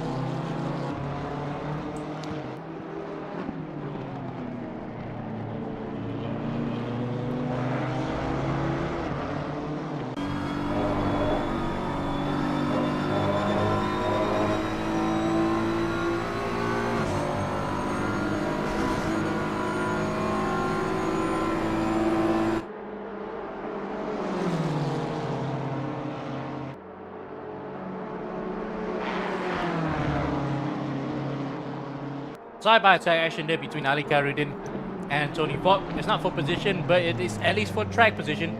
Tony stays in 6th, while Kyrudin is still in P10 overall, and in 5th in class, while Tony Falk is on the podium.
Sean Madison's down in the pits after giving chase to Tony Falk, but he's about well and truly a lap behind now. Tony Falk has taken over 6th place. In fact, he's actually increasing the gap to P7, which is Sean Madison. Tavi Moyen might be interested in this one, but he's still yet to pit as well. So 25 seconds in between the number 15 and number 696. While up in front, we can see on the map on the right there, Dylan Tan's coming through onto the Camel Straight, while Russell Reyes, after the pit stop, is now coming up to sector number 3 and well a ways behind. So we haven't truly seen whether the gap has been reduced somewhat, because remember, prior to the pit stops, Reyes was actually, or rather the number 10 JMX Phantom car, Pressy Martono, was losing time to Dylan Tan, and it was catching by a rate of knots. So we'll wait and see whether or not Dylan has managed to cut the deficit or even overtake for the lead of the race.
primary issue here for Tony Pop as he tries to overtake a few GT4 cars. First he was overtaking Muizo Morali, now he's trying to overtake Roy Ripperip in the number 28 championship leading Veloci Regazzo car.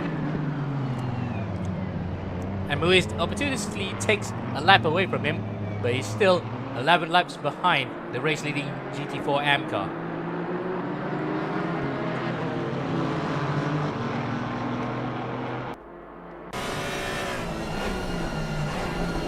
Dylan's been in the pits, he's back out, and now let's see a battle between first and second here, where Reyes will try to pull up a gap, while likewise Dylan Tan will like to decrease the gap and get up to the back of the JMax Phantom car.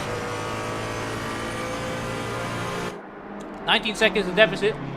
It was left as is before the pit stop cycle began.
Back into the commentary box comes the resident Australian, Josh Bowen, who's ready to take over the roles from Afi Farid. So, Josh, Hi. what have you been seeing so far? And I hope you don't really sound too tired again. Hello, no, I'm all good, I'm all good. Always ready to see some action here. So, let's see what's been happening. So, alright, so, closest between Marina Pratama is closing up on Russell Reyes. When I left, the gap was 29 seconds. So they're putting the hammer to the time. Alright, so, yeah. Looks like the field is still fairly spread out as well. But yeah. Despite being evenly, spread out somewhat, you gotta remember that Pratama and co were actually trying to regain back the lost time after having that pit stop error, and of course Dylan did an amazing job reducing that deficit by about 10 seconds before the end of the stint, as now it's 19.8 seconds, so the gap has actually gone up a bit, because you have to remember Reyes is the faster driver among the two guys. Reyes is the faster driver among the two guys between Pratama and Reyes. So, we have to wait and see then whether or not this will be the case of the number 10 car, and will be stretching his lead ahead of the number 44 car before the end of the hour, in which we'll go to a short commercial break. So, sorry Josh, you came back at the time when we are going to go to an air break, because it's coming to the end of the hour, but regardless, it's still an interesting race in prospects. Yeah, alright. So, yeah, I guess we're just gonna wait and see. I think a couple of drivers are having issues with joining the server, but that seems to be fixed now, because Marino is now in the LOR car, and Bill Jalil has got in. I heard that they had some issues as well joining, so noise. Well, not noise, considering the fact that some of those guys are in championship contention. For example, like Nabil Jalil driving for the first time ever in Endurance Edition, driving for the Rising Line car. Just wants to finish it, to be honest. Yeah, let's have a look, see if we can get on board. Do they have a camera set up? No, they don't. All right. Who should we follow on board here? Presley's not driving at the moment. Yeah, I don't think anyone's actually driving at the moment. It's on the camera. Zoom, yeah. Yeah. Unfortunately, because it's been a quite race of attrition. It's been a race of attrition. We're already coming up now to the end of the 8th hour here, or rather, the start of the 8th hour for Global Edition sorry, Endurance Edition, round number 6. We're into the final 4 hours of the season then, round number 6. Yeah, the 12 hours of Spa. I think I repeated myself a bit there. Getting a bit dopey here sometimes, but that's to be expected because we've been at it since 11 a.m. this morning, and we are now about 2 a.m. in the middle of the night in-game, but everyone's still going strong. We're looking at Javier Marquez, the Colombian, who has made the proverbial journey to Spa here tonight, racing for the JMX Juniors Allen Racing team, aiming for the title. And what a way to do it. Your first ever race, and you are contributing to a title win, Josh. Yeah, so you said it's all the way over in Colombia? Wow, that is not good for the connection. Connecting all the way from South America. Good to see that we are global, though. That is a very good thing to see. I hope he doesn't disconnect, though, because that is a lot of ping to the server. But yeah, good to see we're getting all continents. We've got what we have got European, because we have Alan J. Cruz competing from Norway. This is the international team.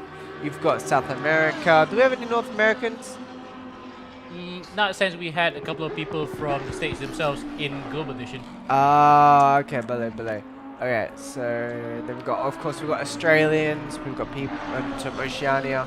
I don't even know how that's how you pronounce it. You've got people from Asia, of course, but yeah. Yeah, very dark at the moment. Who would have thought it? 2:17 a.m. it'd be dark. Yes, because Spa doesn't have floodlights, at least until the World Endurance Championship came around with the 24 hours of Spa, the motorbikes, of course, superbikes. Then they had to have a bit of nightlife. But apart from this, it's pretty pitch black, isn't it? It's a moonless night here in Spa at the moment. We haven't had any rain yet, but it is a moonless night. Yeah, of course. But yeah, looking at the yeah, it's even tough to see the cars right now in the dark, so I wonder how the drivers are feeling in their cars. They must have very good memory of these tracks. Well, having driven it for about 8 hours in proper daylight, or 7 hours rather, they might have actually known where to go actually. Yes, who would have thought? I mean, you probably know that firsthand since you've been on some special iRaces as well. Yeah, I don't think I've ever done Spa at night. I didn't realize it got this dark. But yeah. How does it compare to Bathurst though? Bathurst at night is, yeah, brutal. But it's only night for like 1 hour, for like 20 minutes normally.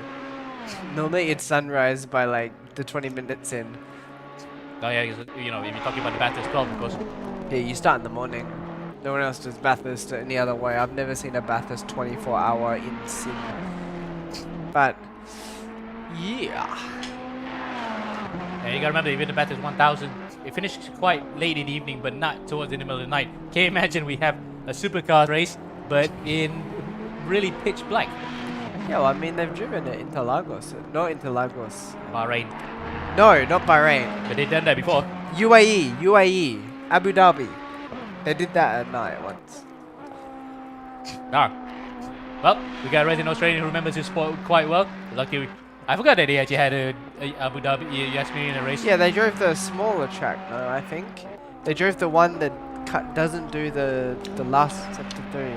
Ah, okay. And that last straight of sector 2. But also they did the same thing for Bahrain as well, where they actually did the oval layout, wasn't it?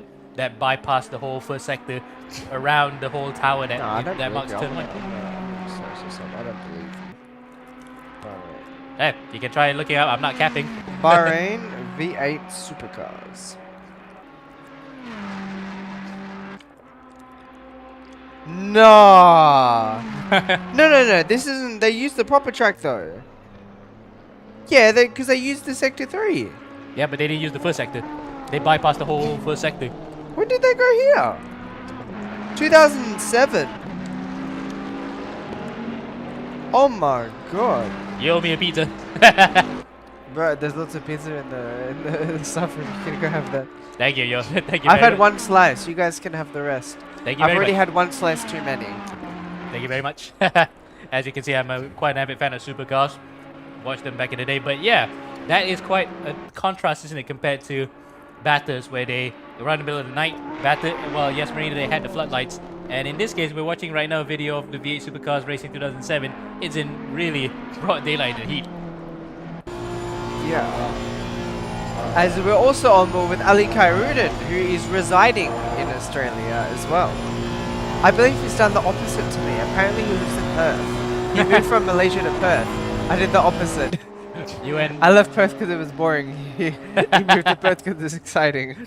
you went in the complete opposite direction, but he's the most Australian sounding Malaysian you can ever hear. If we get to interview him, he really does sound like a native. But either way, his nationality has been confirmed to be Malaysian, but we put him under Australia by virtue of the fact that he resides there. So unfortunately, a bit of a change, but regardless, a very good driver in an unfortunate circumstance that he hasn't had a win yet in the Endurance Edition. He came close in Kyalami until getting involved in an accident that took him out of the reckoning, which really was the worst way possible to get the championship. Really worst way possible to exit from the lead of the race. Yeah, wow, they went 5 wide down the straight at Bahrain. Oh, did they manage this? Well, there used to be so much supercars and supercars. Yeah, now they look like a bunch of GT cars, don't they? Yeah. Yeah, Oh my god. Oh, and they're doing Bahrain short. I've seen this in F1 2018 or 2017. Yep. They've got. Oh my gosh. Biggin and between the Vodafone car. Oh. Tell me that's Wing Cup. That looks like Wing Cup. It's a Wing Cup or Lands. It's the Vodafone Cup. But oof. Yeah, we're actually getting a bit sidetracked here. We're watching a race in a race, and We're not watching the race we should be watching. So let's watch the race we should be watching. So. Yes, it's been quite an absorbing race in terms of how initially we had a good battle, a bit lean in between, and up until the 5th hour, there was nothing. We're going to get a battle soon. Well, I reckon the next battle, proper battle we're going to have is if Morena Pratama or the Legion of Races car can catch up to the orange and black JMX Phantom. That is the Indeed. next battle for us. Indeed. But we're going to wait. We're going to wait until we catch it up now. Yeah, it has to develop first, as our camera now is generating itself to certain other cars that are actually a point of interest. Ryota Maria, the Japanese driver who is loaned off to the Celsius Autosport team for this particular round, is driving an absolutely brilliant race, albeit in his stints only, because he did have a good race at the start there where he was leading the way, got the jump on Russell Reyes and held on to the lead for at least 7 laps before Dylan Tan stormed through and claimed the lead for himself and held up Reyes for a while until the rest of the field, like Reyes and Ryan Duong, did battle with him and overtook him. So Maria then faded off slightly towards the end. Now back in the car, he's looking to actually recover lost positions here. He is in 4th in the Pro class, wanting to get at least a podium to finish out what has been a breakthrough season for the Celsius Autosport team. Yeah. It's been a good season for them so far. Yeah. Just waiting to see what the gaps they got. They're landing about the same, yeah. 18.9, 19 flat, yeah. Indeed, and we're looking at a gap right now from our timing screens, of course. Reyes that time was at 18.9. He hasn't crossed the line yet. 19.0 for Pratama. So it's a 10th difference between the two drivers. It's a bit of a mix-up because it's a Philippine driver racing for an Indonesian team, whereas an Indonesian driving for a Singaporean team. So 3 different countries involved in that one. As Reyes has crossed the line this time, it's a 19.4. So he's lost a bit of time there, probably because of the fact that he had to negotiate probably some back markers. But let's see where Pratama is coming across now. He's out of the final corner, and where he is in relation to the guys in front. Across the line then, it's a 18.8. So he's gained 6/10, and the gap, incidentally, of course, drops to now 18.6 seconds, Josh. Yeah, Filipino in a Indonesian team versus an Indonesian in a Singaporean team competing in a Malaysian league. This league truly is multicultural Southeast Asia. We've got every Southeast Asian country almost involved. We just need a Brunei team. We need I can't think of the other countries. Oh, we do. Yes, we do. We do have a Brunei team involved. We need what other countries we need? We need Vietnam involved, Cambodia, Laos. My geography is failing me right now, but we need every team involved. Yes, to make it like a proper international cup. But it's already properly cosmopolitan because of the fact that we got a driver all the way from Japan, a driver all the way from Colombia. I'm surprised the ping from Colombia seems to be better than the ping that Alan J. Cruz was having from Norway. I would have thought Colombia, because like from Australia, Colombia is a 40-hour flight, whereas to Norway it's only like 20 hours. Yeah, it's a bit of a nightmare. Because you got to go like for like, so let's say the server's in Asia, you got to go all the way. So like, for example, if you want to fly from Perth, you got to go from Perth to Auckland. So then after you go to Auckland, you have to do like a 15 hour flight to Chile. And then from there you fly up. Whereas like to Norway, you could do Perth, London, Norway. I don't know when it comes to Sounds like you know from experience. Yeah, I haven't flown to Norway before in my life. I mean, talking about Colombia because I think you have some kind of relations with Colombia somewhat. No, I don't have any relations with Colombia. Okay. Just psyching you up there. But either way, drive-through penalty for second hole. So that's presumably for cutting the corners three too many times, and he has to go through. So that will lose him a position to Ryota Maria, who is close here. We're on board with Billy Eberheiser right now. The cameras are jumping back and forth here with any driver we could get. Something that Josh is showing outside the camera that we should not talk about. But yeah, that's actually yet more drama for this man who's second place in the championship. So that particular crew have had quite a lot of ups and downs over the entire day.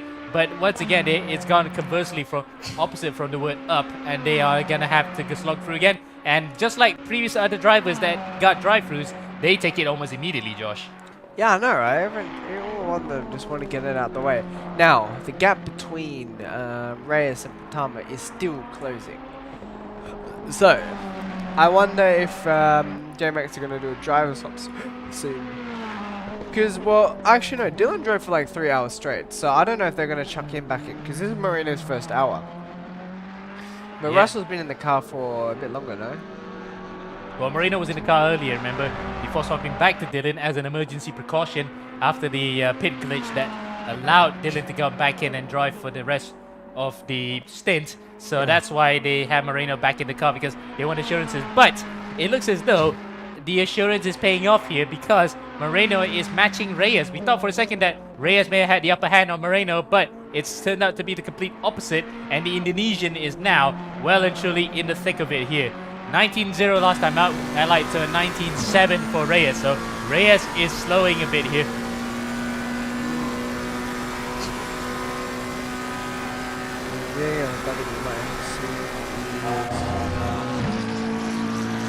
Oh, 15 versus cars 969. That might be coming up soon. Gap is 7.5 seconds.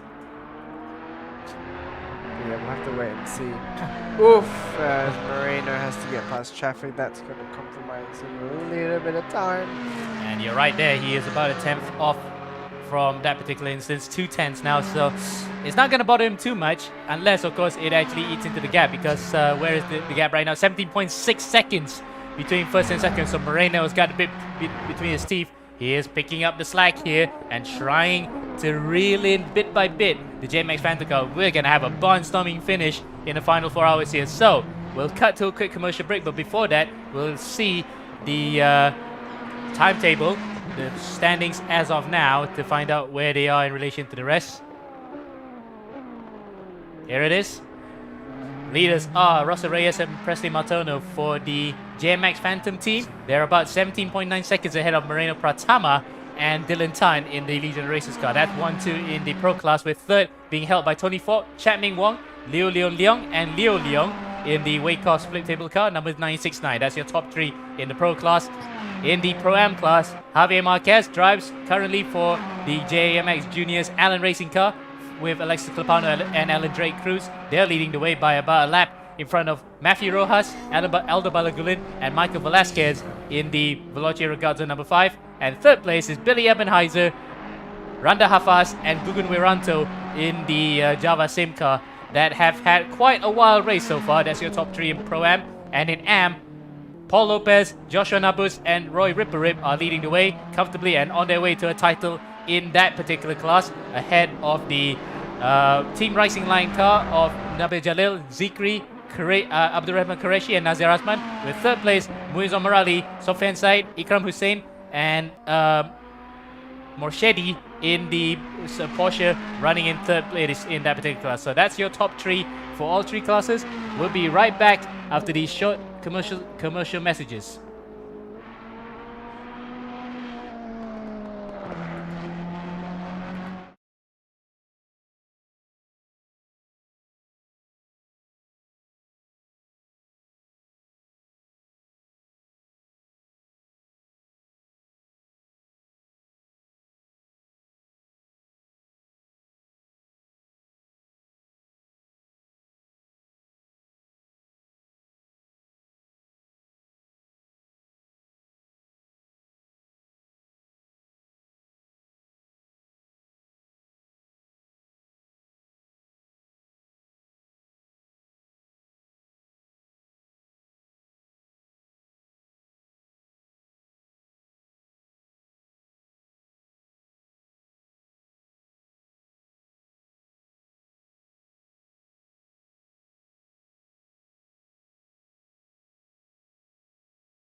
Hello everyone, welcome back.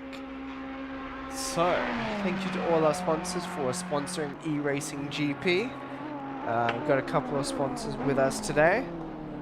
Yeah, let's get underway, let's continue. So, Brandon Bratama is about to cross the line. Let's see what my man can get. 17.5 away, he's catching up Ammo. He Yeah. was slower that lap, but he's catching up. Indeed, it's pretty close then up in front in terms of overall distance, because 17.5 seconds may go by in a flash.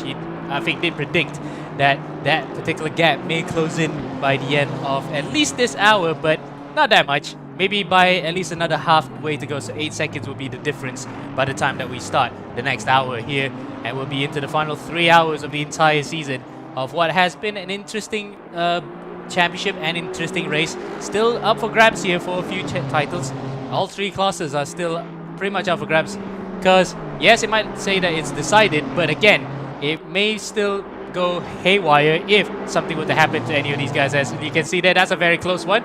That's Nabil Jalil moving out of the way for Ryota Maria, side by side with Tony Falk. Falk on the outside, Maria on the inside. Can Maria get him coming onto Lecom? Yes, he had the space advantage thanks to the fact that Falk actually got bogged a bit by the Aston Martin of Nabil Jalil in the M class, and that sees the Japanese through, overtaking the Hong Kongese driver. Yeah, and yeah, we got an overtake. It's a bit of a surprise. We haven't had one in forever. Awesome. Noise. Noise, oh. Noise. But yeah, there doesn't seem to be many other people close on track at the moment. I mean, it's drivers' lap cars, of course. But then we'll make sure to keep but with all the action that's happening on Circuit des Spa-Francorchamps. As meanwhile, you can see there the purple of Maria Pratama, because the inside of the car is actually lit up purple, incidentally. So they're going for a bit of a vibe, purple vibe for that one. Safely through the number 28 Veloce Ragazzo car of Paul Lopez, and he is now well on his way here to trying and catch up to the back of Russell Reyes. That time round, remember, he was a 10th off, or rather to be specific, 800ths off from Russell Reyes. Coming into the final corner then, the chicane. Where is Reyes that time round? Is a 19.2. Let's see where Moreno is going to be in relation to that. It's going to be much slower, in fact, that time round. His lap time is in fact, it's still a 19.3, incidentally. So a 10th difference once again between these two drivers, but still plenty to play for, as it's the race win up for grabs and a final bragging right of the season, Josh. Yeah, another overtake that might be coming on soon. P8 and P9 look to be 2 seconds apart. Let's see, can we go on board with them? Let's see then, where is P8 and P9? We're talking about Sek Yin Ho and Mohammed Shazwan Shafiq, who's taken over from Taufik Moyen. There he is right now, chasing up to the back of Shazwan Shafiq. This is actually a battle for P4 in the Pro-Am class. Still up for grabs as well in terms of other positions in between that particular battle. That number 70 car looks a bit worse for wear, having been involved in plenty of the battles from the having battle scars, battling with the number 696 from earlier, where I think it was. Well, I think it was Sek Yin Ho, wasn't it, that was involved with Taufik Moyen. Taufik was sent to the wall, and luckily for them, that was deemed as a racing incident by the stewards, but it's no doubt that it will still be fresh on the minds of the guys driving car number 696, the GSI Motorsports car. Yeah, for sure, but we might hopefully see some overtake between them soon. Fingers crossed, we'll have to have a look. But yeah, two things to keep an eye on, I guess, right now is that battle and also the battle for lead. 208 laps in, still the two cars up front, having a healthy lead of the rest of the field. And yeah, we've got 3 hours and 45 minutes left of action for you all today. 3 hours left in the entire season. 3 hours 45 left in the entire season. So, yeah, bang on the money there to say that we still have 3 hours and 45, because, again, this is pretty much like 2 times Grand Prix distance combined. So we have 2 Grand Prix left to go here to go and see how this will all play out. And in the championship stakes, it's pretty much settled. But again, we have to iterate the points. If someone were to go out or have a issue with their game, that will be throwing a spanner into the works, and other drivers will have the opportunity. Yeah, if you have a technical issue, you want it to happen at the start, not at the end, for sure. But yeah, now it's just a waiting game again, waiting for the next bit of action to occur. Indeed, and at the moment at least our camera director's sticking on to this particular battle with Sek Yin Ho, closing in on the back of Shazwan Shafiq. Shazwan, of course, just came out of the pits. His last lap was 3 minutes 53, so that's not actually anything to gauge at the moment. There is Tony Falk then. Further up in front of Shazwan Shafiq, he was just overtaken by Ryota Maria the previous lap, and Maria with a brilliant move there, using the power of the Honda, incidentally, who have the Honda's been showing really good pace for this one, and now it's time for him to pick it up as well. Yeah, I'm just having a look. See if anyone's on the broadcast. There's 2 cameras on. Dylan's, who's not driving, and Billy, who I'm fairly sure is driving. Let's go on board with Billy. Wait, I'm gonna just press Number Billy. 9, yep. Now, Ebenheiser then. I'm trying to do my DIY here. There we are. Billy is now on screen. Well done there to the camera director, in this case Josh, Thank you. to bring up a driver that we've been talking about quite a lot in this particular race, because Billy. it's been a dramatic rise and fall for the Indonesian after what happened at the start of the race. Yeah. So yeah, we'll stick on board with him just for a little bit longer. We'll just see. Oh, yeah, it's swap drivers now already, yeah. Yeah, it's swap drivers because our camera director feels like he wants to catch and overtake happen, especially on a different class. So that's pretty much what he wants to do. But then again, it is actually for position. Yeah, Faham. 2 points in. That's a good one there, Josh. 2.2 seconds then between Shazwan Shafi and Sek Yin Ho. We're actually still sticking on with Sek Yin Ho right now, watching over the gap, and we can jump right into it right now. Look at that. He is close to the back of him now. He can see him within earshot. Visually, he can see that he's right there. We don't need to actually mind the gap anymore. 2.2 seconds last time out through that first timing sector. Let's see when they come through intermediate number 2. Yes, this should be interesting. I like this camera view as well. Yes, it is a nice camera view, especially the fact that we can see clearly who's up in front, as opposed to just watching from the outside where the cars are practically in the dark. Yeah, so anyway, yeah, so 1.7 seconds now. Give it 1 or 2 laps and he might be right close, and 70 might be up to Yep, 1.7 seconds now the gap between 696 and 70. So Sek Yin Ho then reeling in Mohammed Shazwan Shafi. It looks as though Shazwan has not gotten the feel of the race so far. 220.0 was his time after exiting the pits. 221.9 for Sek Yin Ho, who has been in the car for a couple of laps. So really, these are 2 evenly matched drivers, we can safely say. Across the line again, 21.6 for Shazwan Shafi, 21.2 for Sek Yin Ho. So yes, it's quite evenly matched, but it's still in favor of Sek Yin Ho, who's now 1.9 seconds behind. the gap between first and second. So now the gap is 18.8 seconds. So yeah, it's increased just a little bit. You might hear some raindrops in our mics as well, as it's just started raining heavily again in Kuala Lumpur. So yeah.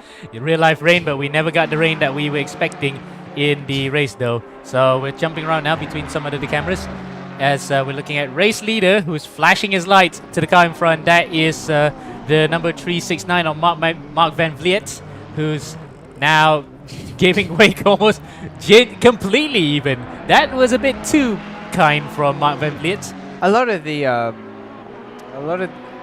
GT cars have been actually getting out of the way this race, which if they're in the same class is understandable. If you're a lap down and you're in the same class, you should be giving way. If you're a GT4 though, technically you shouldn't, but a lot of them have been nice and done it anyway. Indeed. It's just common courtesy, you can safely say, even though a lot of these drivers would love to have been the guy to overtake. But either way, Marcus Van Vliet gave away very kindly there, too much space even. But regardless, that has cleared the way for Russell Reyes to try and still increase that gap in front of Marina Pratama. Pratama has decreased the gap, like conversely, 18 seconds flat as they went across the line. Russell, of course, has actually crossed the first timing beam. We are waiting for car number 44 to come across the line and break the timing beam as well to find out where he is in relation to Reyes.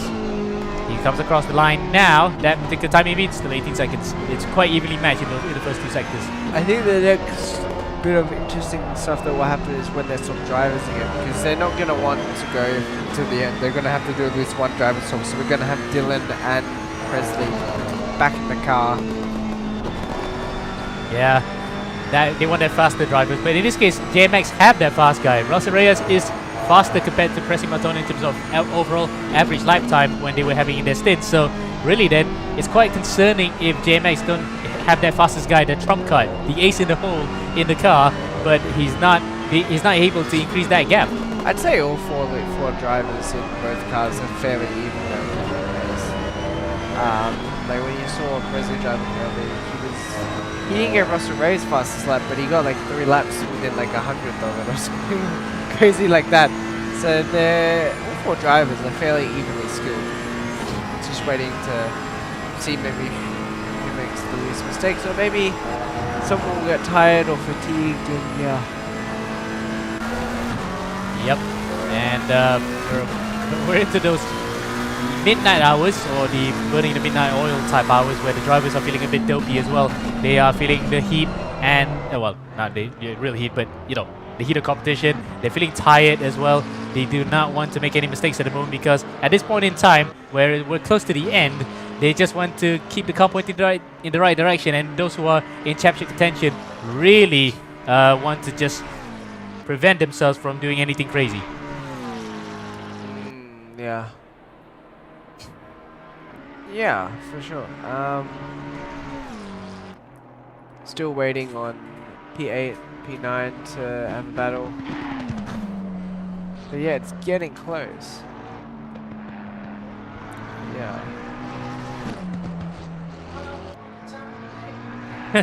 If you can hear Afi in the voice just now, that was just him coming by singing a very outdated song.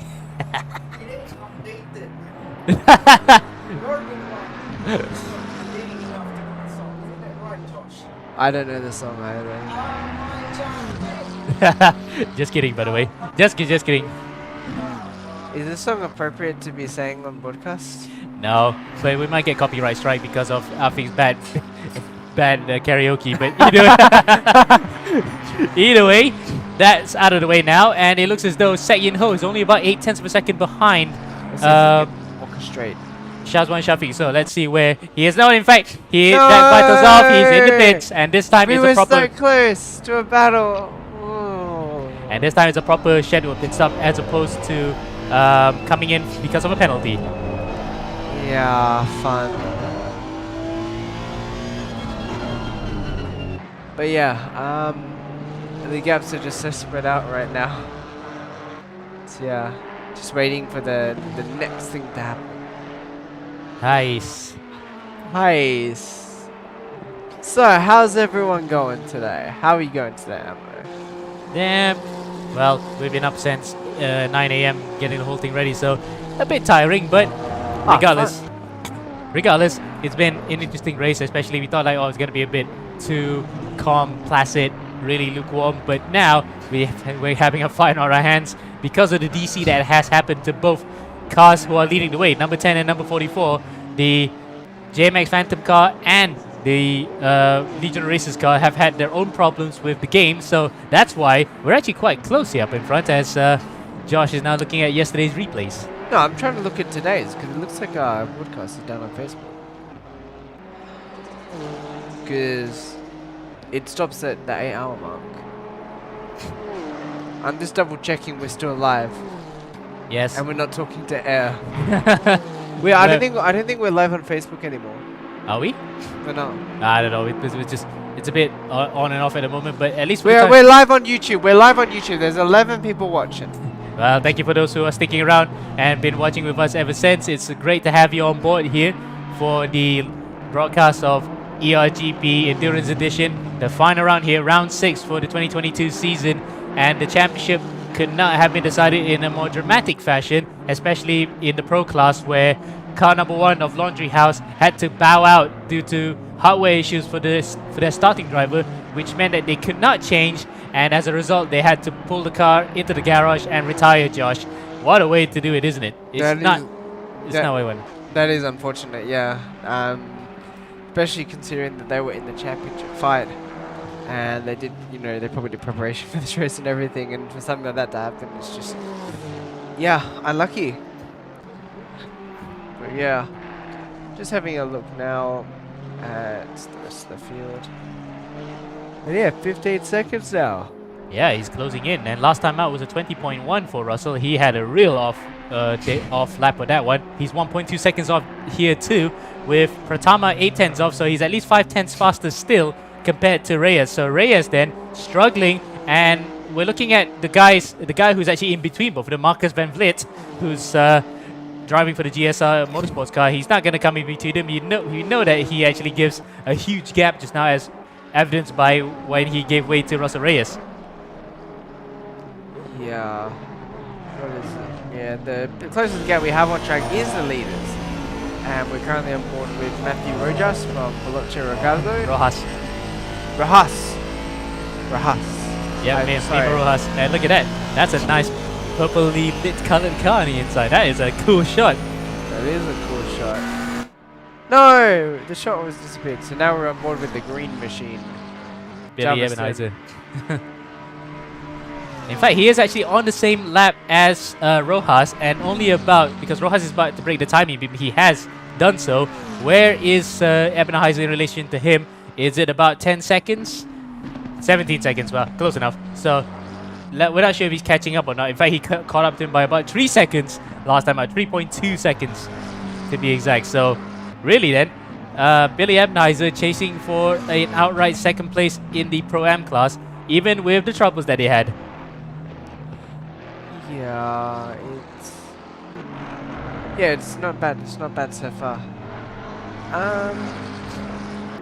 Yeah, so it should be getting daylight soon. Apparently daylight hits around about, what, 5, 6 a.m. in the morning, or in In the Spa? summertime. In the summertime? Yeah, well, we're in summer in game, right? Yep.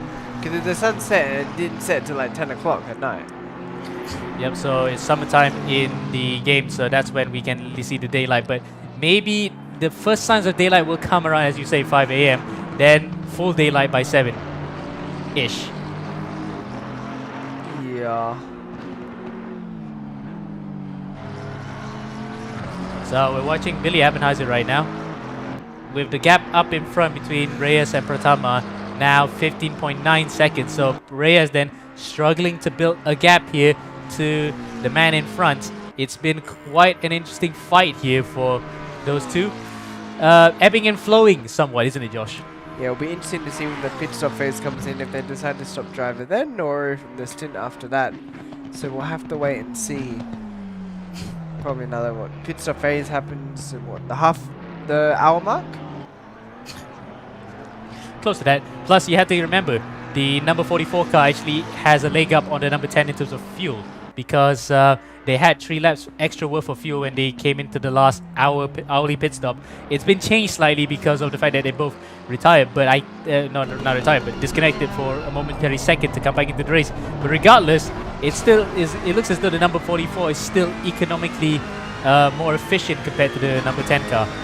Yeah, it might be a little bit better on pit stop strategy, and that is a nice camera view. Yes. Really see the driver in action. Yep. And how the actual drivers in real life are driving as well. As meanwhile, we're looking at Javier Marquez all the way from Colombia. Colombia! 3 laps behind. Still, a very respectable position to be 3rd place overall and leading in the Pro-Am category. Yeah, by a healthy margin as well. Rojas is a little bit further behind, so they just got to play it safe, don't make too many mistakes, and they should be golden. Yep. Either way, it's quite a nice thing to see that the top 3 in the Pro-Am category are still together. Oh, that's a close one. That was a close one from Nabil. He actually stopped in the middle of the racing line there. Marquez may have had the fright of his life. Yes, that was a bit hectic. Yeah, that was something to get us up a bit, even if it is... That woke me up. Your scream woke me up. Yeah, so at least now we're getting a bit of a pick-me-up. And speaking of pick-me-ups, another 0.5 of a second game by Moreno Pratama. Oh, Alan Racing's YouTube channel's on the rear wing. Do you want us? We can subscribe. Alan Racing 15. And call out to the other viewers as well. Subscribe to Alan Racing so that you can... Alan Racing 15. Let's see what we can find. Are they live? No, they have a channel there. Is this Alan though? Yes, it's the correct one. We're subscribing live on air.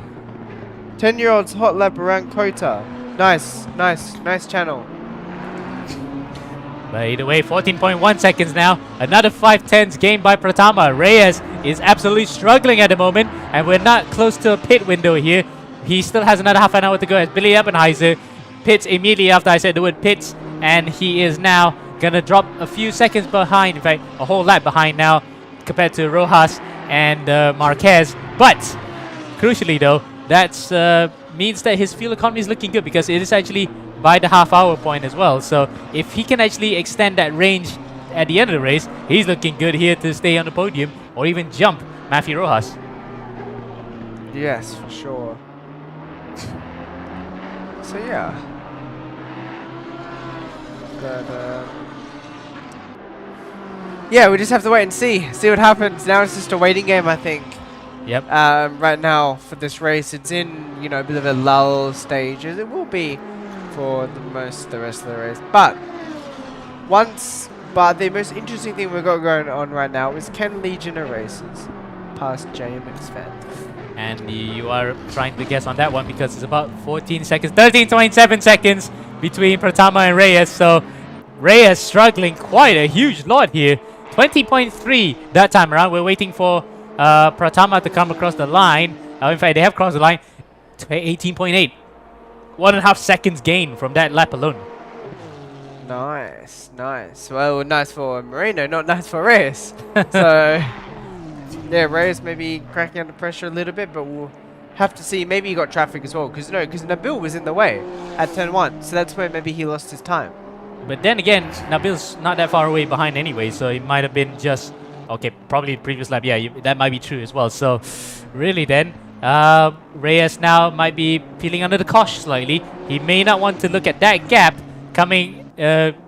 dropping ever so bit by bit slightly to him. Pratama then reeling him at the rate of knots. Yes, for sure. And yeah. Either way, we can carry on. Yes. So, yeah, the closest gap on track is still the battle for the lead. 24 seconds between the 6th, 7th, and 8th, respectively. Other than that, there's a bit of a gap between each of them. We haven't had an accident in a while, actually. The last accident we had was when the 906 Mindo. That was like... That was when I first started commentating. Now it's like 8 o'clock. Yeah, the biggest one had to be the number 15, where they crashed at the top of Radion. James Pierre was on board that particular one. Lucky to walk away with just a front damage bumper as opposed to having damage that forces you into the pits. That was Nabil Jalal getting passed by a couple of cars. We're on board with Ryota Moria for the Celsius Autosport car, overtaking that looks like number 28, isn't it? Yep, it is. It's Paul Ryan Lopez in the Veloce Ragazzo car. Still looking good here for a win and winning the championship outright, despite having a couple of wins taken away from them due to penalties, but still a very promising season indeed. Yes, it's been a very good season so far. But yeah. Yeah. Okay, so. So anyway, so. Yeah, it hasn't. Yeah, I'm trying to work out what to talk about. I'm trying to work out what to talk about because in the race right now, it's kind of just, it's at the point, it happens in all ways in endurance racing. Yeah, there's slow moments. Yeah. What should we talk about? What do you want to talk about? I think you can look at the obvious if you have a camera on board of us. We're seeing Max Verstappen collect his FIA trophy. What a legend. The GOAT. The GOAT. Who's Schumacher? Who's Hamilton? Max Verstappen is the GOAT. Ooh. Well, don't let her leave here there, of course. Yeah, we all know Max is the best driver ever. If any other driver drove that Red Bull, then Leclerc might have won the championship. So, yeah. Okay, that ends that particular topic, I guess. Yeah, so I can, if I talk about the 2021 season, we might get to the pit stop phase. So let me talk. Yes, go. So we'll start off with 2021 season. So Verstappen, the GOAT, won the title in the inferior car. That Mercedes was a rocket ship. Like Toto Wolff designed a rocket ship. Or not Toto Wolff, but the Mercedes guys. They organized a rocket ship. And Max won. Even though they took him out twice. Once at Silverstone and then at Hungary. After they said that they would need to take him out to win. And then they need him to crash. Or to have an issue. And they caused the issue. and then Abu Dhabi. On lap 1. Hamilton ran wide after, instead of, trying to go side by side with Max. So, belay. But, like, you should get a penalty for that. Like, someone got a penalty for that this year, wasn't it? Leclerc or Perez? Or was it Russell or Hamilton? It was no, it was Hamilton. Hamilton got a 5-second penalty for doing that this year. Like, he didn't last a year. Yep. And people think that the FIA is biased towards Max. I disagree. Anyway. Ladies and gentlemen, that was the F1 version of InfoWars. I can continue. I can continue. So, Bahrain. We'll go back to Bahrain 2021. So, my man Hamilton touched the track like 40 times at turn 4. Like, that's fair. It wasn't allowed, but who cares? No one saw. Except Red Bull. And then Red Bull's like, Max is like, oh, I'm going to do it too. So Max does it. And all of a sudden it's illegal. Bruh. I swear. And then the FIA hired a former Mercedes colleague. Shaila and Rao. Yes, and that former Mercedes colleague was the one who was doing the budget caps. So, they really did stuff over at Red Bull. I swear, the FIA. And that concludes our InfoWars version of Formula I 1. can continue going if you want. No, we need to. That is actually the bomb. That is what's we need to generate a bit of discussion here among the crowd. Oh yeah, we might have Hamilton fans watching. I'm sorry. We'll balance it out. We'll get a Hamilton fan on broadcast, and we'll have a discussion. We'll get a massive Hamilton fan on Zoom call, and then we'll do a heated debate. Not a heated debate, a friendly debate. That might turn passive aggressive. That will turn passive aggressive. Yar. Oh my god. Anyway, Yeah, 13-second gap. Yep. So, half a second a lap from Marina Pratama.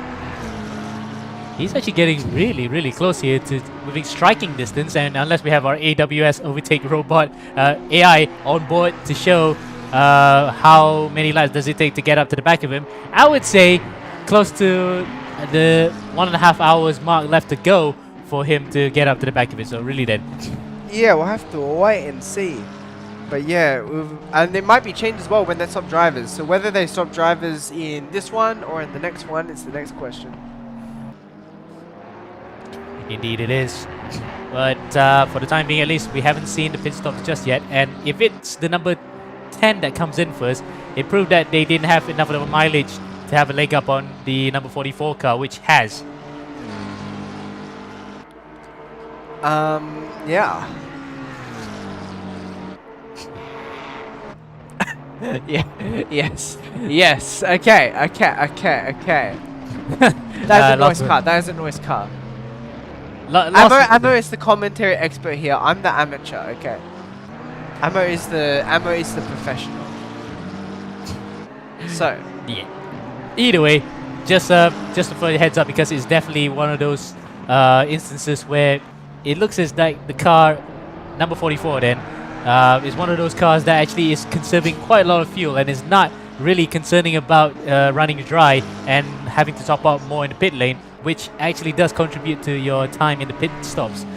Conversely, for the number 10 car, it looks as though if they could try to save a bit of fuel at this particular stint, which is looking like the reason why the number 44 car is getting closer, then seconds. we can, 12 seconds. the closer it's getting, the more it's likely looking like he can actually see him in his shot visually. But also, it might also prove our point that the car in front, Russell Reyes' car, the JMX Phantom car, may be conserving fuel. Maybe. But it's a lot of time to be losing.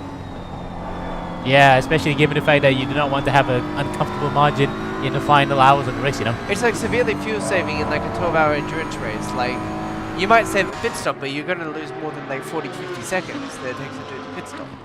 Yep, but you kind of save that kind of stop if you can actually save one extra pit stop, if it's that even feasibly possible, especially in GT3 cars. Either way, still waiting for the confirmation whether or not the pit stops are going to happen in that regard. When is it going to happen remains to be seen, but it looks as though they may be doing it at the hour mark or maybe further in, because sometimes that the number 1044 cars came in around the same time in the first batch of pit stops. It has differentiated somewhat because of problems with the game that has incurred for both crews, but it might still be relatively close, plus or minus 1 or 2 laps. Yeah. So, 13 seconds down, the gap has increased. 220 laps. In 2 laps time, we're going to have 222. How about we missed 69? What?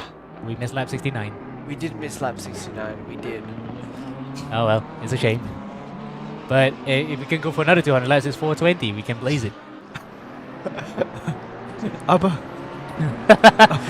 Okay. Vice out of the way. Vice out of the way. We're going back to the battle then. The camera will be focusing on Gugun Miranto, but the battle up in front is still 13 seconds. So Reyes has responded back slightly against the onslaught of Marino Pratama, who is reeling in bit by bit, lap by lap, to the back of the other Ferrari then. So it's a case of if rather than when is or rather when rather than if Marino Pratama will try to do one close to the end of the race, or it will probably be done via the pit stops. Yeah, JMX Phantom have to be careful because no matter whether they finish first or second, they do wrap up the title. So Yeah. it would be a bit of a oof if they decide to fight. Unless they still win it if they DNF.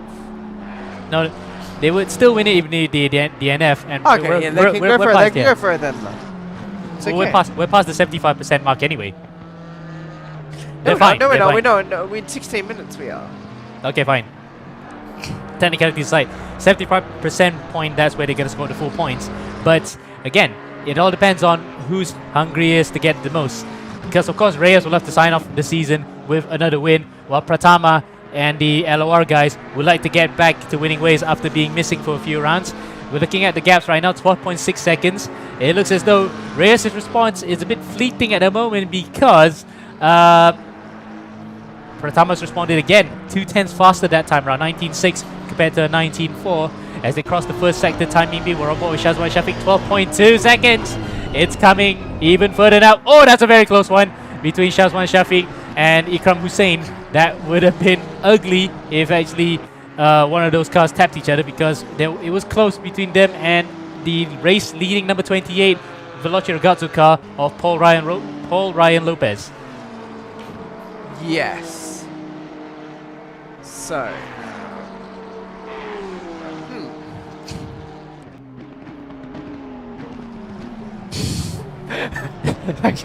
Okay. So. Yeah, the gaps are just spread out at the moment.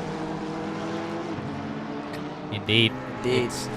12.2 seconds again, but okay, spread out between the first two is a bit of an understatement because That it is one, getting closer. those two aren't spread out, but the rest of the field is spread out. Sure. At the moment. Way too far. But maybe to we'll get anything. some action when the pit stop phases come up.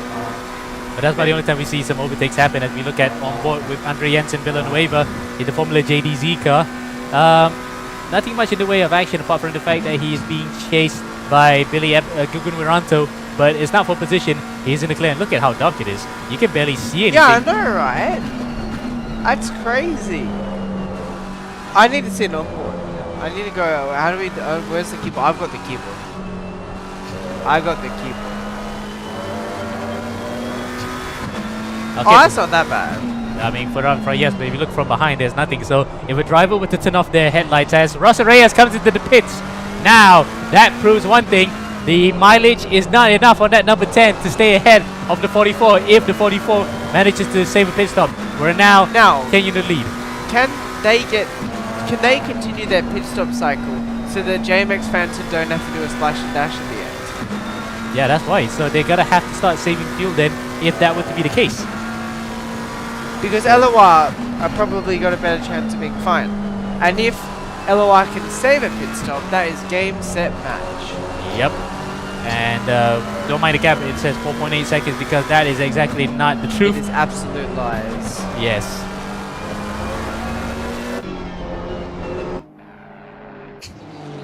Let's go on board. Let's watch a Assetto Corsa Competizione Sella. Pit stop. Pit stop. Pit stop. And into the pits now, stopped on his marks, and the camera cuts away now to Nabil Jalil! Let's go! Faster! Oh, he runs wide. That's not good. Come on, man, you can do this. Who's that behind? Oh, it's a GT car. And he gets out the way very well. Still 3 laps behind. But they've got a bit of a gap to the Brunei team in last place right now. So, yeah, not doing bad. Indeed, they're not doing bad at all to be second. But in the grand scheme of things, the championship's well and truly gone for them because the Veloci Regatta number 28 has done so well this round, and they've made use of the drop rounds to actually still stay ahead. Coming up now to the closing stages of this season, it's quite sad, isn't it? After all of that, they finally got a win on board after coming close last season to taking 2 and still not win the championship.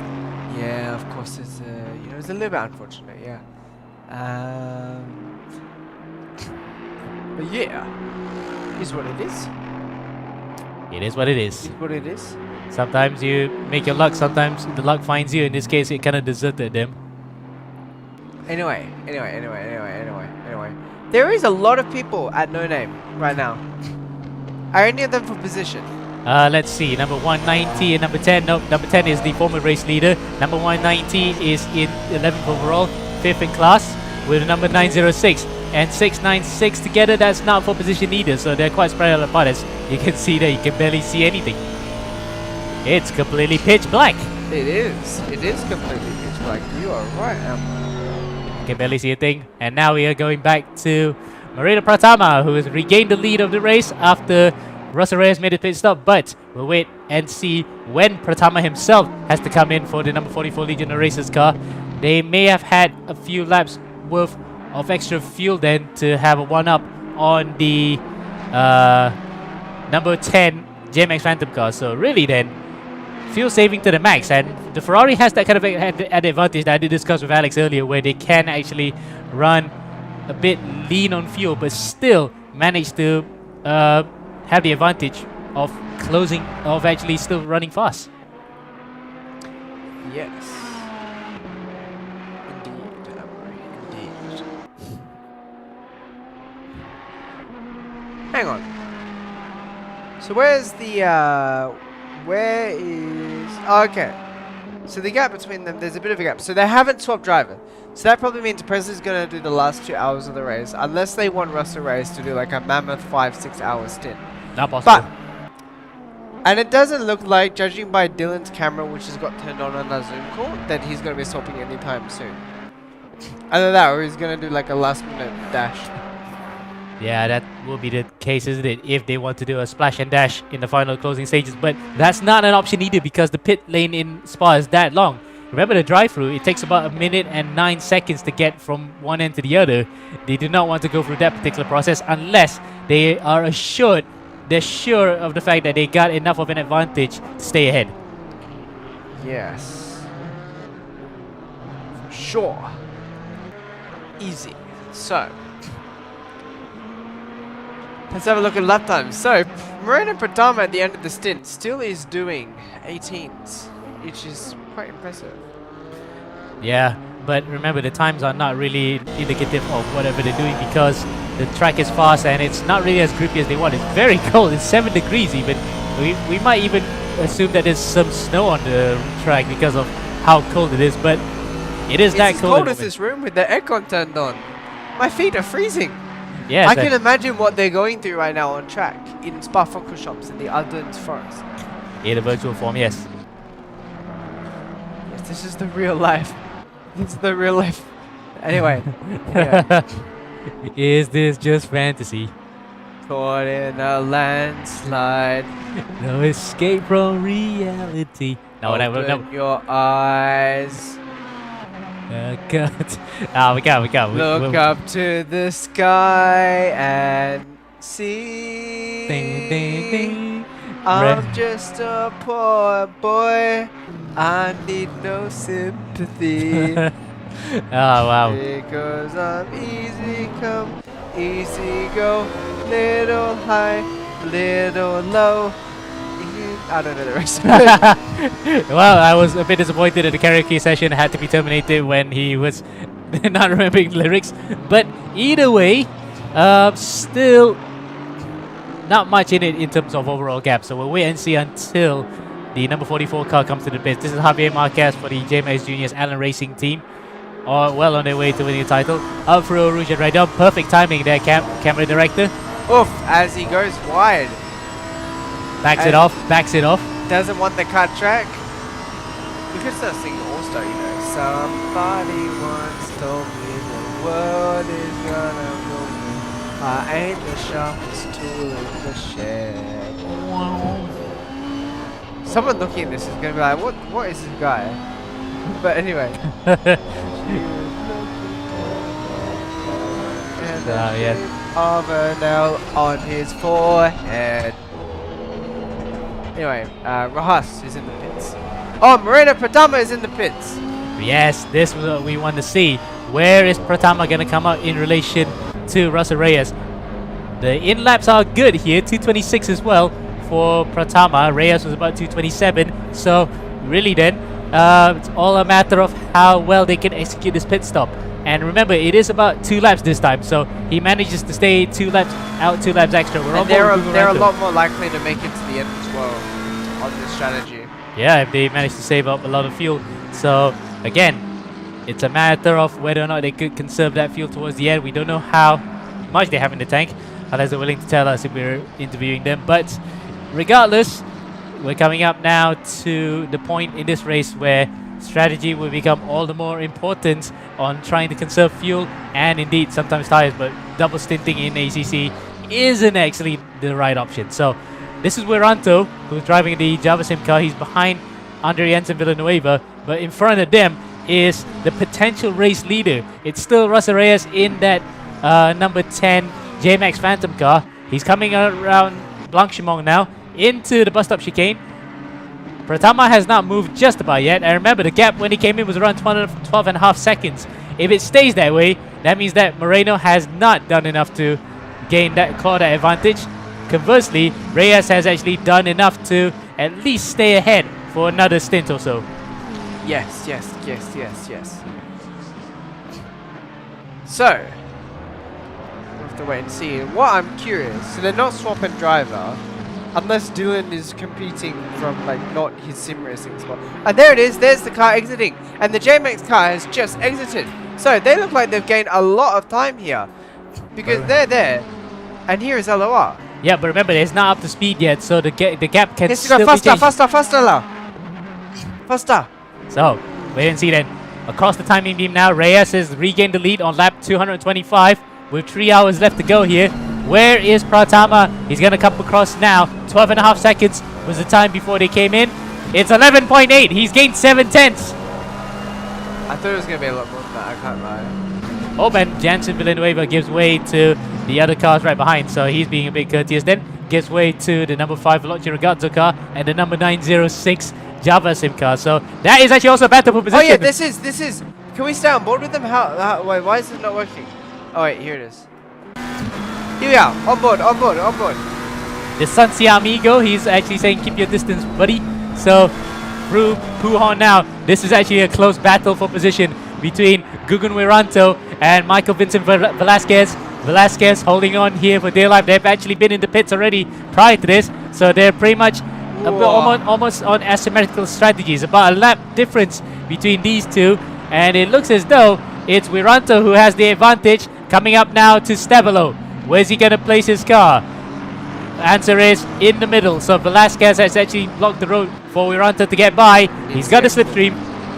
He needs the exit here. This is a really close battle. It looks like Wiranto just has that little bit of a pace advantage at the moment. Now, there's a car up ahead, a Lamborghini. Can that get in the way of this battle? We'll have to wait and see.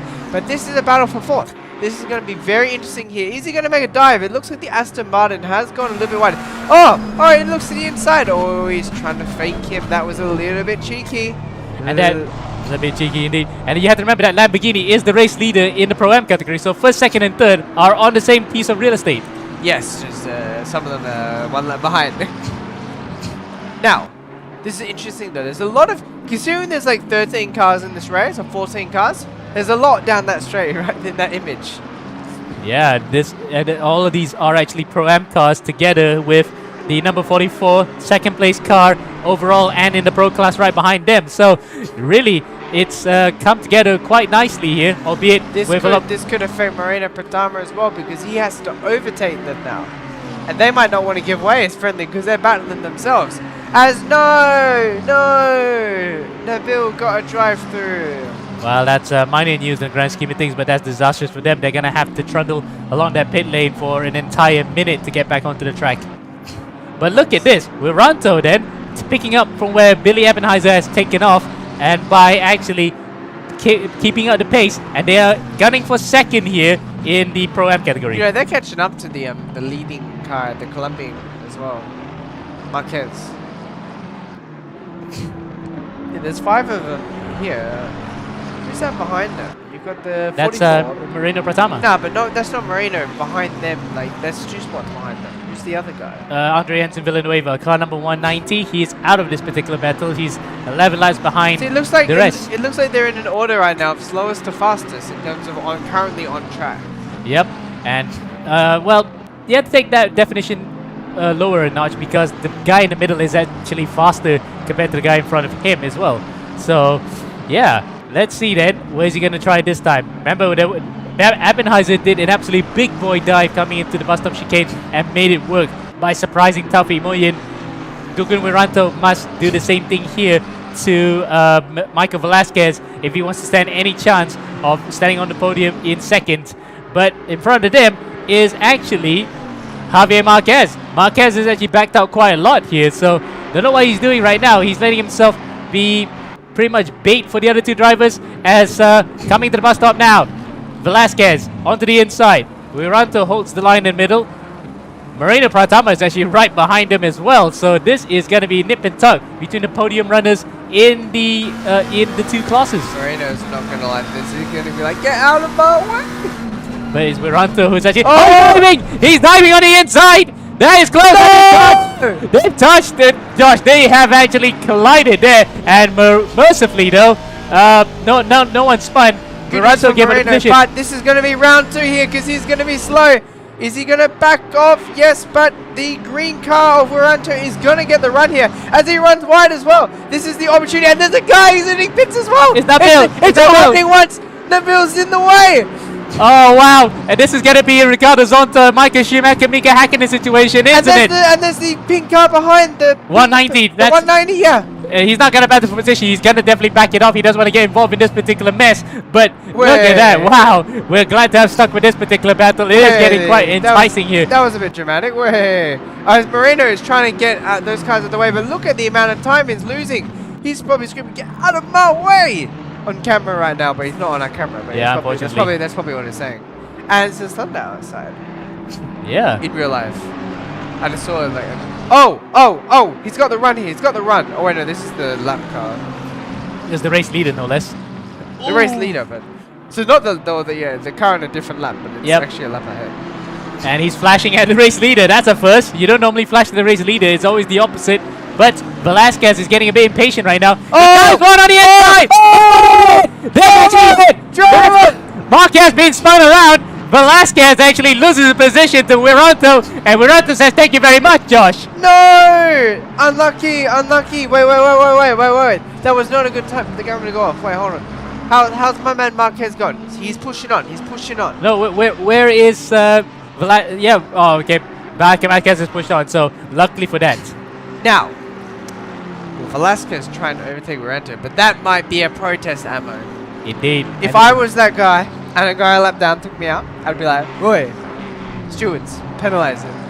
Indeed. And that was so unnecessary because, again, Velasquez could have probably by this time, yes, he was under severe pressure, but he could have at least tried to find a room there, tried to overtake. And conversely, Marquez was actually backing up so much, he could have actually just given away. I'm not sure why.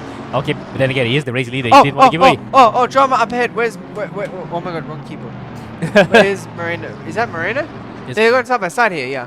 Oh, he's going side by side. that? With, that looks like a BMW. That looks- is a Waycross car of Tony Falk. That is Tony Falk. And he cleared him quite nicely there. Alright, well done Moreno Pratama for clearing Tony Falk. Now we did lose a bit of time that lap with all the drama that just happened. Oof! Oh my god, why is it? Oh, I was right clicking, not left clicking. Okay. Well, you're right? Either way, yeah, that was quite a dramatic couple of minutes there in the battle for the podium, no less, for the Pro-Am category. And it's Gugun Wiranto who has come on top. Velasquez looking at a possible penalty for taking out the race leader of all people. Well, let's see if the stewards actually, if the stewards need to have a look at it. They might not protest it. but they might protest. But they might not protest. But they might. No, you sound like a lady then not making up her mind. Okay, sorry. Just banter.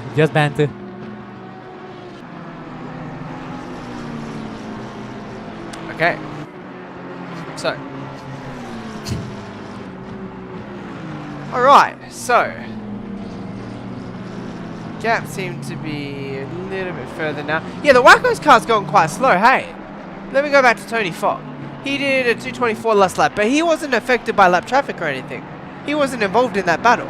No, he wasn't. That's just how his natural pace is. And he was nowhere near. He was getting passed by Moreno Pratama. Now he's getting passed by the green machine. Yeah.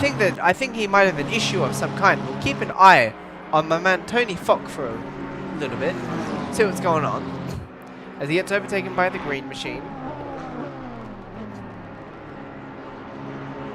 As he brakes. Yeah. As he turns. Is he going to go in the pits maybe? Or is he just a bit slower at the moment? Maybe they're trying to triple stint. Yeah. Or double stint. Nah, You see, maybe yeah, he double did it- double yeah, stint look. because triple stint is not possible in Yeah, lap ATC. time, 224. Yeah, he's going really slowly here, and he is in actually 6th place overall. So he's lost position to Velasquez. No, it actually hasn't lost position at all. He was already behind Velasquez by about 4 laps. He's a lap ahead of James Pierre Reid, who's still in a recovery mode drive, trying to get back up onto the podium. But yeah, that was quite a dramatic moment, wasn't it, between Velasquez and Marquez? 2 Spanish names, but they're not Spanish. They're both Colombian and Filipino respectively.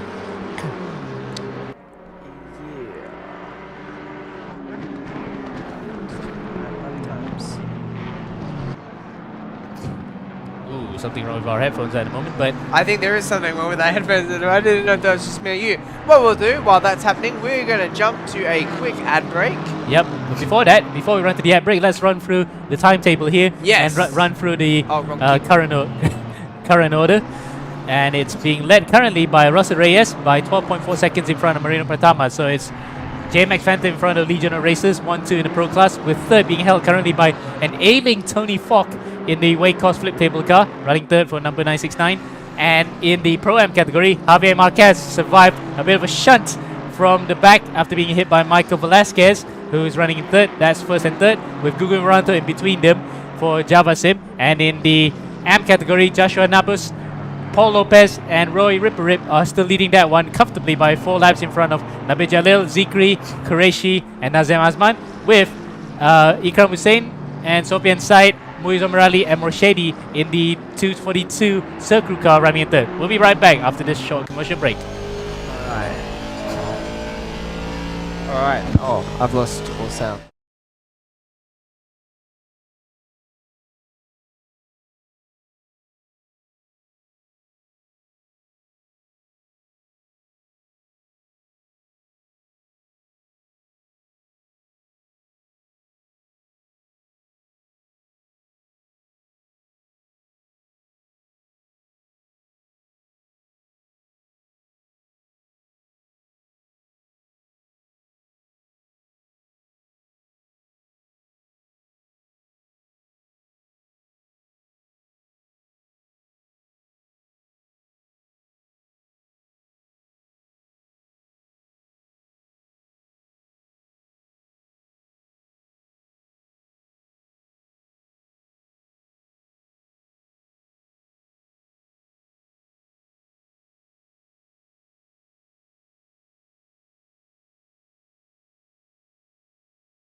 Things to be aware of organizing eRacing Championship without race room.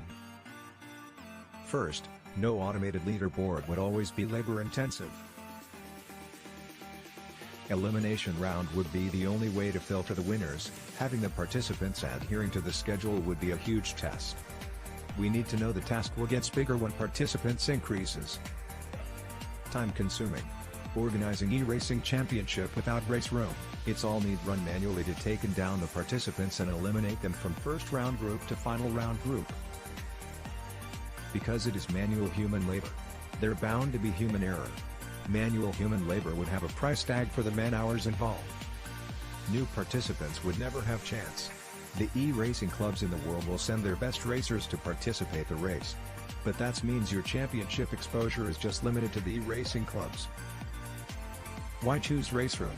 R3E official championship have fully automated leaderboard. Participants can log in anytime to leave the fastest lap time within the qualifying period.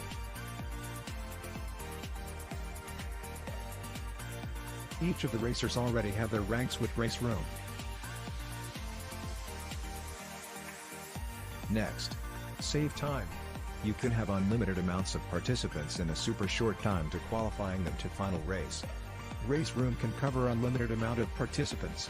We have a full automated esports ecosystem from qualifying leaderboard to broadcast AI. Besides, race room's free contents lets everyone can participate to the race.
That was Mozart.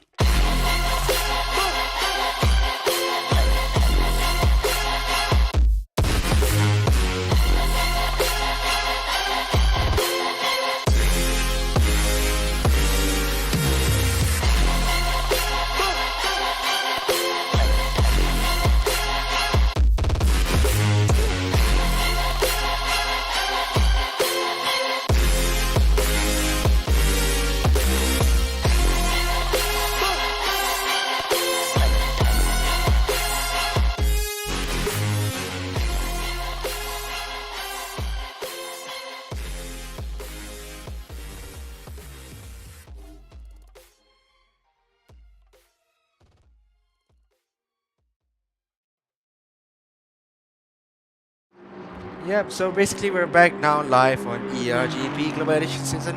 sorry, not Global Edition Season 10, it's actually Endurance Edition Season 10. Endurance Edition 2022. My mind is so messed up right now and I'm not saying the correct words. Isn't that right, Josh? Alright, wait, I don't have my mic. Yeah, don't worry about it too much, Josh. Alright, here we are. This is my voice. Okay, hello, yes. This has been... You actually missed a lot of it. A lot of stuff just happened. And me and Ammo were screaming our head off. So please enlighten me what happened. So, there was a crash, and there was overtakes, and there was drama. And yeah, we screamed our head off. Yeah, not surprised. No surprises there, basically. Yeah. And I also sang.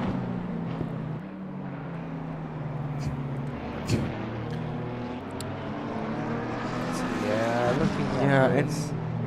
Paul Faustino right now, basically in no man's land, and as we have a zoom cam of let's see who's currently driving at No one on camera. Aldo Balogun is the one driving now as well. Aldo Balogun is the one driving now as well. And then there you go. As you can see, Hello. Paul on Faustino. camera. We are on camera, isn't it, Josh? It's Josh, my name's Afiq. Emma was in the commentary for for a good amount of time, and then now Josh Ramos is to my left, ever focused, and yeah, basically that's it, really. Yes, wait. That way. Okay. Yeah. Anyway, Josh, what did I miss? Please brief me. Yes. So we had a battle, and there was a crash. There was a crash. Oh no! There was a crash. Who crashed? The guy in fourth. The guy in fourth. The guy in fourth. Oh no! He was driving. Okay. And wait. No. Something's happened because now he's in fifth. So it's Alan Drake Cruz, isn't it? No. So what they did is they had Marquez, Okay. the Colombian fella, in the Okay. car, and when the Colombian fella was in the car, the other guy, the guys who were lapped down, took him out, and now he's not in the lead. He's losing to the guy who took him out. Oh no! That is drama. Alright. I wouldn't be happy if I was Alan Drake Cruz right now. Wouldn't be happy as well. Come on, stewards. That's protest coming in, ladies and gentlemen. Finally, after so long. There it is. There's the protest. Car 31 protesting car 5, lap 27 left on, causing a collision. That's what you missed. That's what you missed. Exactly, Josh. That's what I miss. I'm gonna look at it right now and see what's up with that. What's up with that? Oi! Oh, complete murder by car number 5. Now car number 5 is car number 5 is minding his own business. He's now ahead of Alan Drake Cruz after being Hey, a lap it's ahead of They were a lap ahead, and now they're behind.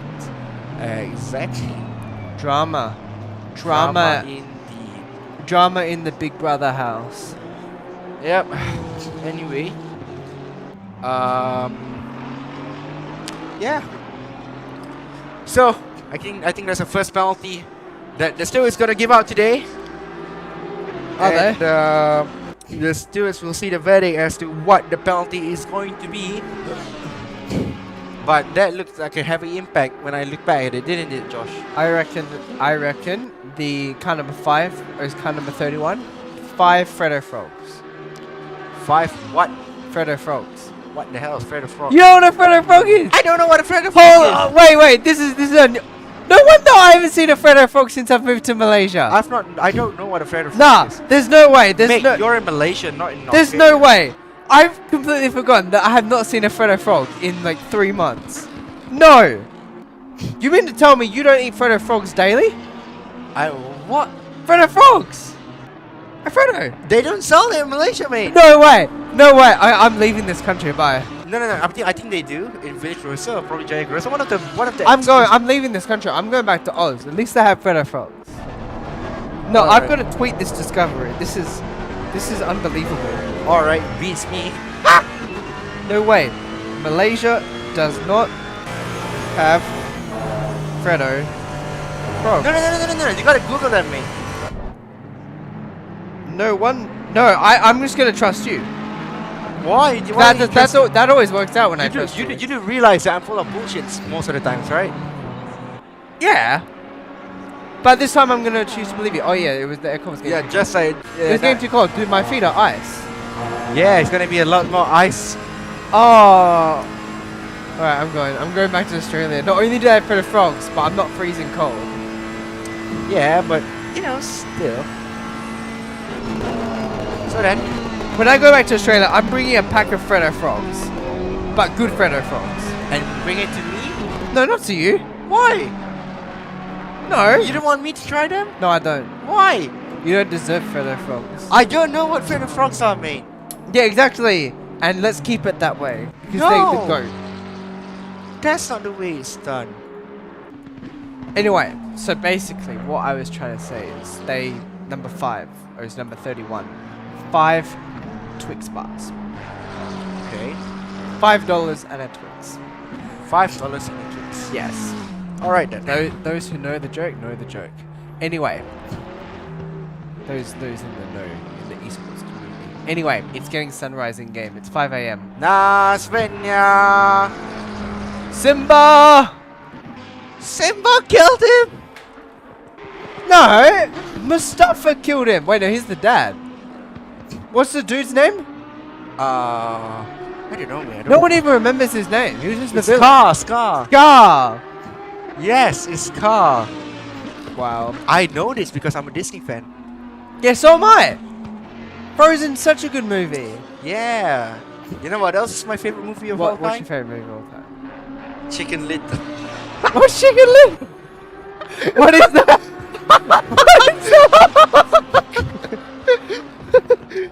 What is Chicken Little? Chicken Little is a Disney, mate. I've never heard of that in my life. Google it. No, but what are your thoughts on Frozen? Frozen? I don't know. Really. Oh, yo, I've seen this dude before. Man says like, oh yeah, I've seen this dude before. Oh Wait, hold it. Does Malaysia have Freddo frogs? So Josh is actually googling it right now, as the stewards will decide on the penalty that will be given. That will be handed out to the car 5 for Roger Regazo squad, and it's currently driving it is Michael Vincent Velasquez. Wait, they do. They have it on Shopee. Yeah, get them then. Wait, so they import them, like the Shopee owner imports them from overseas and sells them on Yes. Shopee? Yes. I should do that. Yo. How much food can I bring into Malaysia next time I come? How much does the government let you to bring? No idea. If I brought a suitcase of Freddo frogs. Oh, this is the leader. Russell Reyes with the 180. Oh, losing it on the rear there. Oh, but a good shot of his top end though. We are Phantom indeed. And basically what that means is that Moreno Pratama has climbed back up the ladder. So then, Moreno Pratama is now up in the lead. And that also is interesting because we know that JMX is about 2 laps down on fuel as well. Right now, looking at it, JMX is probably going to have to do a splash and dash. So not only are they now behind, they also have to do the splash and dash. But I can understand, after being in the car 3-4 hours, maybe Russell Reyes. Yep. And look at the eyes of the helmets of Russell Reyes here. You can see his tears through the helmet. I can see his Filipino in him. So anyway, back onto the thing. I'm gonna work out how much I can Frodo frogs I can bring into Malaysia. How much does a Fred Frog cost in Australia? I don't know, but I'm gonna mark it up 300%. 300%. So if it costs, basically if it costs The Freddo frog in Australia, like one singular Freddo frog is 60 cents. I'm gonna make it like 6 ringgit. that's not 300%. Yeah, it is. No, it's ain't. 60 cents in Aussie is it almost $2, and almost $2 Australian is 6 ringgit. Alright, so I'm gonna do that, but I'm gonna get a packet, not just one Freddo frog, because that, like, I wouldn't spend 6 ringgit on a Freddo frog. But if I get a packet, I'm gonna be rich. I'm gonna bring packets and packets and packets of Freddo frogs, and Malaysian immigration are gonna look at me and they're like, huh? This dude importing Freddo frogs. Like you see all these border security shows in Australia of like people like importing meat and stuff, and people are like, yo, why are you bringing meat into the country? But I'm gonna do the opposite. I'm gonna bring Freddo frogs. All right then. Freddo Frogs it is. Josh. No. I need to consult further in Malaysia about this. Have you ever tried a Freddo frog? What? Okay. Have you ever tried a Freddo frog? I need She's to going to be like, what the hell is a Freddo Frog? Yeah, exactly. So I need to inform everyone of Freddo frogs now, and then I'm gonna mark up the price once I've told them how good it is. This is my new business. I'm just a businessman doing business things. Exactly. Do you have any businessmen, businesswomen watching? I can create a business in Malaysia, importing feather frogs, or we can make it like Axel Sports side hustle. Axel Sports side hustle. Yeah. To fund our football team. To fund the futsal team, yeah. Yes. Alright, I'll be right back. I need to settle something. You need to settle something. Okay, go settle something.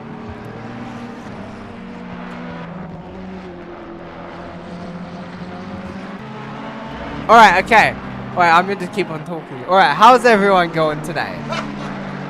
Oh yeah. So anyway, it's sunrise now in the beautiful Arden Forest. And yeah, that's about it. Let's turn on race com and zoom, or commentary cam.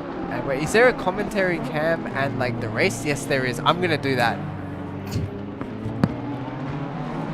Did you? Why would you do that, mate? Yeah, I wanna be on broadcast, mate. I know you want to be on broadcast. Yeah, Go what's up? Oh, I'm doing the shaka.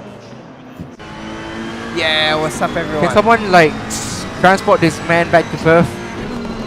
No, but the Freddo Frog business, it's a real thing now. How is it a real thing? It is. It just is. Alright then. Anyway, Russell Race is losing a lot of time to Marina Pratama.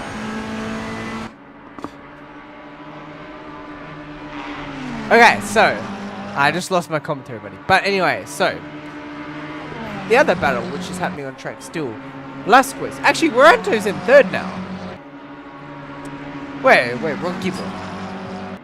Yeah, whoa, I'm the only one in commentary now. Okay, so Waranto is leading from. Hey, where did Andre Cruz go? Oh, he's just a bit further down the road. All right, let's turn on. Let's sit in the middle. Let's sort this out. Alright, how's everyone going today? Hope everyone's having a good Saturday. Yeah. So, on board right now, we have that way. We have okay, I'm gonna redo this one. So, right now, we have the Java Sim car, the green machine, in third place. Wait, I gotta fix my hands. Yeah, so we have the green machine in third place. It's doing a good job. But it's been an interesting battle for the lead of the Pro Am class, because we've had Waranto, we've had Velasquez, so we've had the Java Sim car, the JMX Phantom car, and the Aston Martin car. All three of them have been fighting very, very close. It's been an on and off. Like, each car has made a mistake. But to be honest, the 5 car, the only mistake it made was getting taken out. But wait, no, it was the Lamborghini that got taken out. The 5 took out, and the 5 has a drive-through on the way, according to the eRacing GP protest chat. So this will give Waranto a healthy lead and a chance at securing that podium, which will be a great result for the Java Sim team. So yeah, on board. Wait, on board with that. That's a cool camera shot. That's a cool camera shot. Anyway, who are we going on board with now? Let's have a look. Who do we want to go on board with? Let's go on board with. Wrong. I keep on doing the wrong way. Marina Pratama. He's doing a good job. He's probably going to swap. I would assume he's swapping to Dylan soon though, because Marina's been in the car for like 3 hours now. So maybe 2 actually, because Dylan did an extra hour. So we'll have to see what happens there. But it wouldn't make. But they would be getting fatigued soon, as we saw with Russell Reyes. He did make a mistake. Now let's go on board with. Let's go on board with Nabil. So Nabil from Team Racing Line, 29 laps down, but that's okay. They're in a different class. He's actually only 4 laps down right now. He's currently second in class, so he's doing a good job. As he looks like, and the other tough thing about being the GT4 car is you do have to, be cautious and get out of the way. And it's kind of tricky because when there's 3, you always want to go for the best time possible, but there's only 3 people in your category, and you're all spread out like 5 or 6 laps, so it's not like you're trying to save every second, so you're not being, getting in the way of the GT3 guys. You feel like being a bit nicer to them, but at the same time, it affects your lap time. So like as a driver, that can be frustrating.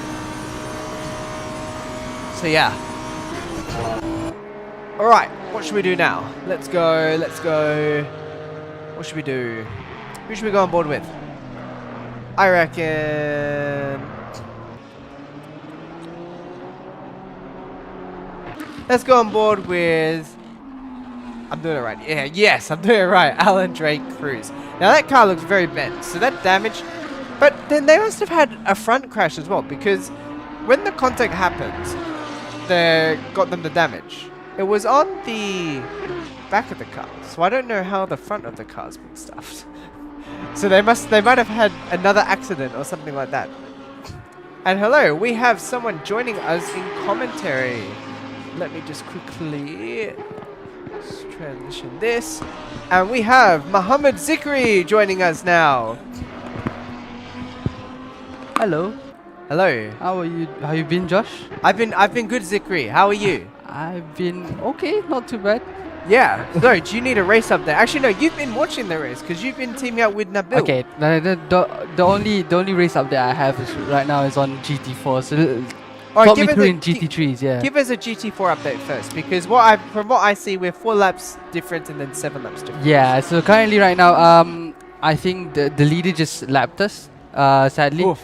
Yeah. We had Nabil is trying to get a grips of the GT4 and just getting used to the getting used to handling traffic. It's his first time anyway. But right now he's doing really good for first timer. You know, 15. Stop there. 15 must have had a spin. Shit, which keyboard is it? Oh, I shouldn't have said this. Sorry. Anyway, James Pierre Reid. He looks like he spun because he lost a lot of time. Let's go back 30 seconds here and just see. He would have been just here. Oh, there it is. There you go. Yeah. Oof. Oof. Yeah, the green patches right now are really slippery. Are It's still really very slippery at the moment right now, and on the track. I think Nabil's going through like ice cold tires right now, so he's flipping everywhere. That's yeah. unfortunate. Yeah. How do I go back to normal? Do I just wait for it to work out? Oh, there it is. Oh, We've gone in air. There you Okay, go, yeah. there we are. So yeah, so here is your GT3 update then. So the first 2 have been kind of hectic. So LOR disconnected, but now they're back in the league because JMX bottled it and they spun. okay. Now the battle for Pro Am is interesting because Moranto spun, but he's now back in 3rd because Velasquez has an incoming drive-through penalty because he, while a lap down, took out Alan Drake Cruz. Now my man Alan has damage. My man from Norway. Okay. How much do you know the extent of the damage? I don't right know now? the extent of the damage. All I know is that he must have had a second accident because he hit the back of the car and the front of the car's damaged. Oh. So I feel like he's had another mare somewhere. Okay. I see. All right. Interesting. What about right now, Moreno? So I know that Moreno Pratam, the LOR, had a disconnection. So are they Yeah, back same- in the lead? Yes, they are now. Yeah, So Marino, they're yeah. currently right now. Ah, okay. It's the same issue that you guys had with Nabil Ah, okay. I see. and the drivers from Nabil and Nazir. Yeah. Okay. All right. Okay. Faham.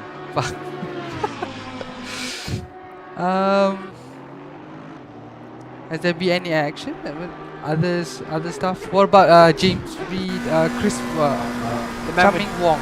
Sorry. Wong. Yeah. Let's have a look.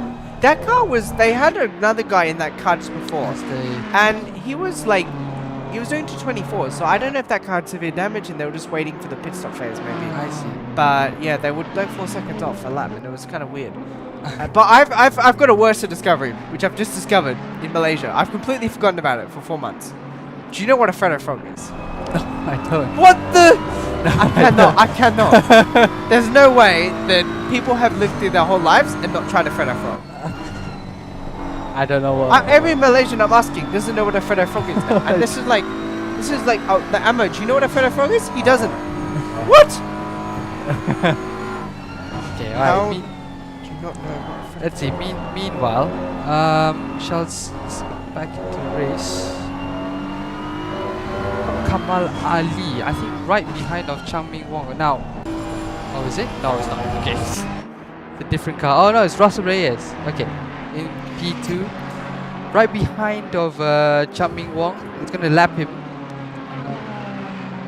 Yeah, this is actually the closest people have been in a while. We had the Really? drama like half an hour ago, but now we've got what? A 6-second gap, a 5-second gap, an 8-second gap. Were they like a lap down? The LOR? Were they a lap No, down? no, they never were. They were a lap ahead, and then they I had see. the issue, so Yeah. they lost a lap. They lost a lap. Ah, okay. So they caught it back. That's Yeah. nice. They did boss man moves. Got it back. I see someone in the pits. Se-in Ho enters the pits.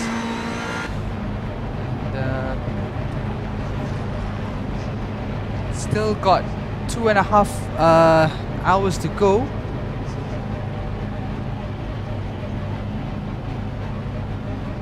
Yes.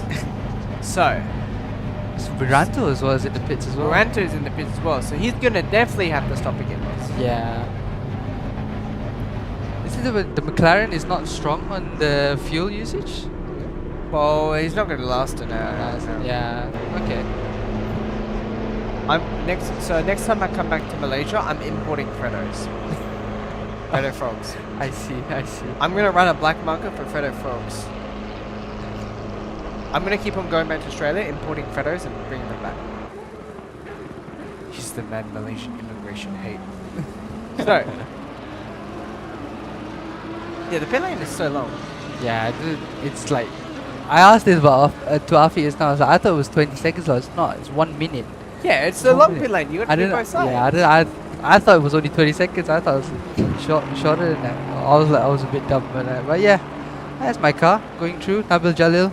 Yeah, let's go. Let's go on board. Let's go on board. Let's go. Yo, I worked out this cool trick, right? I'm gonna show you, right? I'm gonna transition, right? Ready? Hello. We're on Hello. camera now. Ready? So check this out. This is Nabil Jalil. Yes. I worked that's out if you point the other way, you can point at the cars from this camera, and I thought that was pretty cool. Anyway, back to the main bit. Anyway, so driving along, cool livery. Really? Yeah, I think the livery's cool. Did you make it? Yeah, I did. Nah, it was cool. It's cool. Lucky I said that. The livery was awful. I did that. It was the last year livery. If I said the livery was awful, your heart would have shattered. Yeah, I would have gone. I'll just let Apple enter it anyway. Oh my god. Oh. Is the broadcast lagging or is it just us? No, It's just us. Yeah, we're lagging. Wow. That is a beautiful livery though as well. The green machine. The Java Sim. Yeah. But they're gonna have to stop again. So what I'm interested in seeing is when Velasquez has to pit and Alan Drake Cruz. But the other thing we have to remember is Velasquez is meant to get a drive through the summer. Yeah. When is he getting that? When's he's my get- man getting that? Okay. We need business deals to be business. Yeah. But look, the top 3 laps ahead. Look different. All right. It's all been really fun, Josh. But I gotta go because I gotta do my last stint. What? Gotta go because This is the shortest intermission ever. yeah, I have to sadly have to take him intermission. Wow, he really hates me that much. He left. No, but it's been fun. It's been fun. At least you know about Freddo Frogs now. True. So you Yeah. won. Now I've learned something in this. Yeah, week. to win. All right. I gotta have to go, man. Bye. Okay, go. Bye. All the best, man.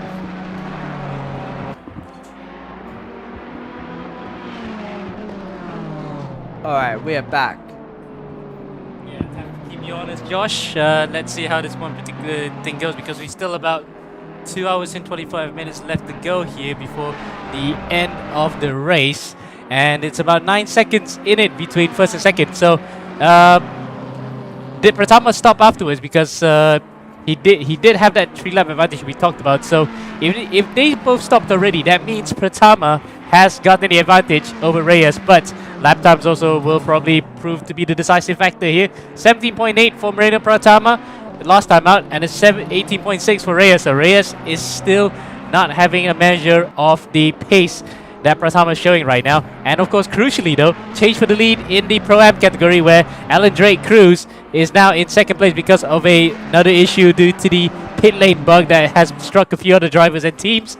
He has now dropped to second, 25 seconds behind Michael Velasquez, who was the one that actually knocked him out earlier. So accident damage plus on top of the pit lane bug has eradicated what was an almost 2-lap lead to now just being 25 seconds behind. Yeah. I think it's been quite a dramatic turn of events, isn't it? It has been a dramatic quite turn of events. Well, Russell Reyes even been himself in a Rouge, so lost the lead there, but the lead is not too far-fetched. If you can put Presi Martono back in the car, probably a win is up for grabs, but we're gonna have to wait and see later on. Yeah, let's wait until these the final 2 hours transpires. Only then we can find out how it's like. So here's how the standings look like after 2 hours. Not after 2 hours. After 10.5 hours of 9.5 hours of racing, in fact, we have Moreno Pratama in the lead now again for the Legion Racers car after being through hell and back, to say the least, in front of Russell Reyes by just under 10 seconds in the JMX Phantom car, with Michael Velasquez leading now in Pro-Am. That is actually a turn for the books, isn't it? After long-time race leader Alan Drake Cruz ran into trouble alongside Javier Marquez. And then Gugun Wiranto is also back on the lead lap with the Java Simca. So it's actually still now wide open between the top 3 in the Pro-Am category, with third in the Pro class, James Pierre-Reid, about 4 laps behind Gugun Wiranto. Then in the AM class, it's still all not changed at all, actually, since the start of the race. Joshua Nabus, Nabi Jalil, and Ikram Hussein, 28, 57, 242. The Veloce Ricardo car, the Team Rising Line car, and the Circru Motorsport car, all in that row, still hasn't changed. So, what do you think, Afiq? How would this play out? Because the complexion of the race has been changed completely into the 3 classes. Yeah, I mean, it's still a long way to go. Even though Alex himself said it like a couple of hours ago, actually. So, but for him, I mean, it makes sense because like I know where he's coming from. Like, you know, a lot can happen in 2 hours and 20 minutes and more. Yeah, especially given the fact that we're just over a Grand Prix distance now in Spa, and we're running longer than what Spa was last year in F1, which lasted about less than 10 minutes, shortest Grand Prix ever, despite the longest wait ever for action to come by. Yeah, but we won't do this here. I mean, cars are still trying to find their way up the field. 2 hours and 20 minutes to go. Still a lot to play for. 11-second gap between Russell Reyes and Moreno Pratama. Normally, though, second place in the championship is in no man's land. So I think he's done and dusted for the championship here today. We'll be right back after this quick commercial break from our sponsors.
Things to be aware of organizing eRacing Championship without race room.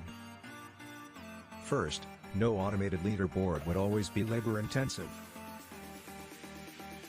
Elimination round would be the only way to filter the winners. Having the participants adhering to the schedule would be a huge test. We need to know the task will get bigger when participants increases. Time consuming.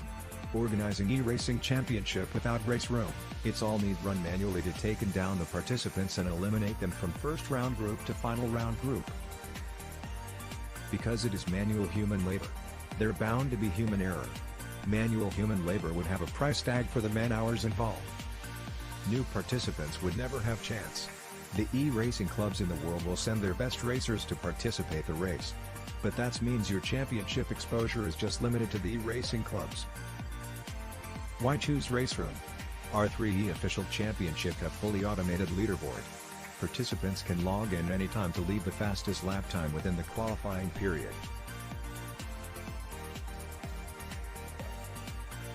Each of the racers already have their ranks with Race Room. Next, save time. You can have unlimited amounts of participants in a super short time to qualifying them to final race. Race Room can cover unlimited amount of participants. We have a full automated esports ecosystem from qualifying leaderboard to broadcast AI. Besides, Race Room's free contents lets everyone can participate to the race.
That was Mozart.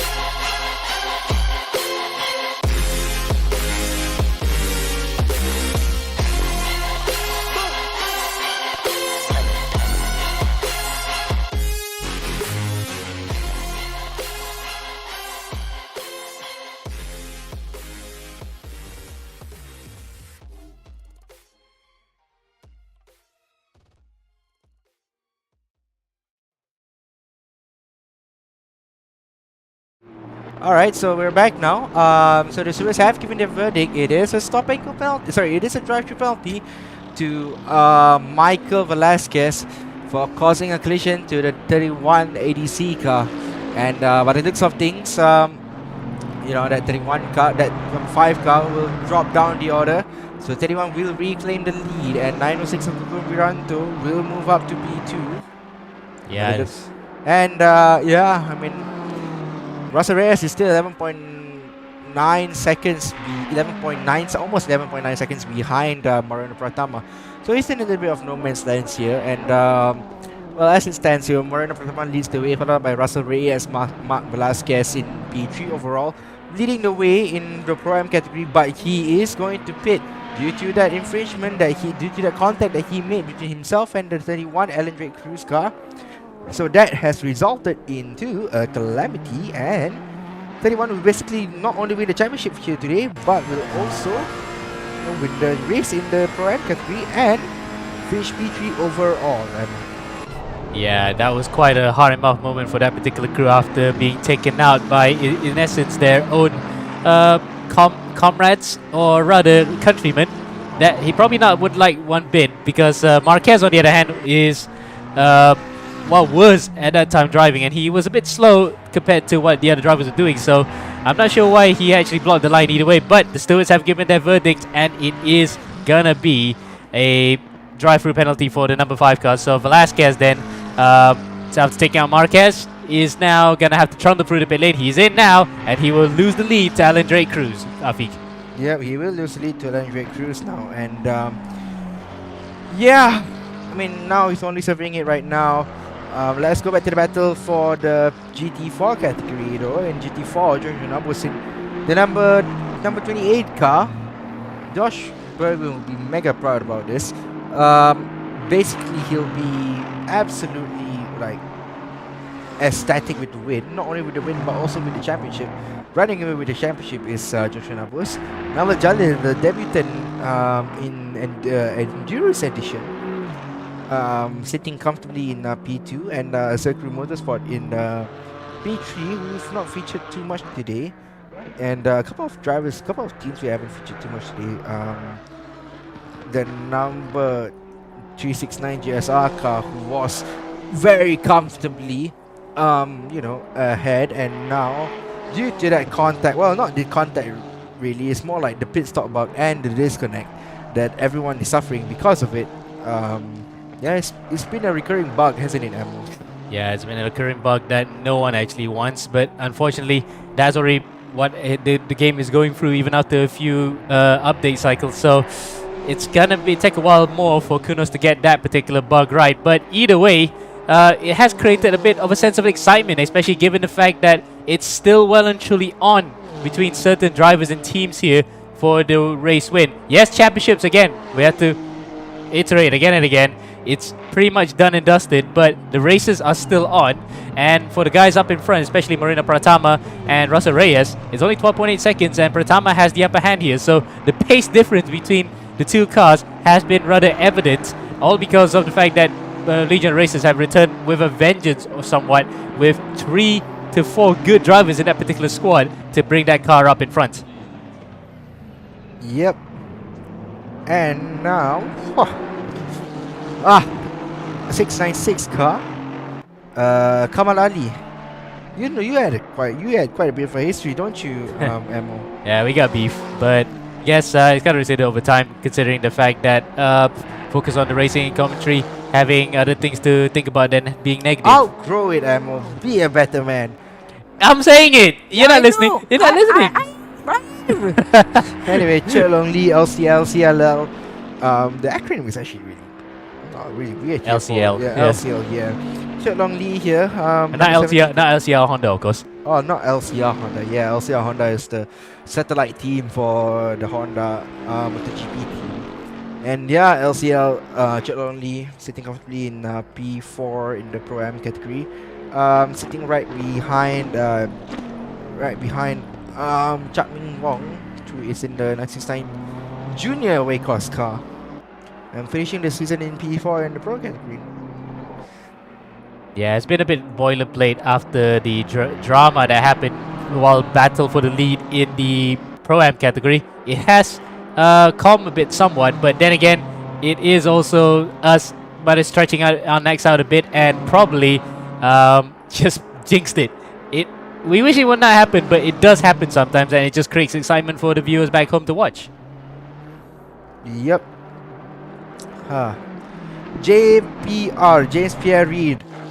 Now, James Pierre Reed, Celsius Autosport, P3 in the Pro category, and P6 overall. Not a bad afternoon. I mean, that's it's quite respectable. Or rather day. I mean, yeah, but you know, their Japanese teammate, Ryota Moriya, had a blistering start there, and basically, like, you know, last to first, basically, in the Pro category at least, because basically with 6 cars that was in the Pro category, they basically started in the middle in P4 and managed to climb their way back up to P1 in less than 5 corners, which is a remarkable thing to do.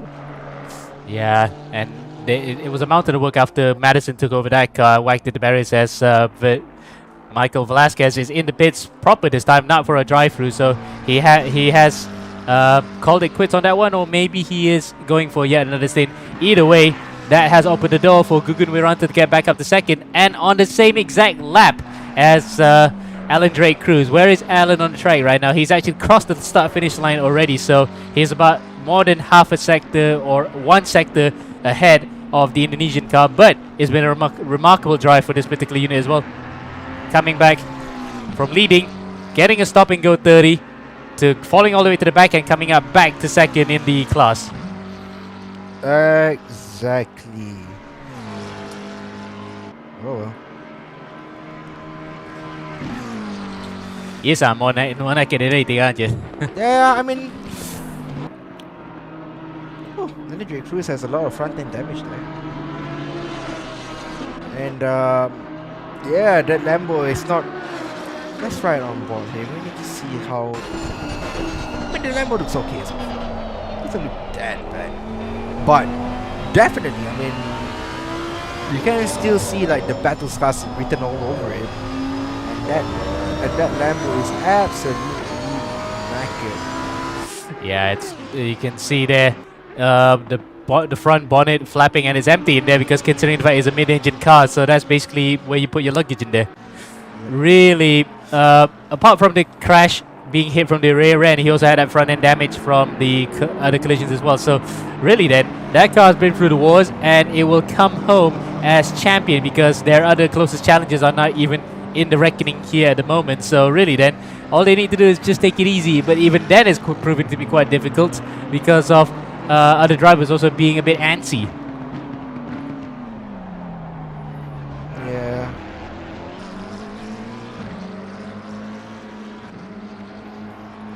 So in the pit lane comes Rosa Reyes, and again it's actually before the hour is up, so fuel economy in that number 10 car has not been the best so far compared to this particular machine, number 44, which has been going well with the fuel economy. At one point before having the game issues, actually was running 3 laps more leaner, or rather run 3 laps longer compared to the number 10 car. So really then, it's all now up to Maria Pratama, Dylan Tan, and Andika Rama Malana to bring this baby home. But actually, it's just the two of them, isn't it? It's just split between 6 hours, but either way, it's still a pretty sizable effort between the two of them to still be maintaining this pace even after more than 8 hours.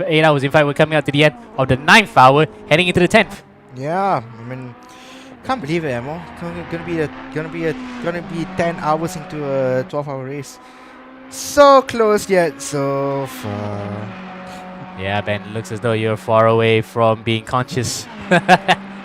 But seriously though, it's been absorbing as well. The moments of action that we've had have absolutely been huge game changers in the championship grand scheme of things. It's just been that crazy sometimes, but when it's been in a bit of a lull, it just happens to be that we had to keep on going to, you know, keep on running just like the drivers, to not fall asleep, to not feel too tuckered out by the lack of action. It's just one way to generate it, and for the time being at least, we're channeling the energy through by the fact that we're watching Marina Pratama still punching in really fast laps, and the track's back to optimum here by daybreak at around 6 a.m. 2:17.8, the last lap that he's recorded. About 7/10 off from the fastest lap he's set so far, and he still holds the fastest lap of the race. Yeah, wow. I mean, that fastest lap of the race was set by Dylan Tan, and to be fair, Dylan Tan is one of the drivers that is absolutely... You know what? I said it before, I'm going to say it again. Dylan Tan is one of the best Southeast Asian drivers in the world at the moment. And, you mean best driver in Southeast Asia? Best driver, I mean, yeah, best driver in Southeast Asia. Yes, thank you, Emma, for correcting me.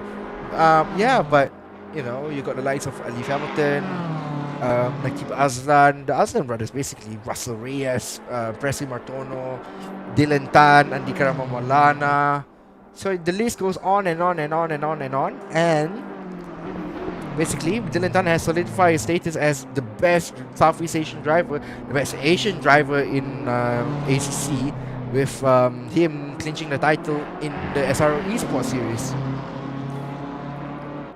Yep, and ahead of his fellow LOR teammate Andika Ramamalana, captain for the team, and in front of Filipa Bukida as well, incidentally, in that particular instance. So that's quite a pedigree that that kid's got, and he still has years ahead of him, either in sim racing and in real racing, I think. Yeah. That's a very loud yeah before tailing off somewhat. I hope you're still awake, mate. I am still awake. Who says I'm not awake? I'm looking at this race. Uh-oh. We're missing out. We missed out something very important. He got a drive-through, mate. Presley Martono, drive-through penalty for cutting the track, and that would just give the race back to the number 44 Legion of Racers car for Marina Pratama. That's a real shame. You're sighing there for a bit. You know for a fact that we had a race on, and now it's off again. Oh, no. Oh, well. He's doing it again. He's basically cutting on the track again. Presley, mate, you do realize once you get the drive-through penalty set, then like the track limit resets back to 0. But when you cut the track, when you cut the track again, you get 1 track limit warning. And he did it in a rush. I think he caught a track limit for that. Yeah, that's not the way to go, isn't it? Naughty boy. That's not the way to go there, Presley. And he's trying to press home the advantage that he had prior to that, but then, again, it's just that one moment lapse of concentration was enough to get him out there. And look, it's going to cost him an entire minute in the pit lane to just circle around back to start another lap. That is how painful a drive-through is at Spa. A momentary lapse of reason by Presley Martono. Like what I did there, Mo. Yes. The little Pink Floyd reference for you. And yeah. Now JPR still in P. I want to see where does Presley. I mean, you can say he was wishing he was there, wishing you were here in first. Maybe if he was a little bit more cautious with the time remaining. Yeah. And rather than seeing Lucy in the sky with diamonds. Yeah. But instead he saw Sid in the sky with diamonds. And yeah, for Presley Martono, it's been a bit of a roller coaster evening for him. I mean, he's got a driver disconnect issue and whatnot. And his co-driver Russell Ray has lost it on top of Rouge earlier on. So basically these are the kind of things that happens in sim racing. Indeed. Even in real racing as well. Yeah, but a lot of these kind of mistakes can happen into even the pro teams, so there's that. They can console themselves knowing even worse things have happened. Remember 2016 Toyota on the final lap. Yeah, basically the Toyota, I saw that Toyota guy like trying on the screen because he was so close yet so far away, and for him to actually like not win the race after trying so hard. 25 years at that point? More than that, I think, because they were at Le Mans in the 80s. Yeah, they were in Le Mans. Yeah, imagine going 30 years without a win in Le Mans. That's basically like all your life wasted. What are you doing, man?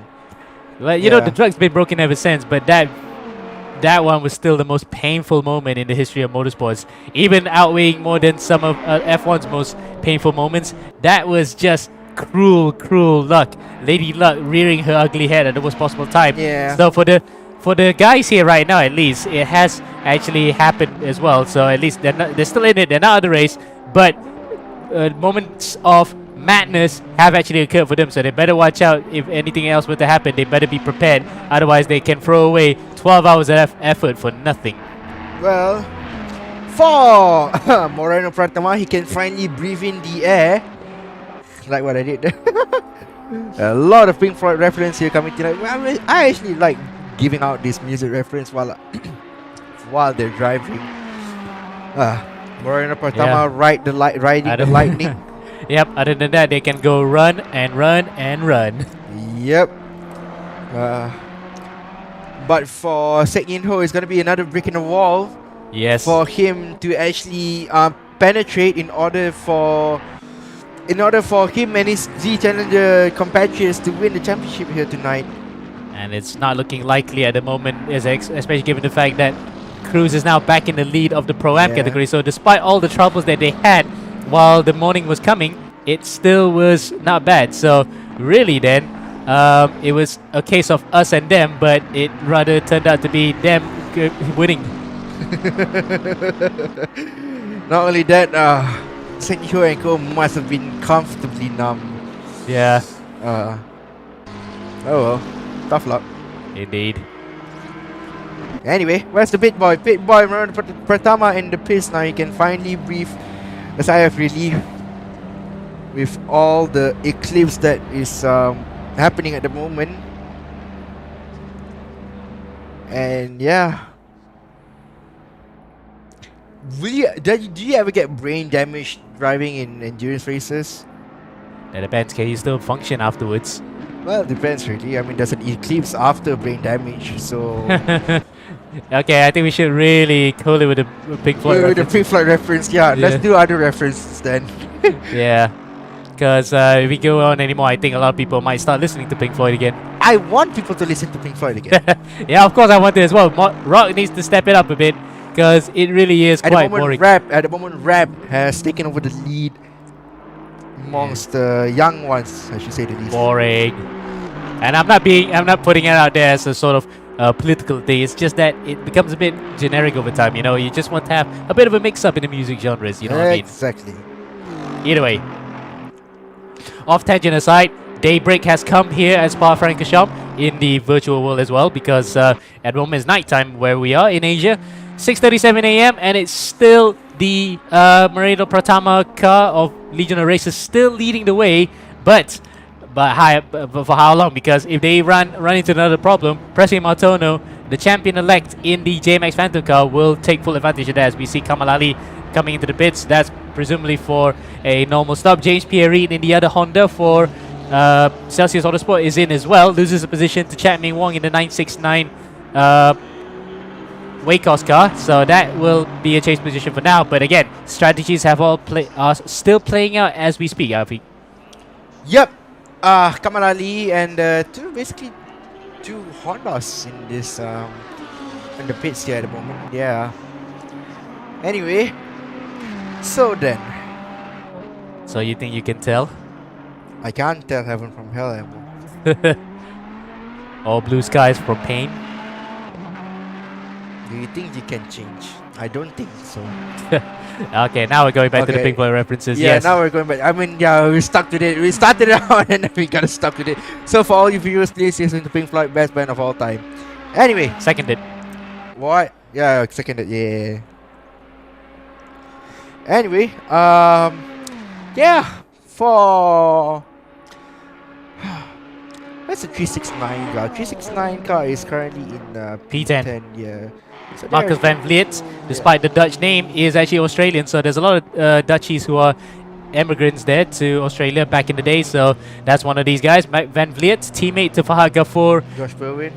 No, well, just countryman to resident Australian Josh Perwin.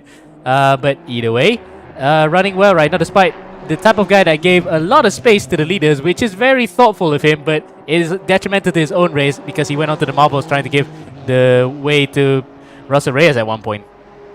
Yeah. That's just one of the things that has happened throughout the race. Little things you pick up along the way to find out how it's going, but for the time being at least, it's almost inevitable now, isn't it, that the race leaders have pulled away again after a slight lull in the proceedings where we had a bit of a moment, and the lull in proceedings actually was broken when we had a huge moment for the lead of the Pro-Am category. The number 31 car got rear-ended by the number 35, and that set off a whole chain reaction of events that nearly changed the whole complexion of the Pro-Am class, but it's come back to status quo. The only change is the fact that the number 906 has climbed up a position back to where they were originally before the inevitable pit stop glitch happened. Yep. Oh well. And the drive-through, of course. And the drive-thru, yeah. So, Master of Puppets, and it's unforgiven really for Percy Martono. I mean, Percy Martono. Yes, we get it. It's another band reference. Is of course Metallica. Yes, and then yeah, you get me, Emma. Anyway, an hour and 52 minutes remaining before we conclude the race and the final race of the season. It's a long 10 hours and 8 minutes so far. And Percy Martono is still in no man's land. Yeah, he's pretty much just chasing shadows at the moment as the shadows above the circuit are rising because the sun is rising from the east of the circuit. So we're actually getting some daylight breaking through the cover now. It's not literally at night anymore. It's just break of a new dawn after what has been a crazy night. Given the fact that some lead changes happens, then it's back to being status quo when the penalties were dished out. So really then, nothing much has changed at the top in all three classes, apart from somewhere in between that we got plenty of mayhem. Yep.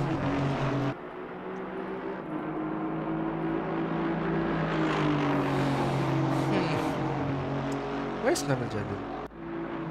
Nabil is still sitting very comfortably.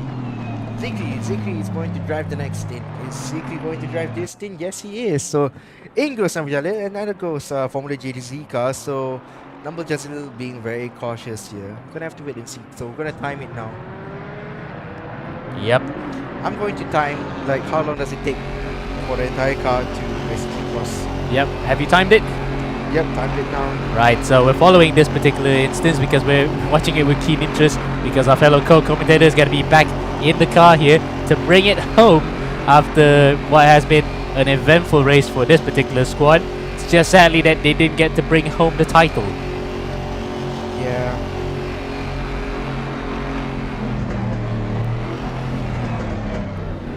Ooh, Nabil's still a bit nervous there. Nabil still doesn't like. Nabil, don't be nervous, mate. You can just flat foot it through. Is that correct? Well, it's half of it. You just don't want to completely spin and block the entire road, Austin Power style. Like what Kelly Chin did in E1. Yeah, that was kind of like one of the moments of the season, and unfortunately, probably turned Kalen into a person who doesn't want to a kid who doesn't want to watch any more Austin Power films. He'll just probably stick to Star Wars. Yep. So I'm still timing the thing, and we're just gonna have to stay on board Nabil before he changes driver to Zikri Hakim. It's already 1 minute and 15 seconds that they're in the pits. Yep. So a couple more to go. Couple more to go before they're back out onto the track. And there's a change of driver as well, so it takes a couple of seconds more to compensate for that one. But apart from that, it's a smooth entry, even if it was a bit gingerly from Nabil Jalil. And, he starts the car immediately. Alright, Zikri's. Oh, that's quick. Wait, what? He just stormed out of there. Wait, man, that's quick. 1 minute and 45 seconds. And I think they may have actually... no, in fact, that probably is the ultimate... Yeah, 30 minutes, yeah. So, okay, fair enough. Yeah, that's fair enough. That's the reason why they got out so quickly. But that was just touch and go immediately, wasn't it? Yeah, it did felt like touch and go immediately. Come on, commentator, bring it home for us. Bring it home for the commentator's representative. Zikri here on board him. And, yeah. Zikri. Anyway, come on, let's look at other battles as well. 28 still being himself. 190 as well. And I think for some of these drivers, you know that there's not much left in the race for you to do. So what do you have to do? Just bring in the car home. That's what I'll do. Number 10 as well. Kamal Ali. Oh, it's actually it's one of the Dutch Australian drivers, isn't it? Marcus Van Vliet, yes. Yeah, Marcus Van Vliet. And then Shin the 369, 969 up ahead of them, Kamal Ali. And then you got Chok Long Lee in the number 70 car. That car is in P4 in the Pro-Am category, sitting very comfortably to say the least. You know, their championship hopes is done and dusted, so they can't win the championship today, which is a little bit unfortunate, but it is how it is. Sean Madison as well. Good effort by the Celsius Autosport guys from all three of them so far. And yeah, Chak Ming Wong, Waycross Flip Table will finally get a podium this season in the pro category nonetheless. Then Velasquez is in P3 in the Pro-Am category. P5 for number 5 car. Alright then. Then you have Javier Marquez as well. Not Mark Marquez or Alex Marquez. Some of you may know who that is.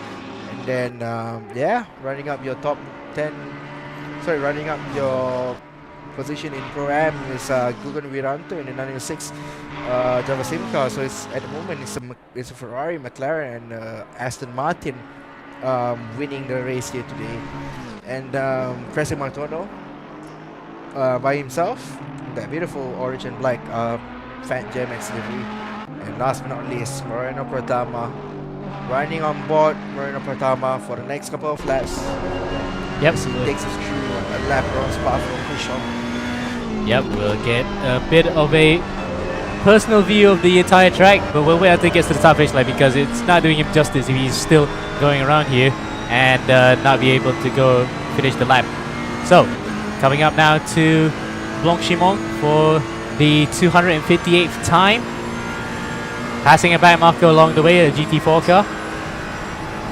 Into the Blanchimont turn and coming up to the bus stop chicane. That's where the most crucial point of the lap because it's easy to lock up here. Flick it to the right and to the left, and here we are then. We're going to go a lap around the Spa-Francorchamps circuit and we'll just savor the sounds of that twin turbocharged V8.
It's lovely, isn't it? The sound of a beautiful twin turbocharged V8 around the Ardennes forest. But here's the thing, right? It's always people have an argument among GT car enthusiasts that the V8s that Ferrari currently use are twin turbocharged doesn't have the best sound compared to the old screaming V8s, the naturally aspirated ones. But I quite like it. Don't you think? What about you, Josh?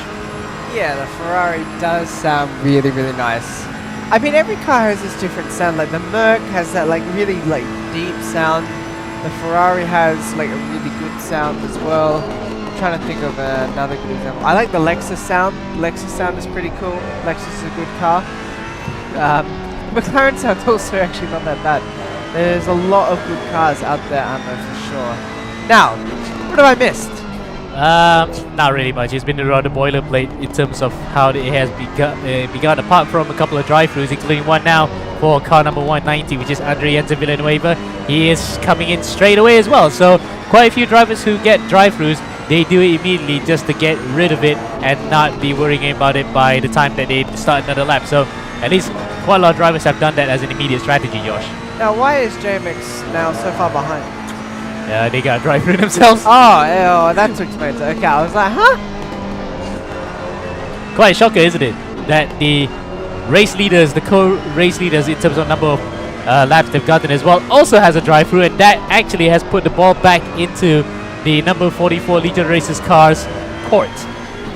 I mean, it wasn't their core anyway, because JMX and Tim are behind on fuel, but they're also like, yeah, they were behind anyway. when I left, they were like, what, 8 seconds behind, I think? Yeah, so really it's not been the best of economical runs that they've had, but at least now they can save a bit more fuel by virtue of the fact they had to go through into the pit lane and really just pace themselves a bit. That could actually help them fuel economy wise, but it's still in favor of the number 44 cars. We now go back to Muhammad Zikri in the racing line car. He's now back in the saddle to bring the car home here for the final time this year. Yeah, he's competing a long way away from us, isn't he, Ammo? He's competing a solid 3 meters away from us right now. Far away, but you know, he's all the way in the Ardennes Forest. What do I mean? But yeah, Muhammad Zikri driving the Team Racing Lane car, currently in 2nd position. There's 3 cars, but currently in 2nd position, doing a good job. And yeah, I think that Bill has just finished his stint as well.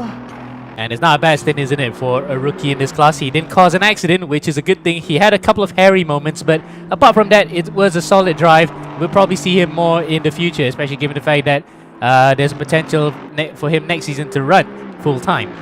Oof, yes. So yeah, well, that will be interesting to see now. Morando is still 3rd. Not bad. Yeah, not bad. Again, in fact, this is because the Javier Marquez car just came to the pits. So where are thou? There we go. They're going through Eau Rouge and Radion. The number 31 car is just coming through Blanchimont. So that's a sign that they have done their pit stops. It's just a matter of where they come out after they finish it. Finish their own, of course, what I mean. Either way, still a war of attrition is still on between these guys. It's just how long they can last here, how much they can push for the final 1.5 hours. We're now into a Grand Prix distance here. 1 hour and 30 minutes left to go in due time to settle the final race of the ERGP Endurance Edition season. Yes, yes. In the final bit of it, yes. 44 laps in a Formula 1 car this would be. However, in a GT car, maybe a bit less. Or rather a bit more because of the distance they have to cover. In this case, 12 hours. They're doing more than 44 laps. They're doing more, but to go, less than 44 laps to go. Yeah, more or less, because it is not going to be as many as a Formula 1 car. So you reckon what? So yes. So you're right on that one. How many laps you reckon? I reckon we're going to get 287 laps. Yeah, but no. You're not betting on that. You're not betting on that. No. There's 100 minutes left. No. They're going to get to 300 laps. Okay, so you're going to will to that? They're going to do another 38 laps. Okay, so you will to that, and we'll keep you will to that. Yes, but you're not betting on it, so let's not teach any bad things to children to bet on some things that they are beyond their control. Either way, right now we're looking at Gugun Wiranto. Chapman Wong is in the pits. He's going to relinquish position 2, bang on cue. Sean Madison. Madison's back up now to P3 in the Pro class and P6 overall. Yeah, nothing much happening elsewhere. It's just been rather smooth after the exchanges that we had early in the morning in game time, where we had a battle for the Pro-Am lead. That, of course, was decided by a penalty afterwards when the number 5 had to go through a drive-through, and that, as a result, has dropped them to 3rd place in the Pro-Am class, but still within half a minute behind the number 31 car. And yeah, still all to play for in that particular one if anything else would happen. Belay. So, yeah, oh yes, it is daytime now. We know we're racing in the summer because it's 7 AM and the sun is completely up. It's only going up at 5 AM, so yeah, a bit hectic. They're going rather sultry there, you know.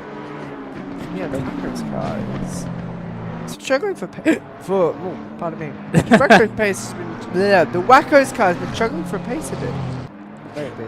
Yes, And it was struggling just now. At one point, it was doing 224s, remember? So, not sure what happened to... it wasn't Chan Mei Wong prior to that, driving for that particular unit, but number 969 was struggling to get any pace in that particular instance. Now, let's see. We're still on board with Gugun Wiranto here because nothing much happening in the way of action apart from just drivers conducting their scheduled pit stops with their crews and going a bit long here because remember, the fuel tanks are about 125 liters for some cars, particularly the McLaren and the Ferrari, so they got a bit of mileage baggage to have just in case. I think certain cars also have 130 liters, but need to reconfirm that for future reference. But either way, 125 liters around Spa is a nice thing to have. If you're in the full tank for the final 1.5 hours, you're pretty much set to go. Indeed, indeed, indeed. It'll be interesting to see when people pit now, because if they pit around, what, the 105 minute mark, they might make it to the end. But anyone who pits like just before that will have to do that unfortunate splash and dash. Yeah, remember that unfortunate splash and dash will cost them about a minute at least in the pit lane. So none of the drivers who are in championship contention or in contention for the win will want to do that. That is for certain. Yes, for sure, for sure, for sure. So then, about 5 minutes left. After this, we'll go into a small commercial break to have a small intermission to catch our breaths again. But for the time being, at least, you reckon there's going to be anything that's going to happen? Josh, any unpopular predictions you're going to make? Well, the only thing that can really happen now because of the gaps, I mean, it's all going to come down to either driver error or connection error. One of the two. And of course, we have to add that game error that has happened throughout this entire race as well. Pit stop glitches, yeah. So, really then, that's going to be the thing that will plague most of these teams if that would happen. We haven't had rain as well, actually, because we were predicting some form of rain to come. It's been cloudy for the last 10 hours and 30 minutes in real time and in in-game time as well. Hasn't changed anything at all, apart from the track surface becoming fast at one point where there was no grip, just so that we haven't had any sort of rain or any sort of precipitation. Yes, indeed. It's probably not going to rain now. That looks like the sun's out a little bit. I can see patches of the sun in between the gravel. I forgot what tarmac. Tarmac. That's the name for it. Well, from the trees, yes, the trees are having the sun breaking through its canopy. Yes, I think Josh, you're feeling quite knackered at the moment, aren't you? I've been up since 7 a.m. or 8 a.m. go-kart. I did an Arab go-karting today. My body is not prepared for that. So how did that go for you personally? Oh, I got fastest time. Okay, there you go. So you're more than ready to join a pro go-kart team in Malaysia then? I wish. But yeah. Knock on plenty of wood, not your own wood of course. I wish I was fast enough, but yeah, well, I'll have to see. Either way, yeah. So let's, wish you all the best for that one in your endeavors, especially in Malaysia at the moment. But in terms of overall how the race is going, again, 8th and 9th I haven't had. oh yeah, 7 and 8th between Xiu Lon Lee and his fellow compatriot from Hong Kong, Chan Mei Wong. 13 seconds between the number 969 Waycross car and the number 17 Z Challenger car. They're coming within the same sector at the moment, so Chan Mei Wong is going to cross the line pretty soon. He has now, and we're waiting for Xiu Lon Lee to cross. Last time out was 221.7 for Long Lee and a 219.3 for Chan Mei Wong. So let's see then. Cross the line, Chan Mei 219, where's it going to be? 220.5, so he's lost time here. So Xiu Lon Lee then has not made any ground onto the back of Chan Mei Wong, unfortunately. They are the closest battle track. The other thing to watch out for is the old drive-thrus as well. Because just because Presley Martona's got one doesn't mean Marina Pratama might not get one. And you never know how many they have actually. We don't have a screen to show how many they're carrying at the moment, but it's easy to get at least one penalty. Oh, that's a jump and a half. Jumping the curb goes Xiu Lon Lee over the brow at Radion, and that was lucky that for him he didn't end up whacking the barriers. Yes, I'm just having a look because Marina Pratama's been in that car for a while. I was wondering if they were going to do swaps. So Dylan looks like he's ready in the sim, so he might give that a crack soon.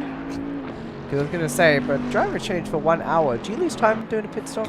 Driver change? Yeah, we timed it around 1 minute and 45 seconds for a full service, so that is the most that we got. Plus, the fact that the driver change in between just adds to that time anyway. So How a much does minute, that add? about 15 seconds, I think, a minute and a half. So it would be without driver change. So it would have made sense to put him in before, so you did 2 hours.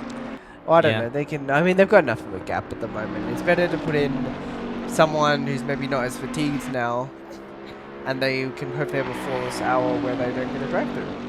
Yeah, but thing is, the drive-through is shared among the drivers, so the fresher driver theoretically should be able to avoid that kind of Yes. amateur mistake to have that. But I think all drivers in the field right now have at least driven 1 minute minimum for this entire race, so nothing to worry about in terms of drivers not getting time on the board. But it is also a key thing to note, drivers and their minimum stints. There is a minimum driving time, so they're gonna have to do at least an hour so that it could be classified. Oh, sorry, half an hour.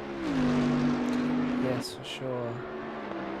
Yeah, the gaps seem pretty well spread out now. Yep. So yeah. So yeah, we can actually go for that commercial break. But before we go that, we run through the standings again. We see then, oh, we are not getting the standings at the moment. No. Watch this, watch this. It's going to be the magic touch. There, see the magic touch. There you go. So Marina Pratama for Legionel Racers ahead by about 31 seconds from Presi Maltono, who has actually recovered a bit of time after that dreadful drive-through penalty that cost him time. First and second is just between them. Gugun Muranto, first of the Pro-Ams. He's actually leading the way in that particular class at the moment until he has to do his pit stop in front of Javier Marquez in the JMX Juniors Allen Racing car, with third place, fifth overall, Michael Velasquez in the Veloce Ragazzo car in front of Sean Madison, who is third in the Pro class for Celsius Autosport. And then finally, at the bottom of the page is the GT4 class, which is the AM class, number 28, Roy Ripperip leading the way and potentially on his way to a championship in front of Zikri in the number 57 Ricey Line car and Muiz Omorali in the number 242 Sir Crew Motorsport car. We'll be right back after a short commercial break.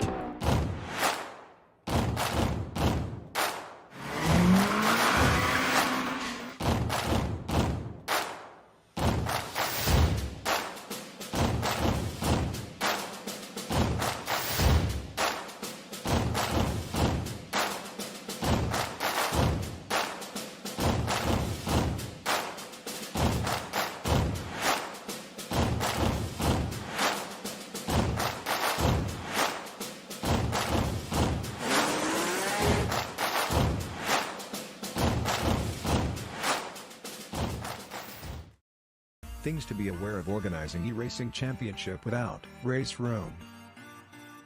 First, no automated leaderboard would always be labor intensive.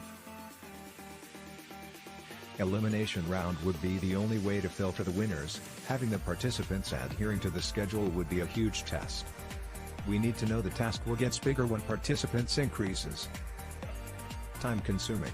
Organizing eRacing Championship without race room, it's all need run manually to take down the participants and eliminate them from first round group to final round group. Because it is manual human labor, there bound to be human error. Manual human labor would have a price tag for the man-hours involved. New participants would never have chance. The e-racing clubs in the world will send their best racers to participate the race. But that means your championship exposure is just limited to the e-racing clubs. Why choose race room? R3E official championship have fully automated leaderboard. Participants can log in anytime to lead the fastest lap time within the qualifying period.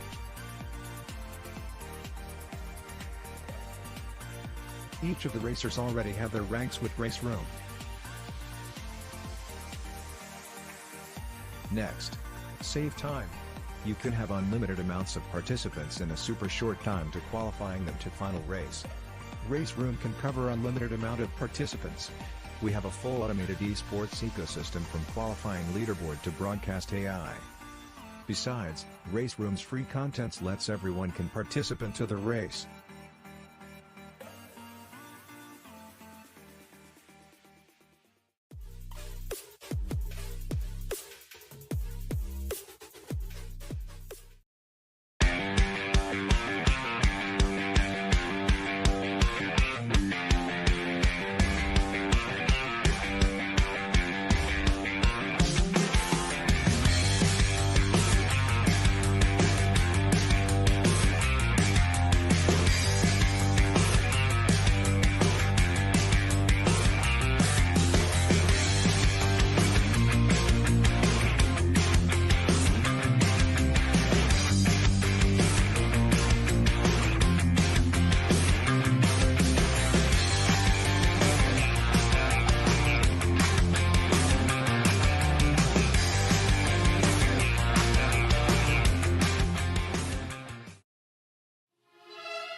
Hello, Alright. we are back, everyone. We are back for some more eRacing GP action today. Now, having a look through, hasn't been much action the past couple of minutes since we've been gone. Of course, the race has settled down a little bit, but like what we've seen throughout this entire race, it starts off small, it gets bigger, then it goes back to a lull, then it goes to a big crescendo, then another lull, then a crescendo. Yep, and again, it's just been that ebbing and flowing instance that we've had. So welcome back to the race. This is Ammo alongside Josh Perwin for G'day, the g'day. final 1.5 hours here left to go for this race. And so we're into the Grand Prix time zone distance. We can put it at that. It's not going to be 44 laps per se, but Josh is reckoning it's going to be at least 300. Yeah, we're going to get 300 laps here, for sure. Well, it's going to be a bit of a stretch, isn't it? Because it's still... There's no stretch. It's going to be 300. Okay, so you're quite confident on that. Let's okay, you're going to will to that. So let's see how that will go. It's okay, we'll have Freddo Frogs. If I'm right, if we're wrong, we'll have Freddo Frogs. Oh wait, we can't. Yes, probably there is Frederick Frogs sold in Malaysia, but it's probably in specialist shops. No, I've Australia. never. On Shopee. I found some on Shopee, but that's it. Australian viewers don't The don't make laundry what house will understand what I'm saying. Yes, so the Australian viewers will probably understand what Josh is on about. But either way, yeah, it's been decent for the last few laps. Apart from the fact that we can hear that Michael Velasquez is actually closing up onto the back of Javier Marquez. Yeah, and I'm gonna take over commentary now so that MRZ can take a rest before we go into this final hour of the race here. So Josh Perwin, still alive, still surviving, aren't you? Yeah, I'm alright, not too bad. You alright, mate? Yeah, I'm alright. Alright then. Alright, yeah. I'm a bit dead after go-karting. but Bagus. Yeah. Bagus. Yes. Bagus. Yeah, not too bad, not too bad. Yeah. Alright then. Well, Billy Ebenezer and Co is currently in P3 with Gugan Wiranto in that car as well. So at the moment, yeah, I mean, by the looks of things, if things stays where they are, we're gonna see Maroon Futama and Legion of Faces winning Spa once again. Did they won Spa last year? They did won Spa last year in GP. So yeah, you're gonna win Spa again this year. And so it's back to back. LOR sent one car only, and that one car will go on and win the championship unless the commentator's curse kicks in, which I hope is not the case. And yeah, at the moment we have Javier Marquez as well, EJM as his initials, you know, sitting very comfortably in P4. Got that collision with number 5 car, which is Velasquez, and for him and the rest of the Veloce Ragazzo squad, 1, 2, 3, and they're in P3 in the Pro-Am category, Josh. Yes, it's going to be interesting finish to the end.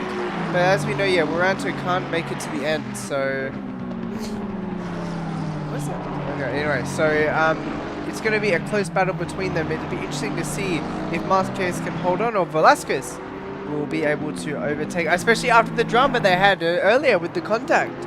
Yeah. So both cars were affected by it because Velasquez got the drive-through and Marquez, well, that car lost a lap, so...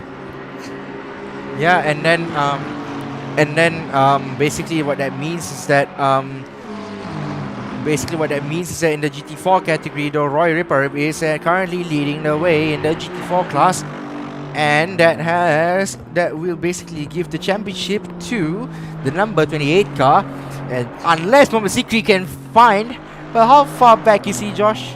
Yeah, Zikri is 4 laps behind. 4 laps behind. So unless he can find unless he can unlap himself 4 laps in a row and basically win the race, and it's okay. Yeah, so yeah, should be interesting to see, but yeah, unless something happens in that GT4 category, then I think that it's going to be procedural. If that makes sense. Yeah, it is going to be procedure as well. Yeah, I mean GT4 category done and dusted. Championship still up and running unless anything happens, and you know it's all right. But yeah, as Josh goes out for his final stint, and that is Josh's final stint in the commentary booth done and dusted. So, you know, we also have stints here. We have a 5-man stint in the broadcasting booth, don't we, Amber? We had Ammo, we had yourself, we had me, We had Zikri, we had Josh who just left, and then we also had Alex himself doing commentary. Yeah, it's a bit of a endurance ourselves for it, but we're bringing it home here tonight. Unlike probably England, who probably will not be bringing it home maybe. Oh no, mate, don't say that, mate. France versus England is probably one of the games that you want to watch. But Morocco and Portugal, that one you can't miss. What I do want though is a Portugal and Argentina final, and by the looks of things, we are going to get it. Dun, dun, dun, dun, dun. If that were to happen, I honestly believe that is going to be the best thing to ever happen in the history of our sports. And it's gonna be trending more than K-pop for sure. Yeah. We're smiling here. We're smiling to each other right now because we know. Because us football fans, yes, we are motorsport fans as well, and the license holder for ACC, which is SRO, they are having their own 12-hour event, but it's currently in qualifying, which is a 12 hours. And yeah, I mean, back to the football and going back to the sim racing later on as we go right on board the number 5 Aston Martin. Actually, no. Why don't we jump to the 969 BMW? We've not given it a lot of attention here today. So yeah, go of 12 hours, and at the moment, it's kind of interesting to see the development plans for ACC later on, because the more tracks that SRO races in the last 2 years and the future, we can definitely see ACC include tracks like Abu Dhabi, Yas Marina Street Circuit, Sepang. Street circuit, yeah. I mean, come on, it's not really. I mean, is it a circuit? Or is it's it a proper circuit. It's not a restricted. it's Yeah, a but proper circuit, okay. Yas Marina, then you got Sepang, you got the likes of the Japanese circuit. Fuji, Okayama, Suzuka. Imagine if- Suzuka's already on though. yeah, Suzuka's already on. Yeah, but you know, Fuji, the other one, yes. yeah, Fuji, and then where else? Buriram as well. What other tracks? I mean, I want Sebring to come. But Sebring's not not even on the US calendar though. Back then they used to. This year they are. But yeah, I mean, you know, kind of interesting to see the development plans for ACC. And I really want Sepang to come, because when Sepang comes, then everyone will play Sepang. Yeah, everyone who never touched ACC before will say, yeah, let's give it a try. It's got wet It's weather. the best game of all time! It's got wet weather. It's got all the licensed GT3 cars and liveries, and it's pretty decent on the livery making front. So really, what's not to like, isn't it? Yeah, I mean, but the only thing that I dislike about ACC liveries compared to iRacing is that iRacing, you can use the third-party software, which is trading paints, but unlike ACC, you have to put it into the game itself. Then you also need to do the DDS files, but it's pretty straightforward. I mean, when you've done it like twice, then you'll be very used to it. Yeah, a few times as well, actually, if I'm honest. Yeah. It's actually straightforward, yes, but again, it takes a lot of patience to get that thing right. Yep. Either way then, we are viewing now car number 369, driven by Fahad Ghafour for the GSR Motorsports car. He has taken over from Marcus Van Vliet. Yeah, a race again that is a case of what might have been for Fahad had it not been for a massive accident. And of course a couple of drive-through penalties that also compounded the issue for that particular squad. Yep. Anyway, back to the football, Emo. Oh yes, what's happening? So back to the football. Ronaldo getting benched again. Yeah. But just imagine if Portugal goes on to the finals against Argentina, and Ronaldo starts on the bench and goes on in the 80th minute to score a 94th minute winner. Are you That basically gives Portugal their first World Cup ever. Are you talking about hypotheticals or are you talking about fan fiction? I'm talking about both. I mean, I like both of them, Messi and Ronaldo. I honestly believe they're the best football players of all time. I mean, you can't compare. You can't compare the achievements that they've made. Just like in racing, I honestly think that Senna is the GOAT. But, you know, people will complain that Lewis Hamilton is GOAT, Schumacher is the GOAT, Verstappen is soon to be the greatest of all time with how things are going at the moment. And yeah. But at the moment at least, Yeah, there's no one else compares. So if you were to ask me who's the greatest football player of all time, it'd probably be the two of them. Well, Can't separate them. footballers. Yeah. There's a plural to that one, so footballers. Goats. GOATS, goats. Yeah. Yeah. Anyway. So yeah, anyway. As it stands though, Bagafo 369, and 696, both GSR class in 9 and 10 respectively. So very good contribution for them. Did they won a race here?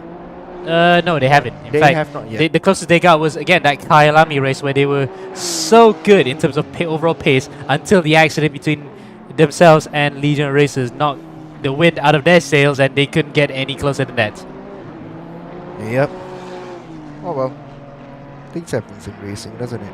Yeah, but if it comes from someone who's really that one of the best in the business, it's just even more painful, isn't it? It's that it was an unfortunate and unnecessary accident that took them out of the reckoning. Yep.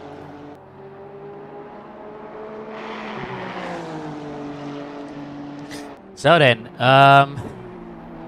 nothing much in the way of battles. Randa Hafaz has actually made a pit stop as well. I don't know where he is in relation. Oh, in fact, he's coming around the final corner now into the bus stop chicane. Where is he behind? Where is he behind in relation to car number 5 after this? Car number 5 is just up the road. So I mean, still on the same. What about 31? 31 is also up the road. So And I they're mean, on the same. They're on the same lap. Yeah, they're on the same lap. So you know what's going on at the moment. Basically, Randa Hafaz is overlapping. They have pitted after. Wait, do they have to pit again? Depends. That's why the mileage thing comes into play after this because it needs to this. Yeah, maybe it leads to this as well because if they were to pit and wait, Randa Hafaz is up to a rouge now and yeah, he can't make it. There's literally like Splash and dash. Yeah, it's a splash and dash. That's important. Yeah, it's a splash and dash. He can't make it. Well, it's gonna be a tight battle for Pro Am anyway, hopefully. And yeah, for 31 and Javier Marquez, ADC and AC as well, being very comfortably in P1 in the Pro Am category. Number 5, Veloce car. Also, I mean, Philippines car and Distancia Amigo. I love the wording on the wording. Distance, my friends. Yes. Or distance, buddy, if you want to actually shorten it even more. But yeah, that car unfortunately was not able to keep its distance from car number 31 when he whacked the back of him. So there's that. He didn't live up to the back of that particular rear wing message now, didn't it? Yep. Oh well. Die. Let's edge.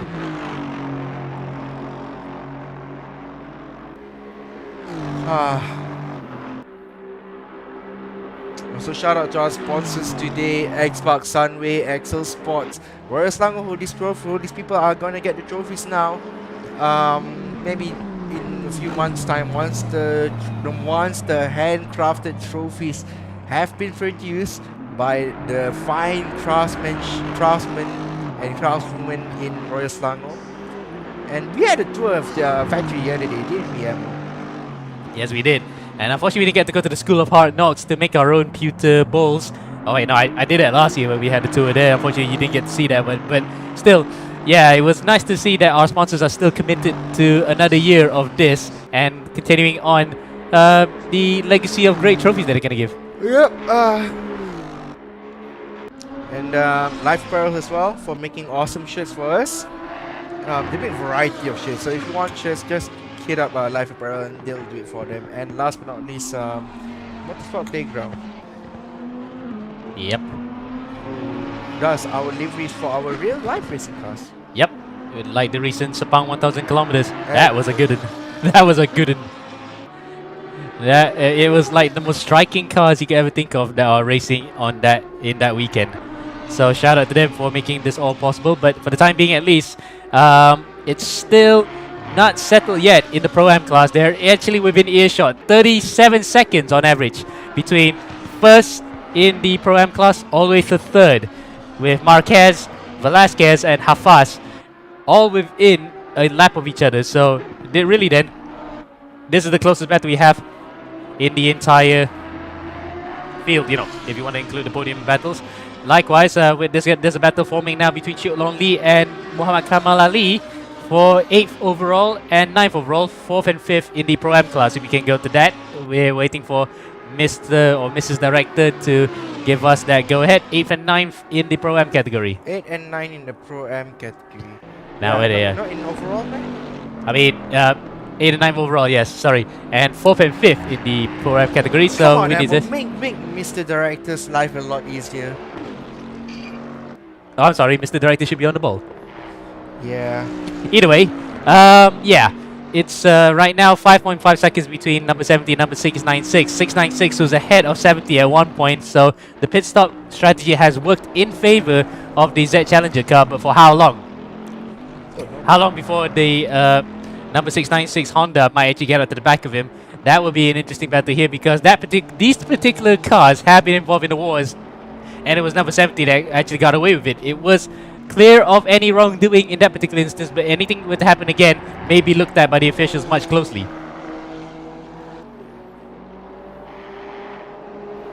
Yeah. Can we look at the other Honda? Sean Madison.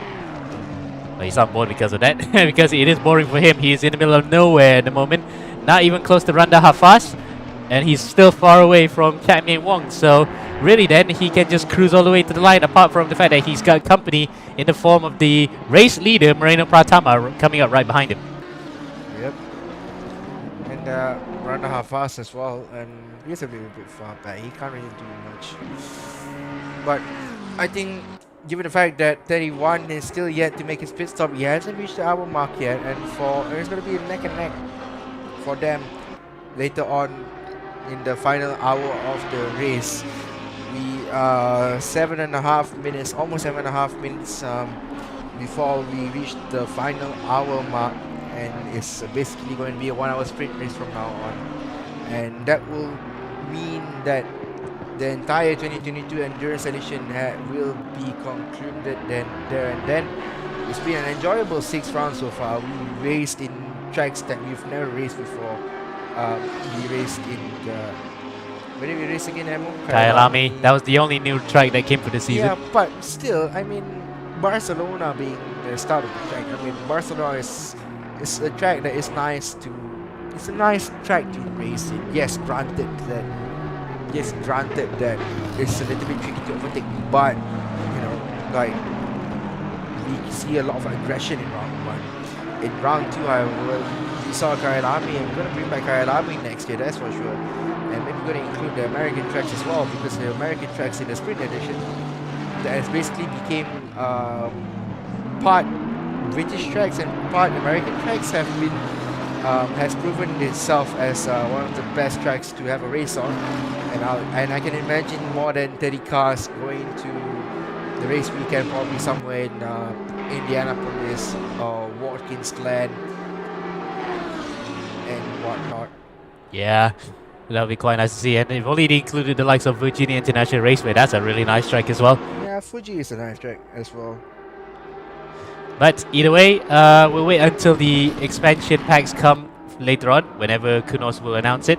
And fingers crossed for a lot of us that we get the Asia pack and the Sepang International Circuit involved in it as well. And of course, maybe if Mandalika was on the calendar, it would have actually been part of that too. Yeah, but Mandalika hasn't gotten its FIA license, FIA circuit grade yet. So that's the reason why they're still waiting for it. And the reason, and SRO was supposed to come to Mandalika, but the reason why they didn't, why they pulled out like 2 months before Mandalika was supposed to happen, is because of the track is basically not suited yet for car racing. It's very weird. Yeah, considering the fact there's plenty of runoff, it is good for bike racing. It should be even better for car racing. You don't even have a gravel trap or Armco barrier close to the road to cause any destruction. Yeah, but I believe that it's also like a lot of factors into play as well. Like definitely politics involved behind the scenes. There's politics involved everywhere, and in motorsports, politics is something that you can't avoid. And for the organizers in the Mandalika and SRO itself, it's gonna be it's basically heart wrenching that we don't get to see Mandalika even next year's calendar. Really shame indeed, but at least Buriram and Sepang are back on the calendar, so there's lots to look forward to for people who are fans of sports car racing in the Asian region, particularly in Malaysia and Thailand. So there's that to look forward to for next year. And for us in the esports segment, we probably can get that one day as well. Who knows? Maybe Kunos will plan an expansion pack with Asian circuits involved. Yeah. I mean, it's good for. It's good for Sepang as well. Sepang gets money because basically, like, the game developers have to pay to basically laser scan their tracks, right? And not only that, but it also like makes Sepang more well known. And when people actually drive Sepang, people will be like, "Oh my goodness, I've been missing out." Especially like the general public. I mean, yes, like they play F1 games and all that, but when they start picking up ACC, then that's when they're gonna be like, "Oh, Sepang, oh Sepang." That just sounds absolutely weird, but yes, that will be the day, isn't it, once we get Sepang onto the ACC game. But for the time being, Kunos, we still have not known any plans from them just yet, what they're going to do with future packs, because remember, AC2 is just across the horizon as well in 2024. So it depends on how much they want to develop the game prior to be releasing that one, I think. Maybe AC2 will become ACC 2020 something. Cyberpunk style. Nah, it's definitely gonna be more towards focusing ACC as the main esports game, while AC is the sandbox slash highly moddable game, which has become quite the standard in the community, where everyone loves to put any type of car and anything from different eras, even all sorts of crazy meme-worthy material cars into there. So that's probably reserved for that one. Improve upon what they did in the first game, but make sure to keep the very features that made the game quite nice, especially the modding elements.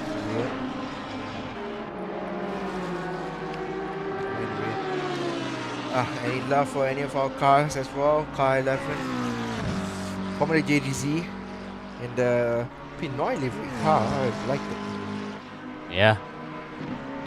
But it actually is the dirtiest looking one because it is white after all, so you can see all the blotches of rubber deposits splatter all over the car.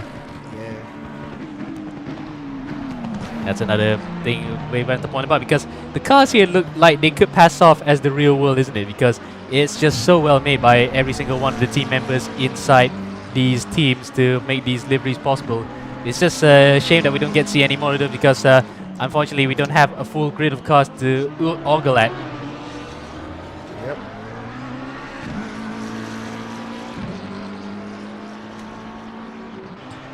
One hour, just 2 minutes left to go before we enter the final hour of a 12-hour epic race that has gone on since 11 a.m. Malaysia time and Singapore time, and it has been quite ebbing and flowing from start to finish between certain competitors. But for the time being, at least, again, we enter a period of lull where it's a bit it's stabilizing a bit. But make no mistake, if something were to happen, it will change the complexion of the entire race completely. And we don't want to bet on anything. It might happen in somewhere in the Pro-Am class. Exactly. I mean, Pro-Am category, there's still a lot of things to do. Moreno Pratama is currently in the pits, and I think he's going to pass the car to Dylan Tan. We're just going to ride on board Moreno Pratama as he's currently in the pits. And yeah. So Pratama then has actually had enough fuel to bring it all the way to the next hour. So there's going to be just a simple splash and dash. And remember, we did mention this car having a +3 of laps of fuel because of they save 1 lap every single stint. So it is negated somewhat after they had some game issues that set them back a lap or so. So really then, there goes Martono. Martono now will take the lead of the race. His tracker has turned triangle. So there goes the number 10 JMX Phantom car. And this will be an interesting battle then.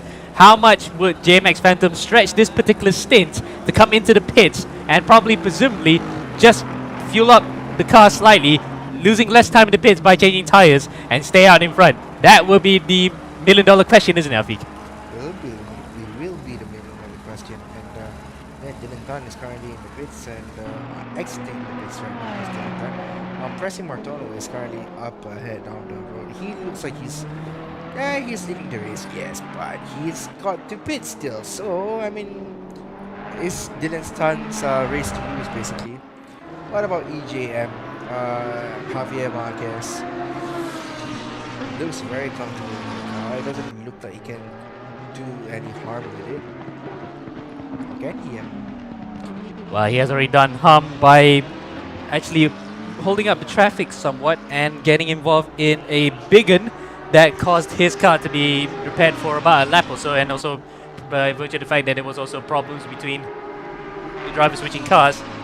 Apart from that, still waiting to see whether or not their strategy would play off, because they have actually gone beyond the 11th hour mark. Now we're into the 11th, well into the 11th hour. Can they make it? Can they run this to the end?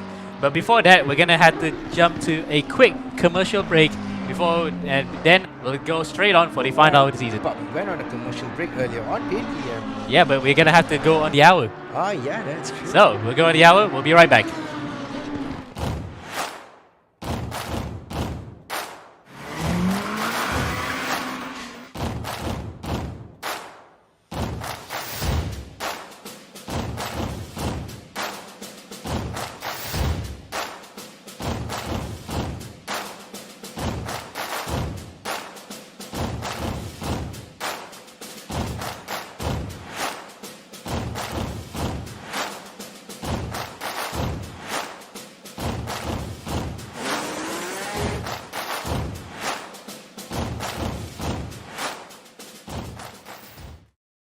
Things to be aware of organizing eRacing Championship without race room. First, no automated leaderboard would always be labor intensive. Elimination round would be the only way to filter the winners. Having the participants adhering to the schedule would be a huge test. We need to know the task will get bigger when participants increases. Time consuming. Organizing eRacing Championship without race room, it's all need run manually to take down the participants and eliminate them from first round group to final round group. Because it is manual human labor, there bound to be human error. Manual human labor would have a price tag for the man hours involved. New participants would never have chance. The e-racing clubs in the world will send their best racers to participate the race. But that means your championship exposure is just limited to the e-racing clubs. Why choose race room? Our 3E official championship have fully automated leaderboard. Participants can log in anytime to leave the fastest lap time within the qualifying period.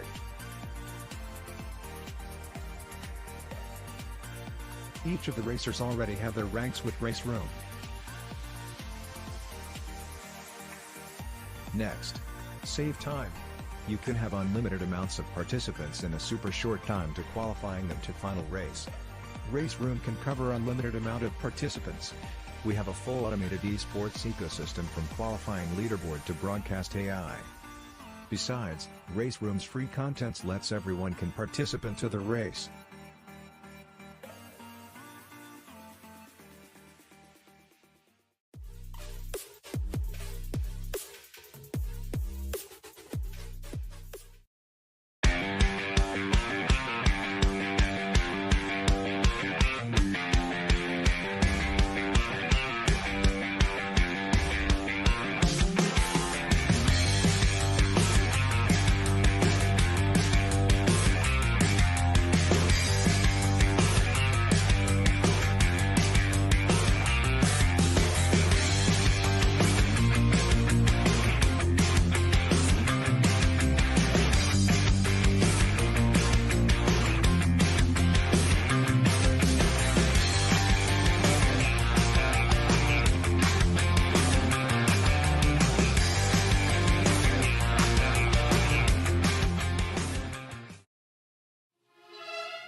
absurd.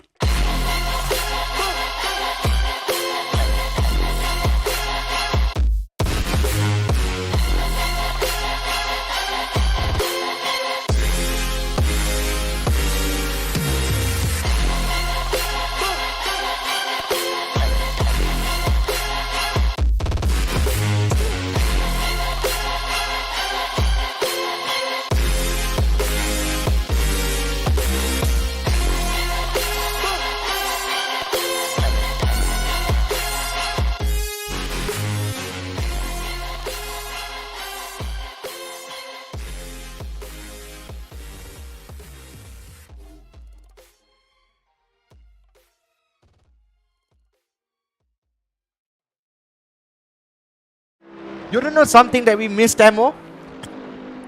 Come on, guess. Yeah, of course we can see it. It's the drive-through. Bala Gulen has actually gotten a drive-through from too many cut track warnings, so that it has actually removed them out of the equation for a potential race win here. As we saw there, Javier Marquez is in the pit, so he might give it back to either Alan Drake Cruz or Alexis Clapano for the final 53 minutes that's gonna remain in this race. So here he comes now. That is not for a scheduled stop. He has to go through the pit lane another time after this to make his stop. Yeah, where is EJM? Yeah, EJM has just gone out of the car. So, gone out of the pit is EJM, which is Javier Marquez. So, yeah. It's been quite a wild race for quite a few drivers, but other than that, it's again, anything can still happen in this final few laps. Just you wait. Yep, indeed. And yeah, at the moment, Dylan Tan still leading comfortably. So I don't doubt Dylan Tan will not go on and win this race. That is definitely something that I am not hoping, because he will win the race eventually. Dylan Tan is a very composed driver and he knows what he's doing. Yeah, it's a given, isn't it, that he's shown why he is one of the best drivers in the Asian Pacific region. He proved himself against, his mantle against some of the best guys ever. Yeah, some of the best guys ever, yeah. Dane Warren being one of them as well. And Dylan is definitely a quick guy, and we can see that. Oh no, Sean! Oh, another driver who has Another fallen victim. drive-through has gotten a drive-through penalty. Yeah, and another Sean victim. Madison. Yeah, another victim has fallen. So what do? Zikri is currently in the pits as well. Come on, Zikri, bring us home. Well, he's going to bring the team home on that one. Stops on his box and, well, he's going to be on his way. Yep. He's got a nice livery, hasn't he, Zikri? Yeah, pretty much an original, one of the nicest looking cars on the track. In fact, again, we had to reiterate that point. A lot of cars on this circuit look just so good.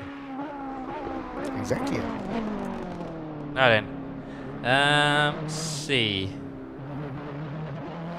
Well, Dylan Tan then up in front, and he's more than the entire continent of Europe away in front of Presi Martono. Martono, that drive-through penalty was absolutely detrimental for him, isn't it? He was still within earshot by about 12 seconds until that happened. Now he's paid the price for that one. He's gonna have to buck it up for the final hour here. Otherwise, Dylan will just come back here and streak away with a victory for a returning LOR team. Yep, and pack it up, pack it in. Let me begin, says Dylan Tan, as he is, going up Rucha and Radion and down the Camel Straight. Yeah.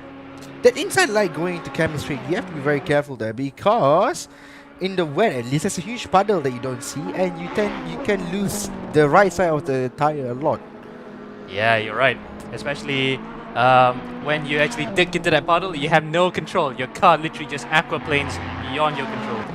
Exactly. Paul Ryan Lopez still leads the way in the GT4 category. How many gaps does he have compared to him and Zikri? And it is a huge gap, isn't it, Amo? Beyond huge. It's basically, again, the whole continent of Europe and the British Isles combined to give that one. He's well and truly ahead. He has no one to worry about from behind, apart from, again, something happens to this particular car. But so far, the Veloce Ragazza number 28 has not been involved in any sort of histrionics. They're still going on pretty fine. Yeah, and hold on, Amo. Let me ask you something. What is what is it I wanted to ask? Oh yeah, okay. So basically, a lap of Spa is 7 kilometers long, right? And the gap between Zikri and Paul Ryan Lopez is 4 laps, right? 28 kilometers. I'm sorry? 28 kilometers then. 28 kilometers after this here because it's 4 laps. So yeah, where can you go from Axel Sports HQ in the 28 kilometer radius? The Chera Stadium. Chera Stadium definitely, Bukit Jalil Stadium definitely. You can't reach Sepang because Sepang is hold on, what's the radius Sepang? Sepang International Circuit is 39 kilometers with the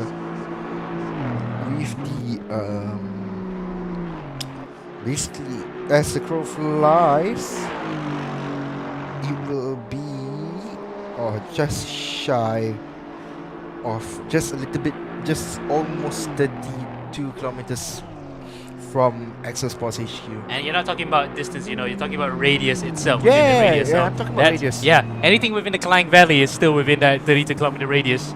Yep. You're going to go back all the way to the start of the pandemic. The 10 kilometer radius was what we were restricted to. And it's still quite a lot even. You can still, from where I am in Shah Alam, you can still be to PJ or Subang. Yeah, from where I was in Shiraz in the pandemic. So basically during the pandemic, during the movement control order that was enforced by the old government,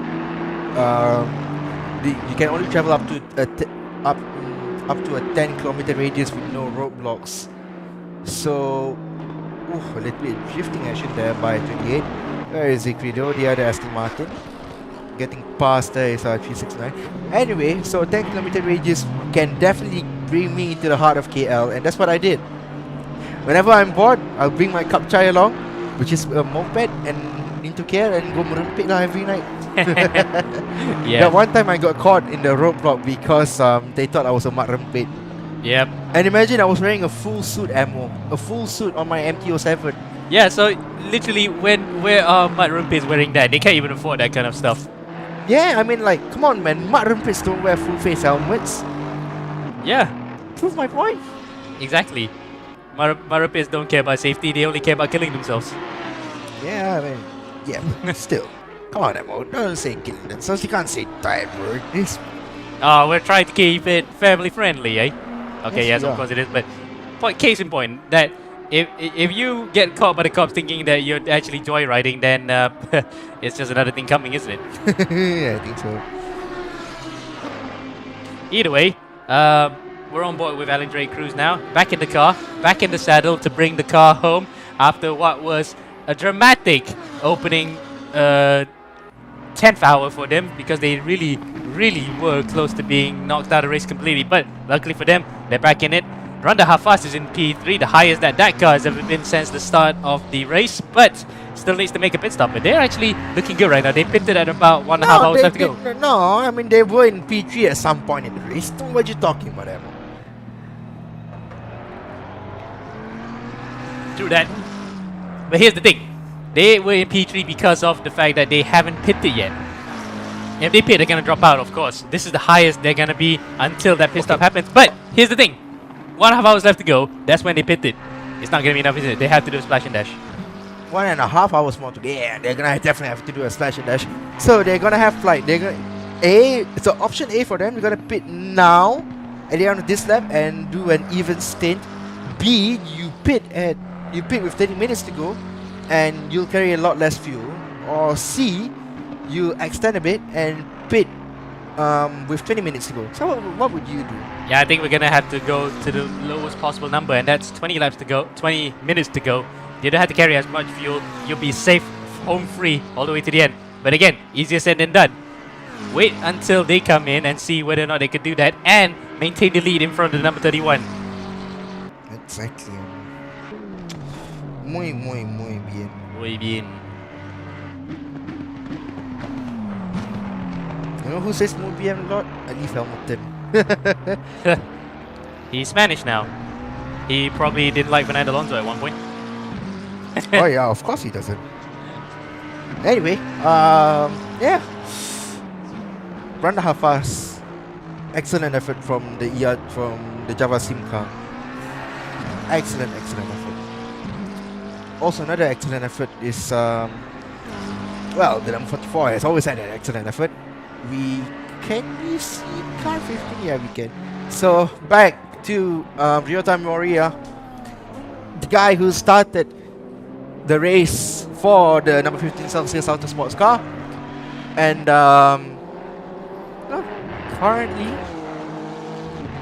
still in P7, P4 in class, Chapmin Wong in the pits. But you know, even if Chapmin Wong in the pits, that doesn't mean that Ryota Morita can get into the top 3 in the pro category. Yeah. It's 5-horse race for the pro class. It's a 6-horse race for the pro M class, and it's a 3-horse race for the M class. Yeah, but the looks of things doesn't look like Ryota Morita can go on and basically snatch the podium and ruin the hearts of Chapmin Wong and the rest of the Wake House Flip Table crew. Yeah, and that particular unit have had quite a tough season. They would love to end it off on a high with a podium. The sister car last year, that was 999, had one of the best runs of the entire season to be up to the championship top 5 until they faltered towards the end. But regardless, they will love to be back into the mix here next season. But for the time being, if they want to build on that base, they must do it now while finishing in P3 in the pro class. Yep, and they're currently in the pits, so what's taking them so long? What in God's name is taking them so long? They're still in the pits. Ammo, am I seeing this right? They're still in the pits. They're gonna get overtaken by number 15. Yep, they are. And there it goes. I think it's a pit stop bug for them. Might be. Oh, I think Because it the car's not jacked. No, he's going. Alright lah, boys. Okay, never mind. Number 15 is already up and running. But number 15 may have to pit one more time for fuel. Or maybe just a splash and dash. Yep. And again, that is why that pit stop, if you make it earlier, like in the 1.5 hour mark, as opposed to the 2, you're going to have to do a splash and dash towards the end. That's what some of these teams do not want. And for the likes of the Java Sim car, they may have to come in again.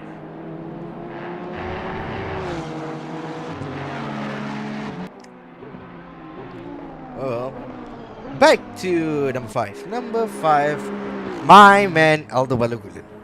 In the Aston Martin.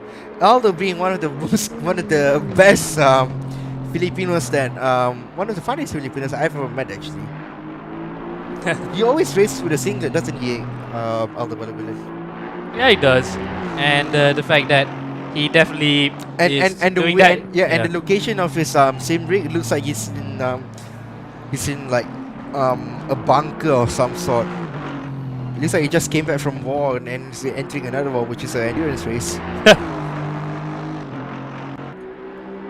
For sure, yeah. Plus, the fact that he races with that kind of serious intensity. But when you talk to the guy, he's actually quite a nice guy, isn't he? Yeah, he's quite a nice guy. I quite like the guy. He's actually one of the most chill guys I've ever met, from Philippines at least. Russell Reyes being one of them. I don't know. I think it's a Filipino thing.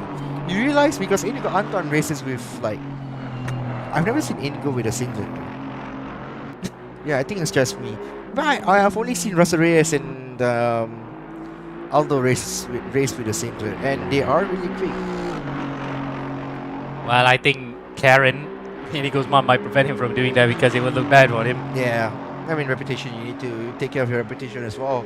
If you're trying to make a name for yourself in the sim racing scene, or even in the real life scene, as is the case for Inigo Anton in the Philippines, he is the radical champion here, Inigo Anton. Yep. But they all do real life racing too, actually. I've seen all those names. I've seen Reyes' name in the Toyota Cup over there. So they all actually go from the sim rig to the real world. Yeah. And just like it's the case here in Malaysia, Inigo Anton and Nakib Azam share the same thing, and that is dominance in the Toyota Cup. Yeah. Can't take something away from the Axel boys, can they? No siree. It just proves how quick they are. Yep, indeed. Anyway, Zikri. 28 kilometers, Zikri. What can you find? Where can you find 28 kilometers in the span of 40 minutes? I can't find. Yo, you got almost turning in there. Of the number 10, Presi Marcono. Still keeping him on the island. Respect. Randa how fast though? Now he still has yet to bid. 40-minute mark has passed. He has not bidded in the 45 and with 45 minutes to go. So option A, you can throw it out of the window. Option B, on the other hand, maybe in play. I'll go for option C, just to be safe. Yeah, but you never know again. If that stop earlier was enough to top up the fuel, but 125 liters is not enough to go 1.5 hours, isn't it, Afiq? Yeah, I mean, okay, that's fair.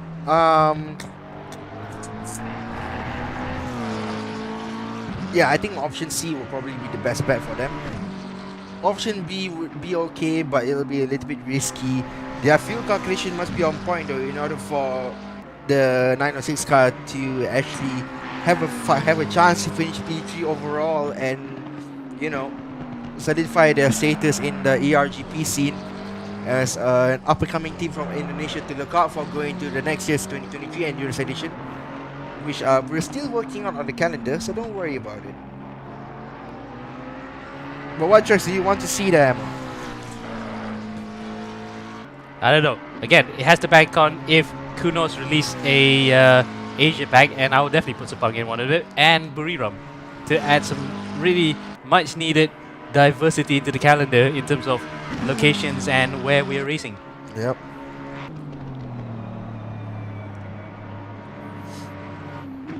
Gonna go on board with one of the cars here, and basically I'll pick a number. Pick a number. I'm 1, 2, 4, 3. You mean position?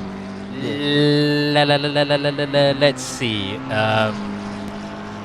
Actually, we just go back to Alan Drake Cruz then, in regards to where he is in relation to Randa how fast. He's coming through the pit path. He's still in sector 2 then, so in case if that the splash and dash is needed, how many seconds do you reckon? Is it about 45 seconds? 45 seconds, but it's needed. Yeah. But anyway, yeah, riding on board ADC for the final time, and let the beautiful screaming V10 5.2 liter Audi engine, you know, delivers its noise through your headphone speaker or coming out of your mobile phone. Enjoy, folks. This is that horsepower driven by Alan Drake Cruz in the number 31 JMX Junior Alan Racing.